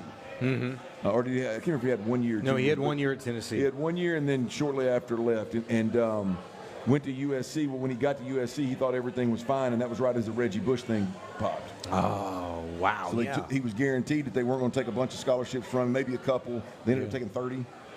He had a 2-year bowl ban. He won anyway. Yeah. Within the minute they started struggling a bit. They canned him at the airport, fired him at the airport. I remember that. That whole situation. What was the narrative around that? Like, why did that happen? Why did that firing happen despite the success? Well, he was at the time they were 2-3. They had a rough season the year before, and he started the next year. He was 5 games into the year, and he started slow. Oh boy, 2-3. You better fire that guy. But it only makes sense, right? Is like when you take over a program for Pete Carroll, which is what he took care of. The reason he left Tennessee was because Pete Carroll left. He didn't leave. He left because Pete Carroll left and his dream job came available. But he went over there and it makes sense. We're going to take 30 scholarships from you. Well, okay, I can survive for a couple of years because I got all Pete's guys. I got all these guys that are developed. Mm-hmm. When it's going to hurt you is the year 3 and year 4, which is exactly what happened. That's when you got to do your own recruiting. That's when the 30 scholarships that he got stripped of. That's when that hit. So he didn't have. So anyway, it's just a E60, man. I think it's called the Many Faces of Lane Kiffin. It's an interesting watch. I'm Clint Stoerner alongside Sean Bijani. Byron's back in the studio on the 1s and 2s. We are at the Kirby 59 and Kirby location of Twin Peaks. Come on through and hang out.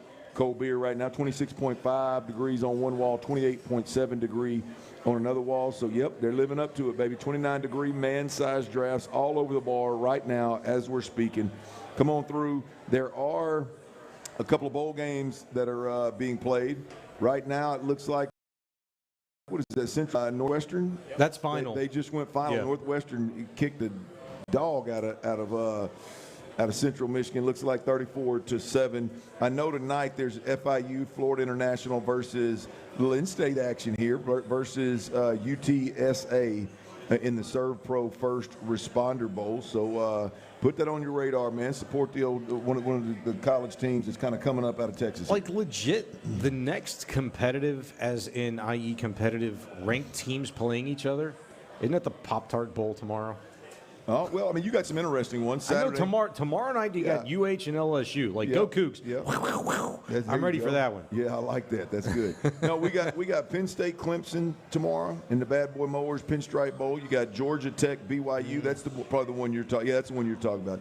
22 Georgia Tech versus 12 BYU in the Pop-Tarts Bowl. Then you got 19 Virginia versus Missouri in the Tax Slayer Gator Bowl, and you got LSU, as you mentioned, versus number 21. U of H right here in the Kinders, Texas. You didn't say it right. What did I say? You said LSU. They're unranked LSU. Oh, I'm sorry. Unranked LSU. You suck. Oh, that is great. My bad. Well done. Appreciate you taking that over right there. Welcome, Lane Kiffin. Woo! Oh, that is great. All right, the Texans, they are on the cusp of having to make a decision, y'all. They're having to make a decision on their quarterback, C.J. Stroud. I saw a list of the top 10 cap hits for next. Ready for this? Oh, boy. Probably is C.J. Stroud ready for this? We'll cuss and discuss next right here on Sports Radio 16. H-Town football fans, have you heard? The Kinders Texans.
supported by Shoppers John Deere. Game analysis, inside info, coaches' comments, and your reactions starting at 6 and going all day long. Thanks to Mokaram Injury Lawyers. Call Mokaram Injury Lawyers at 281-222-2222.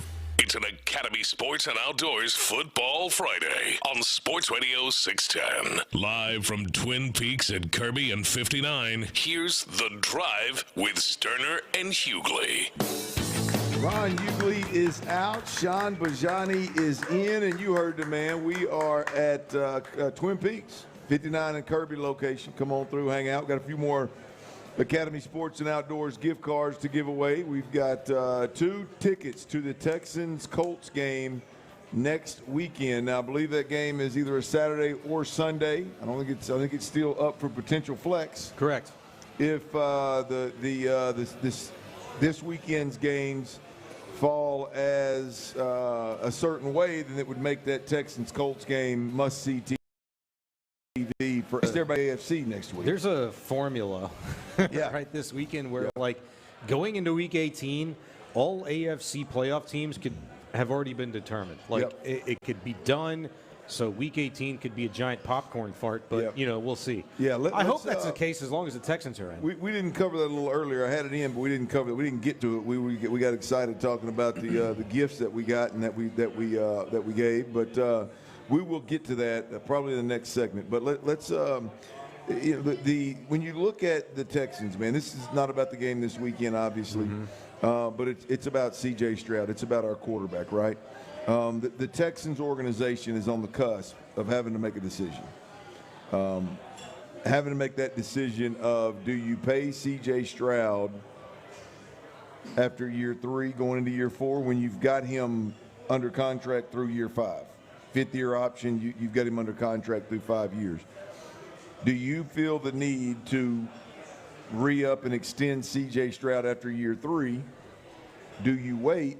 Do you believe C.J. Stroud's your guy? Like, where's the organization with C.J. Stroud? And I do want to get into that with your opinion of just where you believe that is. But I want to share what really made me why you're thinking of this? Well, it just made me think a little deper, because I think a lot of times you go, hey man, if you find your franchise quarterback, guy you think's your franchise quarterback, which we all thought that was the guy you found at least 2 years ago, and now I think he's regressed over the last 2 years, and I think the dynamic offensively to be moving forward has changed with a new offensive coordinator. So I think that impacts whether you pay a guy $60 million a year or not. Right. But here's what I came up on. This is the top 10 cap hits for the 2026 season. And this is not per year, right? But this is what happens when you pay a quarterback that kind of money. This is what happens. At some point, they have a year where the cap balloons and they make $80 million a year, right? So in 2026, here's what's happened on those contracts.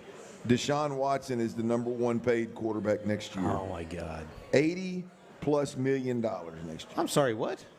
$80+ million. The way they've shuffled his money around. So they got to pay his ass $80 million next year. He'll hit a cap for $80 million next year. Oh, that's the cap hit. Okay. Patrick Mahomes will hit the cap for $78 million next year.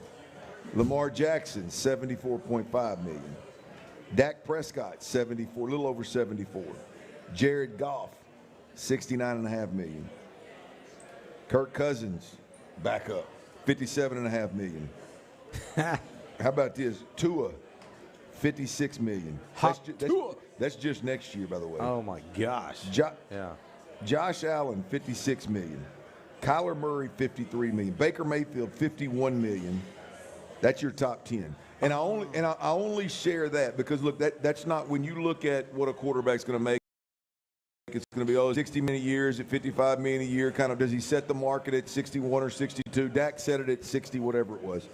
60 on the nose. That's his AAV. Well, yeah. Okay, so great call. 60 million is that's an average annual value. Yep. Right, but in reality, when you do that and you start building a team around a quarterback, you got to shuffle some money around. You got to move it around. So at some point you're going to end up in a position where your quarterback is going to make $75-80 million in a year. He's going to hit the cap. He's going to take up that much of your cap, right? Yeah. And to me, that changes the conversation, especially when you look at these guys. Who do you think is worth that money?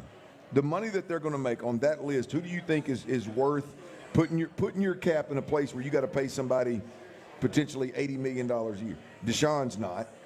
Patrick is. I think there's three. I think Mahomes, Allen. I think there's three no-brainers. Lamar. Well, Lamar I think is worth it, but he's not playing like he's worth it. No. I would go Pat Mahomes, Dak Prescott, and Josh Allen are the three. Because I guess you can say Pat ain't playing. Prescott was going to be my fourth, and Burrow was going to be my fifth. Burrow's not even on here. So if you say four, the four guys, if you add Lamar in there, 4 of 10. I mean, 6 other teams you got to be sitting around going, man, is this? Did we make the right decision? And has C.J. Stroud showed you that he was even going to be remotely in the same since year one, as he showed you, he's going to be even remotely in the same category as those 4 guys you just mentioned. And I only asked to say you can wait another year. You can see. Well, yeah, and it's not going into the final year of his contract. It's year 3 of. Yeah, but he's got. The thing is, of a 5th-year option. With these caliber players, they do it after year 3. They expect it to be done after year 3. And with his agent, who's David Mulugheta, right? Yeah. He expects it to be done after year 3. So what you do is why? Because that's when they want it done. Absolutely. But that's you get it 1 year. Well, the next year, the market value, all it's going to do is go up. So, they'd like to press for it. Ultimately, it's a guaranteed money, though, right, Clint? I mean, that's what it all comes down to. And the trend that we've seen over the last couple of off seasons is, in general, NFL guaranteed money is going up. It's getting closer to being to matching the life of that contract. Right. Not quite not like Deshaun Watson's, but non-quarterbacks. It's getting a lot closer to matching the life of that contract they give you. I think it's when you got a quarterback that's trending up, when you got a quarterback that's playing at a MVP caliber level, when you pay him. I think that's an easy, smart business decision. Yeah. But the problem is you got a quarterback here that hadn't been mentioned in the MVP conversation since year 1. Right. And it's going the wrong direction. And so now do you and here's the other part of this thing. This is the interesting, because I heard I heard D'Amico Ryans talking earlier this week about the formula for the Texans. And if the formula for the Texans is going to be uber conservative on the offensive side of the football, death by 1,000 cuts, is that formula one that includes paying your starting quarterback $60 million a year? You know what I mean? Can you afford to pay a quarterback that's going to pilot that kind of offense, and the approach is going to be minimize all risk? Is it ideal to pay that guy $60 million a year? I think it's I don't have the answers. I just think it's a conversation. Is it kind of synonymous, though, that the decision that the 49ers had to make this past offseason to pay Brock Purdy, isn't it kind of similar in the sense that, hey, Purdy's a 7th-round pick, and, his numbers are really good, but the difference is he's really, really good in the system that your head coach runs, and he had taken you to the Super Bowl. Those are 2 things that individual Brock Purdy has on C.J. Stroud already. Yeah, that's what I'm saying. C.J. Stroud's not taking him to the Super Bowl. Right. Now, what if that could change this offseason? But here's the point. If you're John Lynch and Kyle Shanahan, then you're like, what's it going to take to get it done? This cat knows my system. He's easy to work with.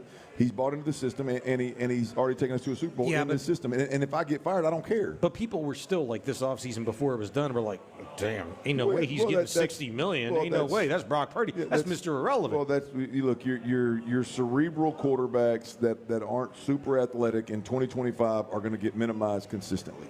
That's just the way the world that we live in right now. Let me ask you a question on the spot. This offseason, are you paying CJ? No, I'm not. Good job. I'm not either. No, I got to see one more year. I got to see one more year. Because you don't have to. You don't have to. Well, but I mean, that is it's a contract, Clint. It's a contract. Oh, let me make David Mulugheta really super happy. This guy should be happy for the rest of his life. He got dumbass Deshaun Watson a guaranteed contract for $250 million. But that's the point is not the decision is, do you pay him now, because if you wait it's going to be $5 more million a year. So what? I agree. I agree with your point. I'm okay with waiting and seeing. Mm-hmm. I just think that is the business side of things, where if you're Cal and Hannah McNair and you're Nick Caserio and you don't pay him now and all of a sudden he plays well, then everybody in a year thinks you're a fool, just like they do Jerry Jones, because you didn't pay him earlier. Hey, if I'm Cal McNair, I want to make C.J. Stroud like the first $70 million quarterback.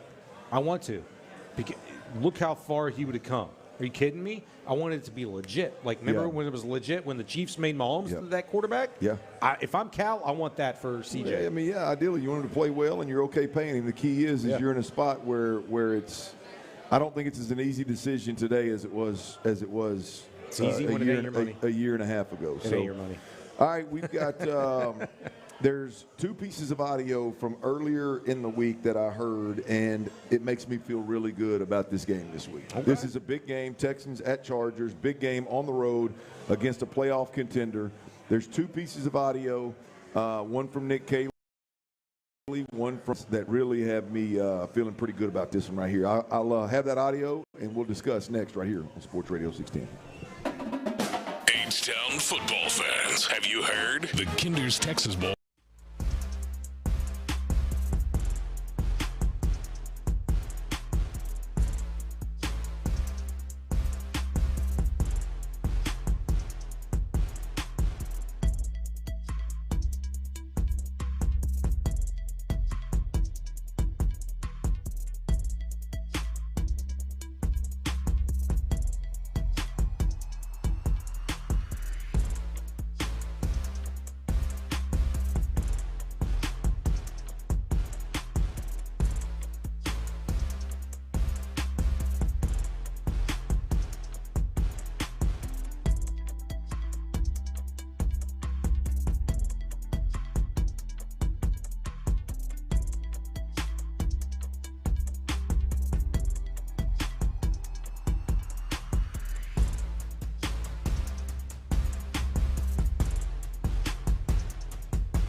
Happy Sports and Outdoors Football Friday on Sports Radio 610. Live from Twin Peaks at Kirby and 59, here's The Drive with Stoerner and Hughley.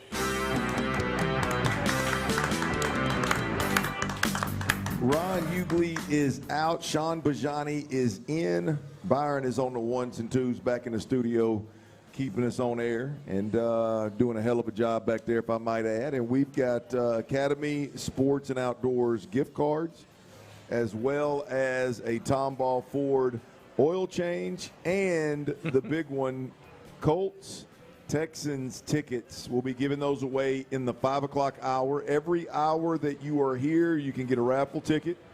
And in the 5 o'clock hour, we will give away the Texans Colts tickets. Those are typically really good tickets. And that game could be, I hope it's not, but that game could be for all the marbles. We are at the Twin Peaks 59 Kirby location. Come on through. This is probably the Twin Peaks that we frequent the most. Now that may have to do that we work right down the street, so we sometimes do lunch and sometimes do happy hour here, but it's a great establishment. If you can get by here, come by, hang out with us, give yourself a chance. If not, there's 4 other Twin Peaks locations around the city, and stop on through and get you a little pop for happy hour, get you some grub off the menu, made from scratch menu. Not a bad item on the list. Not a bad item. Not a bad item. I've had the pot roast. I've had the salmon. I've had the wings. I've had the tenders. I've had the pizza. Bacon.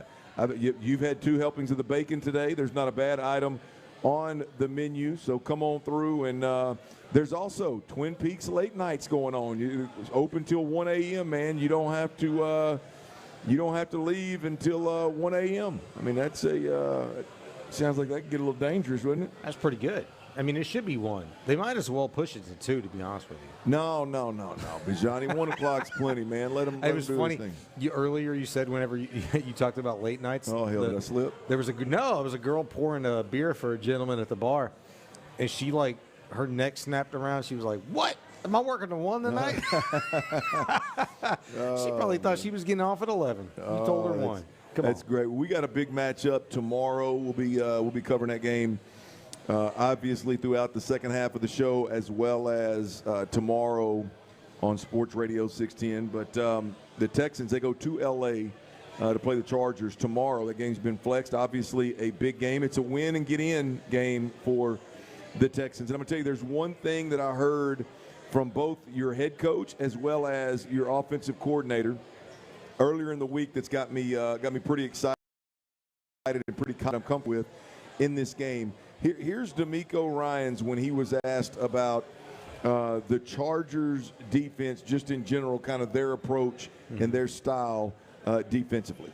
For the Chargers defense, what makes them most effective, I think, is just the structure, how sound they are. I think Jesse has done a really nice job of coordinating the defense, like utilizing his playmakers in the right way.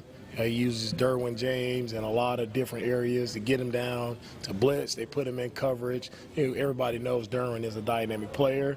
And I thought they did a really good job, right, of picking up Owe before the trade deadline, of adding another edge rusher. So you got Owe, Thule, Khalil Mack. They have really good presence on the edges, so they're a good pass rush unit.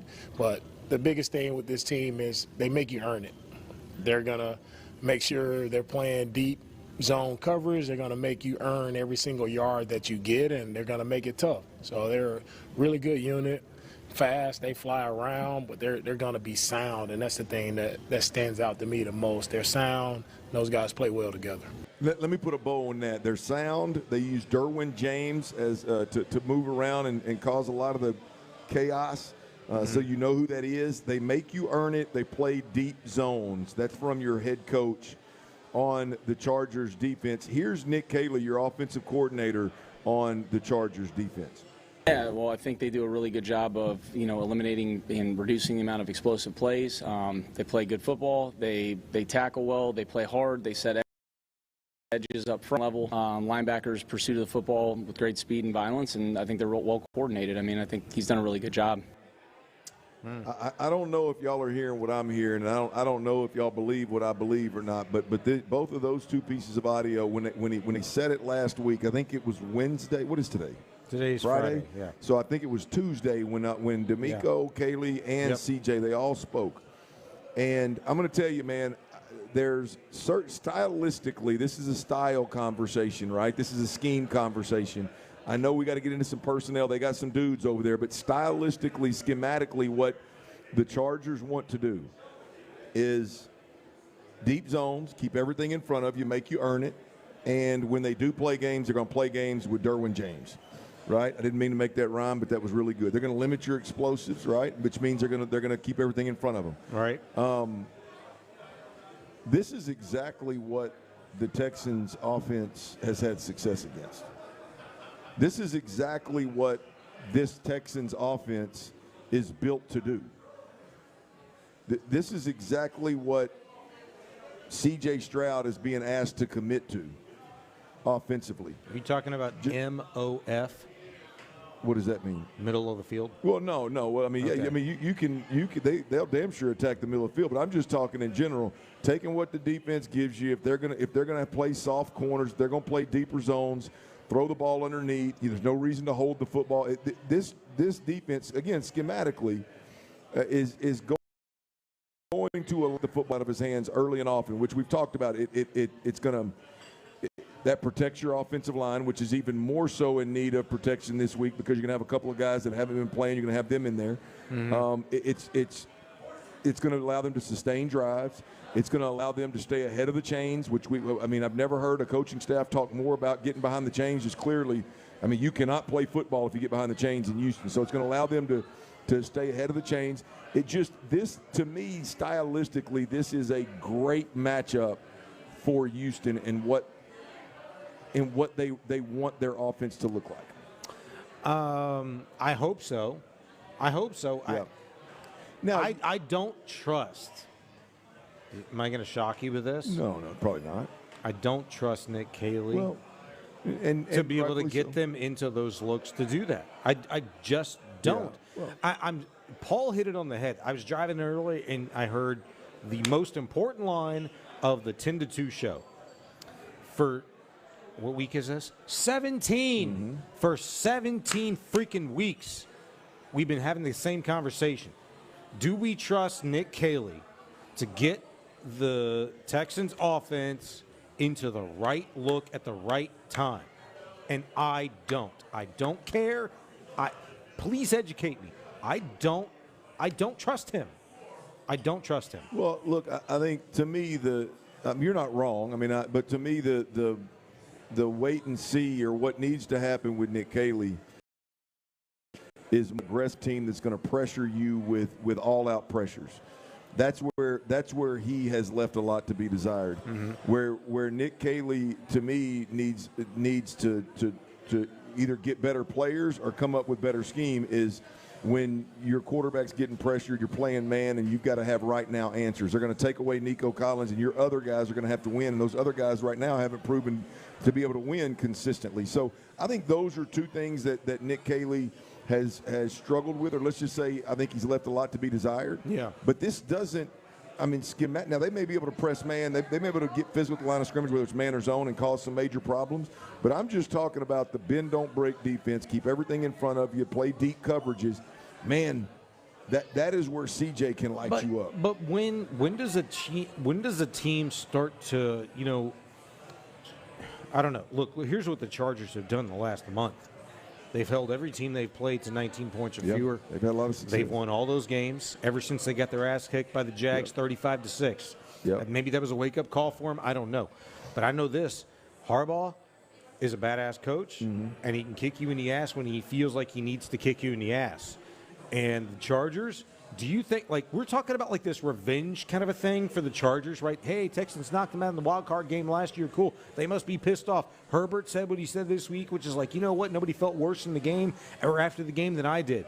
Okay, cool. At what point do we say, dude, the historical nature of this Chargers team and them always blowing games late season, it doesn't matter. Harbaugh hasn't been the coach for the last 40 years. Harbaugh's been the coach for the last 2. And when does this guy, for the reason that he got the job, start to do and implement and see the result of what he was charged to get from which he'd gotten hired for. He's supposed to get this. They're fighting for not a playoff spot. They're in. They're fighting for playoff seeding. The Texans are fighting just to get in. Yeah. So we don't have to play the final week with our backs up against the wall, behind the 8 ball, like we've been doing. No. At what point do we get to that stage, that conversation? I'm worried about this game for the Texans because of the offensive line situation, because of the interior defensive tackle situation. Yeah. We can talk. How long have the Chargers been playing without their starting right tackle and left tackle? Oh, I mean, hell, they've been through about 7 tackles this year. Hey, man. All year long they've been struggling. Hey, when do we start treating the Chargers like we did the 2023 Texans? How are they doing this? The Texans did it all season long. They went through all these different offensive line changes. Yeah. When do we start treating them with that respect? And, hey, the Texans, we thought it was an amazing, like a miracle accomplishment. They went 10-7. They went to the divisional round of the playoffs. Cool. Well, hopefully the not Chargers this are a dangerous team, dude. I'm very worried about this game. Herbert has hurt people this year. He's run more than ever. He's gotten more productive more than ever. It scares me. Well, let's set the table right now on the 4 o'clock. We'll do it in Dirty's Daily. We'll set the table for what this game means, and if you win, what does next week look like? And if you lose, what does next week look like? Let's set the table for the fans in a sense of what they can expect and what each outcome would mean moving forward. We'll do that next right here on Sports Radio 610. Ready? The Texans close down their Christmas week.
FM HD2 Houston. Insider access, exclusive content. Sports Radio 610. The Texans play here. An Odyssey sports station.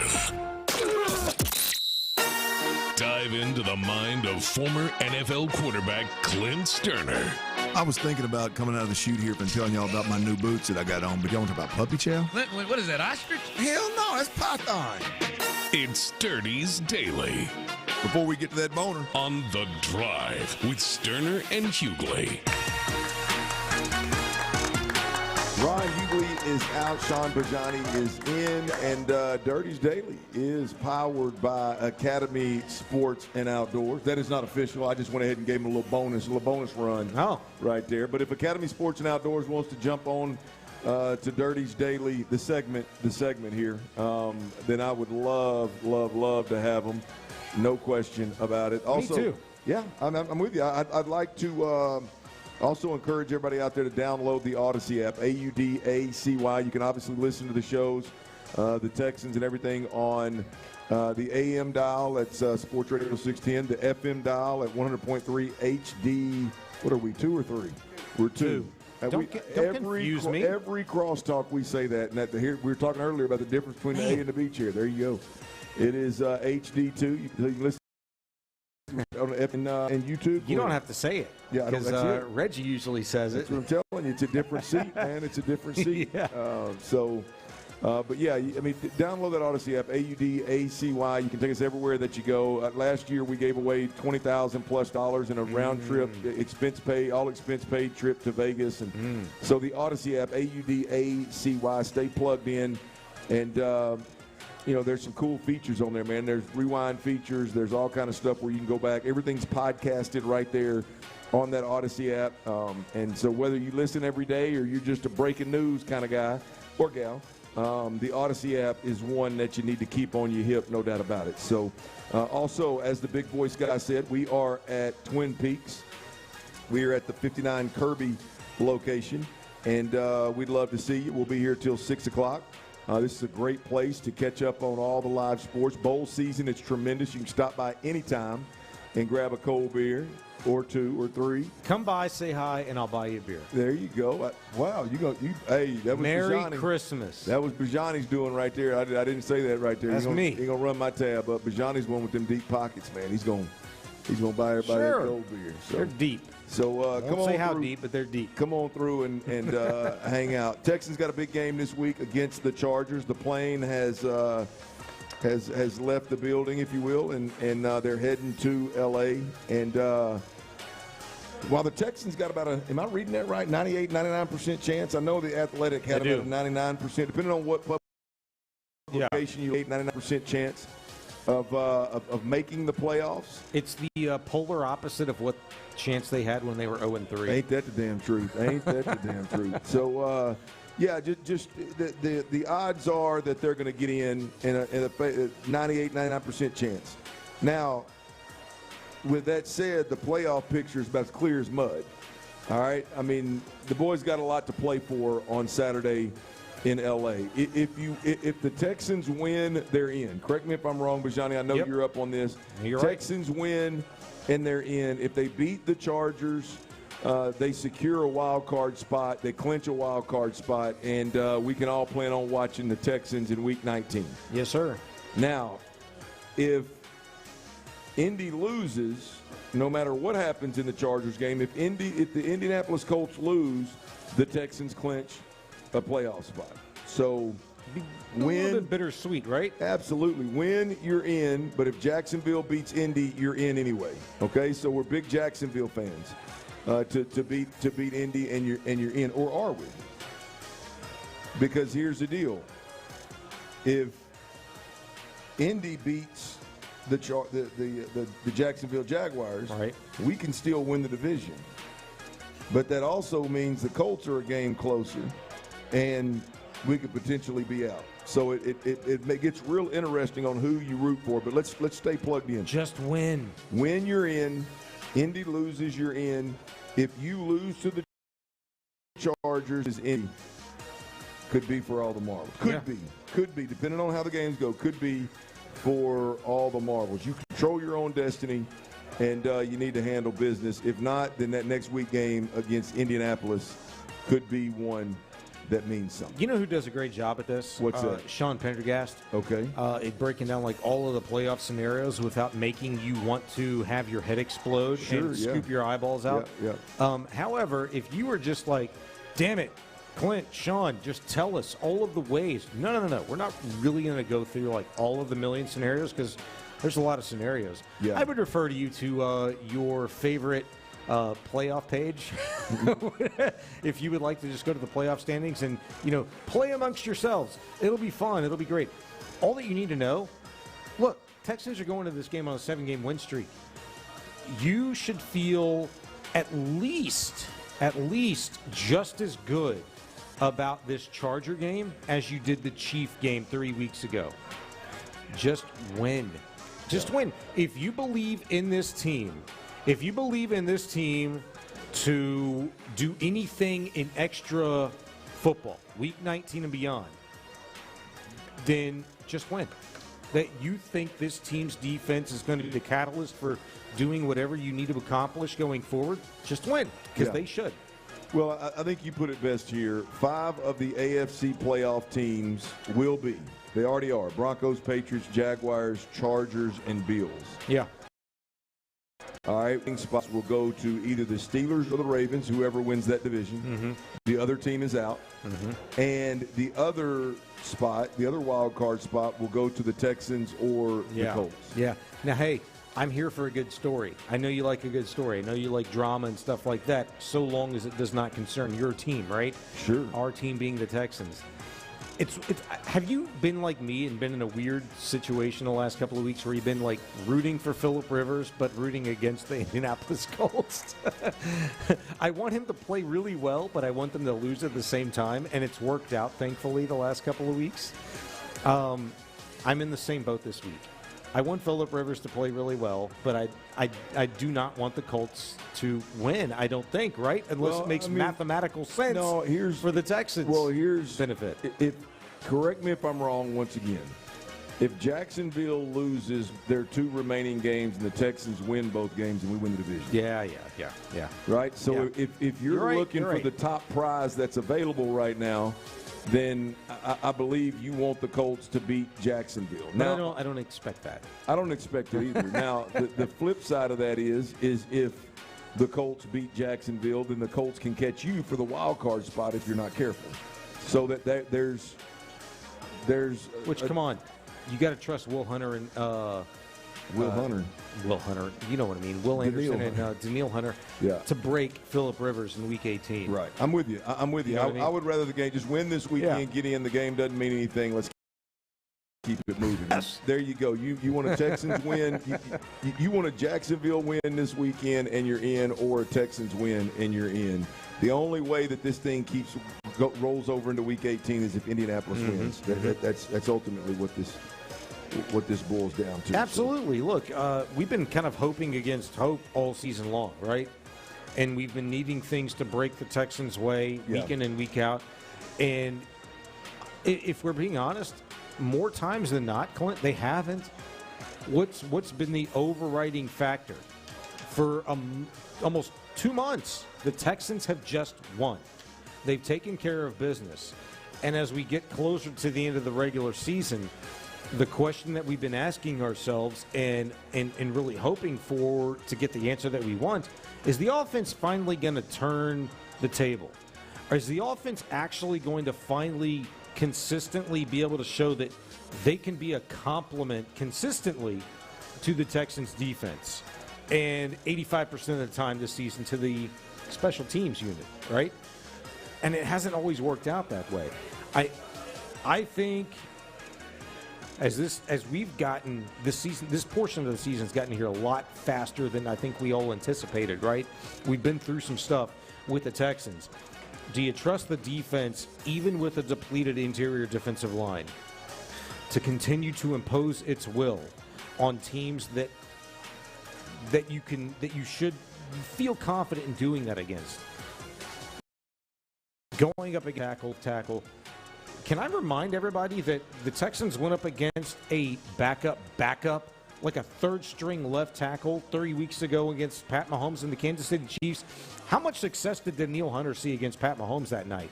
Not a lot. Yep. You know what I'm saying? So I'm not ready to look here's what the Chargers have and here's what the Texans have. Texans should do this. You have to go out and execute, and Justin Herbert scares the absolute hell out of me because of how successful, how productive he's been when he decides to pull it down and run. Yeah, he's a difference maker. I think this is a great matchup for the Texans, just from a standpoint of a gauge of kind of, you got a really good defense versus your weak unit, if you will, your offense. And they've got an offense that, while it's not as prolific and explosive as some of the offenses out there, they do have a dude that touches a rock every time that can make plays at any given time. By the way, who has an arm that's as good as anything out there from a standpoint of being able to stretch the field, and he's got targets. So it is going to be really interesting to see exactly what this matchup looks like as we get. Go ahead. Do you feel like this is the toughest litmus test for the Texans this season? Rewind 3 weeks ago, I think that was an applicable question against the Kansas City Chiefs.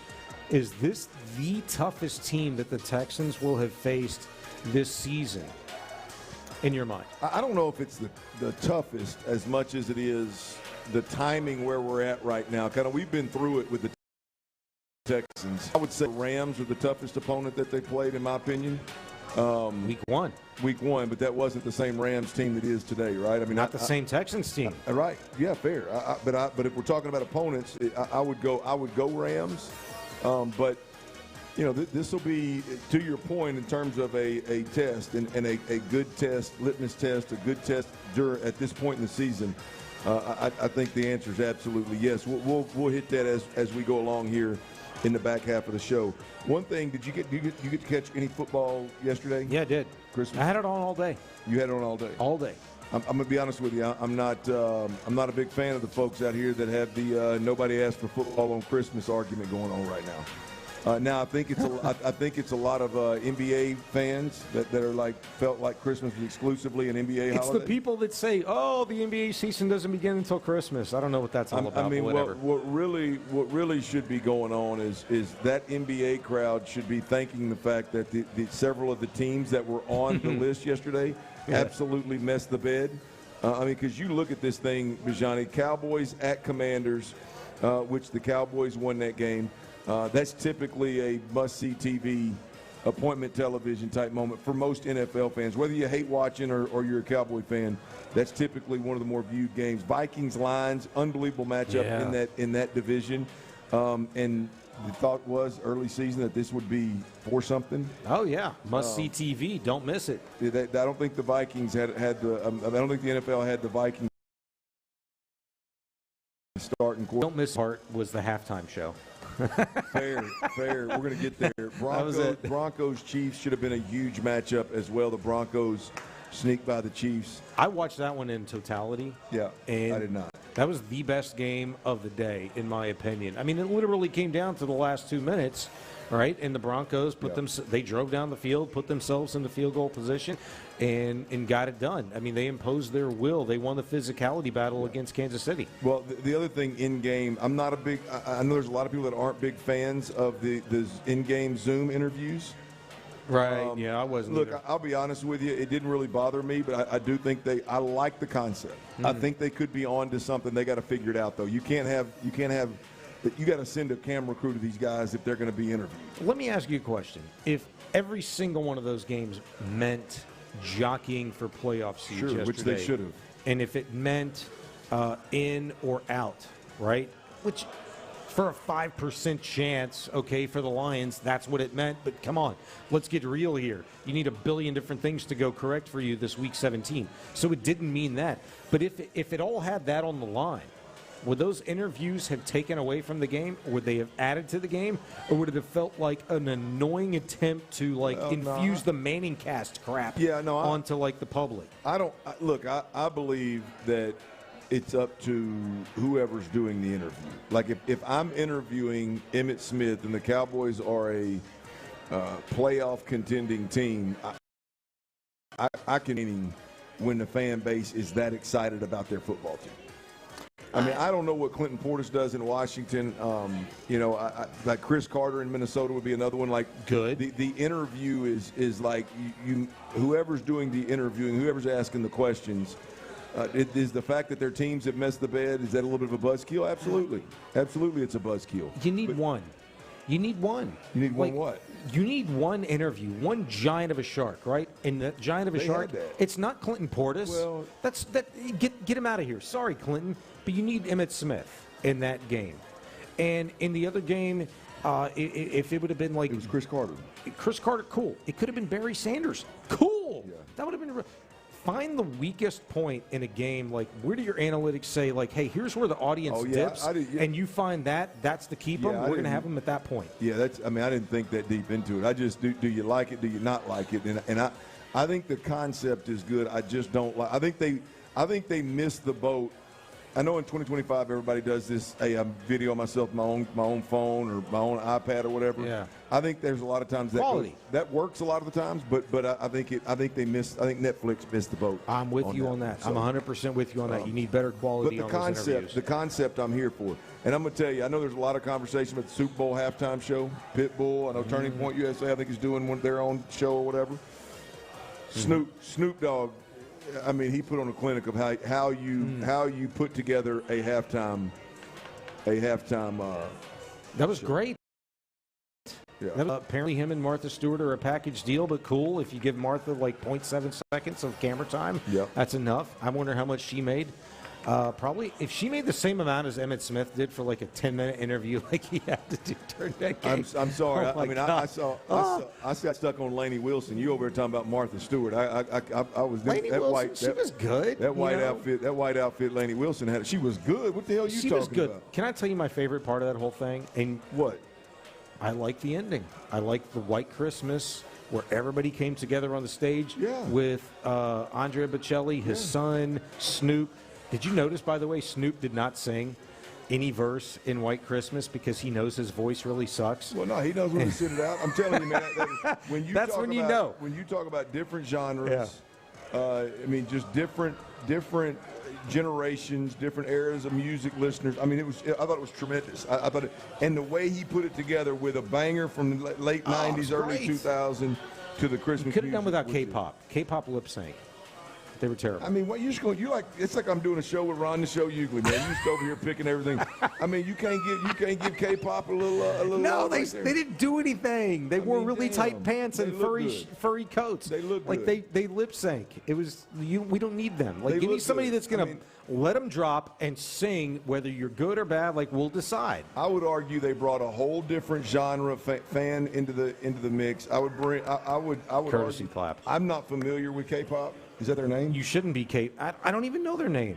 It's like Hunter stuff, something. I don't know. Well, whatever they do, they brought a whole different listener in that wouldn't have been there with Snoop and Lainey. So they were good looking. Yeah, I mean, that's about it. That's a prereq, right? Yeah, you could just gone to Twin Peaks and gotten that. All I know is Snoop knocked it out of the park. So Snoop Dogg, legend. All this going back and forth stuff and all this drama everybody's creating. Just hire Snoop Dogg and let's run with this thing, man, and Martha, and be done with it. Well, you really stuck on Martha, man. Martha used to be hot back in the day. Tell me I'm a lie. I've never looked at Martha Stewart and thought, boy, she's hot. Google Martha Stewart, 1965. Jesus. Maybe you don't go that far back. I don't know. That might be weird. But sometime back in the day. Getting deep in here. Get this guy another beer, man. Get this guy another. He's going after Martha Stewart. Andy, he's treading on your ground, bro. He's treading on your ground. You better get him right. All right, the Rockets, they went out west and got a dub last night, y'all. They needed it desperately. What is this Rockets team all about? We'll talk about that next right here on Sports Radio 610. H-Town football fans, have you heard? The Kinder's Texas Bowl kicks off this Saturday night on our sister station, Mix 96.5. Don't miss a minute of the action between U of H and LSU with the Mokaram Injury Lawyers pregame show starting at 6 p.m. and kickoff at 8:15. It's Houston's biggest annual college football event, the Kinder's Texas Bowl on Mix 96.5. There are only about 4,300 publicly traded companies on the U.S. Stock Exchange, but there are an estimated 33 million companies in the U.S. Hi, I'm Jeff Jr. found the average investor is missing out on over 99% of the investment opportunity that's happening in this beautiful country until now. True portfolio strength is found beyond the confines of the S&P 500, investing in promising companies before they go public. Private real estate, infrastructure, world-changing technologies. This is called the endowment model. The endowment model has historically outperformed the traditional model of just stocks and bonds. If you're an accredited investor and want more from your investments, it's time to think beyond just stocks and bonds. Call Trajan today, 346-200-6700. That's 346-200-6700. Advisory services offered through Trajan Wealth, LLC, an SEC-registered investment advisor. See website for details. Indulge in holiday goodies and stay healthy with the newest home fitness equipment at Johnson Fitness and Wellness Stores. Try Peloton's latest cross-training Bike Plus, Tread, and Tread Plus with help from certified experts. Experience Tonal 2, the ultimate strength training system designed to fit your space and your goals. With 100 stores nationwide, including 4 in Houston. Find your nearest location at johnsonfitness.com. That's johnsonfitness.com. Have happy, healthy holidays from Johnson Fitness and Wellness. Make the holidays legendary with Academy Sports and Outdoors. Academy has all the gifts you need at undefeatable prices. Whether it's a football jersey or fire pits to deer stands, we've got gifts for everyone on your list. Academy carries all the hottest gear from top brands Nike, Adidas, Carhartt, and Yeti. Shop in store or online with free 1-hour pickup on a kiss. The most wonderful time of the year happens here. This Christmas, give the gift of fun from Academy Sports and Outdoors. Some lawyers leave you in the dark with missed calls and no updates on your case. Fortunately, attorney Steve Lee keeps you informed every step of the way. Call Steve Lee, the leader, for clear guidance and results. 713-CALL-LEE.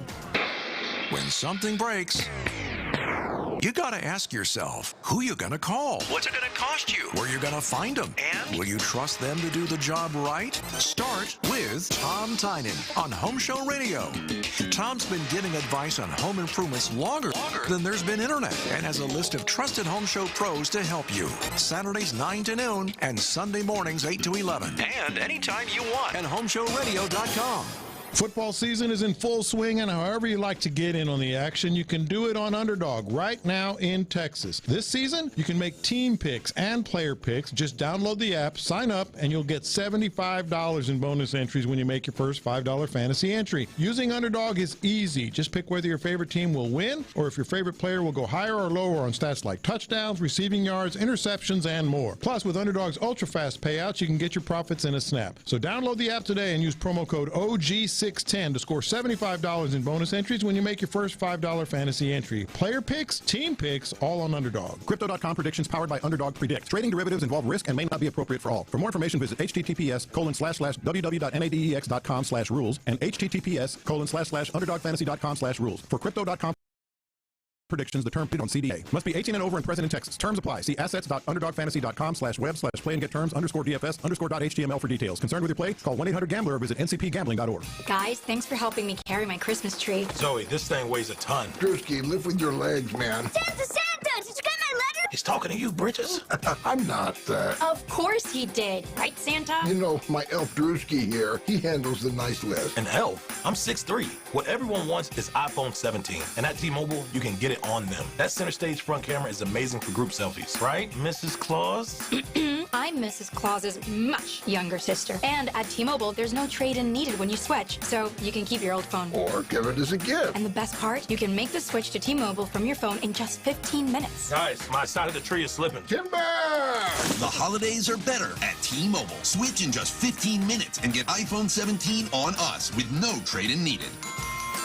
With 24 monthly bill credits for well-qualified customers plus tax and $35 device connection charge. Credits end and balance due if you pay off earlier or cancel. Finance agreement 256 gigs, $830. Eligible port in a new line. $100 plus a month plan with auto pay plus taxes and fees required. Check out in 15 minutes or less per line. Visit T-Mobile.com. Mostly cloudy this evening. Overnight low around 50. Brought to you by AmericanEagle.com. At AmericanEagle.com, we believe technology can transform your business. As experts in web design, development, and digital marketing, we bring passion to every project. Achieve digital transformation at AmericanEagle.com.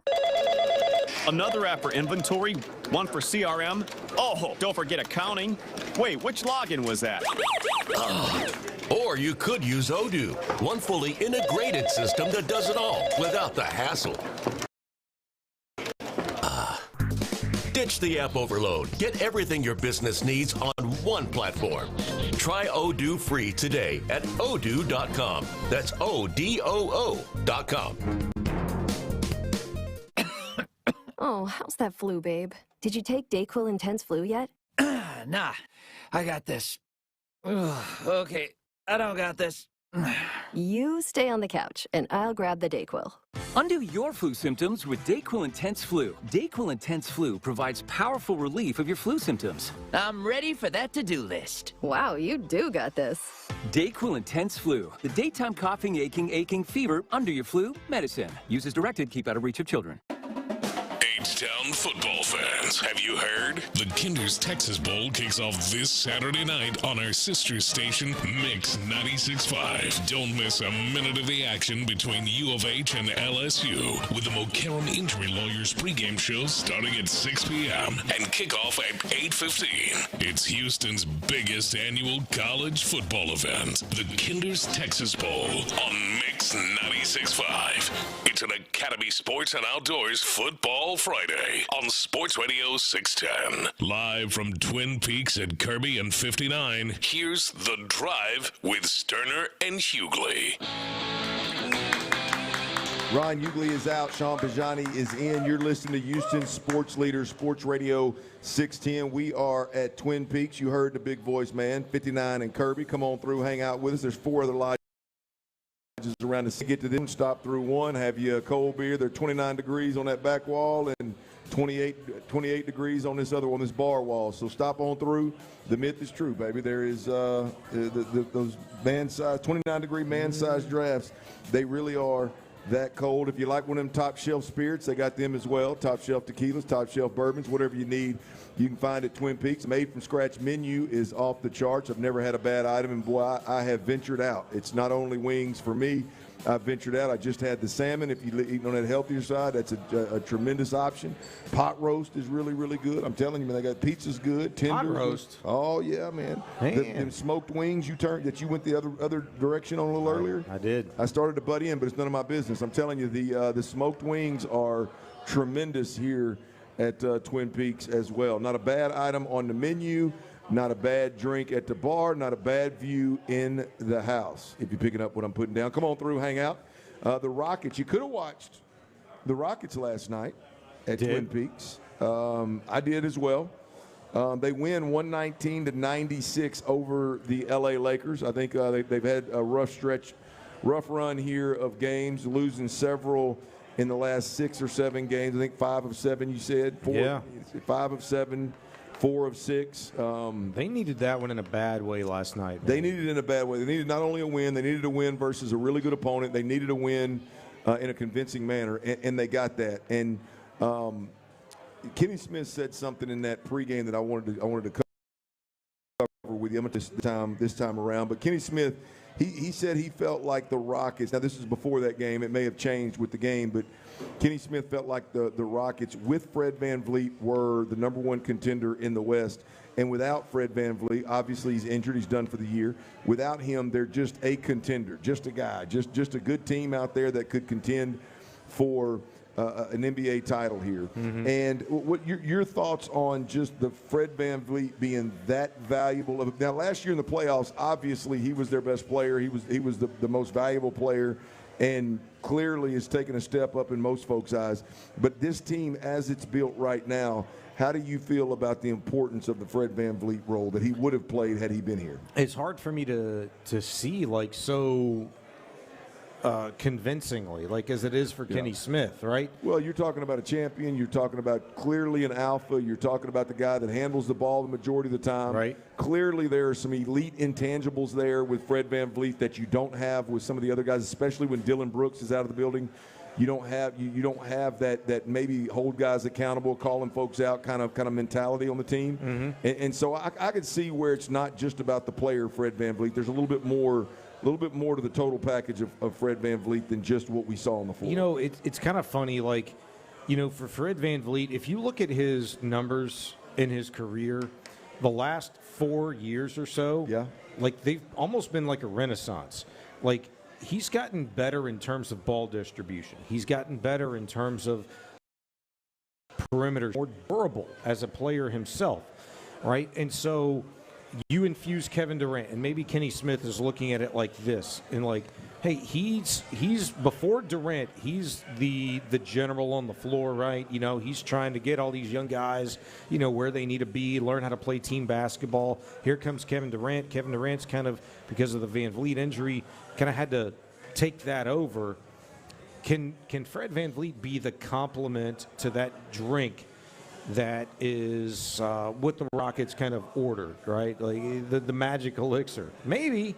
It's hard for me to see for a team that has really struggled between Reed Sheppard and Amen Thompson. Well, that's where I want to go with this thing, though. Is I mean, clearly he's not going to be there, so we don't need to spend. We don't need to. Fred Van Vliet, it is what it is. Whether we thought he was or not, he's not coming back. I guess there's a slim chance that he might, for a playoff run. Well, the key here to me is can they get back to being what Kenny thought they were in terms of being the number one contender in the West? Can they get there as they're constructed? Do you see a Reed Sheppard playing a bigger role? Does Tari Eason come in, got his second start of the season?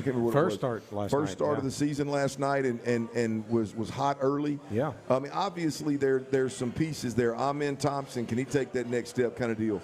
Do you think that the Rockets, as they're built right now, without bringing somebody else in, or making a trade, do you feel like this team can get back to that place? Yeah, I can. And look, I hate cross sport references, but okay, I think it's applicable here. A lot knew who Jeremy Pena was before last Astros season. Sure. Yep. Like, Agreed. Hey, this guy's going to be a 247, 255 kind of a hitter. He'd be a good solid glove at shortstop. Blah blah blah. Whatever. He's 24 years old, man. Why do we need to cap a guy like that? Why? Yeah. I don't want to do that to this young Rockets team. How many 20-somethings do they have? Like, guys, most of them that are under the age of 25. Why do I need to cap them like that?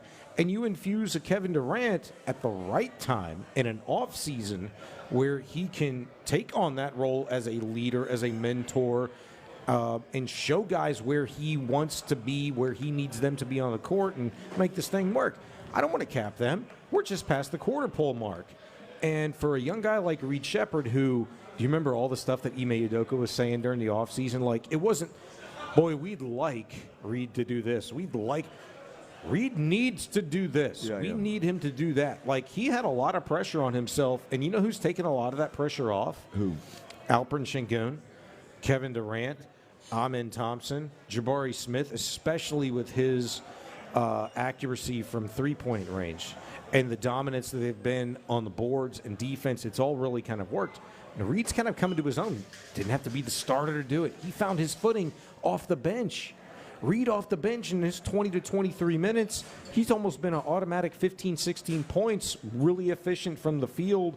But can he get this team, going without the ball in his hands, right? That's ultimately that bet is a really good, tried and true point guard. That's what Fran Van Vliet is. I get the whole thing. But we're 20-some-odd games into the season. Hit me up with this question when we're 50, 60 games in the season. I think we know our answer. So you need a little longer to determine whether this group, as they are constructed right now, can get back to. I think Kenny may got a little carried away with them being the number one contender in the West, especially with Oklahoma City and Denver. I agree. But let in that tier of teams versus where they are right now. So we'll see if OKC's a problem, dude. The Spurs are a problem. The Spurs are a problem. Oh my God. Yeah. You got. I mean, there's some good teams out there. Can the Rockets, as they're beat you twice, get back to that tier? We'll see. You're listening to Sports Radio 610, Houston's sports leader. We are going to give away some tickets here in the 5 o'clock hour. Texans Colts next weekend. Don't know if that's going to be a Saturday game or a Sunday game. I believe it's still in a flex. Has flex potential there. So, but nonetheless, you can win courtesy of our Houston area Ford dealers. You can win Colts Texans tickets, and we're going to do that in the 5 o'clock hour. So come on through. The Texans are for sure without one tackle. What's this thing look like if the other one is declared out? We'll discuss next right here on Sports Radio 610. H-Town football fans, have you heard? The Kinder's Texas Bowl.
For real people. Injured? Call Moke 212-222-2222. It's an Academy Sports and Outdoors Football Friday on Sports Radio 610. Live from Twin Peaks at Kirby and 59, here's The Drive with Stoerner and Hughley. Twin Peaks, 59 and Kirby, come on out. If you can't make it before we get off air at 6 o'clock, they got late nights at Twin Peaks going down. They stay open till 1 o'clock, y'all. Late nights at Twin Peaks, whether you're coming through to grab a bite to eat or you're coming through for a couple of drinks, you can do it at any of the 5 Twin Peaks locations around the city. We are at 59 and Kirby.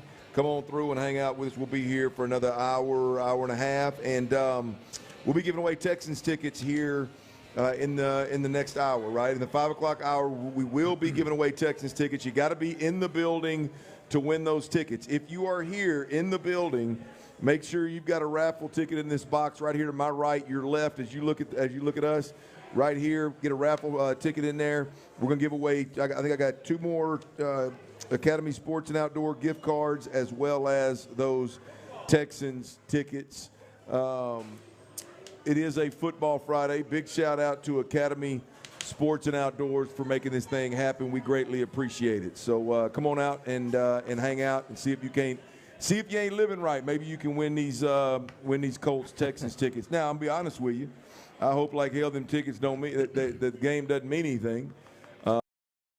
Because it's next week in and next week doesn't mean a damn thing. So I hope it's a game that we're just going to have a couple of cold pops and enjoy a little football being played.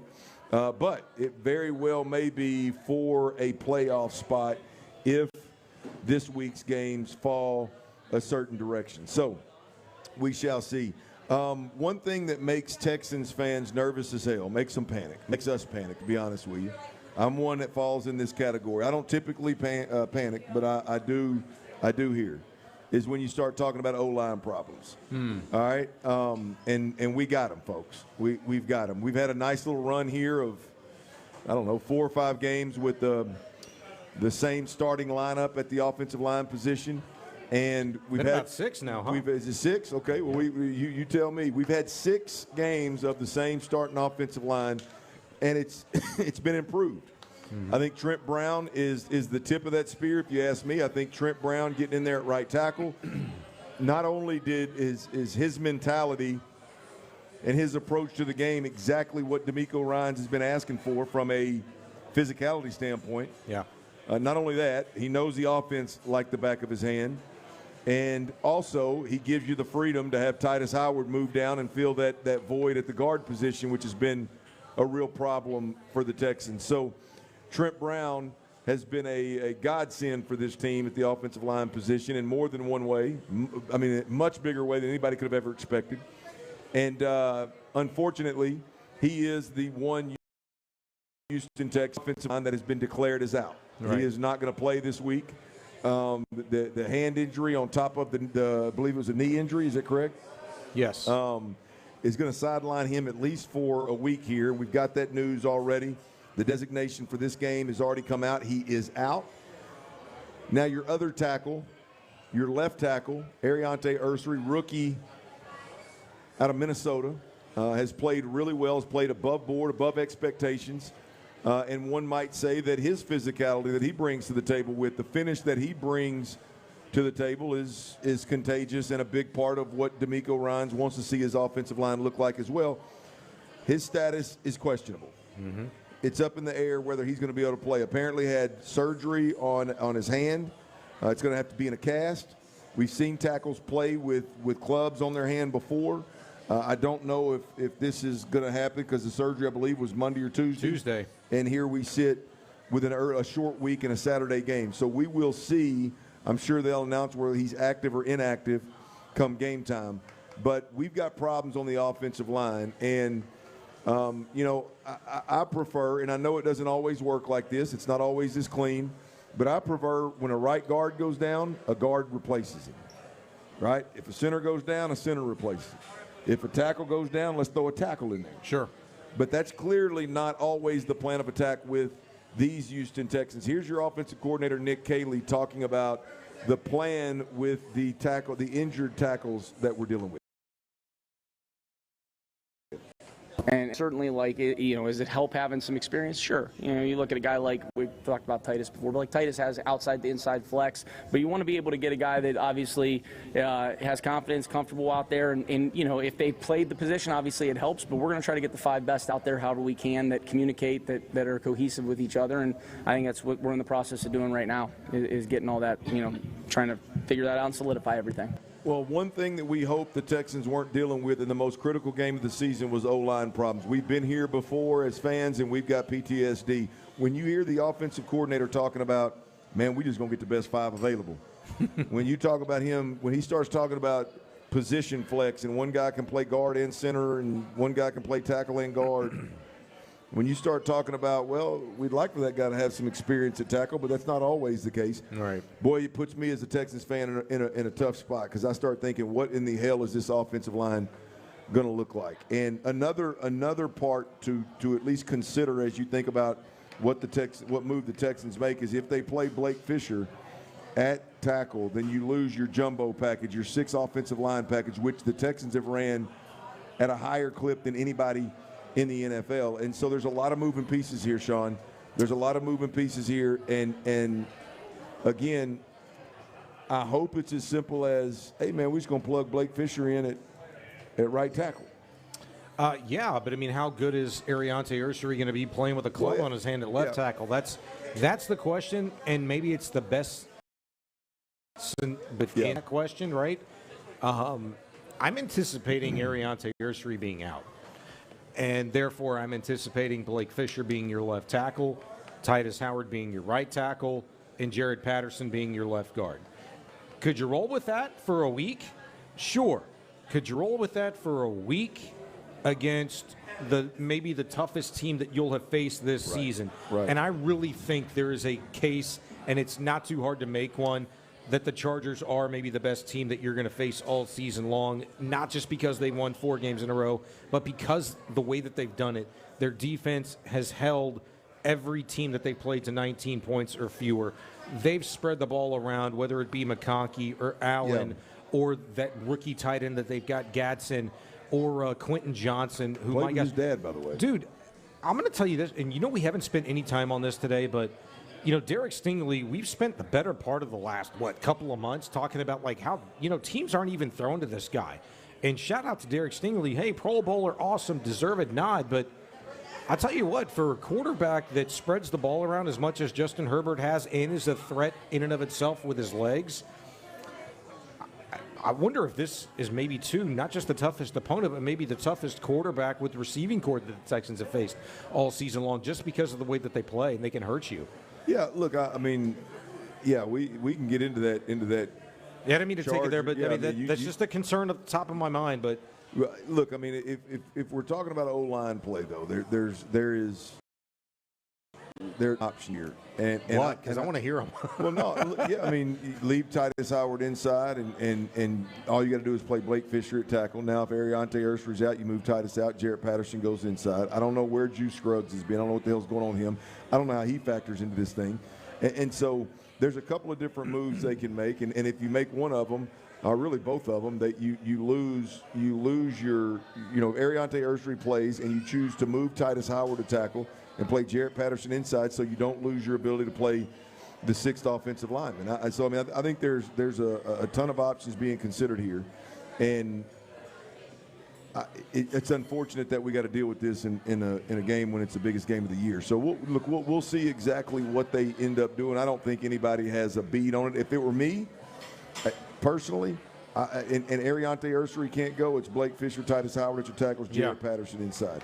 And I'll be honest with you, it wouldn't shock me one bit if Ariante Ursary can go. If Titus moves to tackle, Jarrett Patterson goes to guard, and in that way Blake Fisher remains your 6th offensive lineman. I'm going to be honest with you, Blake Fisher playing 4 quarters of tackle scares the hell out of me.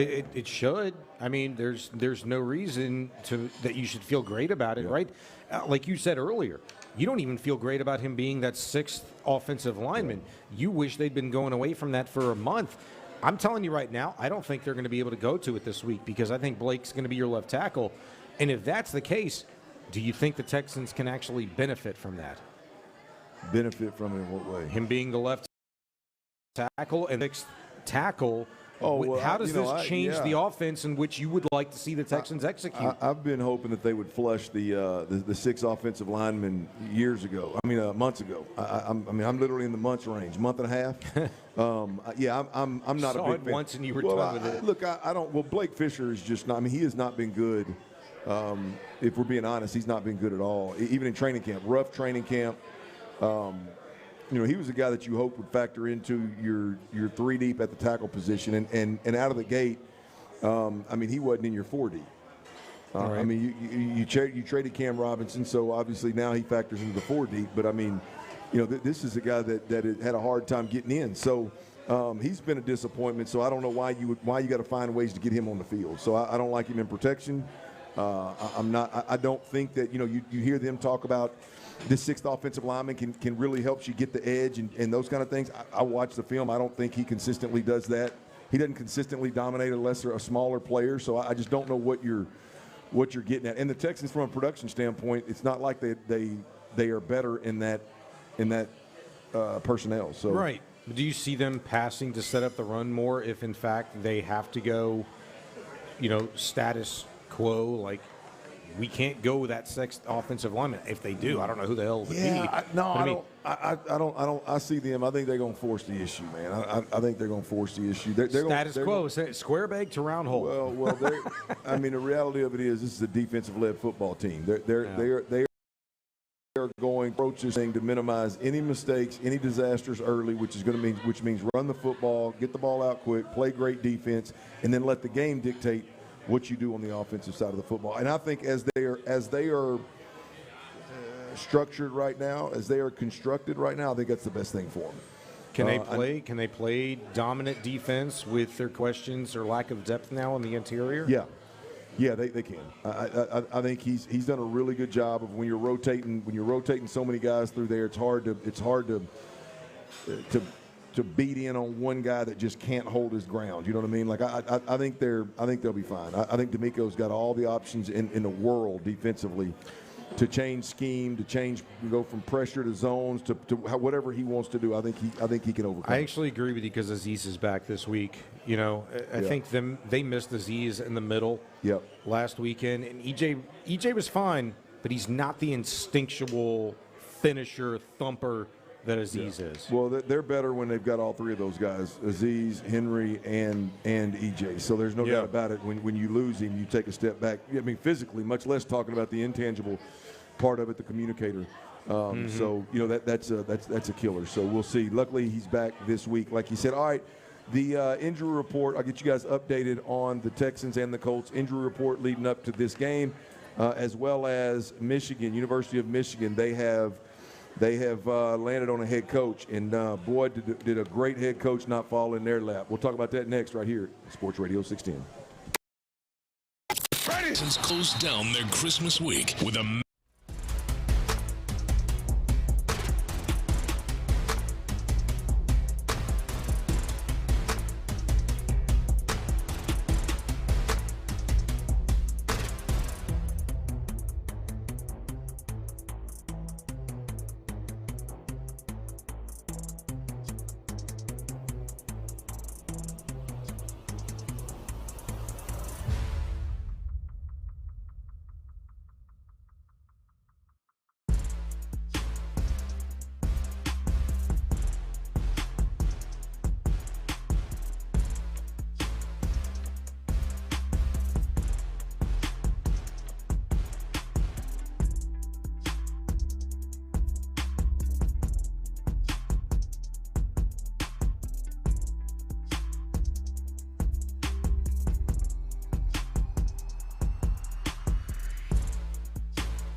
content. Sports Radio 610. The Texans play here. An Odyssey sports station.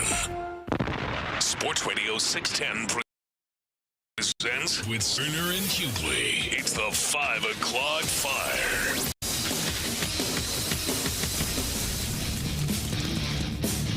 Ryan Hughley is out. Sean Bijani of Sports Radio 610 is in. Byron's on the ones and twos back in the studio behind the glass, keeping us on air. And we are giving away Texans tickets in this hour. If you're hearing this, you still got a couple of minutes to get in here and get one of these raffle tickets in your hand. Texans Colts. We'll be doing it this hour right here at Twin Peaks 59 and Kirby location. The beer is cold. The food is good. I'm fixing to go on my second round of grub here in just a second. Ooh, let's go. I hadn't hit them top shelf spirits yet, though. I'm going to try to get out of here without doing that. But if that's what tickles you fancy, you can get in here. Top shelf tequilas, top shelf bourbons. They got it all. And the views, they're scenic, all right. The views are scenic. We got some bowl games going on right now. Am I looking at the Lobos in Minnesota up there? Boy, there's some clean Lobos uniforms.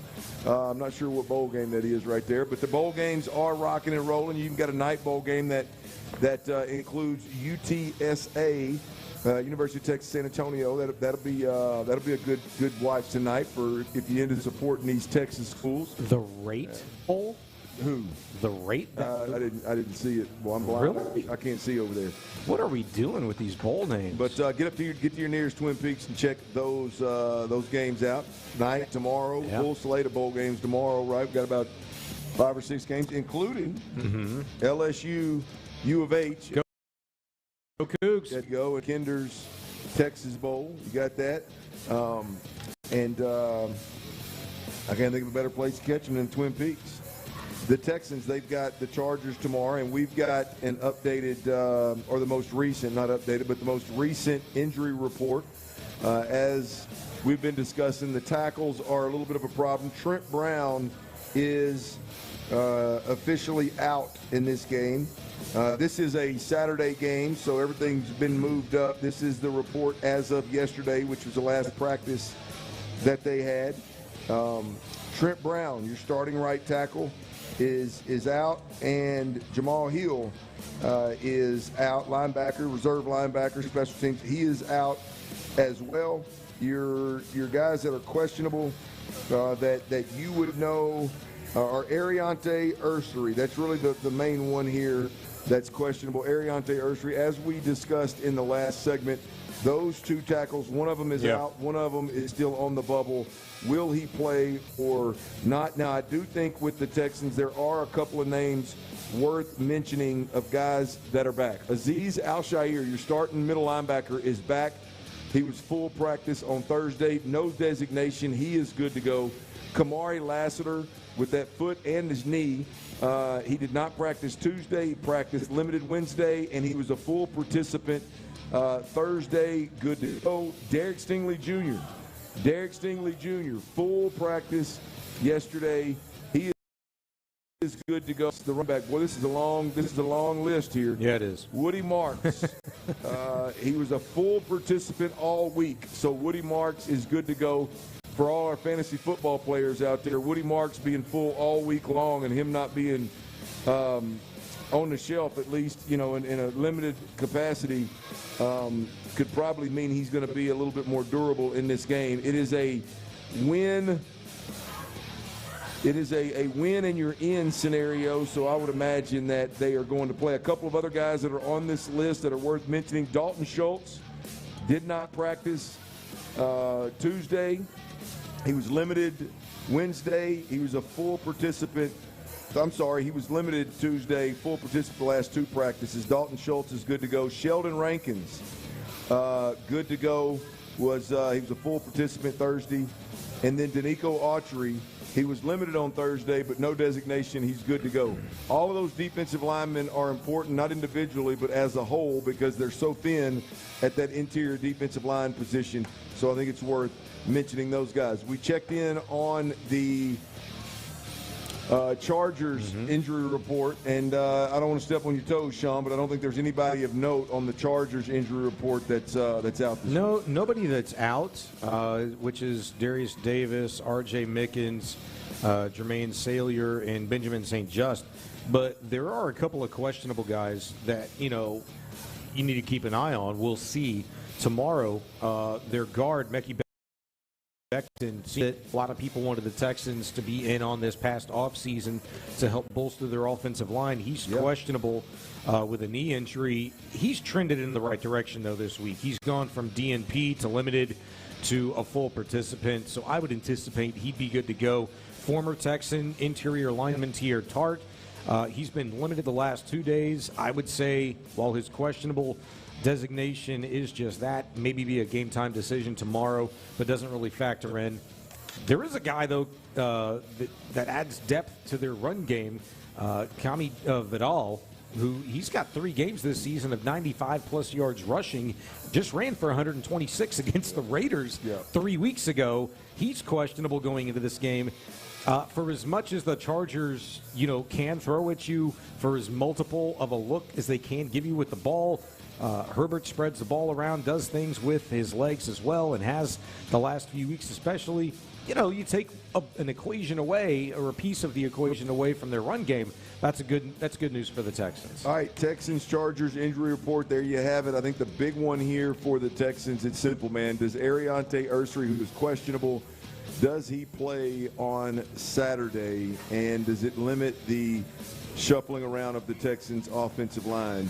Stay plugged in. We'll let you know. I guess the next time you'll hear from us will be pregame. Sean Pendergast, Seth Payne. Pregame Texans-Chargers tomorrow. Stay plugged into Sports Radio 610. 5 o'clock fire. All right, as we just mentioned, the Rockets, they got a huge night in L.A., 119-96. Their record goes to 18-10, and that they are right now sitting 6th in the West. I know it's early, as you said. We've just passed the quarter pole in the season, so it is early. Who surprised you this year with the Rockets so far, and who are you watching the rest of the way from a developmental perspective? Şengün actually surprised me because he's taken his game to a really high level, man. I say surprised. Granted, I was waiting on this to translate because shout out to Brad O on Twitter, who kept us up to date with what Şengün was doing overseas in the Eurobasket deal this summer. He was awesome. I mean, he was shooting, he was passing, he was rebounding, he was doing it in the low post. It was great, and that's the version of Alperen Şengün that we've seen with the Rockets so far. So he's been number one. Amin Thompson's been a number 2, but would like to see more consistency from him. And hey, man, he's young. Can you please learn to shoot from the outside and make people stop talking crap about you? That'd be great, too. I think that ship has sailed. I think Amin Thompson is who we thought he was. He's a guy that can get to the rim. He's a great defender, and anything beyond that, we got to look as a luxury. I'm fascinated with Jabari Smith. He's one of my favorite players to watch, and I was excited to see him get more of a role. Tari Eason is obviously kind of an outlier here. He's not involved in most of the conversations when you start talking about guys that need to develop. He is one last night, got his first start, and was hot early. But it's about Reed Sheppard for me.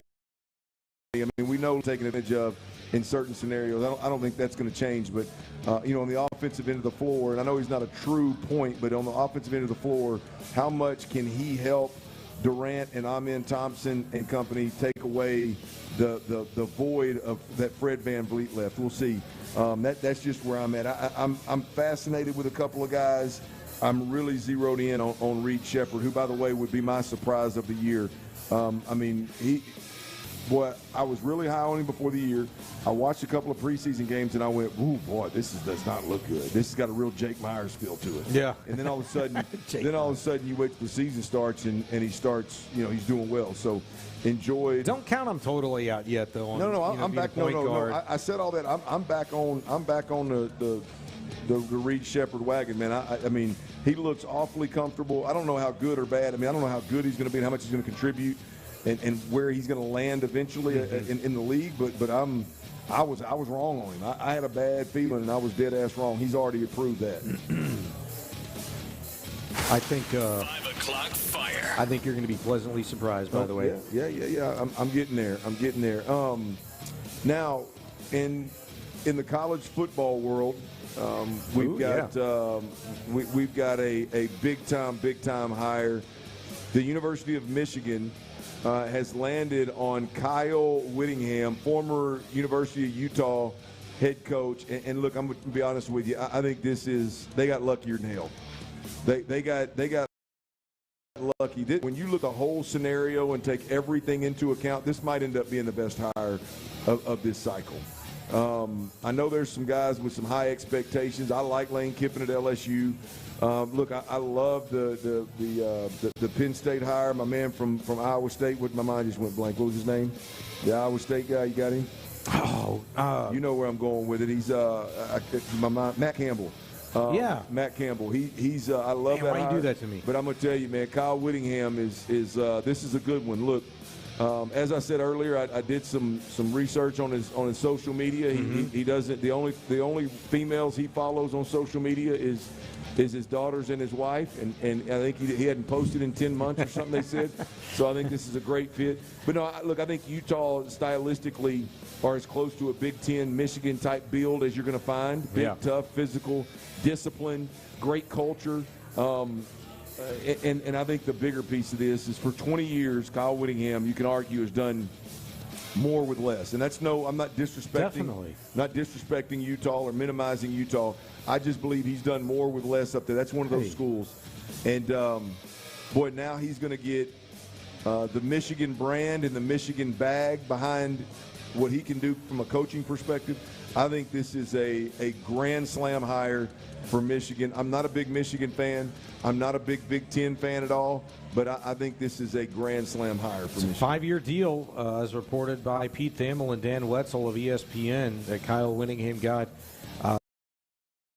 Now, interesting to actually know the monies. I don't really care about the years. I always want to know the money. For a guy that's done nothing but turn a program around and win at Utah for the last 20 years, has 8 double-digit win seasons, has shown the resilience and the ability to stay consistent while moving from conference to conference. At the age of 66, I'd like to know if Kyle Whittingham kind of got his congratulatory lifetime achievement money and going to the big dog Michigan. Did Michigan double his salary? They pay him $10 million a year. I tell you, all joking aside, I don't think he's a coach that would command that. Like, he wasn't hot enough. Like, he probably could have stayed at home had he wanted to. He was ready to retire.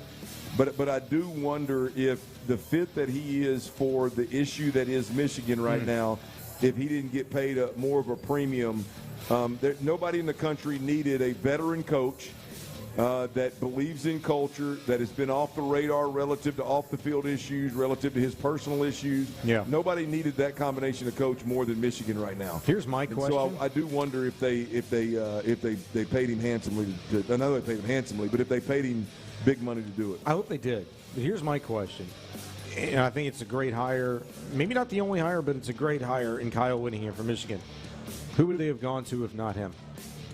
Oh, I mean, the pickings are slim. Yeah, you can't go within, right? You kind of know the story on that one. You did that with Sharon Moore.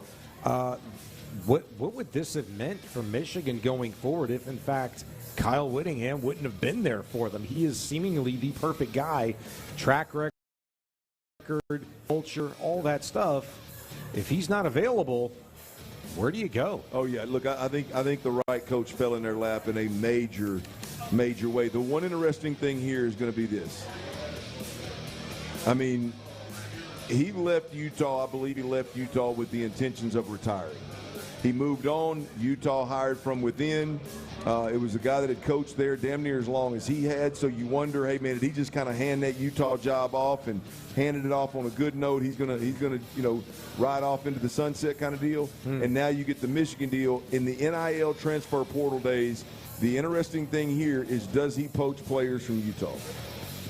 You know he's the kind of coach that players want to play for. You know he knows which players that he can go. Now he's got this big bag. He can go buy these players out from underneath Utah, some of their starters, some of their biggest names. Does he choose to do that to a staff that he just left in a university he coached 20 years with, or does he take the high road and not make that move? What's the high road? Like, isn't it? Yeah, it's got to be the best road. Like, look what Lane Kiffin did. Lane, we're talking about two different guys here. Well, no, but I mean, you go from one really good job to like maybe creme de la creme, as Lane maybe sees it at LSU, right? Yeah. You've got to be able to take the guys that help you get the success. I don't think it's that easy with him, man. I'd be shocked if it is. I think when it's a coach that's climbing the ladder and a coach that's Still got a lot to prove. Like, I think he was ready to ride off into the sunset and be done with coaching. I think this is one of those special scenarios, and I think he left that university in Utah in a special way. Now, I'm not saying he's not going to do it. I'm just saying for those like Lane Kiffin. Hell yeah, I'm taking every player I can. Hell, that's part of the reason LSU hired you, to fix the offense. Take the running back, take the quarterback, take them all, right? I mean, if you're like the old boy that just took the Arkansas job, you take everybody you know from Memphis that can change that program. Right. Because if you don't win, they're gonna get your ass up out of here. I don't know if that's the same. I just don't know if that's the same. Well, it's Michigan now. I just don't know that's the same dynamic right now with Whittingham at Michigan. And I damn sure know it ain't the same scenario as Whittingham at Utah. I got to tell you, maybe you call me cold-blooded, but hey, I gave you 20-plus years at Utah, and now we got the NIL portal. Yeah. Now I'm going to Michigan. I'm taking every dang dude that I think is a dude, and we're going to go win at Michigan because that's what I've been hired to do. Yeah, I just can't. I don't think he does it. We'll see. I don't think he does. Where are you going to get him from? Well, It's Michigan. He ain't going to have a problem recruiting. Going to be held. The guys that you know, the coaches you know, come on.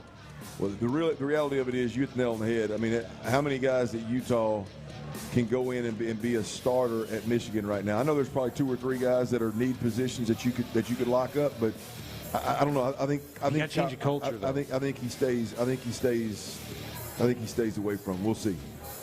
5 o'clock fire. All right, Christmas Day games yesterday were absolutely a buzzkill, but Snoop Dogg was not. Snoop Dogg stole the show. Moving forward, if anybody does a halftime show, I know that the Super Bowl's already got a couple of halftime shows that are on the schedule. But from now moving forward, if somebody doesn't hire Snoop Dogg, I'm not watching. Snoop's got to be a part of the package. That set the bar. Look, there's been some iconic halftime shows. Like, look, like I'm gonna be honest with you. Like what's Prince's halftime show was one for me that I'll never forget. Okay. I was never a Prince guy, so I'm like, man. When Janet Jackson and the Booby. Yes. My mind just went blank. The Super Bowl 2004. Justin Timberlake. Thank you, Timberlake. Bryce. What year was that? That was a good one. I don't know what year it was. Hell, I think it was 04. I think that was the Super Bowl in Houston. Are you Google Janet Jackson Booby? With what happened, you worried about what year it was? Who gives a damn? But yeah, that was a good one. 2004. There's been a handful of really. Bruno Mars was a really, really good one. Yeah. I'm gonna tell you, last night was there for me. Yeah. Well, just because of one chick. No. That I think you're severely overrating. No. I am a big Lainey Wilson fan, and I am not overrating at all. Not one bit. Tremendous. But Snoop is the one that does it for me. I could. I mean, whether Lainey was there or not, I could have. I thought Lainey was a nice ad, but Snoop was the one that did it for me. I mean, that was the way he meshed them late '90s, early 2000s bangers in with immediately sliding into a Christmas song. Man, that was absolutely. There was only one person that did it for me last night, and it was Martha Stewart. The way she messed those poinsettias back in the day, and she was able to do like some cooking and homemaking. Like it was great. Like Martha Stewart's fantastic. You got a little something. You got a fetish for gray hair. Man. I'm gonna have to keep, Clint didn't flinch. Clint didn't even look at me like, dude, you a dumbass. I'm gonna have to keep Astro Granny away from you. I'm serious though. If you Google, I'm Googling Martha Stewart right now from like 40 years ago, and you're gonna be like, damn. All right. We heard earlier from D'Amico Ryans and Nick Caley on the Chargers defense, and that left me pretty confident about what we might be able to do offensively. There was another comment from D'Amico Ryans when you couple it with those that gives me a little confidence here. We'll hear from the head coach, and we'll hear about the formula that the Texans are using this year to win, which hopefully they can win this week tomorrow versus the Chargers. We'll do that next right here on Sports Radio 610. H-Town football fans, have you heard? The Kinder's Texas Bowl kicks off this Saturday.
with Stoerner and Hughley.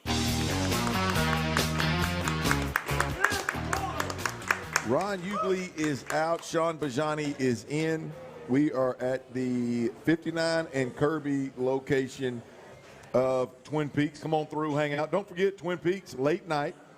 Twin Peaks is now open till 1 a.m. Late night. Come on in, have some drinks. Whether it's that 29-degree man-sized draft that I'm drinking, or it's one of them top-shelf bourbons, top-shelf tequilas. I'm telling you, it's a good place to be, man. The made-from-scratch menu, not a bad item in the place. If you can't get down to 59 and Kirby, ease on over to whichever Twin Peaks location is near you. Enjoy. There's some bowl games on today. There's some bowl games on tomorrow. There's also a Texans game on tomorrow and more throughout the weekend. So plenty of reason to get down to the nearest Twin Peaks location. All right, the Texans, they got a monster game tomorrow. They win and they're in. And I want two things together, or I guess it was three things really.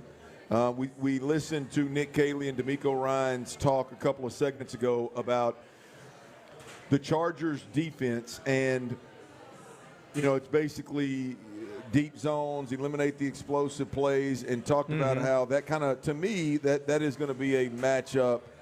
That's the ideal that if you ask me, say, Clint, what kind of defense would you like for the Texans to go? I don't want to see a bunch of pressure at the line of scrimmage. I don't want to see a bunch of exotic blitzes. I want to see some deep zones. I want to see some attempt to make sure they take away the explosive play and give me some underneath throws. Well, here is D'Amico Ryans. I want to couple that about the Chargers with this is D'Amico Ryans talking about the Texans' 2025 formula to win games. I'm really proud of our team because each year you have to build a team, and each team you never know what's going to happen. You never build year to year off of what we did last year. We're just going to end up in the same spot. Like, you have to go through some things, and you have to grow through some things, and that's what we've done as a team. We've grown through the early adversity. We've understood what it takes for us to win with the 2025 Texans, and we're leaning into that. And that's what I'm most proud of. Our coaches, our players, for just staying the course to allow us to be in the position we're in now. Now, no more talking about it. Like, now we got to go do it. We want to get in. We got to go earn the right. We got to punch our ticket. We got to go play winning football. You can punch your ticket this weekend, tomorrow actually, against the Chargers. Primetime, standalone game with everybody watching. You can punch your ticket. Now, Sean, when I heard that piece of audio the first time, it was about the formula in 2025. And I'm going to tell you, man, as a fan, I'm not comfortable with the formula changing so drastically year to year.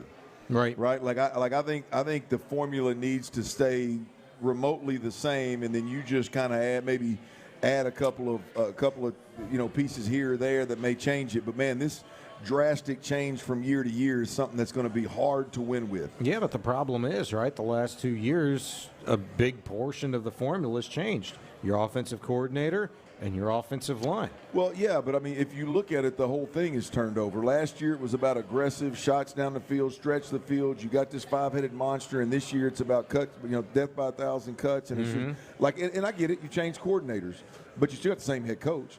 You still got the same quarterback. Who's paying a little bit more attention to the offense nowadays than he was maybe before. Yeah, but I mean, it's just, I still don't think they figured anything out I still don't think this offense is better than what Bobby Sloak was at his best. I would agree, but for D'Amico to be more vocal about what he wants from the offense nowadays, this says to me the 2 years that Bobby Sloak was here, D'Amico was like, this is your ship. You steer it. I handle the defense. You handle the offense. Let me know if you need anything. Okay, that clearly didn't work. We had issues, infighting maybe between O-line coaches, OC. I got to make sure I oversee this whole thing. Handful of games into this season, he lets Matt Burke take over the defense. Now I got to go on both sides. I got to be an acting head coach, look at everything. And now he's the one telling you 5 best offensive linemen. Here's the philosophy. Yeah, I told him to go for it again because I like the push on a 3rd and no gain. Like, he's the guy that is implementing all of these things. D'Amico, if you don't like it, is just as culpable because it's his ship to steer now. Look, I think it's offense is not his MO. Offense is not his expertise. And so I think he's going to defer a lot of that to Nick Caserio, which in turn it goes to Nick Caley. Now he's overseeing and signing off on things, but look, I just think, we've seen a lot of change from one year to the next. From year 1 to year 2 with Bobby Sloak, there was a ton of change. All of a sudden, we went from being this, we're going to distribute the ball, we're going to take what's there, we're going to protect the quarterback, we've got a young guy, we're going to keep it simple. All of a sudden, into this, we're going to stretch the field, and it worked because hell, you went to the second round of the playoffs, but it was a change, right? And then all of a sudden, now you recalibrate this thing and you go back to what Nick Caley wants to do. My point is the formula conversation changing every year is something that I'm not comfortable with, and I disagree wholeheartedly when I hear what they're saying. I think it puts your quarterback in a bad situation. So what does it need to be? Well, I think there needs to be some kind of continuity. There needs to be some kind of consistency. You need to get something, and you need to build pieces and work forward with it instead of it constantly changing for your quarterback. And that's where I wanted to go with this thing is not the negative side of it, because we can talk about that all day. I think it's a different conversation.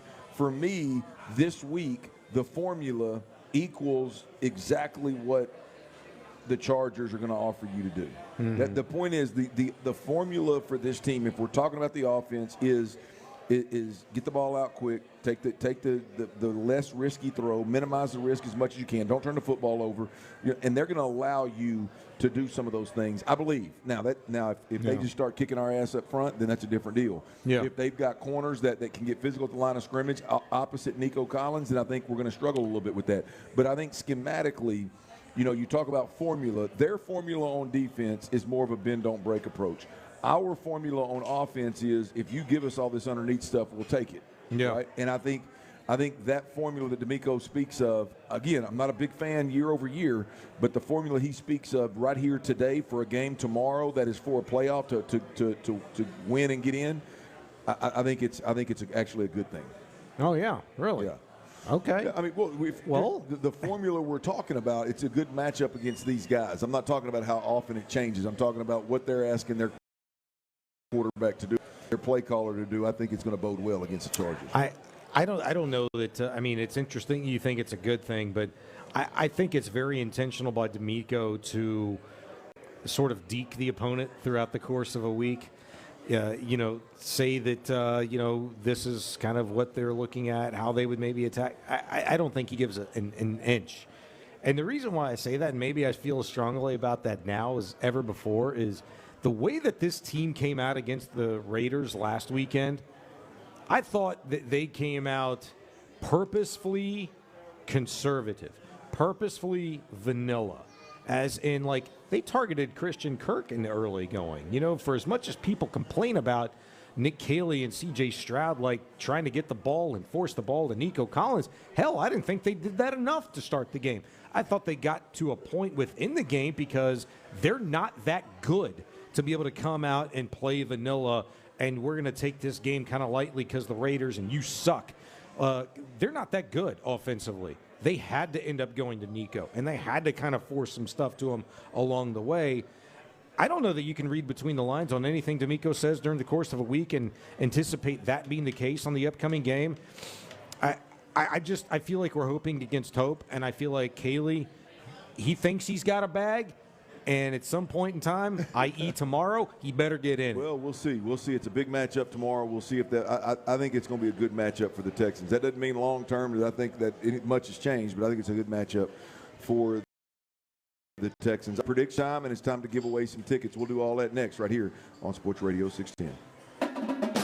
H-Town football fans, have you heard? The Kinder's Texas Bowl kicks off tomorrow night on our sister station, Mix 96.5. Don't miss a minute of the action between U of H and LSU with the McCarran Injury Lawyers pregame shows starting at 6 p.m. and kickoff at 8:15. It's Houston's biggest annual college football event, the Kinder's Texas Bowl on Mix Sports 96.5. Do you owe back taxes to the IRS? Whether it's due to job loss, a divorce, a new business venture, or you just didn't file your taxes, don't lose hope.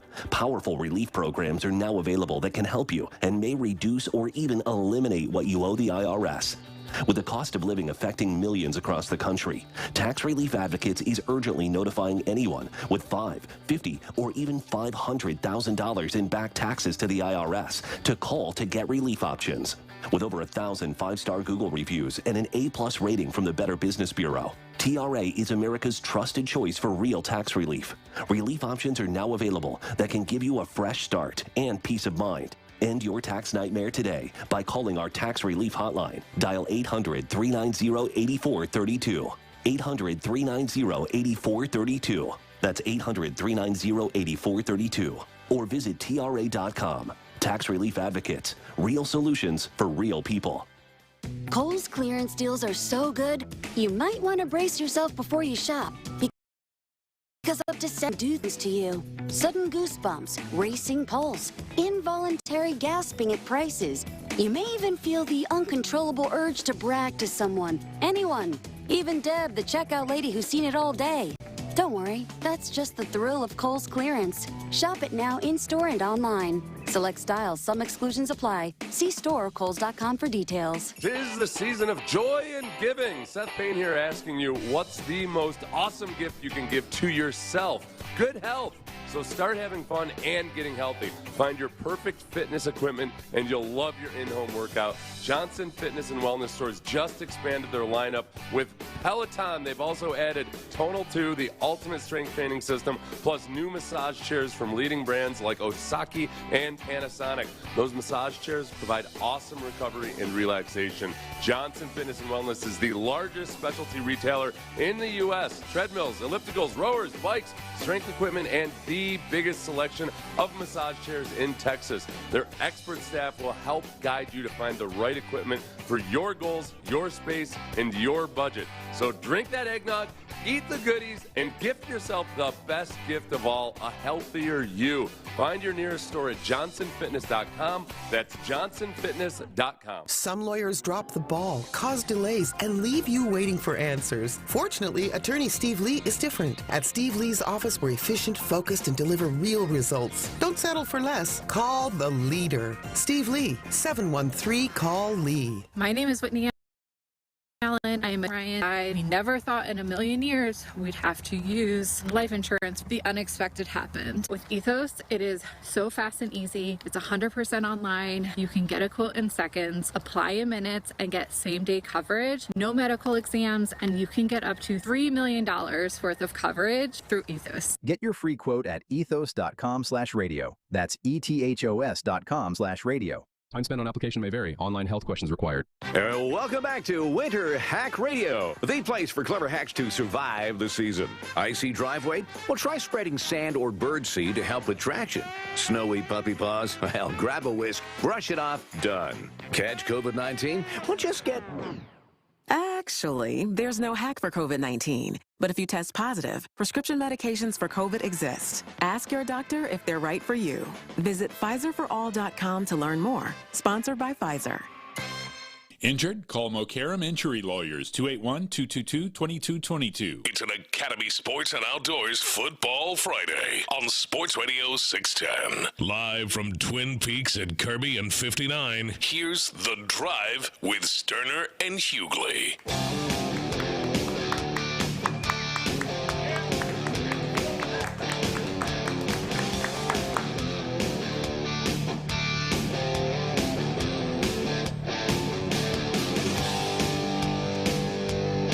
Ryan Hughley is out. Sean Bijani is in. They caught me, man. Somebody got a mouthful of some good wings. Hey, man, I was on these smoked dry rub, smoked wing. Man. Get out of here, man. Woo. That is good. Yeah. I've been smelling that for about a half hour. It's just been sitting on the end of the table. And Here, it's man, like, I'll let you have one, man. I ordered a couple extra, man. well, Go ahead. thank you, sir. Go ahead and dig in, man. Texans, Chargers tomorrow, big game. Last segment, we got some predictions coming your way here shortly. The Chargers have won 4 straight. Their defense their defense has been taking care of business, man. They held some pretty good offenses down, didn't they? They have. And that's the first thing that caught my eye when I was looking at this team. The last month, now granted they haven't played the Chiefs, the Bills, like whatever, you're really good teams in the NFL, like typically. But they've held teams to 19 points or less. They've taken care of business. Cowboys, Chiefs, okay, yeah, but not the Chiefs. Eagles, pretty good team. Raiders, all wins. 4 wins in a row. They're a hot team right now. They're a complete team. I would say they're a more complete team, Clint. God forbid I say the truth. They're a more complete team than your Houston Texans, okay? They've won 4 in a row. You've won 7 in a row. You've won 7 in a row because your defense is that freaking dominant. Not that good, not that dominant. The Chargers are complete. They're really good. They're really dangerous. That worries me. And I think the proof's kind of in the pudding right now. If the Texans find a way, I don't care if it's ugly, whatever, if they find a way against the Chargers, a lot. I think that says the most, maybe since the Chiefs game on the road in the elements, knocking Mahomes and Reed off, the throne about this team as anything else. Yeah, look, I think it's a good matchup, man, to kind of see where the Texans are right now. I think when you look at the Texans, you've got, in this matchup, you've got your offense that has been good at times, but I would say is the weak link with this team against a defense, as you mentioned, it's really good. They've been really, really good of late, holding some good offenses down to 19 or fewer points. I think that matchup is interesting for the Texans going into the playoffs. Can this offense prove that they can make some hay against a good to great defense, which is going to give me a lot, if they can, it's going to give me a lot of hope in moving forward in the playoffs. And because right now, I think the answer is, boy, the defense is going to have to toast the water in this game in a big, big way. If the Texans offense can go out there and produce, it's going to be a beautiful day for Texans fans, and it's going to give me a lot of confidence moving forward. When you flip it over on the other side, I know the Chargers' offense is banged up. Their offensive line has been banged up all year long. But you're looking at a quarterback that can stretch the field with his arm. He's got plenty of weapons to do it with, and he's got some wheels. He can do some things with his legs that can keep a defense honest. And so early in the season, we saw the Texans team get beat by a couple of quarterback scrambles late. And we lost games, right? That's the likelihood of that quarterback scrambling this or tomorrow. This is pretty high. So can they, in crunch time, can they take care of him and bottle him up? As you say in point 2, and rightfully so, in critical situations, you go back early this season, whether it be Baker Mayfield, Trevor Lawrence, Cam Ward, Josh Allen, all those quarterbacks, and I'm even forgetting a few off the top of my head, they've all done that in critical situations in the course of wins or losses, right? And luckily for the Texans here recently, it's been many more wins. They've ended up finding a way. It's just, dude, how scary was it in that Buffalo game where Josh Allen converts a 3rd and 13 by getting 14 yards? How scary was it on a 4th and 27 where they find a way with a damn hook and ladder? They get 40 yards or whatever it was and get in position, and until then you step on the throat. It's that's what I worry about. Herbert and the Chargers are really good, and they've been so good where they haven't put themselves in those types of situations where it's like gotta have it. It's no, they get it. They've imposed their will. They've been able to do that because they're a really good, complete football team. Look, I think we'll see. I think this is a huge opportunity for C.J. Stroud. I mean, I'll argue that the biggest moment from a quarterback this year with the Houston Texans was Davis Mills against Jacksonville when he came back in the 4th quarter. Yeah, definitely. The touchdown late, right? Was it the 19-point fourth quarter where you got a pick 6 to follow it, so you end up scoring 26 points in that 4th quarter. Yeah. Right, this is J. Stroud against a playoff contending team, against a quarterback that's thought to be in the same ilk, and a quarterback that's been paid big money. This is a time for C.J. Stroud to go out there and steal the moment. It's a standalone game on a Saturday afternoon. The stage is big, the lights are bright. Can C.J. Stroud go out there and have that moment? Can the offense prove that they can pull their weight and be more than just kind of inconsistently complimentary of this great defense, right? And in turn, I think that gets you to a point, at least a closer point of believing that this Texans team can be what you keep saying, a more complete team. If C.J. Stroud and this offense can do those things, they're going to be scary. I don't think anybody wants to play the Texans anyway, given that what their defense is doing. Yeah. But I'm just going to be honest with you right now. I like your point about the complete versus incomplete, or the more complete team being the better team. You know, it's funny. Admittedly, I do feel kind of stupid bringing that up, like as a bad thing, as a negative against the Texans. What, the complete? Yeah, because look, you know, you have to take this into account. The Texans have, yes, they've won close games, but they've won close games in a bunch of different ways, whether it be, you know, a Kamari Lassiter interception to seal the deal, a Derek Stingley interception to seal the deal, a Jalen Petrie pass breakup. Okay, those are all defense, Bijani. What are you saying here? Okay, all right, a Davis Mills dive into the end zone against the Jags. C.J. Stroud leading the team all the way down the field to put Kaimi Fairbairn in field goal range, field goal. All those things have happened this year. So they've done it offensively, defensively. God knows they've done it special teams-wise throughout the course of the season, right? Where would you be without Kaimi's leg? Yeah. Jalen's ability to generate a better-than-average return to, in some cases, help flip the field. So, yeah, in some senses, yeah, they've kind of been a complete team. Can you be an incomplete team and win 7 games in a row and win 10 games in the regular season and be in the position after an 0-3 start like the Texans are in right now? That's where I played like the devil's advocate game with myself. I was like, Bijani, are you that dumb? Like, are they not a complete team? No, look, I think you're complicating it in a major way. I do that sometimes. I think you got a handful of teams that are either playing in a way that you know they're a complete team. When you talk about like Seattle, you know, you look at kind of how let's be honest, you look at kind of how San Francisco has played of late. I mean, they're starting to be more complimentary on the defensive and offensive side of the football. Yeah. I think the Eagles, I know they haven't been great this year, but I think the Eagles, when it matters, I think they're one of the teams that because of a proven track record, I think they'll be one of the more complete teams. I know we have Josh Allen's number, but I think the Bills, have the ability to be a little bit more of a complete team. And it's not about necessarily production, or it's not about like the ability to carry all the weight. It's just about, and I don't cover these other teams, so I don't necessarily know exactly where they're at. But when I look at the Texans, like they don't have an identity. That's the fear, and that's why to me it's easy to say, hey man, we're a little bit incomplete right now. We are defense heavy right now, and if we can level the scales in any way, shape, or form, we're going to have a real chance. If we can get to a point where you're, like you said, a complete team where your offense is not sputtering or your offense doesn't struggle mightily with certain things. Like if we can just get to a point where we can pick up pressure and that pressure bug isn't a major problem for us, then I think you got a real shot here. Well, but we'll see. We'll see how it goes. Look, I mean, there's a lot of football left to be played. From here on out, you're only going to see solid opponents. I really don't know what you're going to see in Indianapolis. Obviously, their defense was great 2 weeks ago. It was not so good this past week. So we'll see. But moving forward, I mean, you're going to see nothing but good opponents, assuming you can play. You can play that long. So, all right, we got to make some predictions here. Damn it, do we? We got Texans, Chargers tomorrow, 3:30.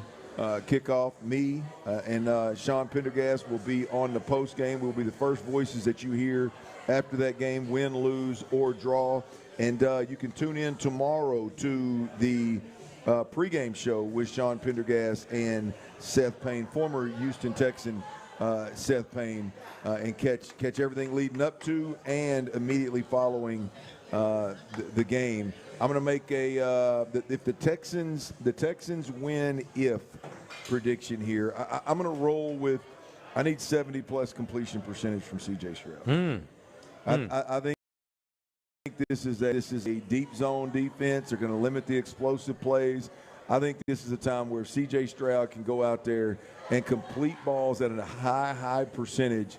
Not only do I think we win the game, I think C.J. Stroud plays the game, and on the backside of it comes out with a really good look after outplaying Justin Herbert and the Chargers. I cannot hope against hope and base my prediction off of anything the offense does, or I hope they do. Okay, that's fair. I'm sorry, I don't mean to sound like an ass, but I'm going to sound like an ass. I think this offense isn't going to figure stuff out like in a flip of a switch. I think the Texans win if this pass rush does what they should do against a beat-up Charger offensive line and Justin Herbert. They need to get to him. They need to hit him.